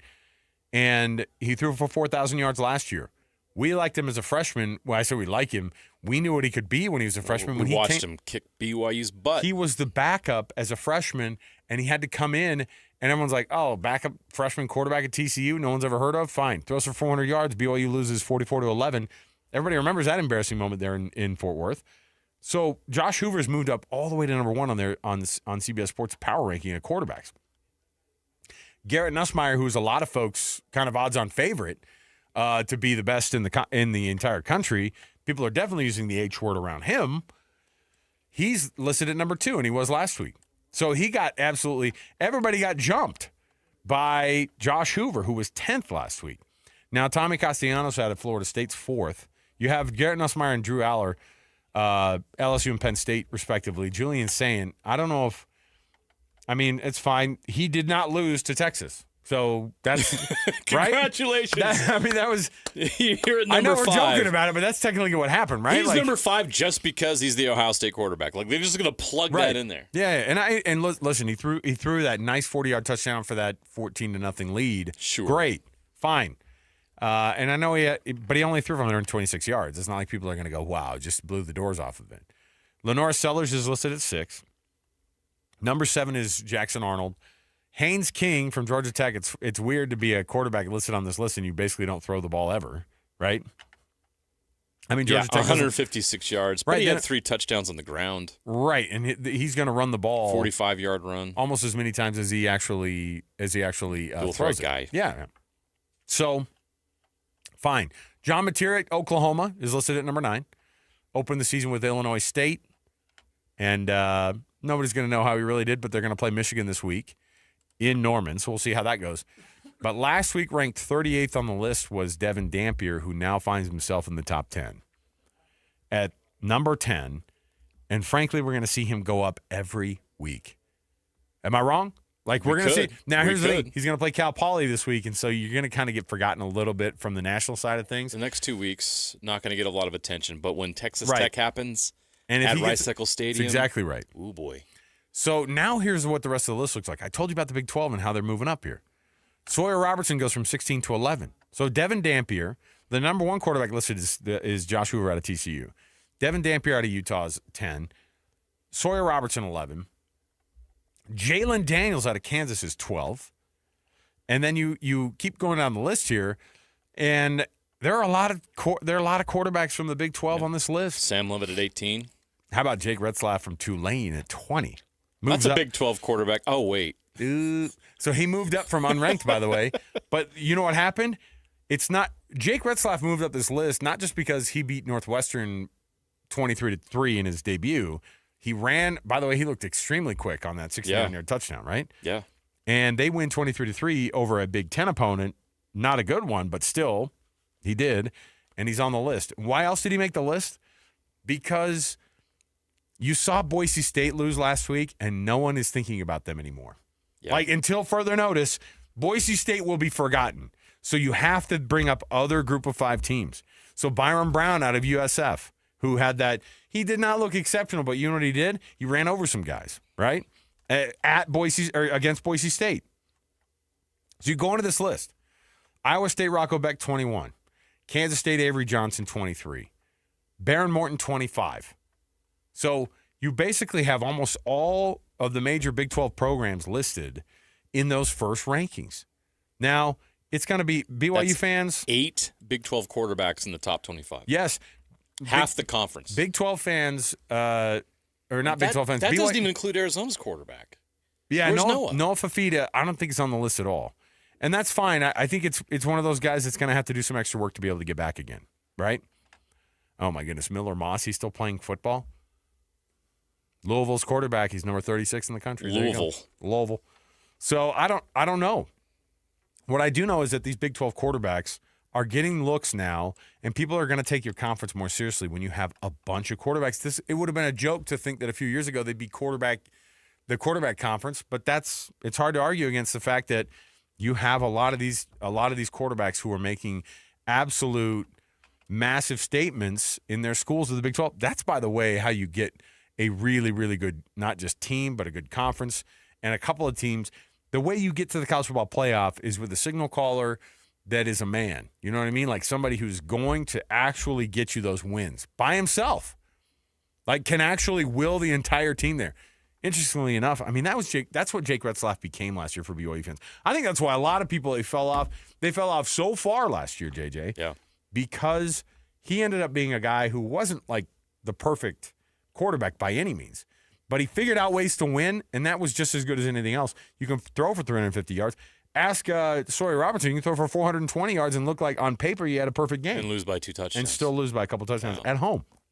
So it's about willing your team to kind of rally, and I think that's what some of these guys are doing. And I was tickled to see Josh Hoover at the top of the list because you and I are like, that's a guy that people need to not ignore. If you're a regular listener of the show, and throughout the offseason, you know, we talked about TCU as a team that was a team to look out for, that Josh Hoover's the real deal. And if there is a dark horse Big 12 championship contender, it is TCU. And I don't know how dark horse they are anymore. I think if you watch that game against North Carolina, and granted, North Carolina might suck. Of course, UCLA might suck. We don't know. But you have to look at the way that they played. I always talk about this. How efficient is the team? And how well do they execute? And doesn't matter who the opponent is, you can look at those things and you give you a good idea. Because teams can beat an FCS opponent 45-0 and still look bad doing it. You know who last week's number one was, by the way, speaking of people whose name gets mentioned in the Heisman conversation all the time? Number one last week was Cade Klubnik. Where do you think he ended up on the list? Where is he? 49th. Oh, boy. I know. The national media tried so hard to sell Cade Klubnik and Clemson to us. I get it. I mean, look, and next week he could be back into the top 10 again. They're going to win out. Their schedule sucks. Have you seen their schedule? It's not good. We talked about this. They're going to lose to LSU, and then they're going to win out, and they're not only are they going to win the ACC, they're going to have a first-round bye. Oh, I hate the thought of that. It's just the truth, because they're going to be 12-1 and an ACC champion. Yep. They'll put them in the top 4. Yeah, and they don't have to play. Okay, so their toughest go the rest of the way is this. They've got LSU that they already lost to. They're going to host Troy. They're going to Georgia Tech. Georgia Tech will give them problems. Georgia Tech's a good football and team. it's in Atlanta. That's a tough. Colorado knows that Georgia Tech's a good football team. Clemson then hosts Syracuse, who is down this year compared to what they were last year. North Carolina hosts Clemson. I think we've known what those guys are made of. We're moving on from that one. Oh, they're not just moving on. I think it'll be fascinating to see what a 2-10 North Carolina team does this year. You know what I mean? It could be worse than Coach Prime's first year at Colorado. But no Miami on the schedule. All right, the toughest. No Miami. Is there a Florida State on their schedule? Okay, there is, but it's at home. Okay. They do take on Furman on November 22nd. Oh. I'm glad they kept an in-state game. Well, they're going full on SEC with that move. By the way, a November 22nd game against Furman. Didn't Dabo Sweeney talk about how soft the scheduling is for the SEC, and then they put Furman in on November 22nd? Come on. You can't do that. So they don't have to play Miami. They do take on SMU, but SMU goes there. Florida State goes to Death Valley also. So your two toughest games are going to be at home. Sorry, the toughest game you had all year was already a loss. It's over. Yeah. So and everyone's going to be like, it's a quality opponent. First game of the year. No one's – I mean – they're not going to be judged for it. Unless LSU ends up being a hot mess. And with Brian Kelly, you never know what you're going to get. It might be that. This might be a year where they just have too much talent that they're not going to be a mess despite their head coach. Yeah. We'll see. I'm hopeful that Clemson might trip up along the way. The ones that you could trip up on, Georgia Tech, at Georgia Tech, SMU or Florida State could get you. If either of those losses happen, then you're having a really kind of that uphill battle to get the ACC championship game. The real problem is that who's going to be that second team in the ACC? If Miami ends up being good, right? Or if Clemson ends up being good, who's the second team? You know what I mean? Who's going to be the 9-3 team who ends up going to the college football playoff because they win the ACC championship game? Florida State. It's terrible. Yep. It's a terrible way to look at it. And we just went through this whole long list of all these amazing quarterbacks in the Big 12 so far this year. And the idea that maybe none of them get in, the idea that maybe just one gets in to the college football playoff of all those quarterbacks we just rattled off. Now, part of the problem is that they're fighting against themselves when we talk about it too. The Big 12 is going to be absolutely playing one another, and those quarterbacks are going to be beating one another. So I don't think that it's too much to ask that people kind of wait and say, hey, the ACC might not be a very good conference this year. Miami's overrated right now. I'll just tell you that. They won their first game against Notre Dame. That doesn't tell us. Notre Dame might be overrated. That doesn't tell us anything about who these teams are. Right. But I think the loss that Clemson took this last weekend tells us a lot about who they are. They lost at home in their biggest test of the year outside of their conference. And if it was the final exam at the very first of the season, like Dabo Sweeney called it, and they got a 58%, then that tells me that their coaching staff wasn't ready for it either.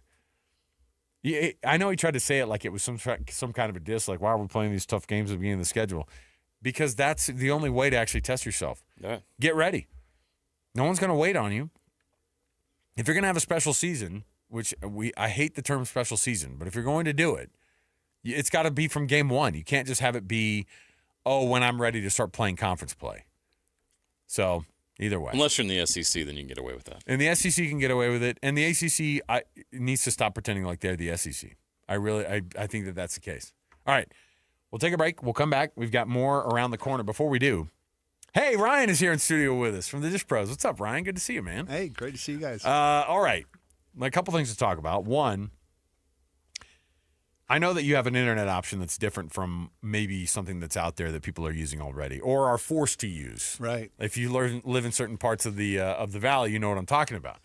But is this an option for a lot more people out there than they think? How can you tell if somebody's going to be perfect for this internet option for that's out there? You know, we're actually really lucky because Salt Lake is well covered for internet. And, there's a lot more internet providers, I think, than a lot of people think. And I think probably the most difficult thing is to figure out, what's available at your address. And we've got the solution. So I've spent hundreds and hundreds of hours of going through and getting contracts. So we have pretty much all the internet providers available at our fingertips. So you call us up and we can just punch in your address and say, hey, you've got this option, and this option, and prices are cheap. $20 to $50 a month. You're spending more than $60-$70 a month. Even with fiber, you can probably even use the same fiber, just pay a different provider and pay $30 a month less. Ryan, you're always going to save all of our listeners money. What incentives do you have today for people to make that switch? Well, today, if you call right now and get set up with Dish, we've got this great offer with Dish. We're doing $100 cash back.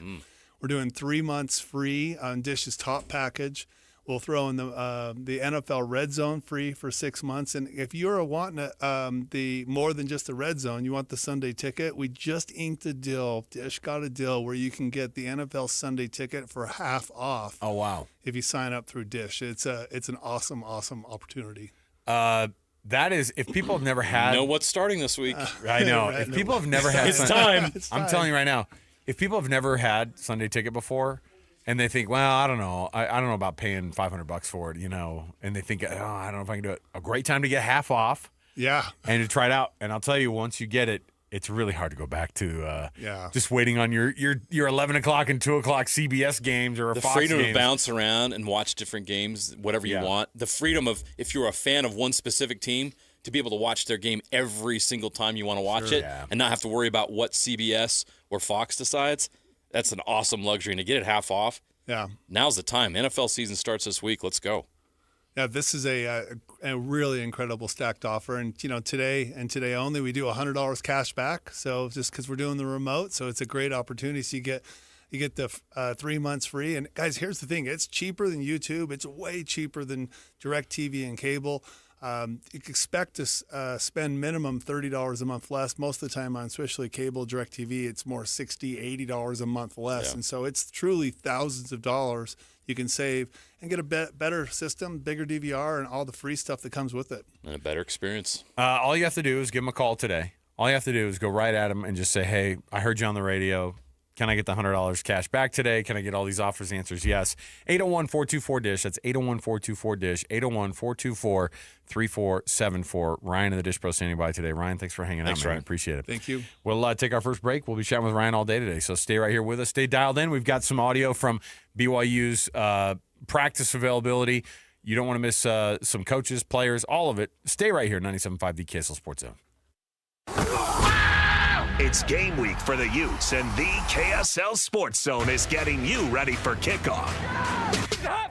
After a season-opening battle at UCLA, the Utes return home to the Hill for a battle against Cal Poly. Listen all week long for the best coverage of Utah football. Then catch college football Saturday, game day at 10 a.m. with a post-game show immediately following the game on KSLSports.com.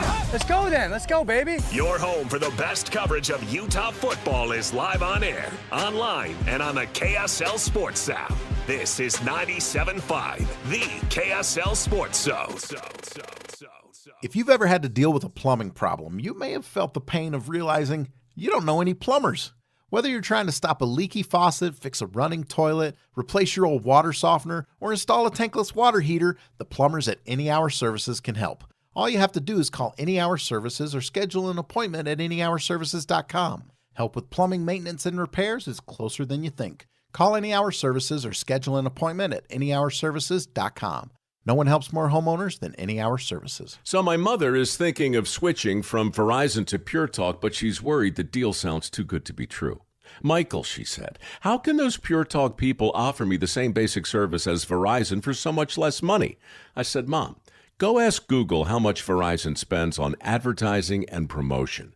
A few seconds later, my mother said, oh my goodness, $12 billion a year? That must be a typo. I'll tell you what I told my mom. It's not a typo. Verizon spends $12 billion a year on advertising and promotion, and their customers are paying for it. Well, Pure Talk doesn't spend that kind of money on commercials. Trust me, I would know.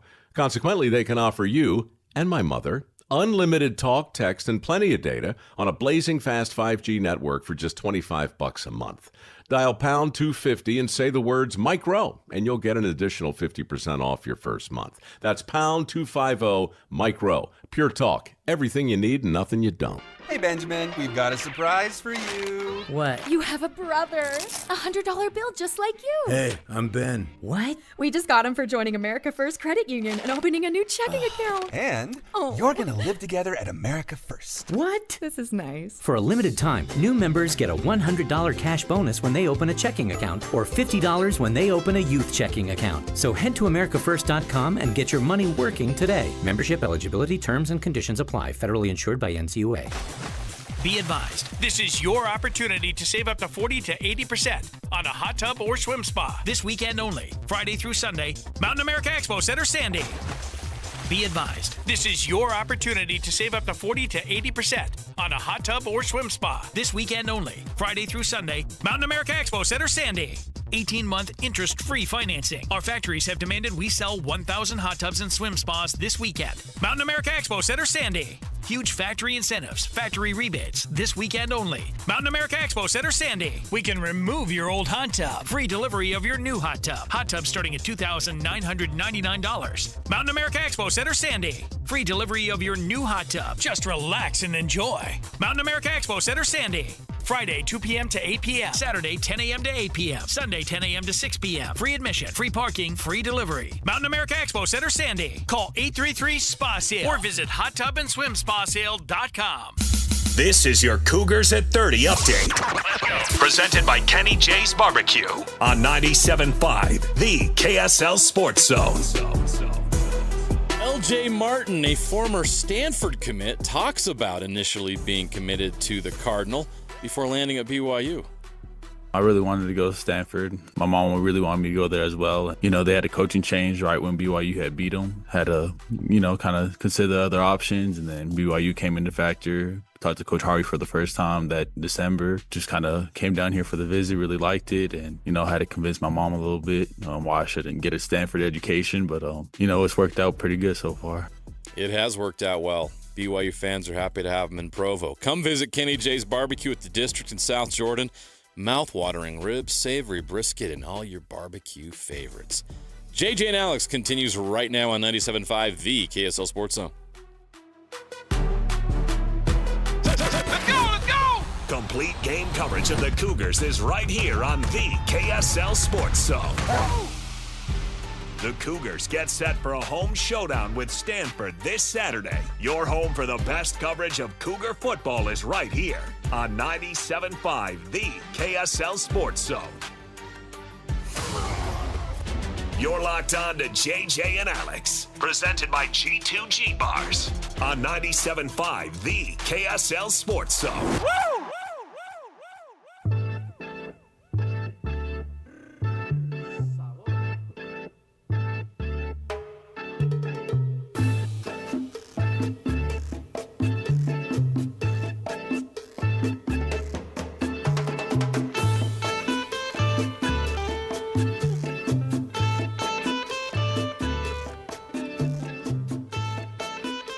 Welcome back, everybody. JJ and Alex, 97.5, the KSL Sports Zone. Alex Curie, Jeremiah Jensen, thanks for being with us.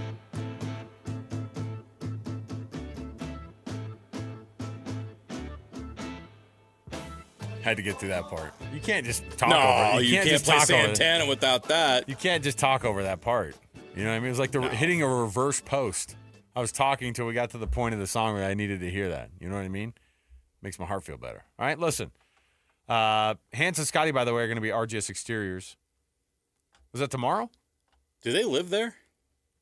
Just says. Do they have a room over Friday. at that office? Yeah, it's going to be football Friday. It's going to be at RGS. Guys is it like they hang out and party over there? Well, with we Tim? go over there too sometimes. Yeah, sometimes we get invited. Not every week. No. But they're going to be there football Fridays coming up this week, noon to 3 down there in West Jordan. Sweet. Also, want to remind you that Thursday is going to be a chance to win free tickets to Corn Bellies and Spanish Fork. Don't miss the Sunflower Fest, the Pumpkin Fest, all going on now through November 1st. So right now, enjoy more than 1 million flowers that are still in bloom. You can listen tomorrow at 8:30, 11:30, 2:30, and 5 for your chance to win all the way across all of the shows all day long. Hey, did you see, turns out to be true, Buc-ee's is going to Utah County. Hey, who had that first? I'm not allowed to talk about it. Hurts too many feelings. Hey, all the people that gave Alex crap. It's fine. In this building. Oh, listen, I get it. They wanted me to break the news. I was like, made no, I'm you not gonna feel do dumb. It. I'm not going to do it. I'm not going to break the news. So I was wrong, though. It wasn't Spanish Fork. It was Springville. So you missed it by an exit? You missed it by an exit? Get off on 250. Well, how inaccurate of you. Get off on 250. You're lucky they're not going to sue you for that. Get off on exit 260 versus 258. So there you go. Yes, I do know those exit numbers down there, by the way. We'll let that all go. It's fine. I just want everybody out there to know that Alex Curie was right. Well, not just that. And we all get to enjoy the Buc-ee's now, right? We're all going to go to – if we don't do remotes there when it first opens, I'll be very disappointed. Considering that would be a major letdown.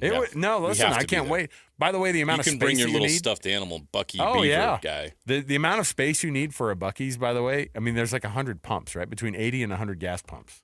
So the amount of space you're going to need for that, for the travel center, let's get it going. All right. Let me see here. Jay Hill, he's the defensive coordinator for the Cougs.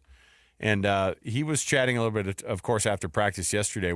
After our show ended, they had their media availability, and Jay Hill had a very, very good first go for his defense, who is now, they're humming. You know what I mean? I know it's the beginning of the year, but they have a standard that Jay Hill lives by. It's very similar to the one you've seen that Morgan Scally and the Utes live to up on the hill. So you have the defensive coordinator at BYU. There's a certain standard now they live to. And here's what Jay Hill said about that defense, their first effort this year and then going forward.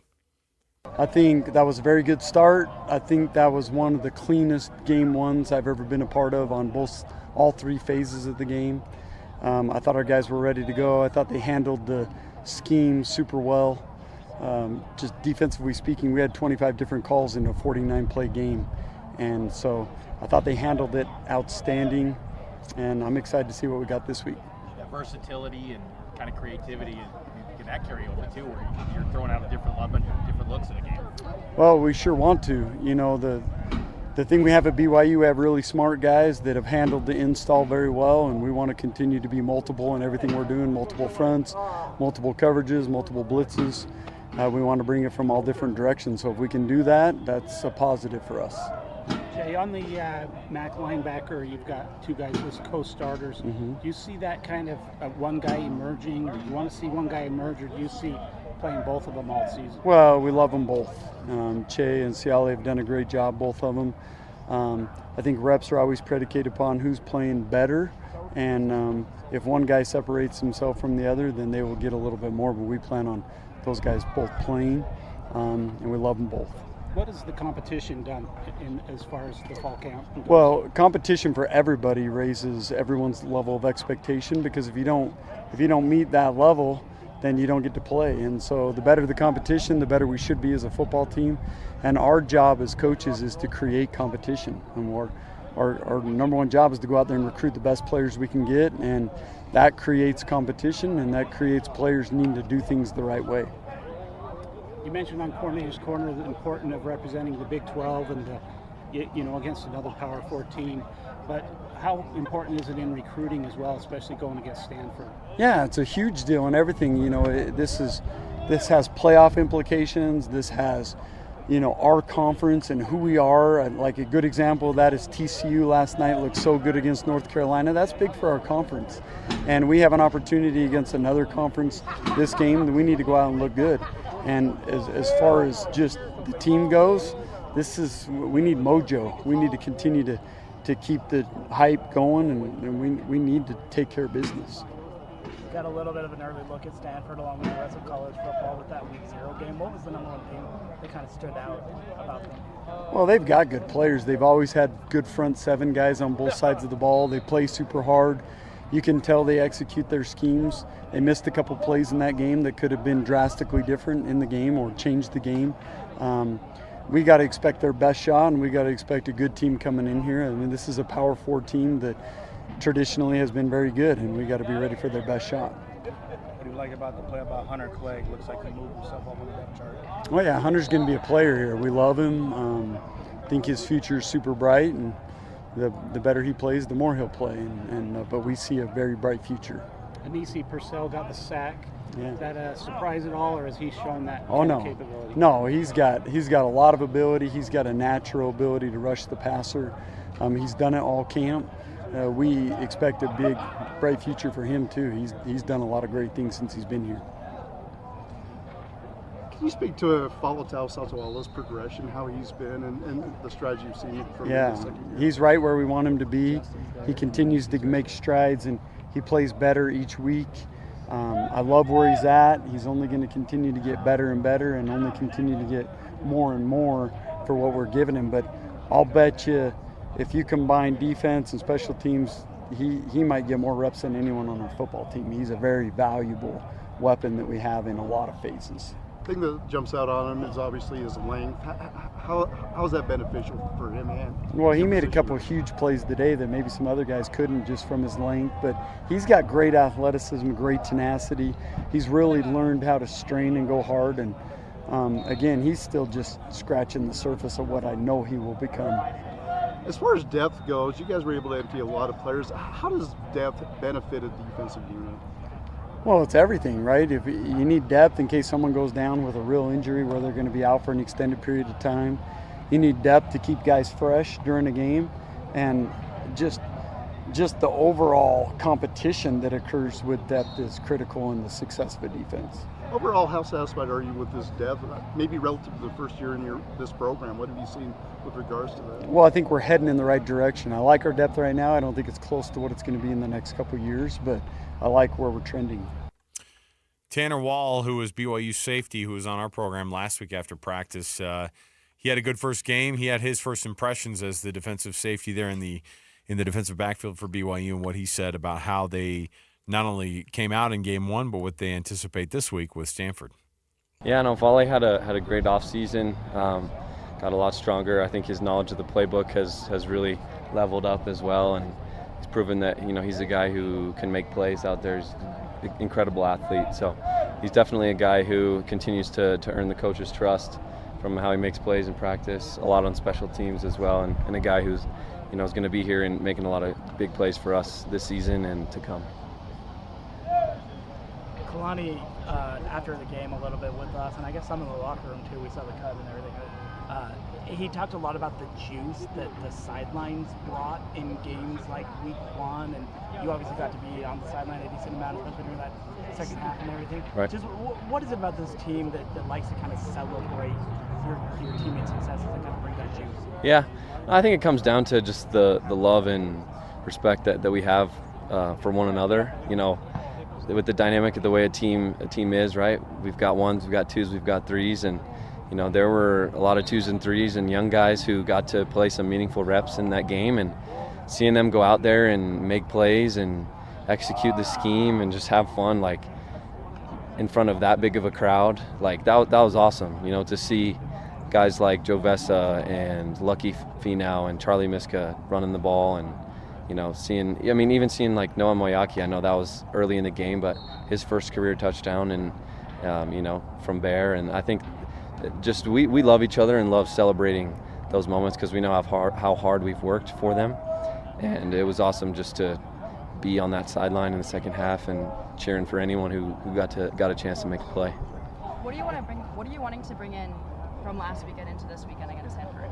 I think the same level of execution. I think we played a really clean game, executing our scheme and doing exactly what our coaches asked and expected us to do. So, we're going to prepare the same way for a good opponent and come in and execute our scheme and do exactly what we know we're supposed to do, and trust the other 10 guys we're out there on the field with to do their job and, come out on top. Another thing, at least defensively, we had several goals, very specific goals for that game, and a lot of them we were able to meet, and that helped us get the result that we wanted. And so each week we're going to have similar goals, specific goals that Coach Hill sets for us that we're striving to achieve, and we're going to do the same thing this week.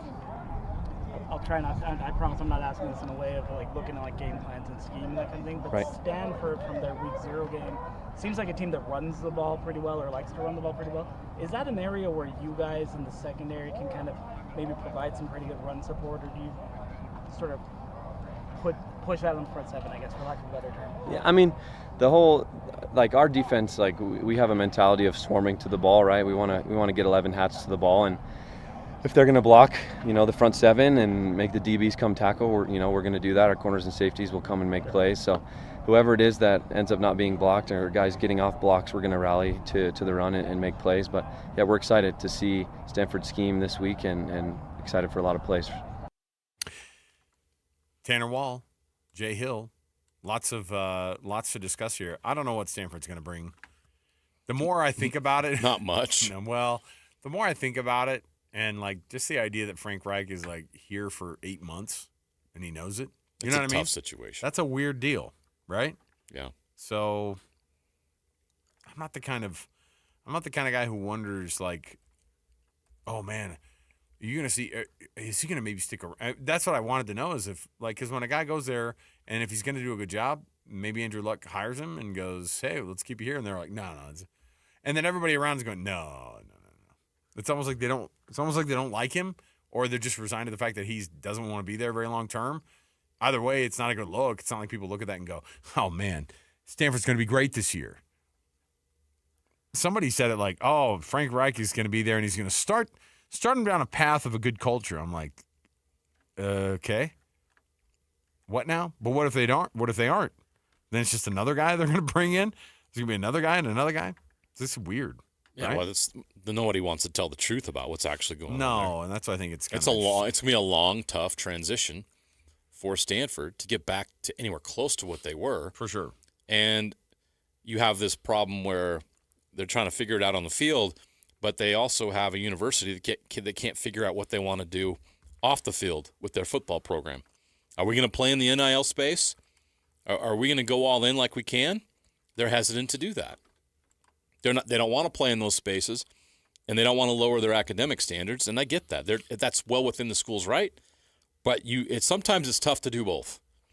And they've got to figure out how to play in these spaces in order to compete at the highest level, because for a while there they were. Some of the best athletes in the NFL came from Stanford. Well, and think about it too. They say, oh, I mean, we had the beat writer on yesterday. We had the guy from On3 who covers Stanford, and what did he say? He's like, yeah, they've got a collective going. I think they're going to want to get this thing really going. You know what I mean? I think they really have some money. They're going to start coming back around on this, and it just doesn't seem like the Stanford way to want to get into the money side of it, and it just seems like that they're not into it right now. The transfer portal is something they really look down upon, and now it's like, oh well. Well, what happened? Half their team. There, how many teams here in the state have Stanford players on their roster right now? And Levani Damuni right now for Utah starting a linebacker. Best running back on BYU's team was a Stanford guy. He was a Stanford commit, right? Right. Their quarterback, Stanford commit. One of their wide receivers, Stanford commit. So the transfer portal, they look down on it, but all their players are leaving from it because of that very thing. So the irony is thick. We can see it. So all right. We'll take a break here. We'll come back. We have our first week's edition of Would You Rather coming up around the corner. You don't want to miss it. Stay here. Stay dialed in. 97.5 the KSL Sports Zone. And now, a look at traffic from the KSL Traffic Center. Already seeing a slow drive on southbound I-15 from 45th South Murray to Sandy, plus a crash in Weber County on the on-ramp to southbound I-15 at Riverdale Road. Attention Wasatch Front businesses and property managers. Don't wait for bad weather to schedule professional snow service with GoPave Utah. Your complete parking lot safety starts with GoPaveUtah.com. With your traffic update, I'm Alex Napolis here on 97.5, the KSL Sports Zone. You've been listening to The Zone for decades. Yes! But now you can watch the guys break down your favorite teams. Some viewers may find the following video disturbing. Viewer discretion is advised. Catch the video stream of DJ and PK, Jake and Ben, Hanson, Scotty, and JJ and Alex right now at KSLSports.com or by searching KSL Sports on YouTube. Utah's best sports radio is on air, online, and on the KSL Sports app. This is 97.5, the KSL Sports Zone. If you're listening to Hanson Scotty today, you had, of course, the folks at Beehive Meals. Adam, his wife Elise, they do a phenomenal job making sure people understand what it is that why they started this business, and that is because they found an opportunity during COVID to say, "Hey, let's get this thing, let's get this thing going. Let's help out families the way that we've been helped out before." Getting these crockpot meals going on a weekly basis and kind of starting up this meal service, great. But it's changed the way that families approach it. JJ, you and I have a very similar situation. Lots of kids at home. Lots of kids across high school into, elementary school. It's chaos. It's a lot going on, and every activity you can imagine is happening. Plus the two parents that work full-time. I mean, it's just a lot. So get Beehive Meals to help you out in that process. I know that my wife and I feel guilty all the time. It's like, man, we're not having enough meals to sit down and hang out together. And that's tough to do with the schedule that we have. But Beehive Meals makes it a lot easier. You have a home-cooked, slow cooker meal right there on the countertop when you get home. And it's a phenomenal way to get everybody together and to eat well. And the menu is high quality. Let me throw these out real quick. Barbecue chicken, chicken enchilada soup, crack chicken, creamy buffalo chicken, Parmesan herb chicken, breakfast casserole, sausage marinara is back, apple barbecue pork roast, cheeseburger mac, and carne asada. Those are home-cooked meals, nutritious, delicious, ready for you when you get home in the evening. Set it in the slow cooker before you leave for work, and it's there when you get back from that chaotic day, and everybody can sit around the table and have a nice home-cooked meal. Why go spend $50 on fast food? Why go buy pizza every night when you can eat like this for a fraction of the cost? Go to beehivemeals.com right now. Enter the promo code THEZONE. You'll get $20 off your order. You got to get in on the September menu. Give it a try. See if it helps you lifestyle in your home. Get better meals at a better price. Again, go to their website, beehivemeals.com. That's beehivemeals.com.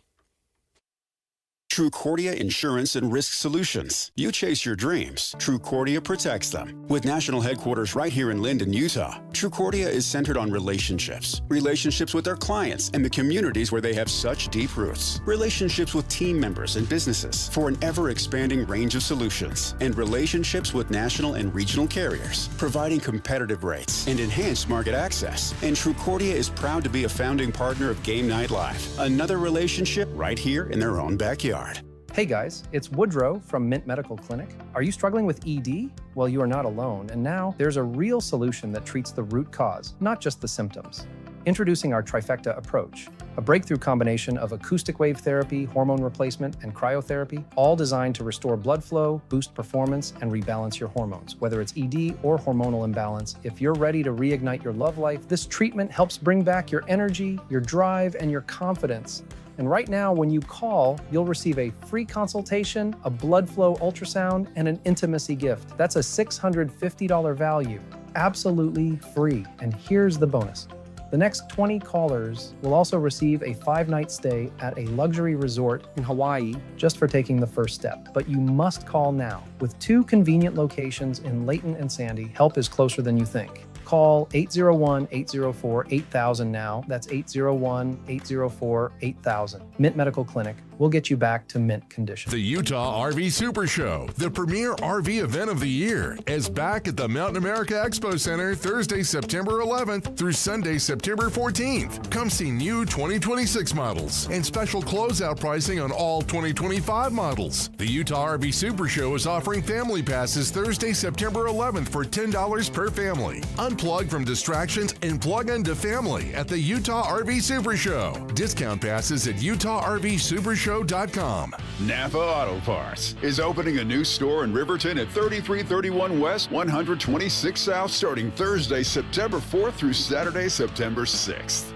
Napa Auto Parts is offering free wiper and battery testing, plus Napa conventional motor oil for $2.99 per quart. There's a limit of 36 quarts on that amazing deal.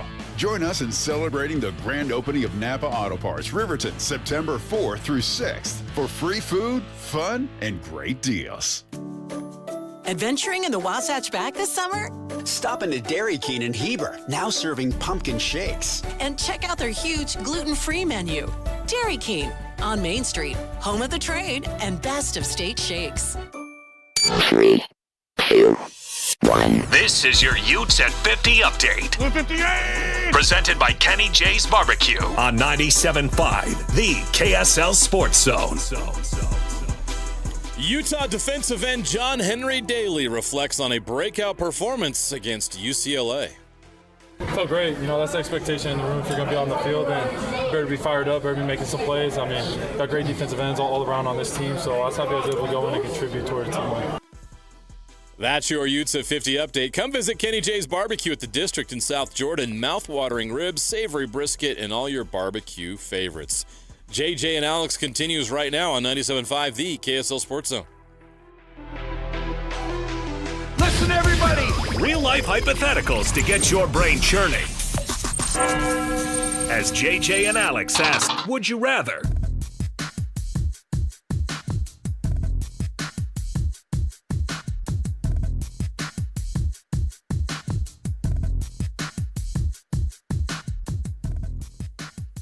All right, JJ, welcome back. Welcome back, JJ. I didn't know I left. Welcome back, everybody. 97.5, the KSL Sports Zone, JJ and Alex. I was going to ask you a very quick would you rather here. Okay. So, FIFA, the folks at the World Cup are trying dynamic pricing. What is this, like surge pricing, like with your Uber? So, they're trying to figure out what this is going to look like, because when the World Cup comes to the U.S., Mexico, and Canada next year, they're trying to figure out ways. These are going to be at massive stadiums. There's going to be a lot of games. Great, awesome. But what they want to do is try to figure out a way to make it hey, let's make it semi-affordable. Ticket prices will range from $60 in the group stages to $7,500 in the final. That's quite a big gap. Wow. But they said it could change as they start to adopt the dynamic pricing that they're going to see going on here in the future. Dynamic pricing for the FIFA World Cup. Would you rather have the dynamic pricing for the FIFA World Cup and go to a group stage for $60, or go to an NFL game for $380, just set price? That's the set price NFL game. Okay. Sorry, soccer fans. I know soccer nuts are like, you're crazy. Does the World Cup not interest you to go No. I would absolutely love to have that experience. I'm going to do it. Alex, our producer Alex and I are going to go to a World Cup game. Yeah? You didn't invite me? Well, look, when Argentina and Mexico face off, Argentina and Mexico are going to face off in group play. I'm going to be wearing the Albe Celeste, and he's going to be wearing his tricolor over there. Okay. You guys go have fun without me. I mean, I'll go watch an NFL game. If you want to show up and go, what's this game like? Is it 0-0? It's a match, and it's 0-0. How dare you? We could get him one of those half jerseys that have like half Argentina, half Mexico, and then he can come with us. Yeah, you could pull a Donna get Kelsey. Beat up by both fan bases. You can pull a Donna Kelsey and represent both Alex and I at World Cup. There you go. I would rather go to a World Cup match than I would in a regular season NFL game. 100%. I've been to NFL regular season games, and They're fun, but I'd actually rather watch those on TV. I don't know. I think about it. $60 for a group play man. game is not terrible. And now there's like 100 teams in the World Cup now. Is that what it is? It's 1,000 people get to play. 42? Are you serious? I was joking, but I thought it was like is it 32 or 42? So no, they increased it this season. This is the first one they're increasing to up to 42. 42. So like the $60 game is like Aruba versus Mauritania or something like that. It's going to be some team who lost 14. You're not going to see Argentina versus Germany for $60. Some team who lost 14-1 in the qualifier, they still are allowed in. Fine. Ryan from the Dish Pros joining us here in studio. Ryan, thanks for being with us today, man. This is not the time for you to miss out on any of these sporting events that we're talking about. No. Your TV needs to be dialed in this season. I don't care what your sport is that you love the most. The reality is live sports still conquers live television. It does, and we've got a couple good teams here in Utah, so excited about that, and excited about this weekend. We got a lot of great promotions right now, and we want to help people save money, and this is the best. Last time I was here, I thought the offer couldn't get better, and then Dish comes over the top and with this NFL Sunday ticket offer where you can get it literally half off is just remarkable. Is the Red Zone still free this season? Red Zone is free. You get so if you get set up, you get the Red Zone free. You get the Dish's top package free for 3 months. Get the 2-year promotion. The price is guaranteed. This is a simple way to just put a few $1,000 back in your pocket. It's really a great offer. Plus, today and today only, we're doing $100 cash back. You can't beat that. Yeah, the $100 is where it starts, man. The NFL season starts Thursday night on KSL and NBC. By the way, Eagles Cowboys. Now is the time.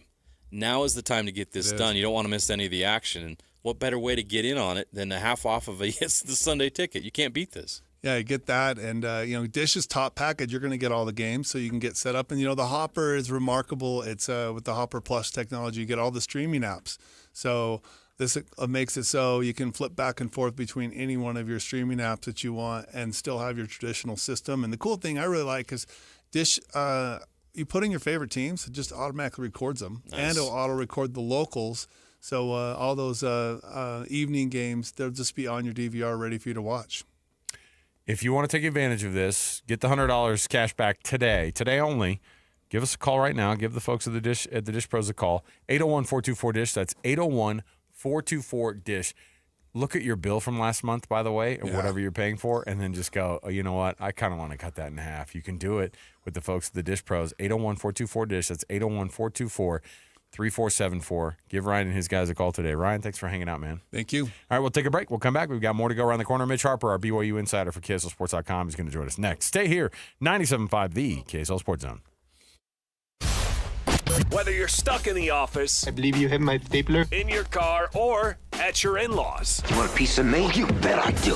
The Zone is with you every step of the way. Download the KSL Sports app to get live streaming of your favorite shows and access to all the latest updates on your favorite teams. Your home for the best coverage of the Utes, Cougars, Jazz, and Mammoth is on air, online, and on the KSL Sports app. This is 97.5, the KSL Sports Zone.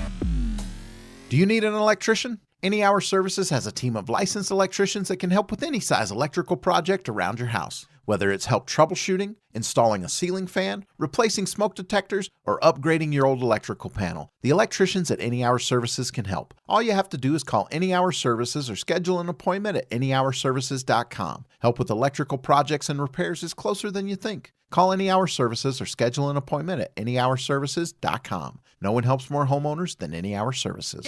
Five guys walk into a JCW's and order burgers. A pastrami, a mushroom Swiss, a guacamole bacon, a hickory barbecue, a ribeye steak, 2 onion rings, 3 french fries, a strawberry, mint, peanut butter, chocolate, and marshmallow shake, and not one left to tip.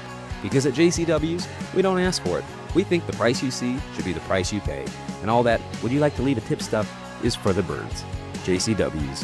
Quality and a lot of it.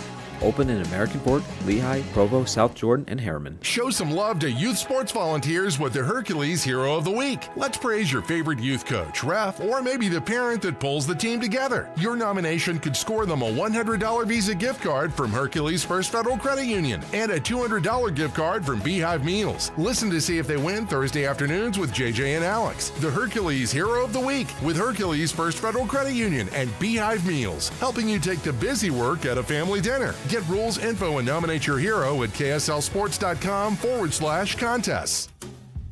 DJ PK and John from J. Brooks Jewelers. John, whenever someone loses a parent or a grandparent, it's difficult. Things get passed down inside the family. But if someone doesn't want a watch or a piece of jewelry, what's the next best step? At J. Brooks Jewelers, we're happy to help you sort through such a collection of things to help you know what is real and what has value. Of course, repurposing the items for the family is always the best solution, but if no one loves or wants the piece, the estate experts at J. Brooks Jewelers can help guide you on the best way to handle the liquidation and, of course, in complete confidentiality. We have buyers all over the country that we've established to get the largest return possible for your jewelry, coins, or watches to retain as much money as possible for the family. So whether you want to repurpose and create a new heirloom or liquidate part or all of the estate, let me and my team help you decide the best way to proceed. Call and make an appointment today at J. Brooks Jewelers in Murray and Lehigh or online at jbrooksjewelers.com, your trusted custom and estate jeweler. Grass drinks up a lot of water, but WaterWise Landscaping thrives while using less. Visit slowtheflow.org to learn how to replace your grass and earn cash incentives. Save water, save money, and design a yard that works for Utah. Broadcasting from the Mountain Home Services Studio, this is 97.5 KZNS FM Colville, 1280 KZNS AM Salt Lake City, and 102.7 KSL FM HD2 Salt Lake City Midvale. This is 97.5, the KSL Sports Zone. Nobody gets you ready for Utah football more than the KSL Sports Zone. Ready? It's the home opener for the Utes as they battle Cal Poly in Rice-Eccles Stadium. Your home for the best coverage of Utah football is right here on 97.5, the KSL Sports Zone. You're locked on to JJ and Alex, presented by G2G Bars on 97.5, the KSL Sports Zone. It's time to get the inside info on BYU with Cougar insider Mitch Harper of KSLSports.com on 97.5, the KSL Sports Zone.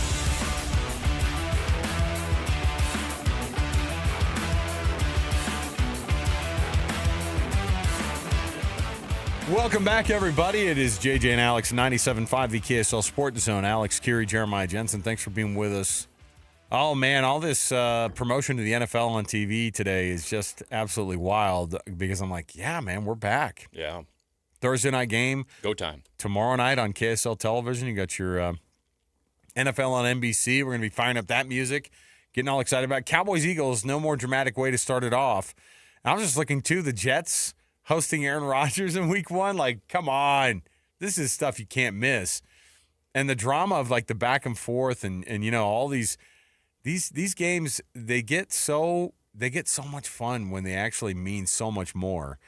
And I love that the NFL's coming back around. We were just talking about this too. It's like 20 million people watched at one point that Texas and Ohio State game. And by the way, from a football perspective, it wasn't that fun to watch. Defensive coordinators were drooling everywhere, but it wasn't like a fun game to watch. But man, it was the best matchup you had on television all weekend, and football's king. And it just continues to roll on here. Now with the NFL starting up, hey, kids and mom at home, we'll see you in November. Well, no, we'll see you in January. We'll see you in February after the Super Bowl. It's going to be a long season. Yeah, it is. But you know what? We have to do it. It's part of our job, JJ. Yep, that's what I tell people.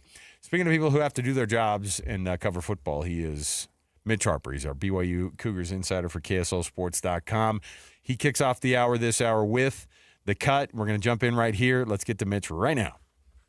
It's time for the biggest story of the day. This is what made the cut with JJ and Alex on 97.5, the KSL Sports Zone. Doug Smith brings you this portion of the program, an incredible selection of Kia, Subaru, Chevy, Jeep, Dodge, or Ram, and now Mitsubishi in the Doug Smith family of dealerships. Nobody knows cars like Doug. Nobody knows the Cougars like Mitch Harper, and that's for dang sure in this market. Mitch, thanks for being on the program, man. You bet, guys. Happy to be on. Hey, we had another edition of First and 12 last night on KSL News Radio, and we were having this discussion during the show about the quarterbacks and how the conference has made this flip from just the time when you and I started that show.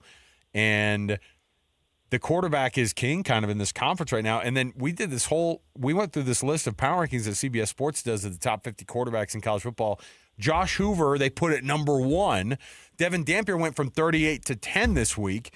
You've got, I think, what was the number, JJ? It was 8 out of the top 25 quarterbacks, at least in that power poll. Yeah, the SEC only has 6 in the top 25. Our Big 12 quarterbacks, what are your thoughts on how this has become quarterback you suddenly? And part of the thing is keeping guys around at your program. That's been a big thing, and these guys have stuck at their Big 12 programs. Well, and that's the big thing, Alex, is roster retention and prioritizing the quarterback position if you're going to overpay. And I think, these Big 12 programs with less media rights dollars and maybe fewer revenue streams compared to the SEC and Big Ten, you've got to maybe overpay for the quarterbacks, especially if they're good, to retain them. And they've shown that they can do that. And I think that's promising going forward, that, if you're a, hot shot quarterback prospect, you want to go to a Big 12 program because they're going to pay well, and it's a platform where you can, achieve anything you want in college football. So there's good quarterbacks in this league, and I think, Jalen Daniels has been excellent through 2 weeks. Really excited to see what he and Kansas do in their rivalry game this week against Missouri. But, yeah, you go down the list. This is about, an 11-deep league. And even Houston with Connor Wegman, he had 3 touchdown passes. They look like they've, night and day difference on the offensive side with Wegman, a former Texas A&M quarterback. So this is a really good quarterback league. And I like that the Big 12 is aware of that and branding it the quarterback club, because it's an elite group of signal callers right now this season. Well, BYU believes they have a guy that's going to be in that conversation in the future with Bear Bachmeier. We saw his first start on Saturday against Portland State. Obviously, it's tough to evaluate your team and your players when they're facing an opponent like that. But now that you've had a few days to analyze it and take a deeper look, what are your thoughts on Bear's debut? Well, I just thought he was never rushed at all, and maybe it's because the opponent, sure, but still, his first time where he's at BYU, where he's got the chance of taking a hit, and he just didn't seem rushed at all. And, you see some of those play calls with all the misdirection coming each way, and he was pretty calm and collected and didn't seem fazed, and that's pretty promising that he can run some of those BYU patented specials and still, execute that at a high level. I mean, that's a signature deal with Aaron Roderick's offense, is digging into that, phone book deep special playbook. So I think that's a promising thing for BYU. I think some of the throws, there were about 3 or 4 of them where they were a little bit close calls, but at no point did you feel like it was a wrong decision. It was just maybe the ball floated a little bit too much, got tipped in the air by a Portland State defender. They seem like the right decisions. And I think that's half the battle, where, comparing it to last season, an 11-2 campaign with Jake Retzloff, there were so many throws almost weekly where it's like, Jake, that's not the right decision to throw that, and kept BYU fans on the edge of their seat. This will be a huge step up, and I'm sure Stanford's got, a good knowledge base of what Bear Bachmeier's strengths are through those 2.5 weeks that he competed in the spring quarter at Stanford. So I'm really curious to see what they throw at him, because honestly, Stanford has nothing to lose going into this game. They've already lost a game. They're not going to be viewed as a playoff contender. Everything to gain to really, get an injection of energy into that program under Andrew Luck and Frank Reich this year. So why not throw all these different looks at the true freshman quarterback? So this will be a big step up, but I just thought Bear did an excellent job. It didn't seem rushed at all, and just seemed like he was poised and very mature for his age. I think I told you when we were talking about this the other day, I think BYU had 78 guys take snaps on Saturday, and that's a lot of people to move into the rosters and to get those guys getting looks. I think that BYU and Aaron Roderick and Jay Hill especially seems to be a guy who goes, no, we're not just going to have a lot of guys that we feel like can play here. We're going to play them all, and we're going to do that. What type of a competition vibe has Jay Hill pushed to the point where they have multiple guys that feel like starters who are in even those second and third string kind of roles, but they rotate those guys in on defense. It is a competitive program right now, especially on that defensive side. You know, you look at that Mike linebacker spot with Sialia Serra and Che Bryant Strother is one of those areas, and then either the safety spots with Falatau Saptawala nipping at the heels of Tanner Wall and Raider DeMooney. So, you know, that's what Jay Hill wants. And that's what you need if you're going to be a top shelf power conference program, is that you got to earn it every single day. And I think that, Jay Hill, he's shown in heading into year 3 that he wants a competitive program. He always wants to get elite talent. He even said yesterday that they still have better days ahead in terms of depth. And they do. I mean, you look at the recruiting class they got for 2026, the prospects they're in the mix for 2027, and already getting some early offers out for 2028 and 29. BYU is in the mix for some high-profile guys, so I think there's bright days ahead for BYU's defense. And I think one of the big things that I come away with from the Portland State game, even though that Portland State team was terrible, I don't think they're Savannah State or Wagner bad like we saw a decade ago, but they're still pretty bad.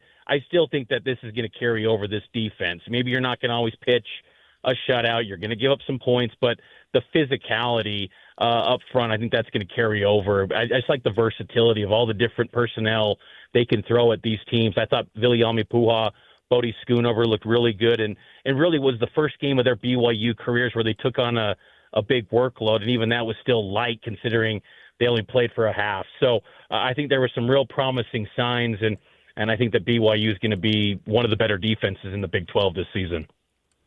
You know, it's interesting. You covered recruiting for quite a long time, but it felt like BYU for well over a decade was in more recruiting battles with Stanford than they were with Utah.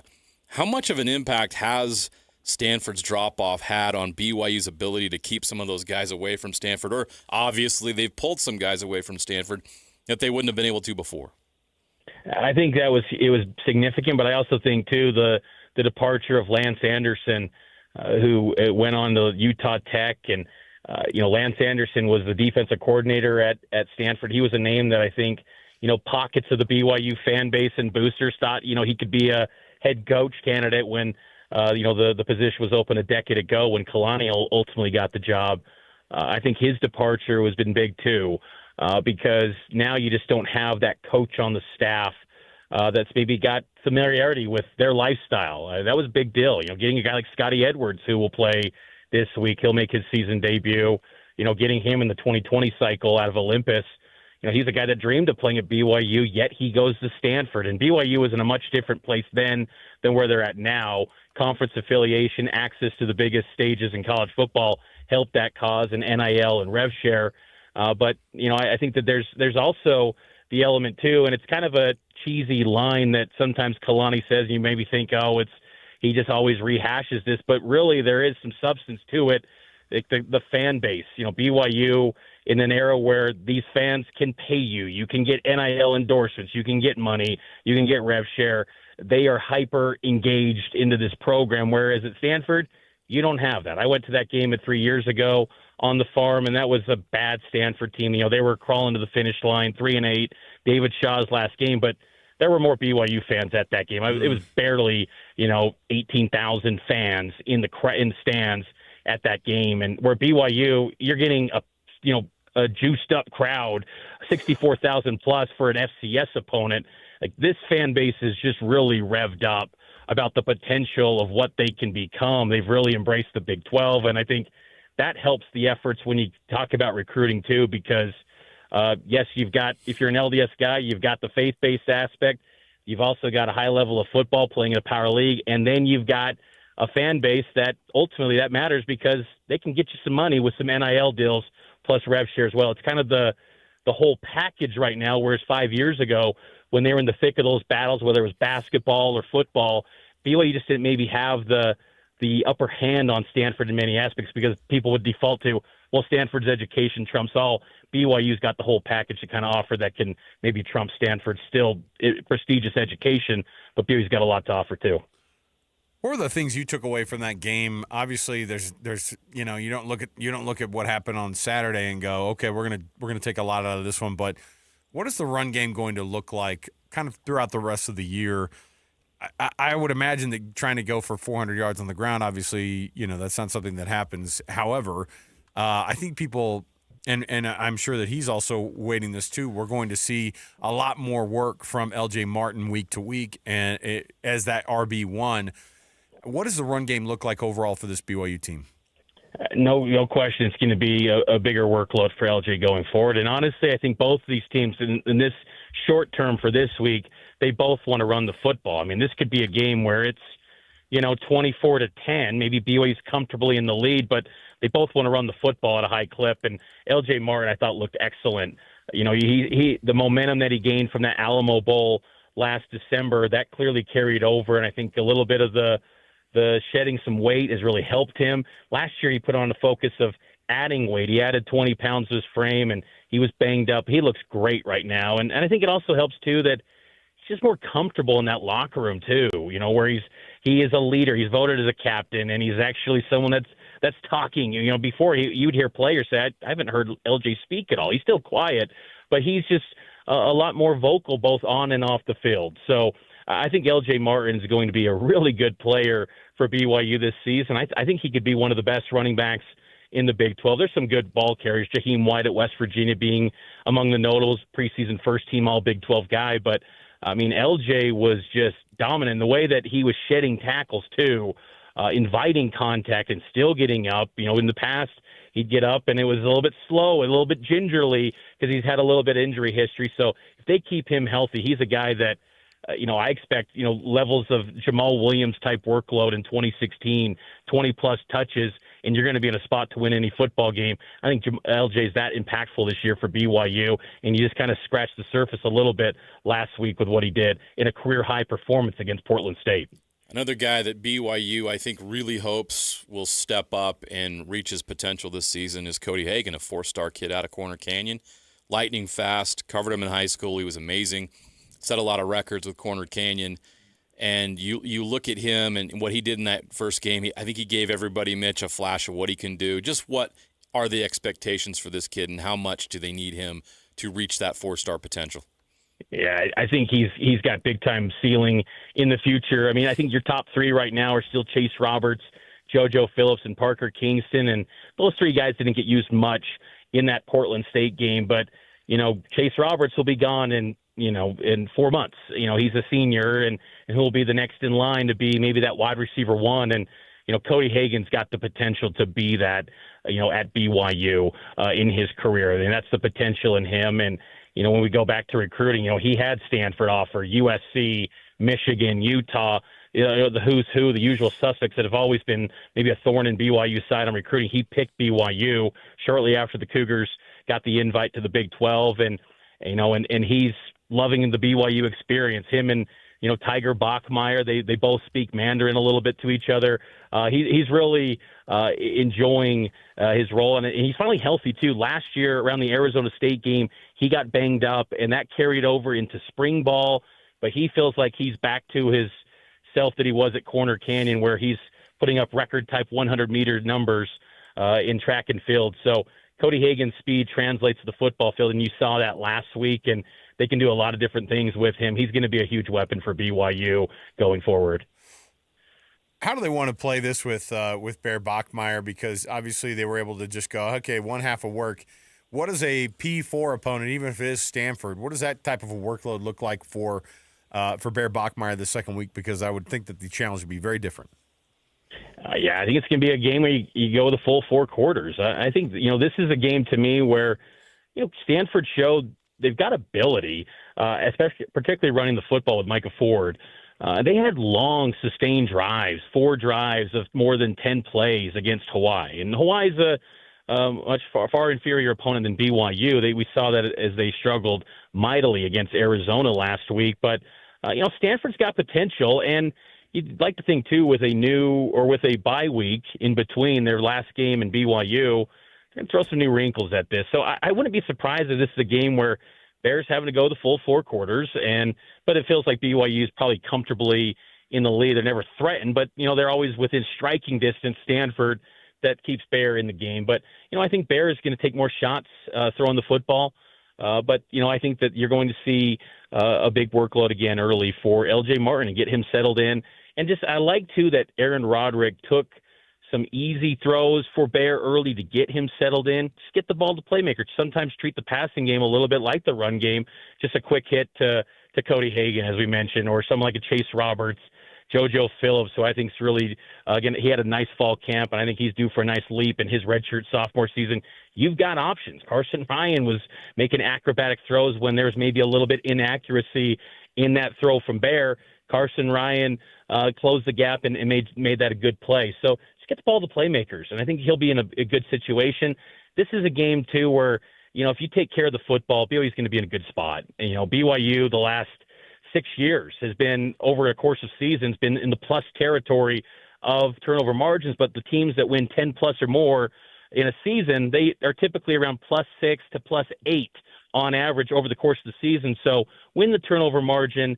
Last week they didn't have a takeaway, which ended they didn't have an interception, which ended their interception streak. But, create some havoc on Ben Branson. Bear Bachmeier take care of the football. BYU will be in a good spot in this game. He's Mitch Harper. He is your BYU insider for KSLSports.com. Mitch, thanks for hanging out with us today. We'll see you on Saturday, and we're looking forward to everything that BYU can do in week 2 here, just so they can keep that Bear momentum going down there in Provo. Thanks for hanging out, man. Hey, you bet, guys. Take care. Thanks, Mitch. There's Mitch.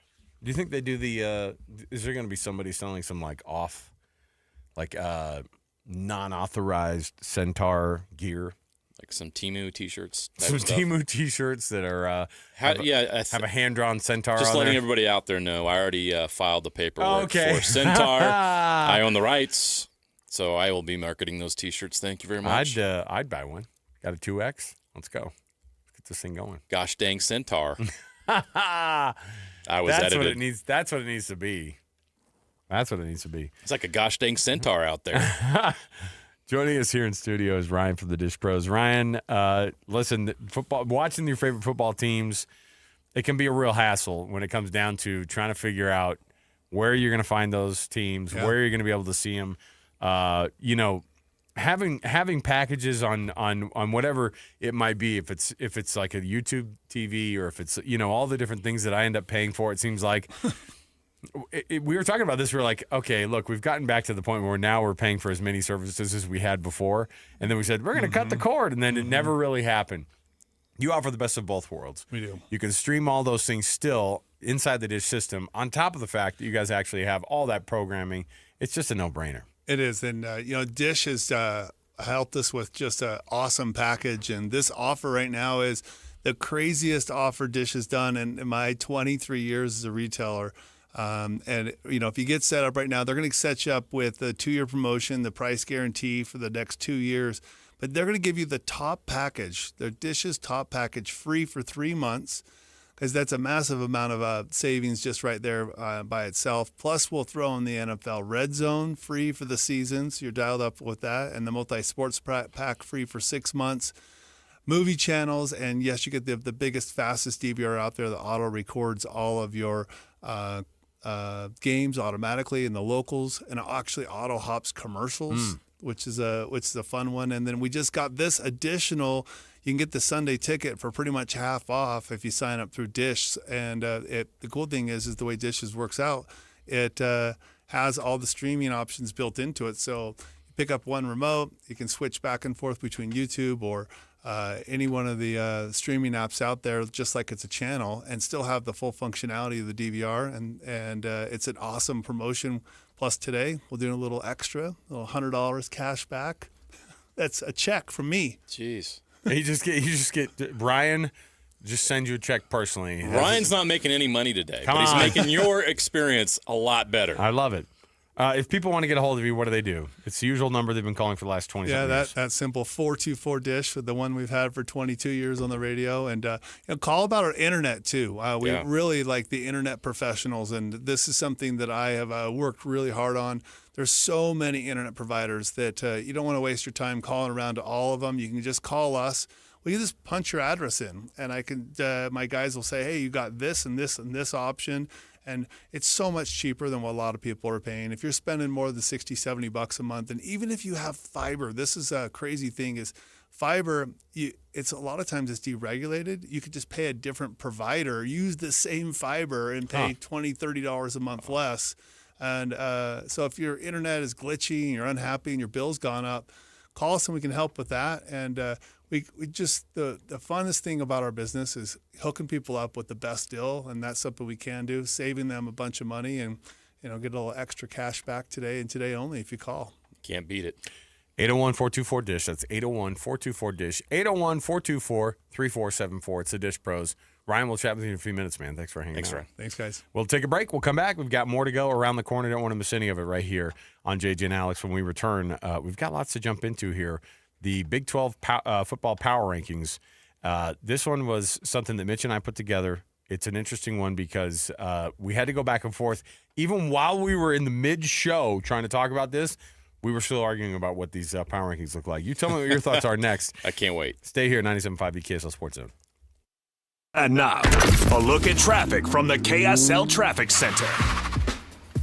A crash between State Street and I-15 is really packing up I-80 westbound as the accident is blocking a left lane. Slowing starts before the 7th East exit. Southbound on the I-215 westbound is pretty slow from I-80 down to California Avenue to go along with the usual I-15 southbound delays from Murray down to Sandy and Draper. From system install to fast fixes to deliver award-winning heating, cooling, plumbing, and electrical services, call Whipple Service Champions for the win today.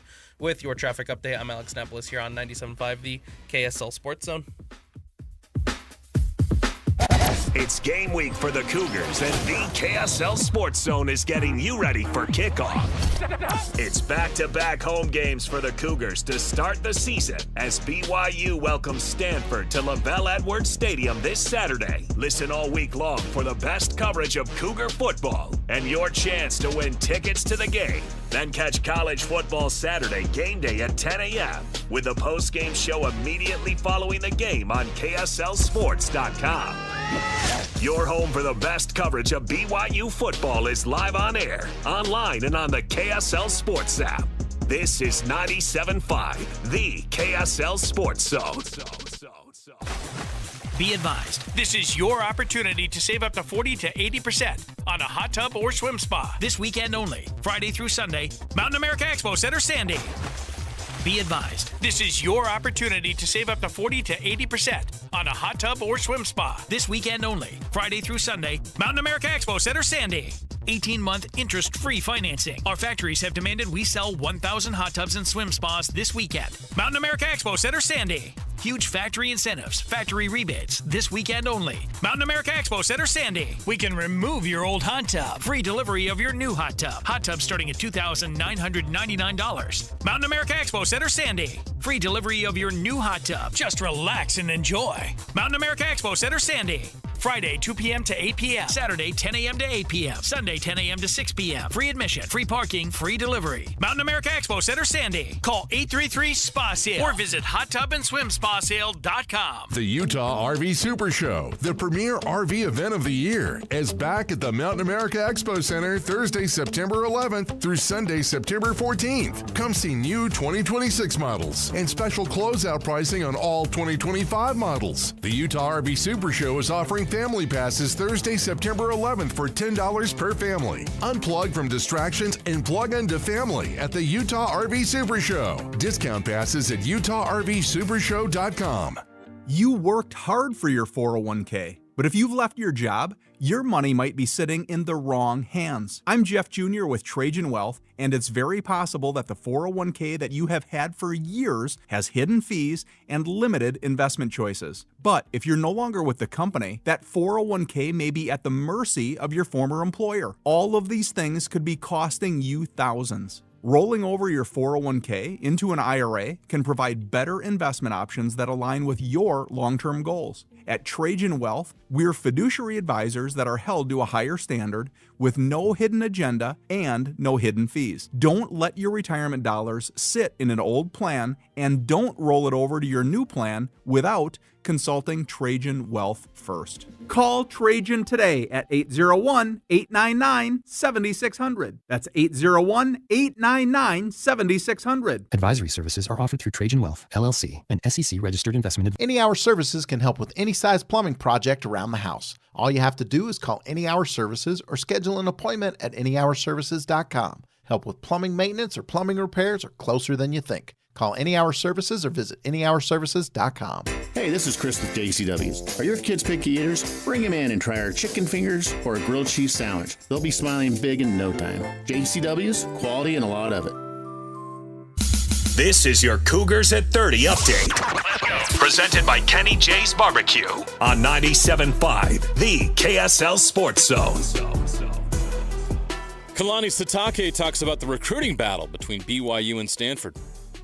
All these tough programs they recruit against, Stanford's one of them. So, they have a really good system in place there with education and what they have with the football program. And, so the standard they have is still there. We're always going to have to recruit against everybody, especially in the West Side. And they're an academic institution that higher learning, and it's really difficult to get in school there. So we have a lot of common ground when it comes to getting guys that can be accepted into BYU too. So we're going to battle them always. I don't think that's ever going to change. That's your Cougars at 30 update. Come visit Kenny J's Barbecue at the District in South Jordan. Mouth-watering ribs, savory brisket, and all your barbecue favorites. JJ and Alex continues right now on 97.5, the KSL Sports Zone.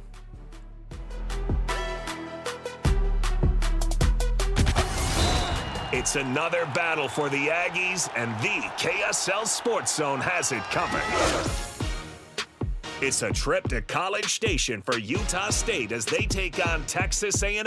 Your home for all the play-by-play coverage of Aggie football is right here on 97.5, the KSL Sports Zone. You're locked on to JJ and Alex, presented by G2G Bars on 97.5, the KSL Sports Zone.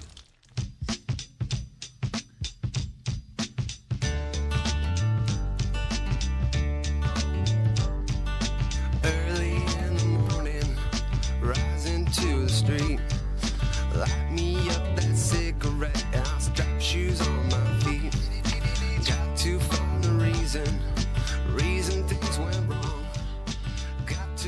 Welcome back, everybody. JJ and Alex, 97.5, the KSL Sports Zone. Today's Wednesday. We have a Win Ticket Wednesday. Coming up, we'll have some tickets to go away to the State Fair. It's in about 15 minutes here.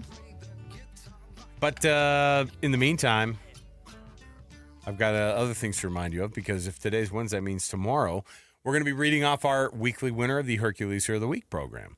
The way that this works is we take your nominations at kslsports.com/contest, and every Thursday you can listen to our program where we celebrate the efforts of youth sports volunteers who do an awesome job in your neighborhood. All you have to do is go to kslsports.com/contest, and you can find yourself making that nomination, and then we'll read off those winners. They get a prize from Hercules First Federal Credit Union and Beehive Meals, the two awesome companies who bring you this program, the Hercules Hero of the Week. So just go to kslsports.com/contest and nominate a youth sports volunteer in your neck of the woods. JJ, tell me what you think about this power ranking, okay, in the Big 12. Mitch Harper and I do this practice every week. We go through. We start trying to make the guesses on where these teams should be based off of. There's a couple things that come into play here.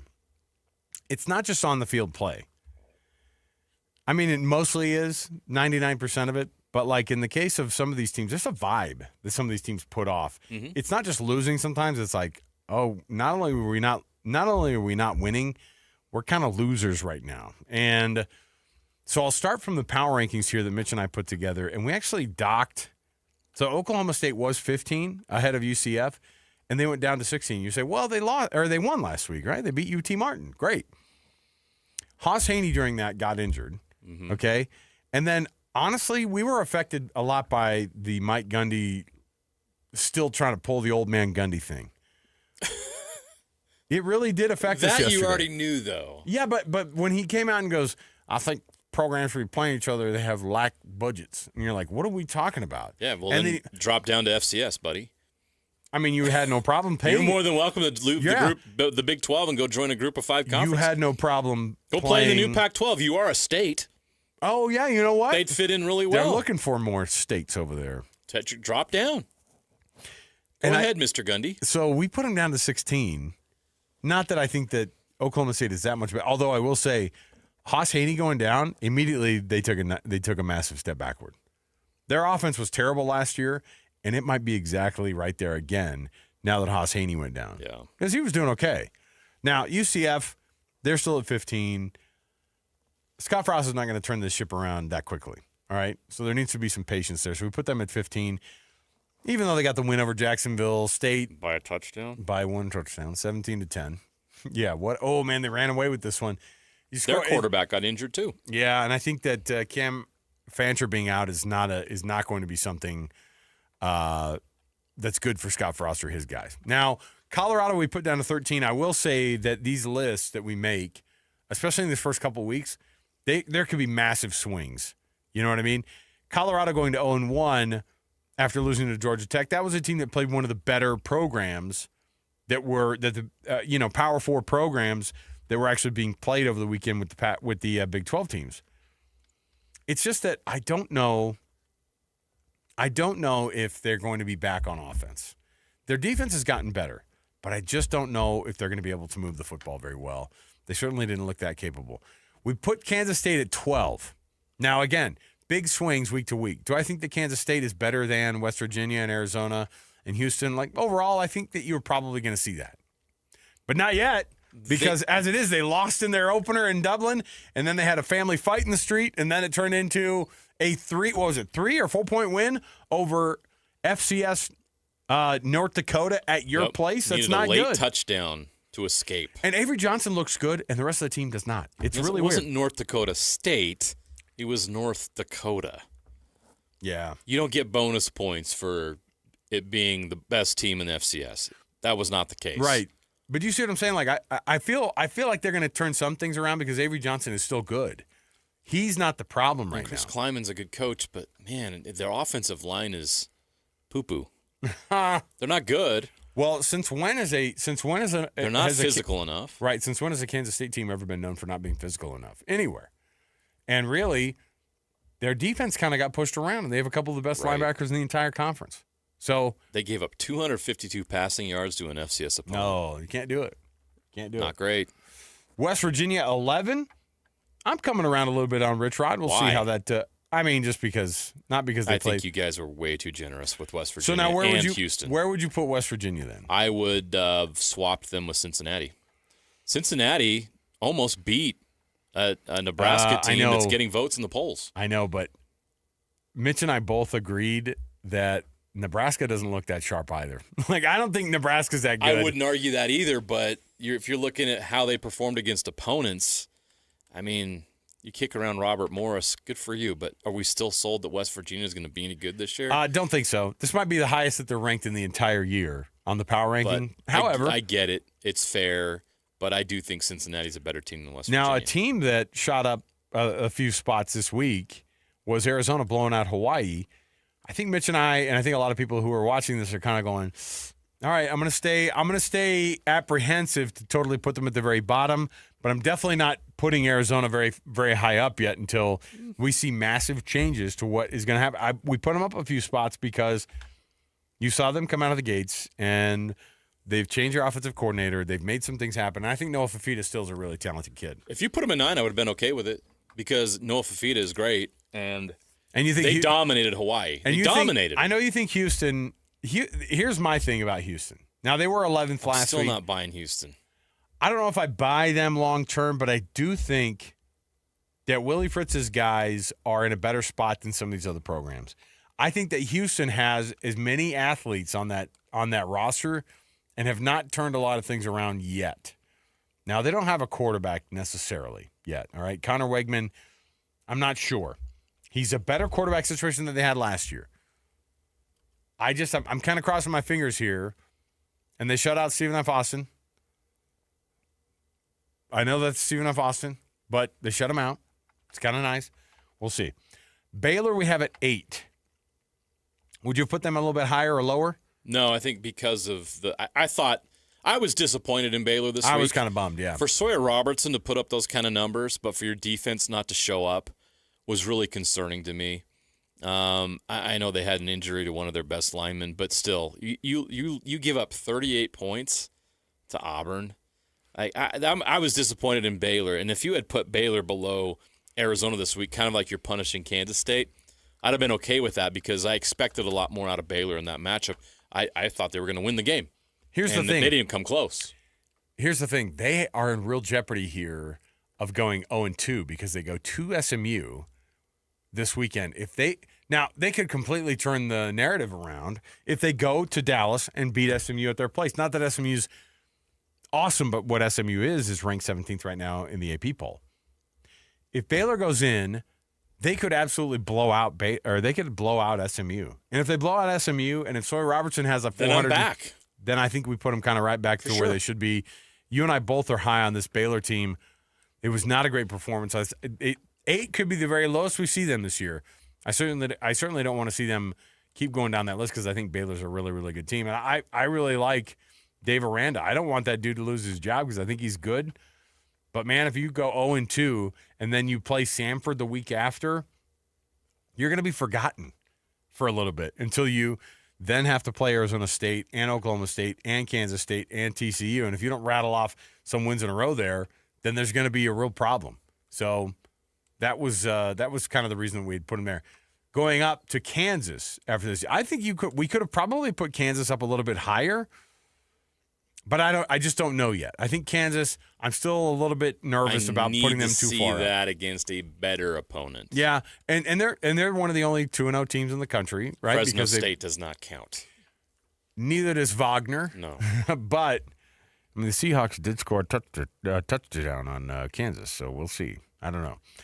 6 is BYU. It was up from number 9. I think I tried to put him at 10 last week, and Mitch said, no, I think this should go up above. Let's put him at number 9. I said, okay. So they went up to 6 this week. Is that too low or too high for BYU? You tell me. I think it's just right for now. I think they'll have a chance to move up here in the future. And I don't even know if Stanford's going to move the needle that much because Stanford's not very good. It's just a product of the schedule, and I think that's good for BYU. It's going to have this, they're not paying attention to us, although they don't think we're in a good kind of feel. I like BYU with a chip on their shoulder. I like Kalani Sitake having some bulletin board material for his team to motivate them. I think that's good for this group. I like that they're doubted, and BYU fans should too. Now, was it irritating for BYU fans to wake up yesterday and not if you woke up at noon, which some of you might the day after Labor Day. Hey, that's more of a Ute. That's more of a Ute trait. Oh right no, there. You did not. You did not do that. That's like the least. That's like the most tame diss on the planet. You're getting weird about that. Oh, you know what that implies.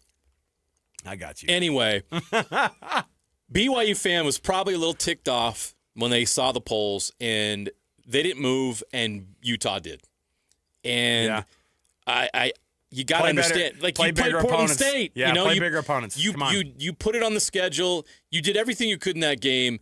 Again, I've talked about it all week. The efficiency and the execution were off the charts for BYU in that game, but it doesn't matter. You're playing Portland State. That team stinks. So there's still a lot to prove down the road, and they'll have that opportunity, but the schedule doesn't lend itself to that. You're not going to move the needle if you go to East Carolina and win week 3. It's week 4. They have a bye next week. Yeah. Mm-hmm. You know what? You're not going to move the needle until you get into Big 12 play, and that's fine. I like BYU a little under the radar, a little disrespected, a little overlooked. Yeah. I like that. Okay. BYU 6, Texas Tech 5, Iowa State 4. Would you have swapped either of those two? Texas Tech and Iowa State? Iowa State was absolutely awesome last week, coming back from Ireland. I think a lot of people thought they'd have, a little bit of a hangover. Not at all. They were sharp. I know they were playing an FCS opponent, and it wasn't South Dakota State. It was South Dakota, but they did exactly what they were supposed to do. They've already got the win against Kansas State in hand. Iowa State's fine at 4. Texas Tech didn't play a better opponent either, so I'm good with that. Now we do have a leaped over alert, which was we have Utah jumping over Arizona State, who actually went back 2 spots, even though they didn't lose. We have Utah and TCU both jumping Arizona State. Arizona State we had at number 1. We felt like we needed to put them at number 1 at the beginning of the rankings because they're the defending champs. They were the highest rated team in the AP Top 25 poll. They came back this year with a lot of the same folks and a lot of the same pieces, and I know that people have questions about the running back, but I don't think people have questions about Kenny Dillingham. However, not a great start. They had 12 penalties, and they were kind of sloppy against Northern Arizona. They ended up winning that one 38-19. fine. But we have Utah at 2. And that's up from number 6, by the way. And then we have TCU at 1. You have a problem with that at all? Nope, not at all. Let me explain why I don't. Arizona getting jumped. Arizona State was sloppy. Utah and TCU were not sloppy. Yeah. They were awesome. They were really impressive in week 1. You can hate the Utes, you can hate TCU all you want, but you have to admit that was pretty impressive what they did against Power 4 opponents on the road, right? Both were on the road and did what they did. You have to give them credit for that. TCU was more explosive than Utah, so I have no trouble with putting TCU 1 and Utah 2. I thought TCU showed more explosiveness offensively. Utah just put UCLA through a meat grinder on offense and defense. And I think the next step for Utah is to show more explosiveness offensively and defensively as well.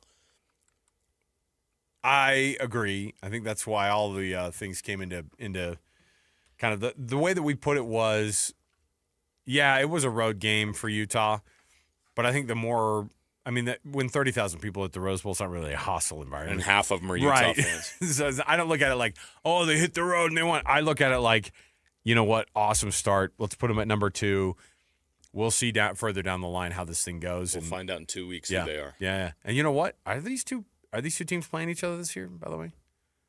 TCU and Utah? They're not playing each other, right? Nope, TCU plays BYU, but that would be one heck of a Big 12 championship game. I bet Utah wants TCU back, too, because they beat them at their place last year.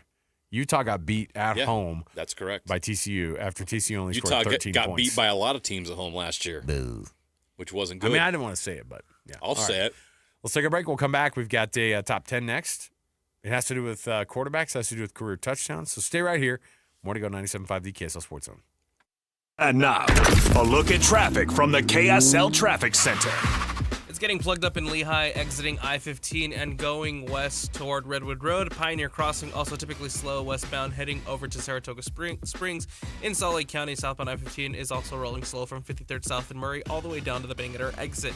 Put your energy into the fight song, not fighting for parking. You win when you take UTA to the game. Plan your trip at rideuta.com. With your traffic update, I'm Alex Napolis here on 97.5, the KSL Sports Zone.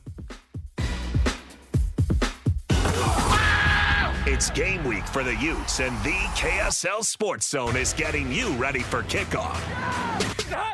After a season-opening battle at UCLA, the Utes return home to the Hill for a battle against Cal Poly. Listen all week long for the best coverage of Utah football. Then catch college football Saturday, game day at 10 a.m. with the post-game show immediately following the game on KSLSports.com. Let's go then. Let's go, baby. Your home for the best coverage of Utah football is live on air, online, and on the KSL Sports app. This is 97.5, the KSL Sports Zone. SLC Fat Loss and SLCFatLoss.com. Go check out the website right now. On the website, if you're looking at it, you have success stories that are on there. JJ and my success stories are on there. You see before and after pictures. We're fine to put ourselves out there. You know why? Because the program has been great for us. I dropped 65 pounds in the first 60 days. I've kept it off not just for a little while, but for this entire year plus. JJ, we're fine to tell people about it because it's a program that works, not just losing weight, but keeping it off. Yeah, I lost 40 pounds in 60 days, and then more than a year later, I'm keeping that weight off through their maintenance program and understanding how to manage calories and create new habits and having something long-term that's going to help you keep that weight off is such a big difference maker when it comes to losing weight or picking a weight loss program. This is going to get you the results you want, the goals you want to reach, and then you're going to be able to keep those gains that you had instead of having the yo-yo effect going on, which is just horrible. You don't want to gain all that weight back after working so hard to lose it. This program will help you reach your goals and have success. Go to their website right now. You can learn a lot more about this program. Like Alex said, you can watch our stories. You can learn how this works. Go to their website, slcfatloss.com. Mention JJ and Alex. You'll get $200 off the program right now if you want to join. So join us on this weight loss journey, slcfatloss.com. That's slcfatloss.com. If you're 55 or older and into that whole saving money thing, T-Mobile has an exclusive phone and internet bundle just for you. Right now, get 2 unlimited phone lines plus 5G home internet for just $30 each per month with AutoPay, plus taxes and fees. And with 5G home internet, setup is easy with just 1 cord and no technician needed, which is great if you're also into that whole keeping it simple thing. Switch now and experience the best mobile network in the U.S. Visit your local store to start saving. T-Mobile, it's better over here. Based on analysis by Ookla of Speed Test Intelligence data Q4 2024 to Q1 2025, Ookla trademarks used under license. Unlimited on our network. Customers on voice plan may notice speeds lower than other customers and further reduction if using more than 50 gigs a month due to data prioritization. Video streams and SD on this plan. Home internet pricing after $20 and monthly bill credit plus $5 per line without autopay. Debit or bank account required. See 5G device coverage and access details at T-Mobile.com. Tim Jr. here from RGS Exteriors. I want to tell you about our famous "You Don't Need a Warranty" warranty. That's right. It's a warranty you don't need, but we give it to you anyway. Let me explain. Most warranty problems for siding, gutters, and windows are caused by not installing stuff right in the first place. If you rush the work, cut corners, or use subpar materials, you're just begging for problems later. At RGS Exteriors, we don't tolerate careless workmanship. We slow down, focus on every detail, and use only the best materials. We prevent warranty work by doing the job right in the first place. That's why the 10-year everything guarantee we give you is also known as our "You Don't Need a Warranty" warranty. We absolutely will be there if you need to use it. But honestly, you probably will never have to. Done right the first time. That's the RGS way. For siding, gutters, and windows, call 801-280-3110 or visit us at rgsexteriors.com. Discover the exceptional value of Bar W Beef, where quality meets convenience. Bar W Beef's dry-aged beef, aged for 14 days, offers rich marbling and tender texture, perfect for grilling, roasting, or pan-searing. Enjoy the rich flavor and generous size. Shipped directly from the ranch to your door. Now hosting one-day pop-up events, go to barwbeef.com to find a pop-up event near you, or stop into the store in Nephi for weekly in-store specials. barwbeef.com. That's barwbeef.com. Grass drinks up a lot of water, but WaterWise Landscaping thrives while using less.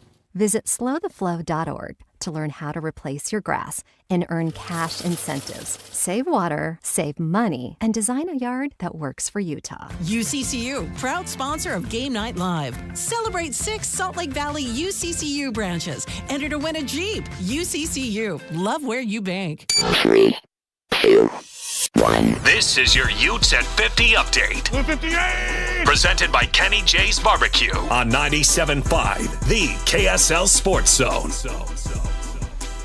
Utah linebacker coach Colton Swan gives an update on the linebacker room ahead of their matchup with Cal Poly. All 4 backers, Trey, Lander, Levani, Jono, all flew around, did some really good things. I, as a coach, was really happy and pleased and just find little ways to tweak it and make it better from film study and get it fixed for the next one. That's your Utes at 50 update. Come visit Kenny J's Barbecue at the District in South Jordan. Mouth-watering ribs, savory brisket, and all your barbecue favorites. JJ and Alex continues right now on 97.5, the KSL Sports Zone. Let's go! Complete game coverage of the Cougars is right here on the KSL Sports Zone. The Cougars get set for a home showdown with Stanford this Saturday. Your home for the best coverage of Cougar football is right here on 97.5, the KSL Sports Zone. You're locked on to JJ and Alex, presented by G2G Bars on 97.5, the KSL Sports Zone. Woo!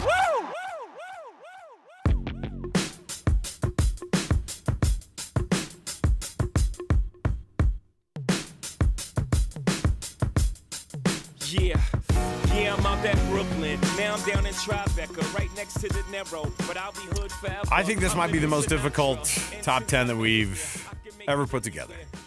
And when I say we, I mean Wikipedia. Me and Wikipedia, JJ. All right? Found the list and I thought, oh, that'll be good. There's got some names on there. Alex Napolis and JJ, they'll get a couple of these, right? You'll get a few more. But it's one of those that I will be super impressed if you get more than 6. And a 6 out of 10 is, it's. So you're gonna make it difficult today on me. I made it a little bit tougher. Are you trying to embarrass me? No. Okay. No. That's the point. Is that I don't want to make it to embarrass you. All right. It's an education piece for Okay. our listeners, and it's a fun thing for you because you're one of the people who knows the most about sports that I know on the planet. So, except I'm terrible at this game. No, it's not that you're terrible. It's that you get thrown into a 60-second gauntlet, and at some point, and you'll be naming like 11, 12, 13 on the list, and then you'll get thrown off when I go, and then you're like, oh, shoot, I thought for sure that person was on there, and you're very close. So I think people can relate. Okay. The topic again. Top 10 quarterbacks by career passing touchdowns in college football history. FBS, college football history. Passing yards.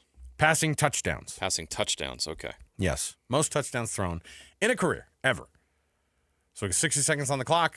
Our producer, Alex Napolis, slowly put his headset on because I think he knows he might throw one or two in there for you. Maybe. But we'll see.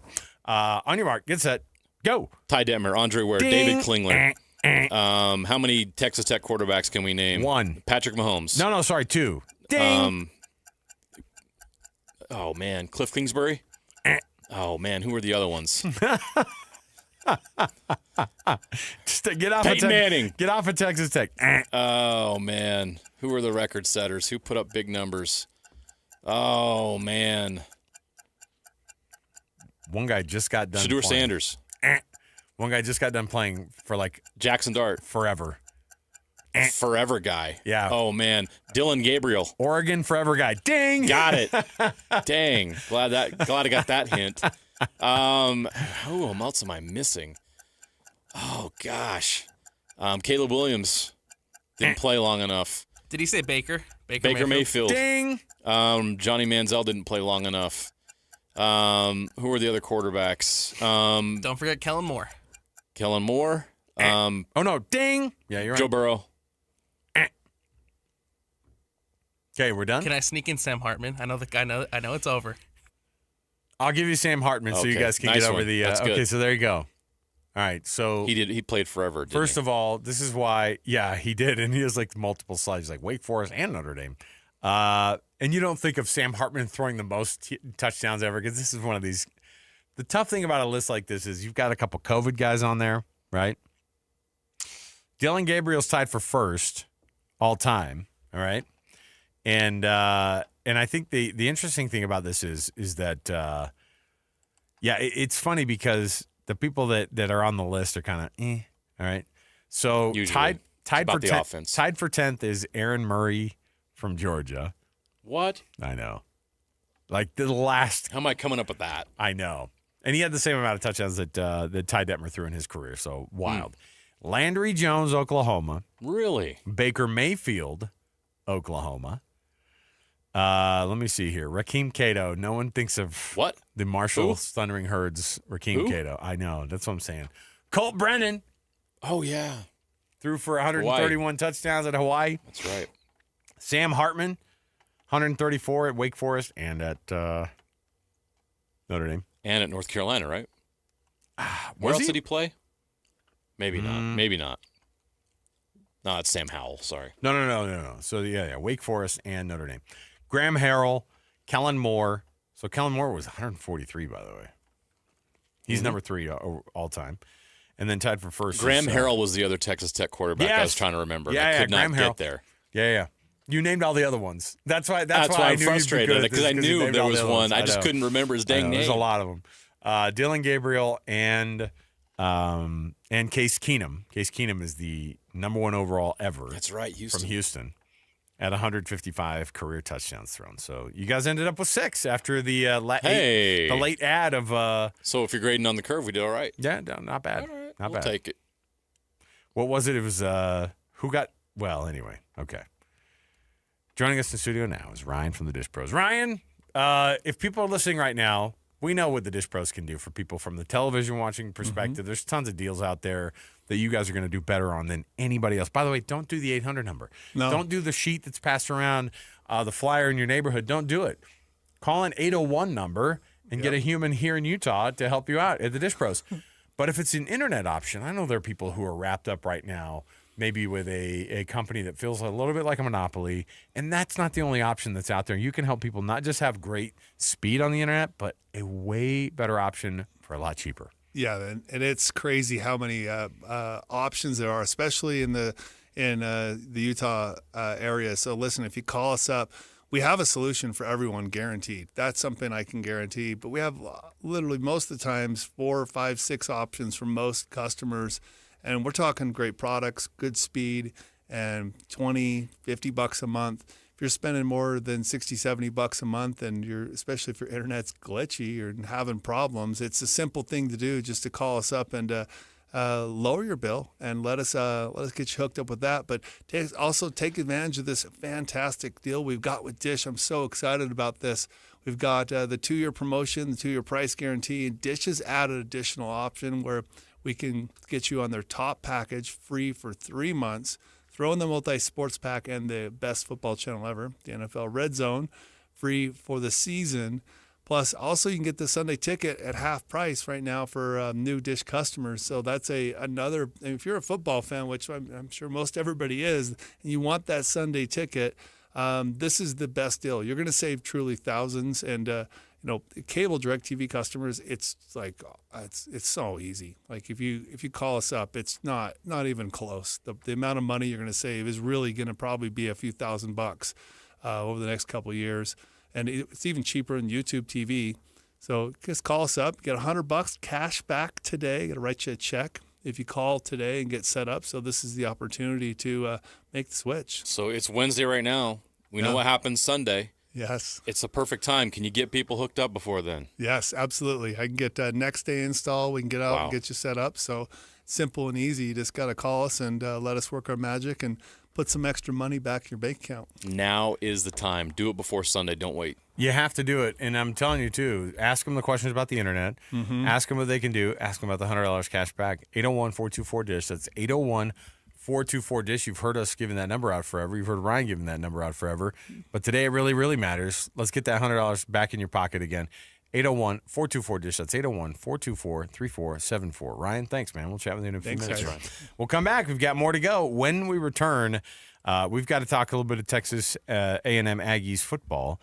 Mark Passwater is going to join us. He covers the Texas A&M Aggies for On 3. He'll talk about that. The Aggies that are down in Texas welcoming the Utah State Aggies down to Kyle Field this weekend. We'll talk to him next right here, 97.5, the KSL Sports Zone. I've got some tickets to give away, though. First, calling number 12 right now, 801-575-ZONE. That's 801-575-ZONE. 801-575-9663. You get a family 4-pack of tickets to see the Utah State Fair, September 4th through the 14th. Come check it out. Get those tickets right now. Calling number 12 to the State Fair, 801-575-ZONE. More to go, 97.5, the KSL Sports Zone. Stay up to date with everything Utah Jazz related with the new Jazz Notes newsletter. Get draft updates, analysis, and be the first to know about every off-season move. Visit KSLSports.com to sign up for the Jazz Notes newsletter. Hockey fans, let your voice be heard with the Utah Mammoth Fan Forum. Visit the Utah Mammoth page on KSLSports.com to connect with the team, other fans, and our KSL Sports insiders. Start chatting today in the Utah Mammoth Fan Forum on KSLSports.com. Ski Chevy is back with season passes to Solitude Mountain Resort. So drop in to a participating Rocky Mountain Chevy dealer now. Plus, upgrade to a discounted Icon base pass when you purchase or lease any new Chevy model.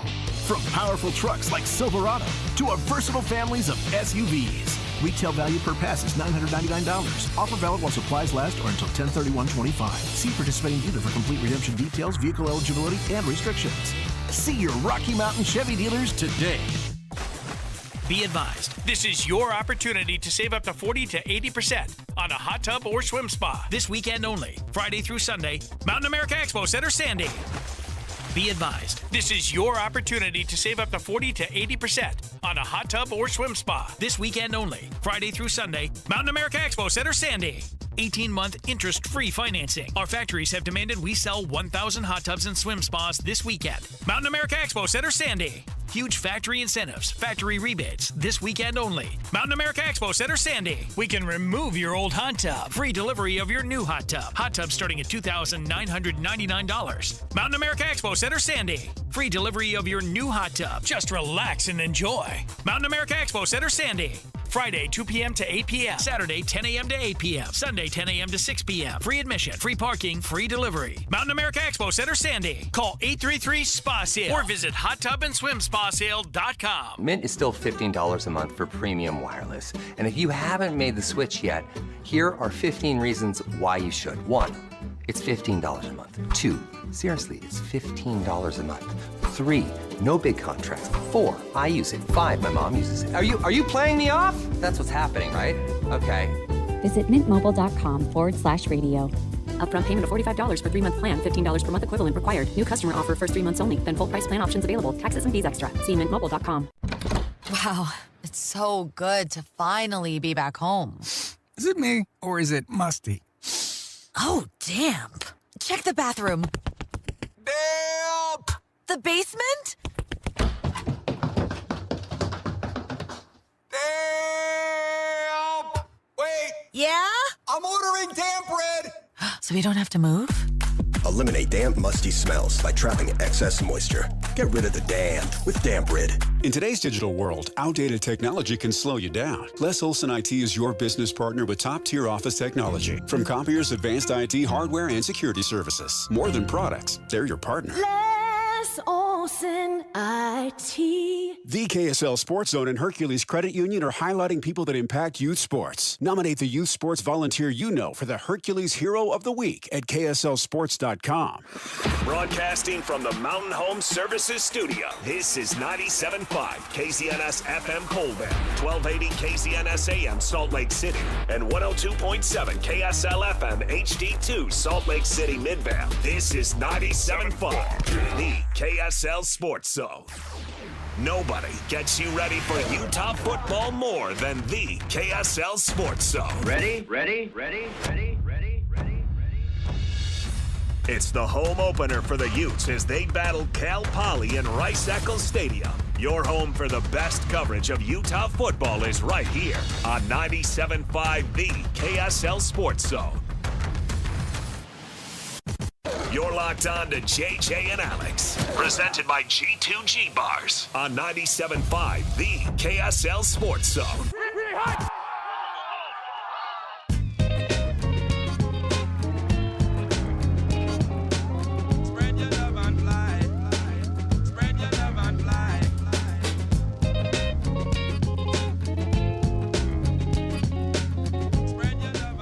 Welcome back, everybody. It is JJ and Alex, 97.5 the KSL Sports Zone. Thanks for being with us on the program, everybody. Our show, as always, brought to you by G2G Bars, all natural ingredients and no preservatives. Make the G2G Bar the perfect protein bar. Give it a shot today. Costco, Holiday Oil, Maverick, Associated Foods, and many other retailers in the refrigerated section. Go check it out for yourself. Let's kick off the hour here with The Cut. We're going to chat with Mark Passwaters, who covers the Texas A&M Aggies for On 3. Let's jump in right here with The Cut. It's time for the biggest story of the day. This is what made the cut with JJ and Alex on 97.5 the KSL Sports Zone. Trajan Wealth brings you this portion of the program. It's TRAJANwealth.com. Trajan Wealth for all your trusted local needs in retirement. The Texas A&M Aggies started off their year with a W in we were in week 1. That's fine. And now it's a face-off between two sets of Aggies, the Utah State Aggies traveling down to College Station to take on the Aggies down there at Kyle Field. Joining us on the program right now, he covers the Aggies, the Texas A&M version of the Aggies, down in College Station for On3.com. Mark Passwaters joining us. Mark, thanks for being with us, man. Sure, guys. Let me understand a little bit more about this Texas A&M Aggies team and where they're at right now. It seems to be one of those programs. It's one of the winningest programs with not a recent national championship. It's one of the ones that always gets that benefit of the doubt, I think, in the front end of the voters, of the AP polls and the coaches' polls. And part of that is because they're so dang good at recruiting. They have a massive backing from their alumni base, and that continues now. Where's this 2025 version of the Texas A&M Aggies this year? It's a good question. I mean, some of the questions that we had from last year remain to be answered, or at least we don't have a definitive answer yet. Certainly, giving up 171 yards or something to UTSA on the ground doesn't exactly sound good, but offensively they look very good, very different from last year. Marcel Reed looks like he's made quite a progression as a passer, and the secondary played well against a UTSA team who actually has some real NFL caliber assets, especially quarterback Owen McCown. So I think they're improved. I don't know if the record will end up. It's a pretty good football team, and I think Mike Elko has it going in the right direction. Yeah, what do fans think of Mike Elko? Now a year into his tenure, as they begin year two? I think that you still have some people that are very upset with how last year ended, losing 4 or 5, and that has embittered them. But then again, it doesn't take much in the last few years to embitter a Texas A&M fan. The bar's pretty high, right? Yeah. Thanks, Jimbo. But there's lingering frustration and resentment in the eyes of some people. But others are like, hey, look, we're seeing positive signs here. Let's give the guy a shot. I mean, doggone it, he's in his second year at A&M, and we're 14 games in, and I think that a lot of the things that you need to see Elko change aren't necessarily on the field; they're in the locker room, and I think that's one of the places where he's made the most progress. If you go back and look at the game film, you saw a bunch of guys who were selfless in a program that under Fisher was very selfish. E.J. Smith, Emmitt Smith's son, made 3 blocks on a punt return the other night, and he sprung it for an 80-yard touchdown. Terry Bussey was a 5-star. He was the pride and joy of last year's recruiting class, and he was out there blocking for another wide receiver. These are the things that good teams do and have to do, and A&M has been one of those teams where it just has not happened enough routinely for them to succeed the way they should. You brought up Jimbo Fisher. I actually brought this up with JJ to my right here during the last week where I went, oh, boy, Jimbo on ESPN every week now. I'm sure the fans down in College Station are going to love to see that mug breaking down college football games on the desk. I'm sure that makes everybody happy down there in College Station. At least he's working. Well, yeah, I mean, he's working for that paycheck. Yeah, well, there's another big paycheck that he's still getting that he's not working for. So I mean, he can look at the ESPN deal like it's monopoly money.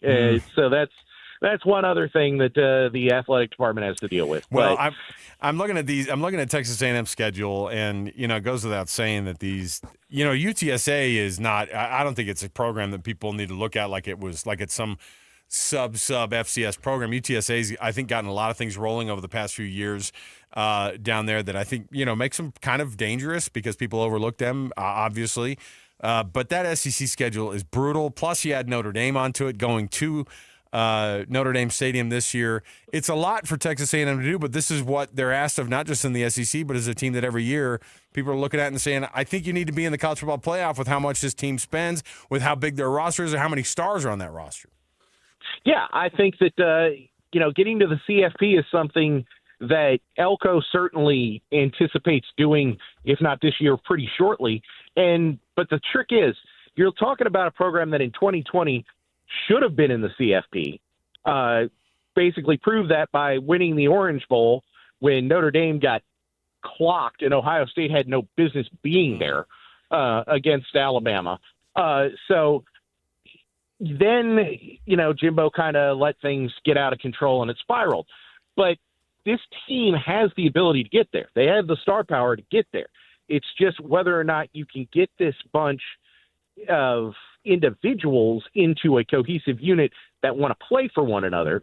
And I think you're starting to see that emerge. And that's a reason, I think, for optimism from an A&M standpoint that, you can get to the CFP and you can stay there if you keep this mindset. Utah State fans listening right now are going to be curious about the personnel that Texas A&M has and may not be very familiar. You're very familiar with this team. Obviously, you know that they're going to have a lot of talent. Who are the guys that are going to stand out that Utah State fans are going to be watching on Saturday? Well, obviously it all starts with Marcel Reed. He's the quarterback. He's a dual-threat guy. Can certainly run, but I think that the thing that they want him to do, just like they did last week against UTSA, is stay in the pocket and throw. Continue to work on, those things. They have a very good receiver core now for him to work with, which was not the case last year. So they are trying to make sure that he continues to progress as a passer, go through your reads, make quick decisions, make accurate throws, things of that sort. He did a good job of that against UTSA. I don't think he really threw any passes that were, it's at least down the field that could be intercepted. And that's very different from last year. But those receivers are led by Casey Concepcion, who was at NC State the last couple of years. And I knew he was good. I didn't know he was as good as he actually is. He was phenomenal the other night. His speed once he catches the ball is off the charts. And then they have another speedster, Mario Craver, who came over from Mississippi State. And he's a little guy. He's a Smurf, but he would be Speedy Smurf. He caught a couple of real quick outs for, maybe a yard in front of the line of scrimmage. It took him 25 yards for touchdowns. He's just got that level of speed. And this A&M was so slow at receiver last year. It's a tremendous difference. So Le'Veon Moss is the running back. I don't know how much you'll see of him because they're probably waiting for Notre Dame to unleash him, not because they think he's some kind of secret weapon, but he's coming off of a torn ACL and MCL. So the fact that he's playing at all is pretty remarkable. So those are the big guys on offense. Well, actually, the big guys are the offensive line. They're the second biggest in the country. But the names to know are Reed, Moss, Concepcion, and Craver. Utah State comes in, and this is a program that just got reset with the coaching staff, but it's a guy who is fifth in the FBS of active coaches on the wins list. Bronco Mendenhall's totally changing how things are being done up there in Logan. They've asked him to come in and clean the program up. Wherever Bronco shows up, he tends to win. What are your thoughts on Utah State coming into town? Obviously, this is one of those money games for Utah State, but this is also a program that has been really, really good in the past and right now is going through a revamp. Yeah, well, I've watched Bronco when he was in other places, and one thing that you can definitely say is his teams play with tenacity. They have, one of the most common words that we've heard around College Station for the last few years is grit. That was a big Jimbo word, and Elko likes it too. But his teams have always played with that, and I respect that he's been able to get his guys to run through the proverbial wall for him. And I expect that they will do that this weekend. I mean, A&M has lost games that they have paid for. Appalachian State, for instance. So it's an opportunity for A&M to kind of fine-tune the things they need to getting ready for Notre Dame. But conversely, you better take the game seriously or you can get, somebody to jump up and bite you. The SEC is so tough. And I looked at the preseason poll. Texas A&M's picked 8th. You get that. I don't think that's too disrespectful, but at the same time, I'm sure that the expectations are higher with the Aggies this year. How would you? What has to happen for this group to come together and make a big splash, to make a run at the college football playoff, to be a major player in the SEC this year and exceed those expectations? I think it all comes down to both lines, to be perfectly honest. If the offensive line remains healthy and they run block the way they should, and Le'Veon Moss and Reuben Owens and Amari Daniels can get out and do the things they're capable of, then that's going to make the passing game all that much more dangerous. Your play action is going to be deadly with guys the speed of Concepcion and Craver if the offensive line does what it's supposed to. The defensive line has to apply more pressure, and they've got to get better against the run. Apparently, most of the issues Saturday night against UTSA were mental. After they gave up a big run to start the second half, they turned things up a notch and essentially shut them down. For 6 straight possessions, They didn't get a first down and ended up with, I think, 9 total yards in that decisive stretch. So the defense has the ability. The line has to hold up.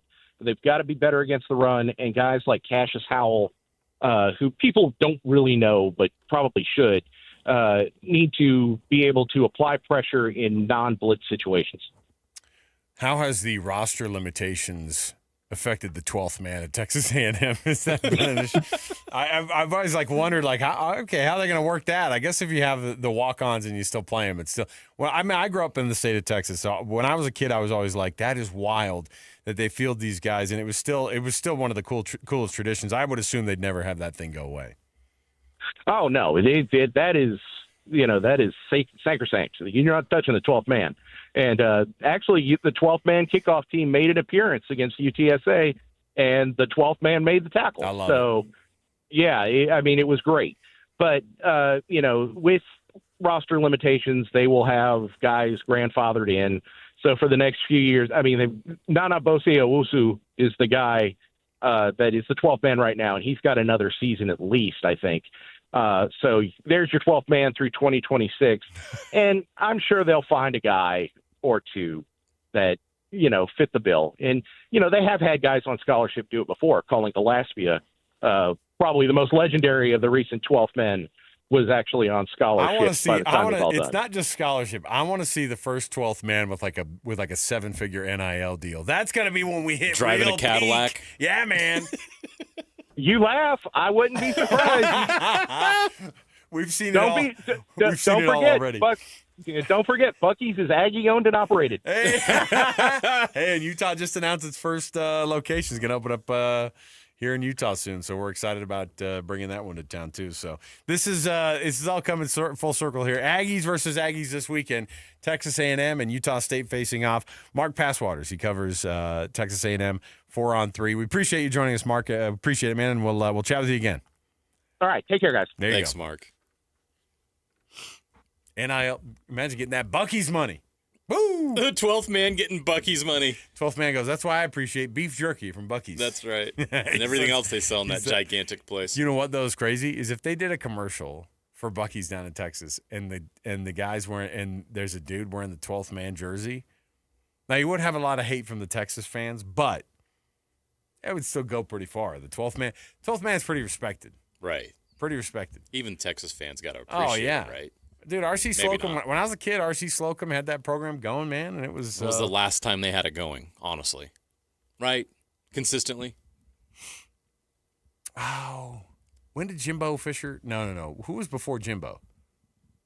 If you don't know... No, I don't. Dennis Franchione? No.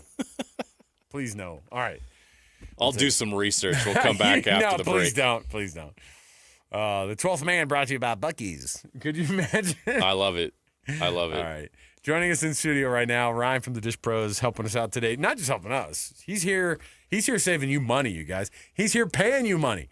Ryan from the Dish Pros is here to make sure that you have the best television watching experience. But on top of it, if you have a crap internet provider, I mean, let's put it the way it is. If you have a cruddy situation there, the customer service stinks, you're paying too much for it. People do not have to just be married to that one company, Ryan. You guys can help them out. No, there's so many more internet providers out there. And this is a neat opportunity because I did the work. I went out and spent hundreds of hours putting together contracts. And you can call us instead of calling around every internet provider to find out if they even have service at your address or what the price is. It's just the simplest thing. Call us up and say, okay, I'm tired of my internet provider. They keep raising my bill or it keeps going out. And we'll probably lay out 3 or 4 different options that are probably $20, $30 a month cheaper than what you're currently paying. And we got some really cool tricks, too, because a lot of times people, I don't want to change my internet. I got to change all my connected devices. Actually, we got a trick where you just switch the internet and everything will just work. Oh. And you just pay less money. So it's a great opportunity to do that and save money on the internet side. No excuses now. The better opportunity you have, though, yeah, is right now with the offer you have involving NFL Sunday Ticket NFL Red Zone. It's football season. The NFL starts this weekend, and you have a perfect deal just in time for the season. We do. And I didn't think the deal would get better, and Dish just sweetened it. We just found this out a couple of days ago. If you switch right now to Dish, not only will you get the 2-year promotion, 2-year price guarantee, we're going to throw in Dish's top package free for 3 months. And this is all the channels. You get all of them for the next 3 months free. So that's a ton of cash. Plus, we'll throw in the NFL Red Zone, which also includes the NFL or the multi-sports pack free for 6 months. But if you want that Sunday ticket option, Dish has got the deal. They actually went and negotiated a deal with YouTube, and YouTube's built into the system like a channel, and you can get it for practically half off. Nice. As a new customer. So it's just the amount of savings. It's just massive. So take advantage of it. Get that $100 cash back today by giving him a call. Let me write you a check. Just let Ryan write you a check. Get that $100 back, but you have to call today. 801-424-DISH. That's 801-424-DISH. Add it on top of all the other savings that you're going to get on top of it. You get that $100 back as well. 801-424-DISH. That's 801-424-3474. Ryan, thanks, man. We'll chat with you in a few minutes again. You got it. Thanks. All right, we'll come back. We've got more to go. We've got our NFL Blitz coming up around the corner. Don't want to miss it. Stay here, 97.5 the KSL Sports Zone. And now, a look at traffic from the KSL Traffic Center. Big delays southbound I-15 in Provo. It starts at the Center Street exit and goes all the way to 14th North in Springville. Northbound traffic remains slow, both on the I-215 westbound heading up to the airport and on I-15 heading up to downtown Salt Lake City. Advanced Window Products, get $2,500 off. Get $2,500 off 10 windows or more at advancedwindows.com. Affordable windows guaranteed. With your traffic update, I'm Alex Stempoulos here on 97.5, the KSL Sports Zone.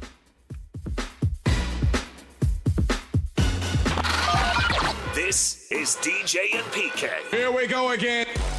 Frank Dolce, former Ute quarterback, joining us. We've heard a lot in the Coach Whittingham era about what the offense is going to be. Cautious optimism going into this game, and I think pleasantly surprised coming out of the game. And thinking of all the possibilities. We talked about if Utah scored 30-ish points a game, they're going to be a really, really difficult team to beat. I think that was confirmed. I would be willing to say if Utah scored 35 points a game, they might go undefeated this year. If Utah scores 30 points a game, they give themselves a really good chance with that defense on the field. Undefeated? Undefeated. I said it. Catch DJ and PK mornings from 6 to 10 on 97.5, the KSL Sports Zone. Hi, this is Derek Overstreet, president of the New Millennium Group and co-host of Stop Working, Start Living with KSL News Radio. Can you imagine what your life would be like if you could retire 3 to 5 years earlier than you thought possible? The things you could do, the loved ones you could spend time with, the memories that you could create. That's what our team at the New Millennium Group does. We'll walk you through the entire process every step of the way. If you'd like to get a copy of the 5-step proprietary plan that will help you retire 3 to 5 years sooner than you thought possible, give us a shout right now. 888-999-6370. That's 888-999-6370 or utahsfinancialplanner.com. Listen, most of our listeners right now have a tax problem, not a money problem. There's not enough money in Social Security Medicare as it is. Let us show you how you can significantly reduce your taxes. That's 888-999-6370, 888-999-6370, or utahsfinancialplanner.com. It's game week for the Aggies, and the KSL Sports Zone is getting you ready for kickoff. It's the Aggies versus the Aggies this Saturday as Utah State hits the road for a battle against Texas A&M. Listen all week long for the best coverage of Aggie football. Then catch all the play-by-play action, beginning with the Aggie pregame show this Saturday morning at 9:30. Your exclusive home for Aggie football is live on air, online, and on the KSL Sports app. This is 97.5, the KSL Sports Zone. Tim Jr. here from RGS Exteriors. I want you to know that it's the little things that count. Any remodeler can say they treat customers right when it comes to siding, gutters, windows, and exteriors. It's hard to know for sure. If a contractor uses cheap generic nails instead of super grippy ridge shaft nails for your siding, would you even know? If they use cheap $4 caulk to install your new windows instead of paying $9 a tube for the good stuff, could you tell by looking? It all comes down to the details and trust. At RGS Exteriors, we only do things one way, the right way. We never cut corners. We never skimp on details. We never do less than the job requires. That's why we offer our industry's exclusive 10-year everything guarantee. And it's why we have the happiest customers. If you need any gutters, siding, or replacement windows, call RGS Exteriors at 801-280-3110 or visit rgsutah.com. That's 801-280-3110 or online at rgsutah.com.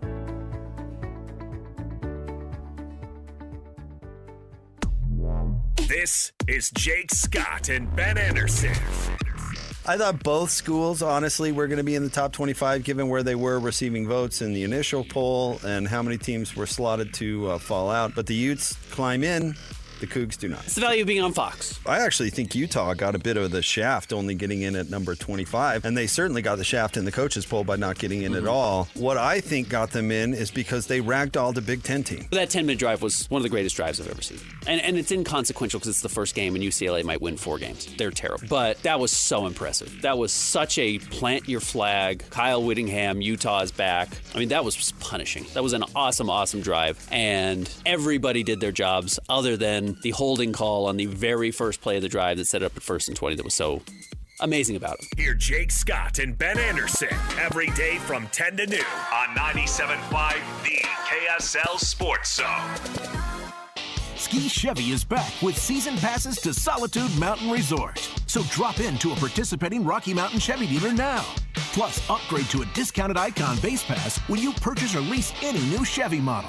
From powerful trucks like Silverado to our versatile families of SUVs. Retail value per pass is $999. Offer valid while supplies last or until 10/31/25. See participating dealer for complete redemption details, vehicle eligibility, and restrictions. See your Rocky Mountain Chevy dealers today. It's game week for the Utes, and the KSL Sports Zone is getting you ready for kickoff. After a season-opening battle at UCLA, the Utes return home to the Hill for a battle against Cal Poly. Listen all week long for the best coverage of Utah football. Then catch college football Saturday, game day at 10 a.m. with a post-game show immediately following the game on KSLSports.com. Let's go then. Let's go, baby. Your home for the best coverage of Utah football is live on air, online, and on the KSL Sports app. This is 97.5, the KSL Sports Zone.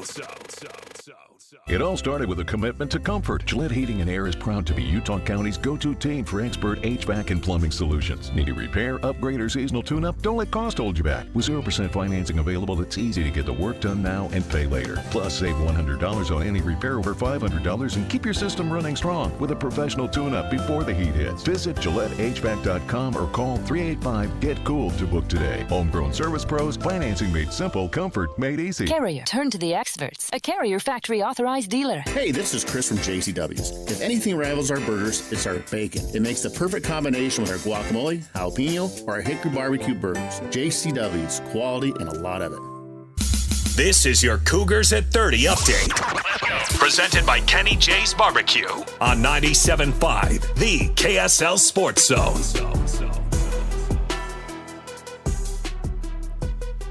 All right, here comes your Cougars at 30 update. Kalani Sitake talks about Isaiah Glasker and Jack Kelly and the level that they're playing at currently. There's not a lot of mistakes that they're making on defense. They're really primed right now, and then they've been in this defense for a long time. They have ideas, and they communicate to the front how it goes, and then they communicate to us on the sideline what they think could really work. I feel bad for all those guys because they only played half, so they're not going to get a lot of stats, but that's okay. I don't think these guys care about stats as much as they care about seeing their teammates get out there and have success and play at a high level. I mean, the ones gave up 44 yards, and the 2s, 3s, and 4s only gave up 7 on defense, so that's a good sign. That's your Cougars at 30 update. Come visit Kenny J's Barbecue at the District in South Jordan. Mouth-watering ribs, savory brisket, and all your barbecue favorites. JJ and Alex continues right now with the NFL Blitz. 97.5, the KSL Sports Zone.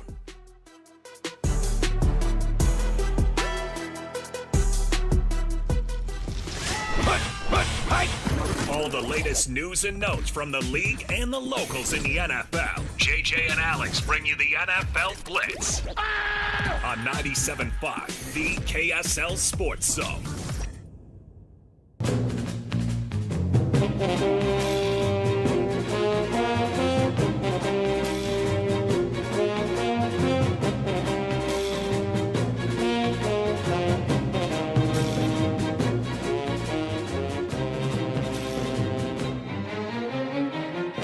Welcome back, everybody.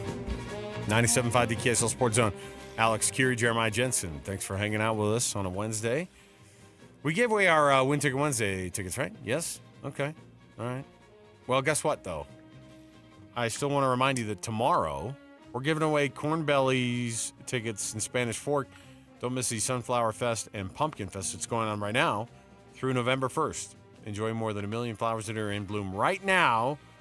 You can listen tomorrow at 8:30, 11:30, 2:30, and 5 o'clock for your chances to win tickets to the Corn Bellies there in Spanish Fork. Also want to remind you that tomorrow we're going to be out there from 3 to 6 at the Napa Auto Parts grand opening. Free wiper blades and battery testing. Just show up. Come on, you guys. It's out in Riverton, 3331 West, 126 South in Riverton. Check it out. Brand new location for the Napa Auto Parts. We're going to be giving away those free wiper blades and the battery testing. It's going to be a lot of fun. So come and join us tomorrow. That's probably got to be pretty close to where you're at, JJ. It's not far. Five minutes away from my house. Nice little commute, a little shortened commute for tomorrow. I'm going to have to leave a little early tomorrow. Ah, okay. I'll see you down there. Let me see here. Things that would create absolute drama in week one. I want to see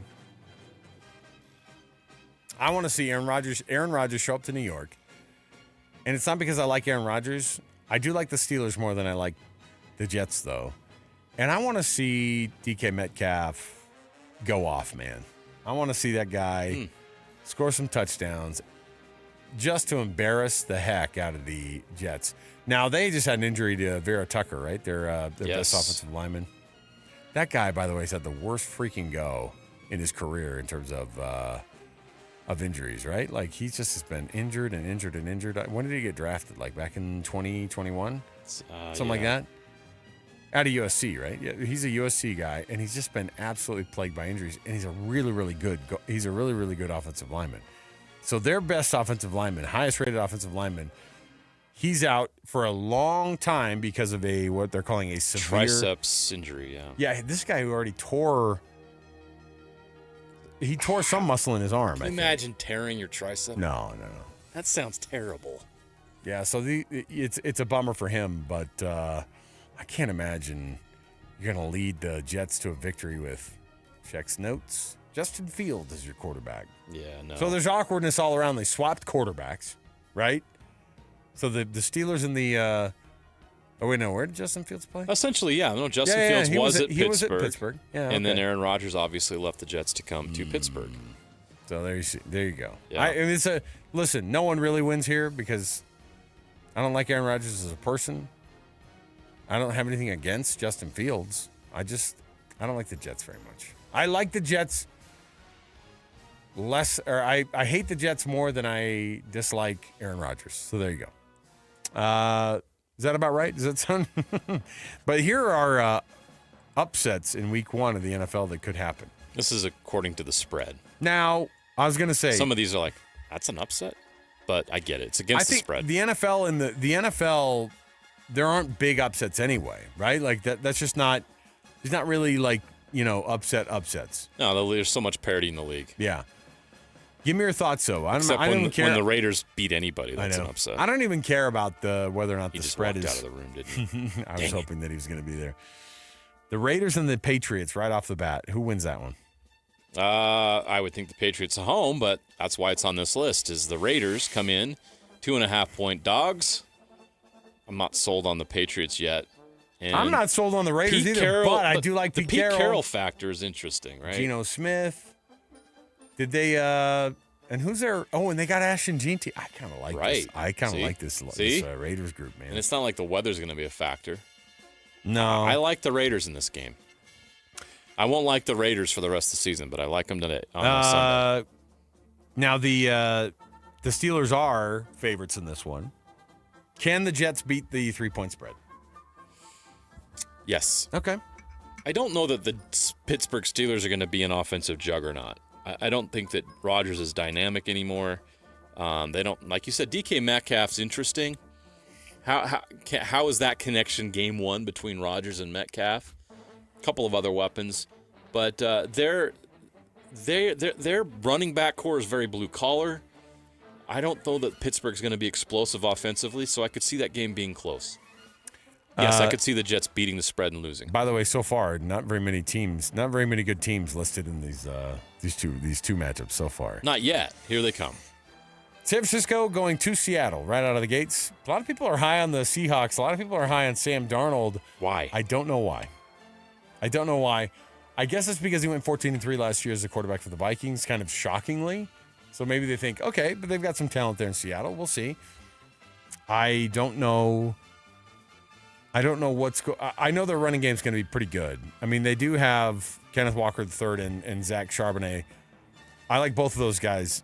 I don't know how well they're going to do against that San Francisco defense right out of the gate. Where is Sam Darnold now? The last time we saw him, he was not in a good place with the Vikings. Just being honest. No, I know. So where's he at now in Seattle with a fresh start? The thing for me is how healthy are the 49ers? Who are they going to throw the ball to?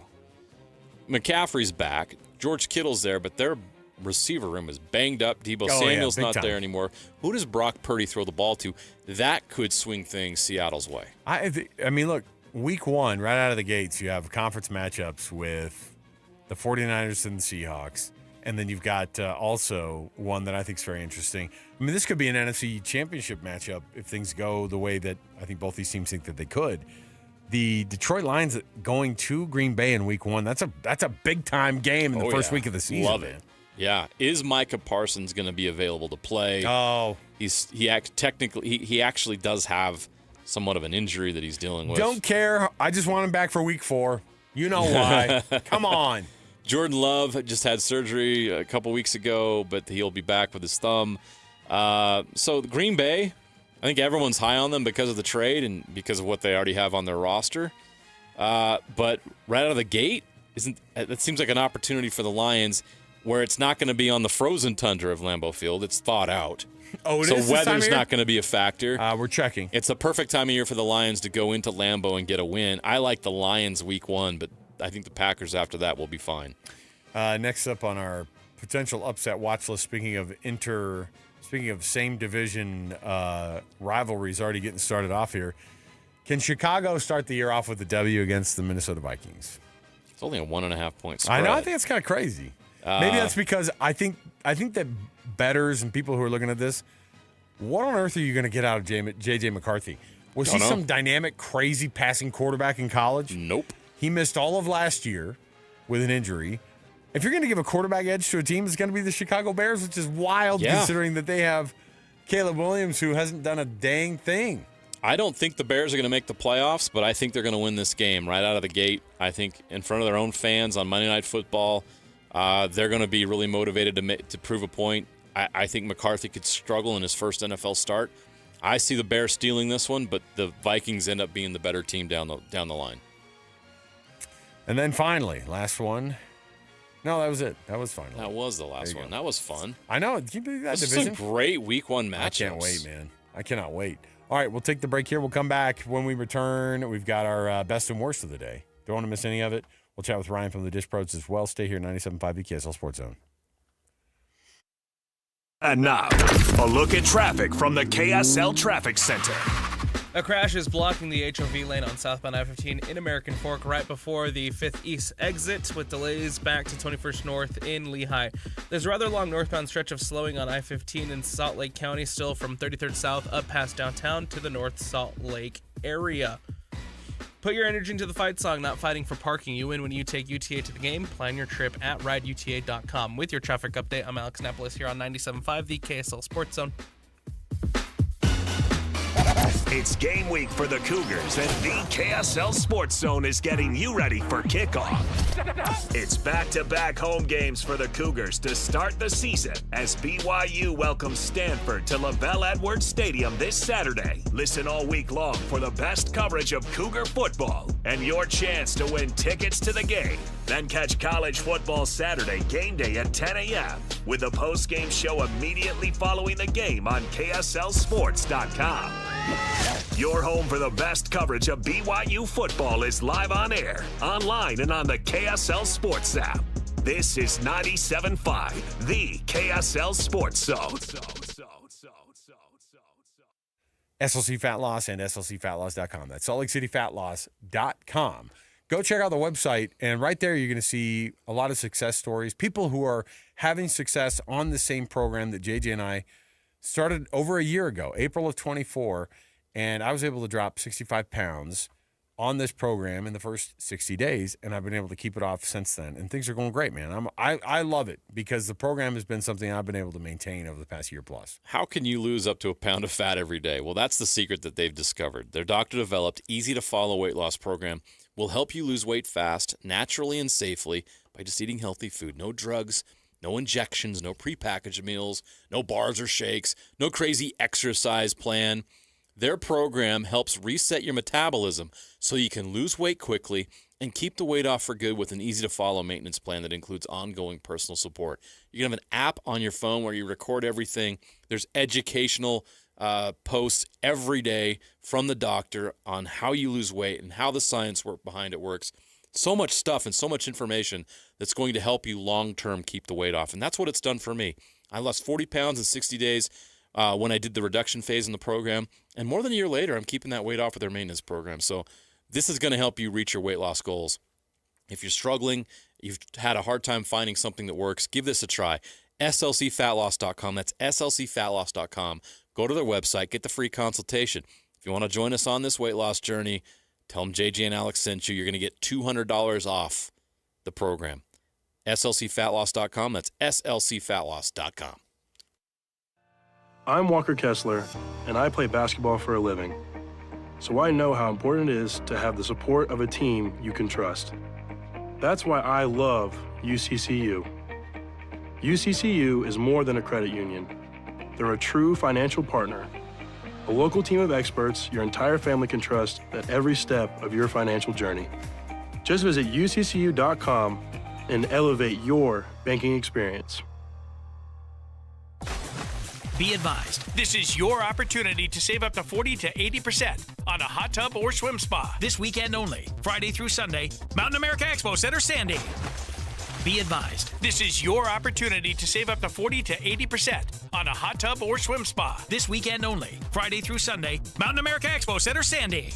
18-month interest-free financing. Our factories have demanded we sell 1,000 hot tubs and swim spas this weekend. Mountain America Expo Center, Sandy. Huge factory incentives, factory rebates, this weekend only. Mountain America Expo Center, Sandy. We can remove your old hot tub. Free delivery of your new hot tub. Hot tub starting at $2,999. Mountain America Expo Center, Sandy. Free delivery of your new hot tub. Just relax and enjoy. Mountain America Expo Center, Sandy. Friday, 2 p.m. to 8 p.m. Saturday, 10 a.m. to 8 p.m. Sunday, 10 a.m. to 6 p.m. Free admission, free parking, free delivery. Mountain America Expo Center, Sandy. Call 833-SPA-SALE or visit hottubandSwimSpaSale.com. So my mother is thinking of switching from Verizon to Pure Talk, but she's worried the deal sounds too good to be true. Michael, she said, how can those Pure Talk people offer me the same basic service as Verizon for so much less money? I said, Mom, go ask Google how much Verizon spends on advertising and promotion. A few seconds later, my mother said, oh my goodness, $12 billion a year? That must be a typo. I'll tell you what I told my mom. It's not a typo. Verizon spends $12 billion a year on advertising and promotion, and their customers are paying for it. Well, Pure Talk doesn't spend that kind of money on commercials. Trust me, I would know. Consequently, they can offer you and my mother unlimited talk, text, and plenty of data on a blazing fast 5G network for just $25 a month. Dial pound 250 and say the words Mike Rowe, and you'll get an additional 50% off your first month. That's pound 250 Mike Rowe. Pure Talk. Everything you need and nothing you don't. Tune in Thursday for your chance to win free tickets to Corn Bellies and Spanish Fort. Don't miss the Sunflower Fest and Pumpkin Fest. Going on now through November 1st. Right now, enjoy more than 1 million flowers while they're still in bloom. Listen Thursday at 8:30, 11:30, 2:30, and 5 for your chance to win. You've been listening to The Zone for decades. Yes! But now you can watch the guys break down your favorite teams. Some viewers may find the following video disturbing. Viewer discretion is advised. Catch the video stream of DJ and PK, Jake and Ben, Hanson, Scotty, and JJ and Alex right now at KSLSports.com or by searching KSL Sports on YouTube. Utah's best sports radio is on air, online, and on the KSL Sports app. This is 97.5, the KSL Sports Zone. 3, 2, 1. This is your Utes at 50 update. 158! Presented by Kenny J's Barbecue on 97.5, the KSL Sports Zone. Utah running backs coach Mark Ottawaya talks about what the running backs can work on for week 2 against Cal Poly. Be more disciplined in the run. A lot of times, especially with this line, there are going to be flashes of things that'll pop. To your eye, you think, okay, let me take this. Being disciplined in the scheme and understanding that they need to run a certain place or take advantage of a certain scheme. That's what I want them to improve on this week. That's your Utes at 50 update. Come visit Kenny J's Barbecue at the District in South Jordan. Mouth-watering ribs, savory brisket, and all your barbecue favorites. JJ and Alex continues right now on 97.5, the KSL Sports Zone.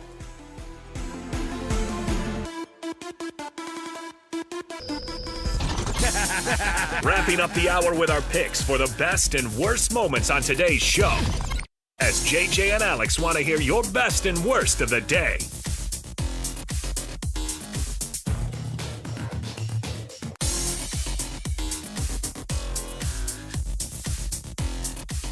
All right, everybody, welcome back. JJ and Alex, 97.5 the KSL Sports Zone. Thanks for being with us on the program. Thanks for hanging out on a Wednesday edition of the show here. We got our best and worst. Brought to you by the good folks at the Doug Smith brand of dealerships in American Fork, Spanish Fork, and in Linden. The best is, boy, I tell you, Lou Holtz just keeps talking. How old is Lou Holtz, by the way?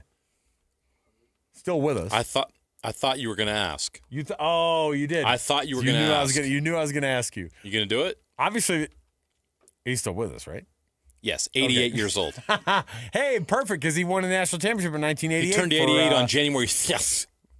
January 6th. January 6th, 1937 was when he was born. He's going back at it again with Ryan Day. Good. Quote, they're not a great football team. Defending national champs. Coming out of the gate, beat number 1 Texas at their place. I mean, at the shoe. But still not a very good football team.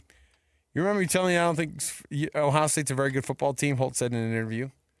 I know their schedule's very, very good. But when you're at home and you're outgained by well over 100 yards, you just can't look at it and say, oh, we're a great football team. We won the game. Yeah, they are 1-0. That's the objective of the game. But they're not a great football team. I would not be overwhelmed facing Ohio State. I love that we still have Lou Holt's hot takes. Then he immediately died. He made that comment. Those were his last words. He said that, but what I want to know is did he take a shot at Ryan Day's bad dye job on his beard? This is a guy who's got nipple rings. Oh, I'm bummed that the nipple ring thing was debunked. Yeah. I was really excited about that. It's really disappointing. We were gonna go all in. That was gonna be the cut on Monday, and then we found out it was a hoax. And we said, all right, bag it. We can't do Ryan Day's nipple rings as a. How much would that change your perception of Ryan Day if you knew he had a nipple ring? I'd probably say he'd win more games after that than I thought that he would. You know what I mean? Like. Bummed it's not true. That's really the worst of the day. It is the worst. The actual worst is Scott Hansen has confirmed that we are going to see commercials this season on the NFL Red Zone. Yeah. Say it ain't true. You just broke the news. Let's go, You Ryan. just broke the news to Ryan. Here's the deal, and this is not a function of the NFL or Scott Hansen or the NFL Red Zone. JJ, help me understand this. You're the TV guy. There you go. ESPN says it wasn't us. Oh, come on. Says it's not us. Oh, who did it then? So ESPN swoops in and they buy NFL Network and they buy the NFL Red Zone, and suddenly commercials pop up on NFL Red Zone. ESPN goes, oh, don't look at us. How did that happen? It's not us. Well, we're going to have to honor those commercials. Jeez. It's like the guy in the hot dog suit saying, we need to find the guy that did this. Obviously, it was you. Wrong. It's the other guy that's dressed like a hot dog. Joining us on the program, even if you, hey, listen, but that's why if you sign up for Dish with the Dish Pros and you get Dish Network, the NFL Red Zone's free this year. It doesn't matter anyway to you. Doesn't matter to you anyway. Commercials, not commercials. It's still the NFL Red Zone. You got to have it. And you get it for free this year, right? Well, now you can actually go to the bathroom. There you go. Scott Hansen. Scott Hansen doesn't have to wear diapers anymore. I know. That's good. He was pulling the NASA astronaut thing, right? I think so. So, Ryan, help us out here. It's not just a Red Zone. Obviously, you can get Red Zone for free this season if you sign up with Dish Network. But you can also absolutely give yourself a better internet situation, a better TV watching situation, all of it.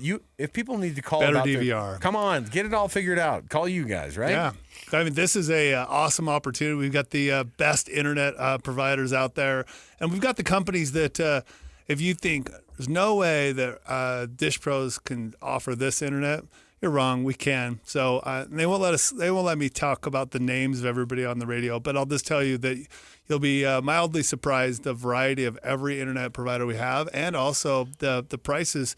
We get the best price. So when you call us, you get our prices actually come directly off of their site. So you'll get the best deals. And listen, if you're spending $60, $70 or more for internet and it's slow or glitchy on top of all of those things, just call us. We'll line up 3 to 5 different options and save you money. $20 to $50 a month is really where we're landing on prices. Wow, and you don't have to sign up for the monopoly. I think that's the thing that you have to do. You don't have to do it anymore. Come on. Yeah, and you know what? You always save people money on Dish. You're never going to find a better price on Guaranteed. Dish than with you guys, but Guaranteed. You've got a lot of incentives for people to take it even further. This is like it's a 30-second spill just for the deal right now. It's nuts. You get the 2-year promotion, 2-year price guarantee. We're going to do the top package. So Dish is basically their top package. You get all the channels free for 3 months. So that puts you out pretty much through football season. You're on that. We'll throw in the multi-sports pack, which includes the NFL Red Zone, no longer commercial-free maybe. But we'll get you that. And then today only, you get $100 cash back. And also, you get the Sunday ticket half price if you sign up. If you want the Sunday ticket, Dish just struck a deal with YouTube TV. YouTube TV is like a channel on Dish. So they struck that deal. So new customers that come on can get the Sunday ticket for literally half the cost. So it's a great opportunity. And with me writing you a check for $100, come on, you got to call today. And it's today only. So if you call tomorrow, I'll set you up a dinner at JCW's. So that's the best I can do. All right, that's not good enough. It's not as good as this. So do it now. Yeah. Call right now, 801-424-DISH. That's 801-424-DISH, 801-424-3474. Ryan, thanks for hanging out today, man. Thanks for having us. Fun. Thanks, guys. We'll take the break here. We'll come back. More to go. 97.5, the KSL Sports Zone.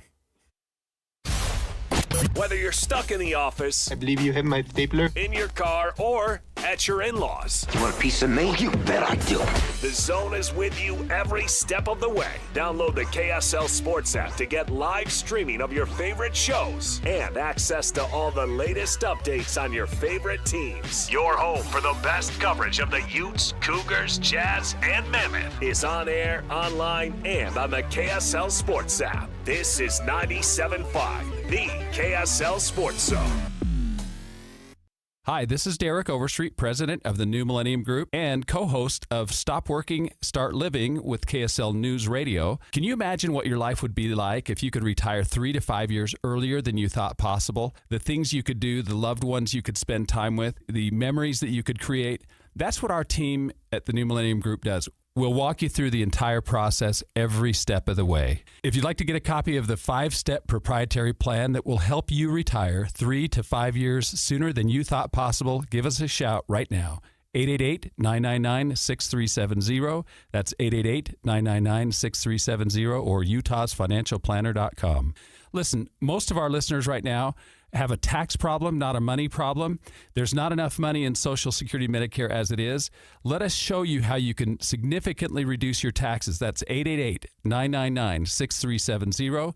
888-999-6370 or utahsfinancialplanner.com. The Utah RV Super Show, the premier RV event of the year, is back at the Mountain America Expo Center Thursday, September 11th through Sunday, September 14th. Come see new 2026 models and special closeout pricing on all 2025 models. The Utah RV Super Show is offering family passes Thursday, September 11th for $10 per family. Unplug from distractions and plug into family at the Utah RV Super Show. Discount passes at UtahRVSupershow.com. Hey Ryan, you remember that trip we took in our tent trailer down to Southern California? Oh, that was the best. Making memories with Paris RV. Hook up to the 2025 Forest River Rockwood 16 OTG for only $9,195 or $148 per month, zero down. Or the 2025 Highland Ridge Open Range 177 BH for only $14,995 or $171 per month, zero down. Or the 2026 Coachman RV Catalina Summit Series 7 134 BHX for only $14,995 or $171 per month, zero down. Take your family out RVing with Paris RV. Paris RV is your locally owned, family-run RV dealership. We strive hard to find the very best RVs for the price. With 4 locations, over 1,000 RVs in stock, 42 service bays, and 4 super parts stores. We're sure to help take your family on the best RV vacation. Check out our perfect family bunkhouse trailer, the 26BH. That sleeps 9 for $19,995 or $227 a month, zero down.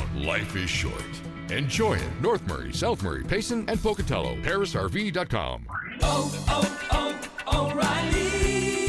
Save now on the products you need for your vehicle at O'Reilly Auto Parts. Mix and match O'Reilly Brake Parts Cleaner or O'Reilly Carburetor Cleaner and get 2 cans for $7. Our professional parts people can help you find all the parts and supplies you need for your vehicle. Visit your local O'Reilly Auto Parts store or O'ReillyAuto.com.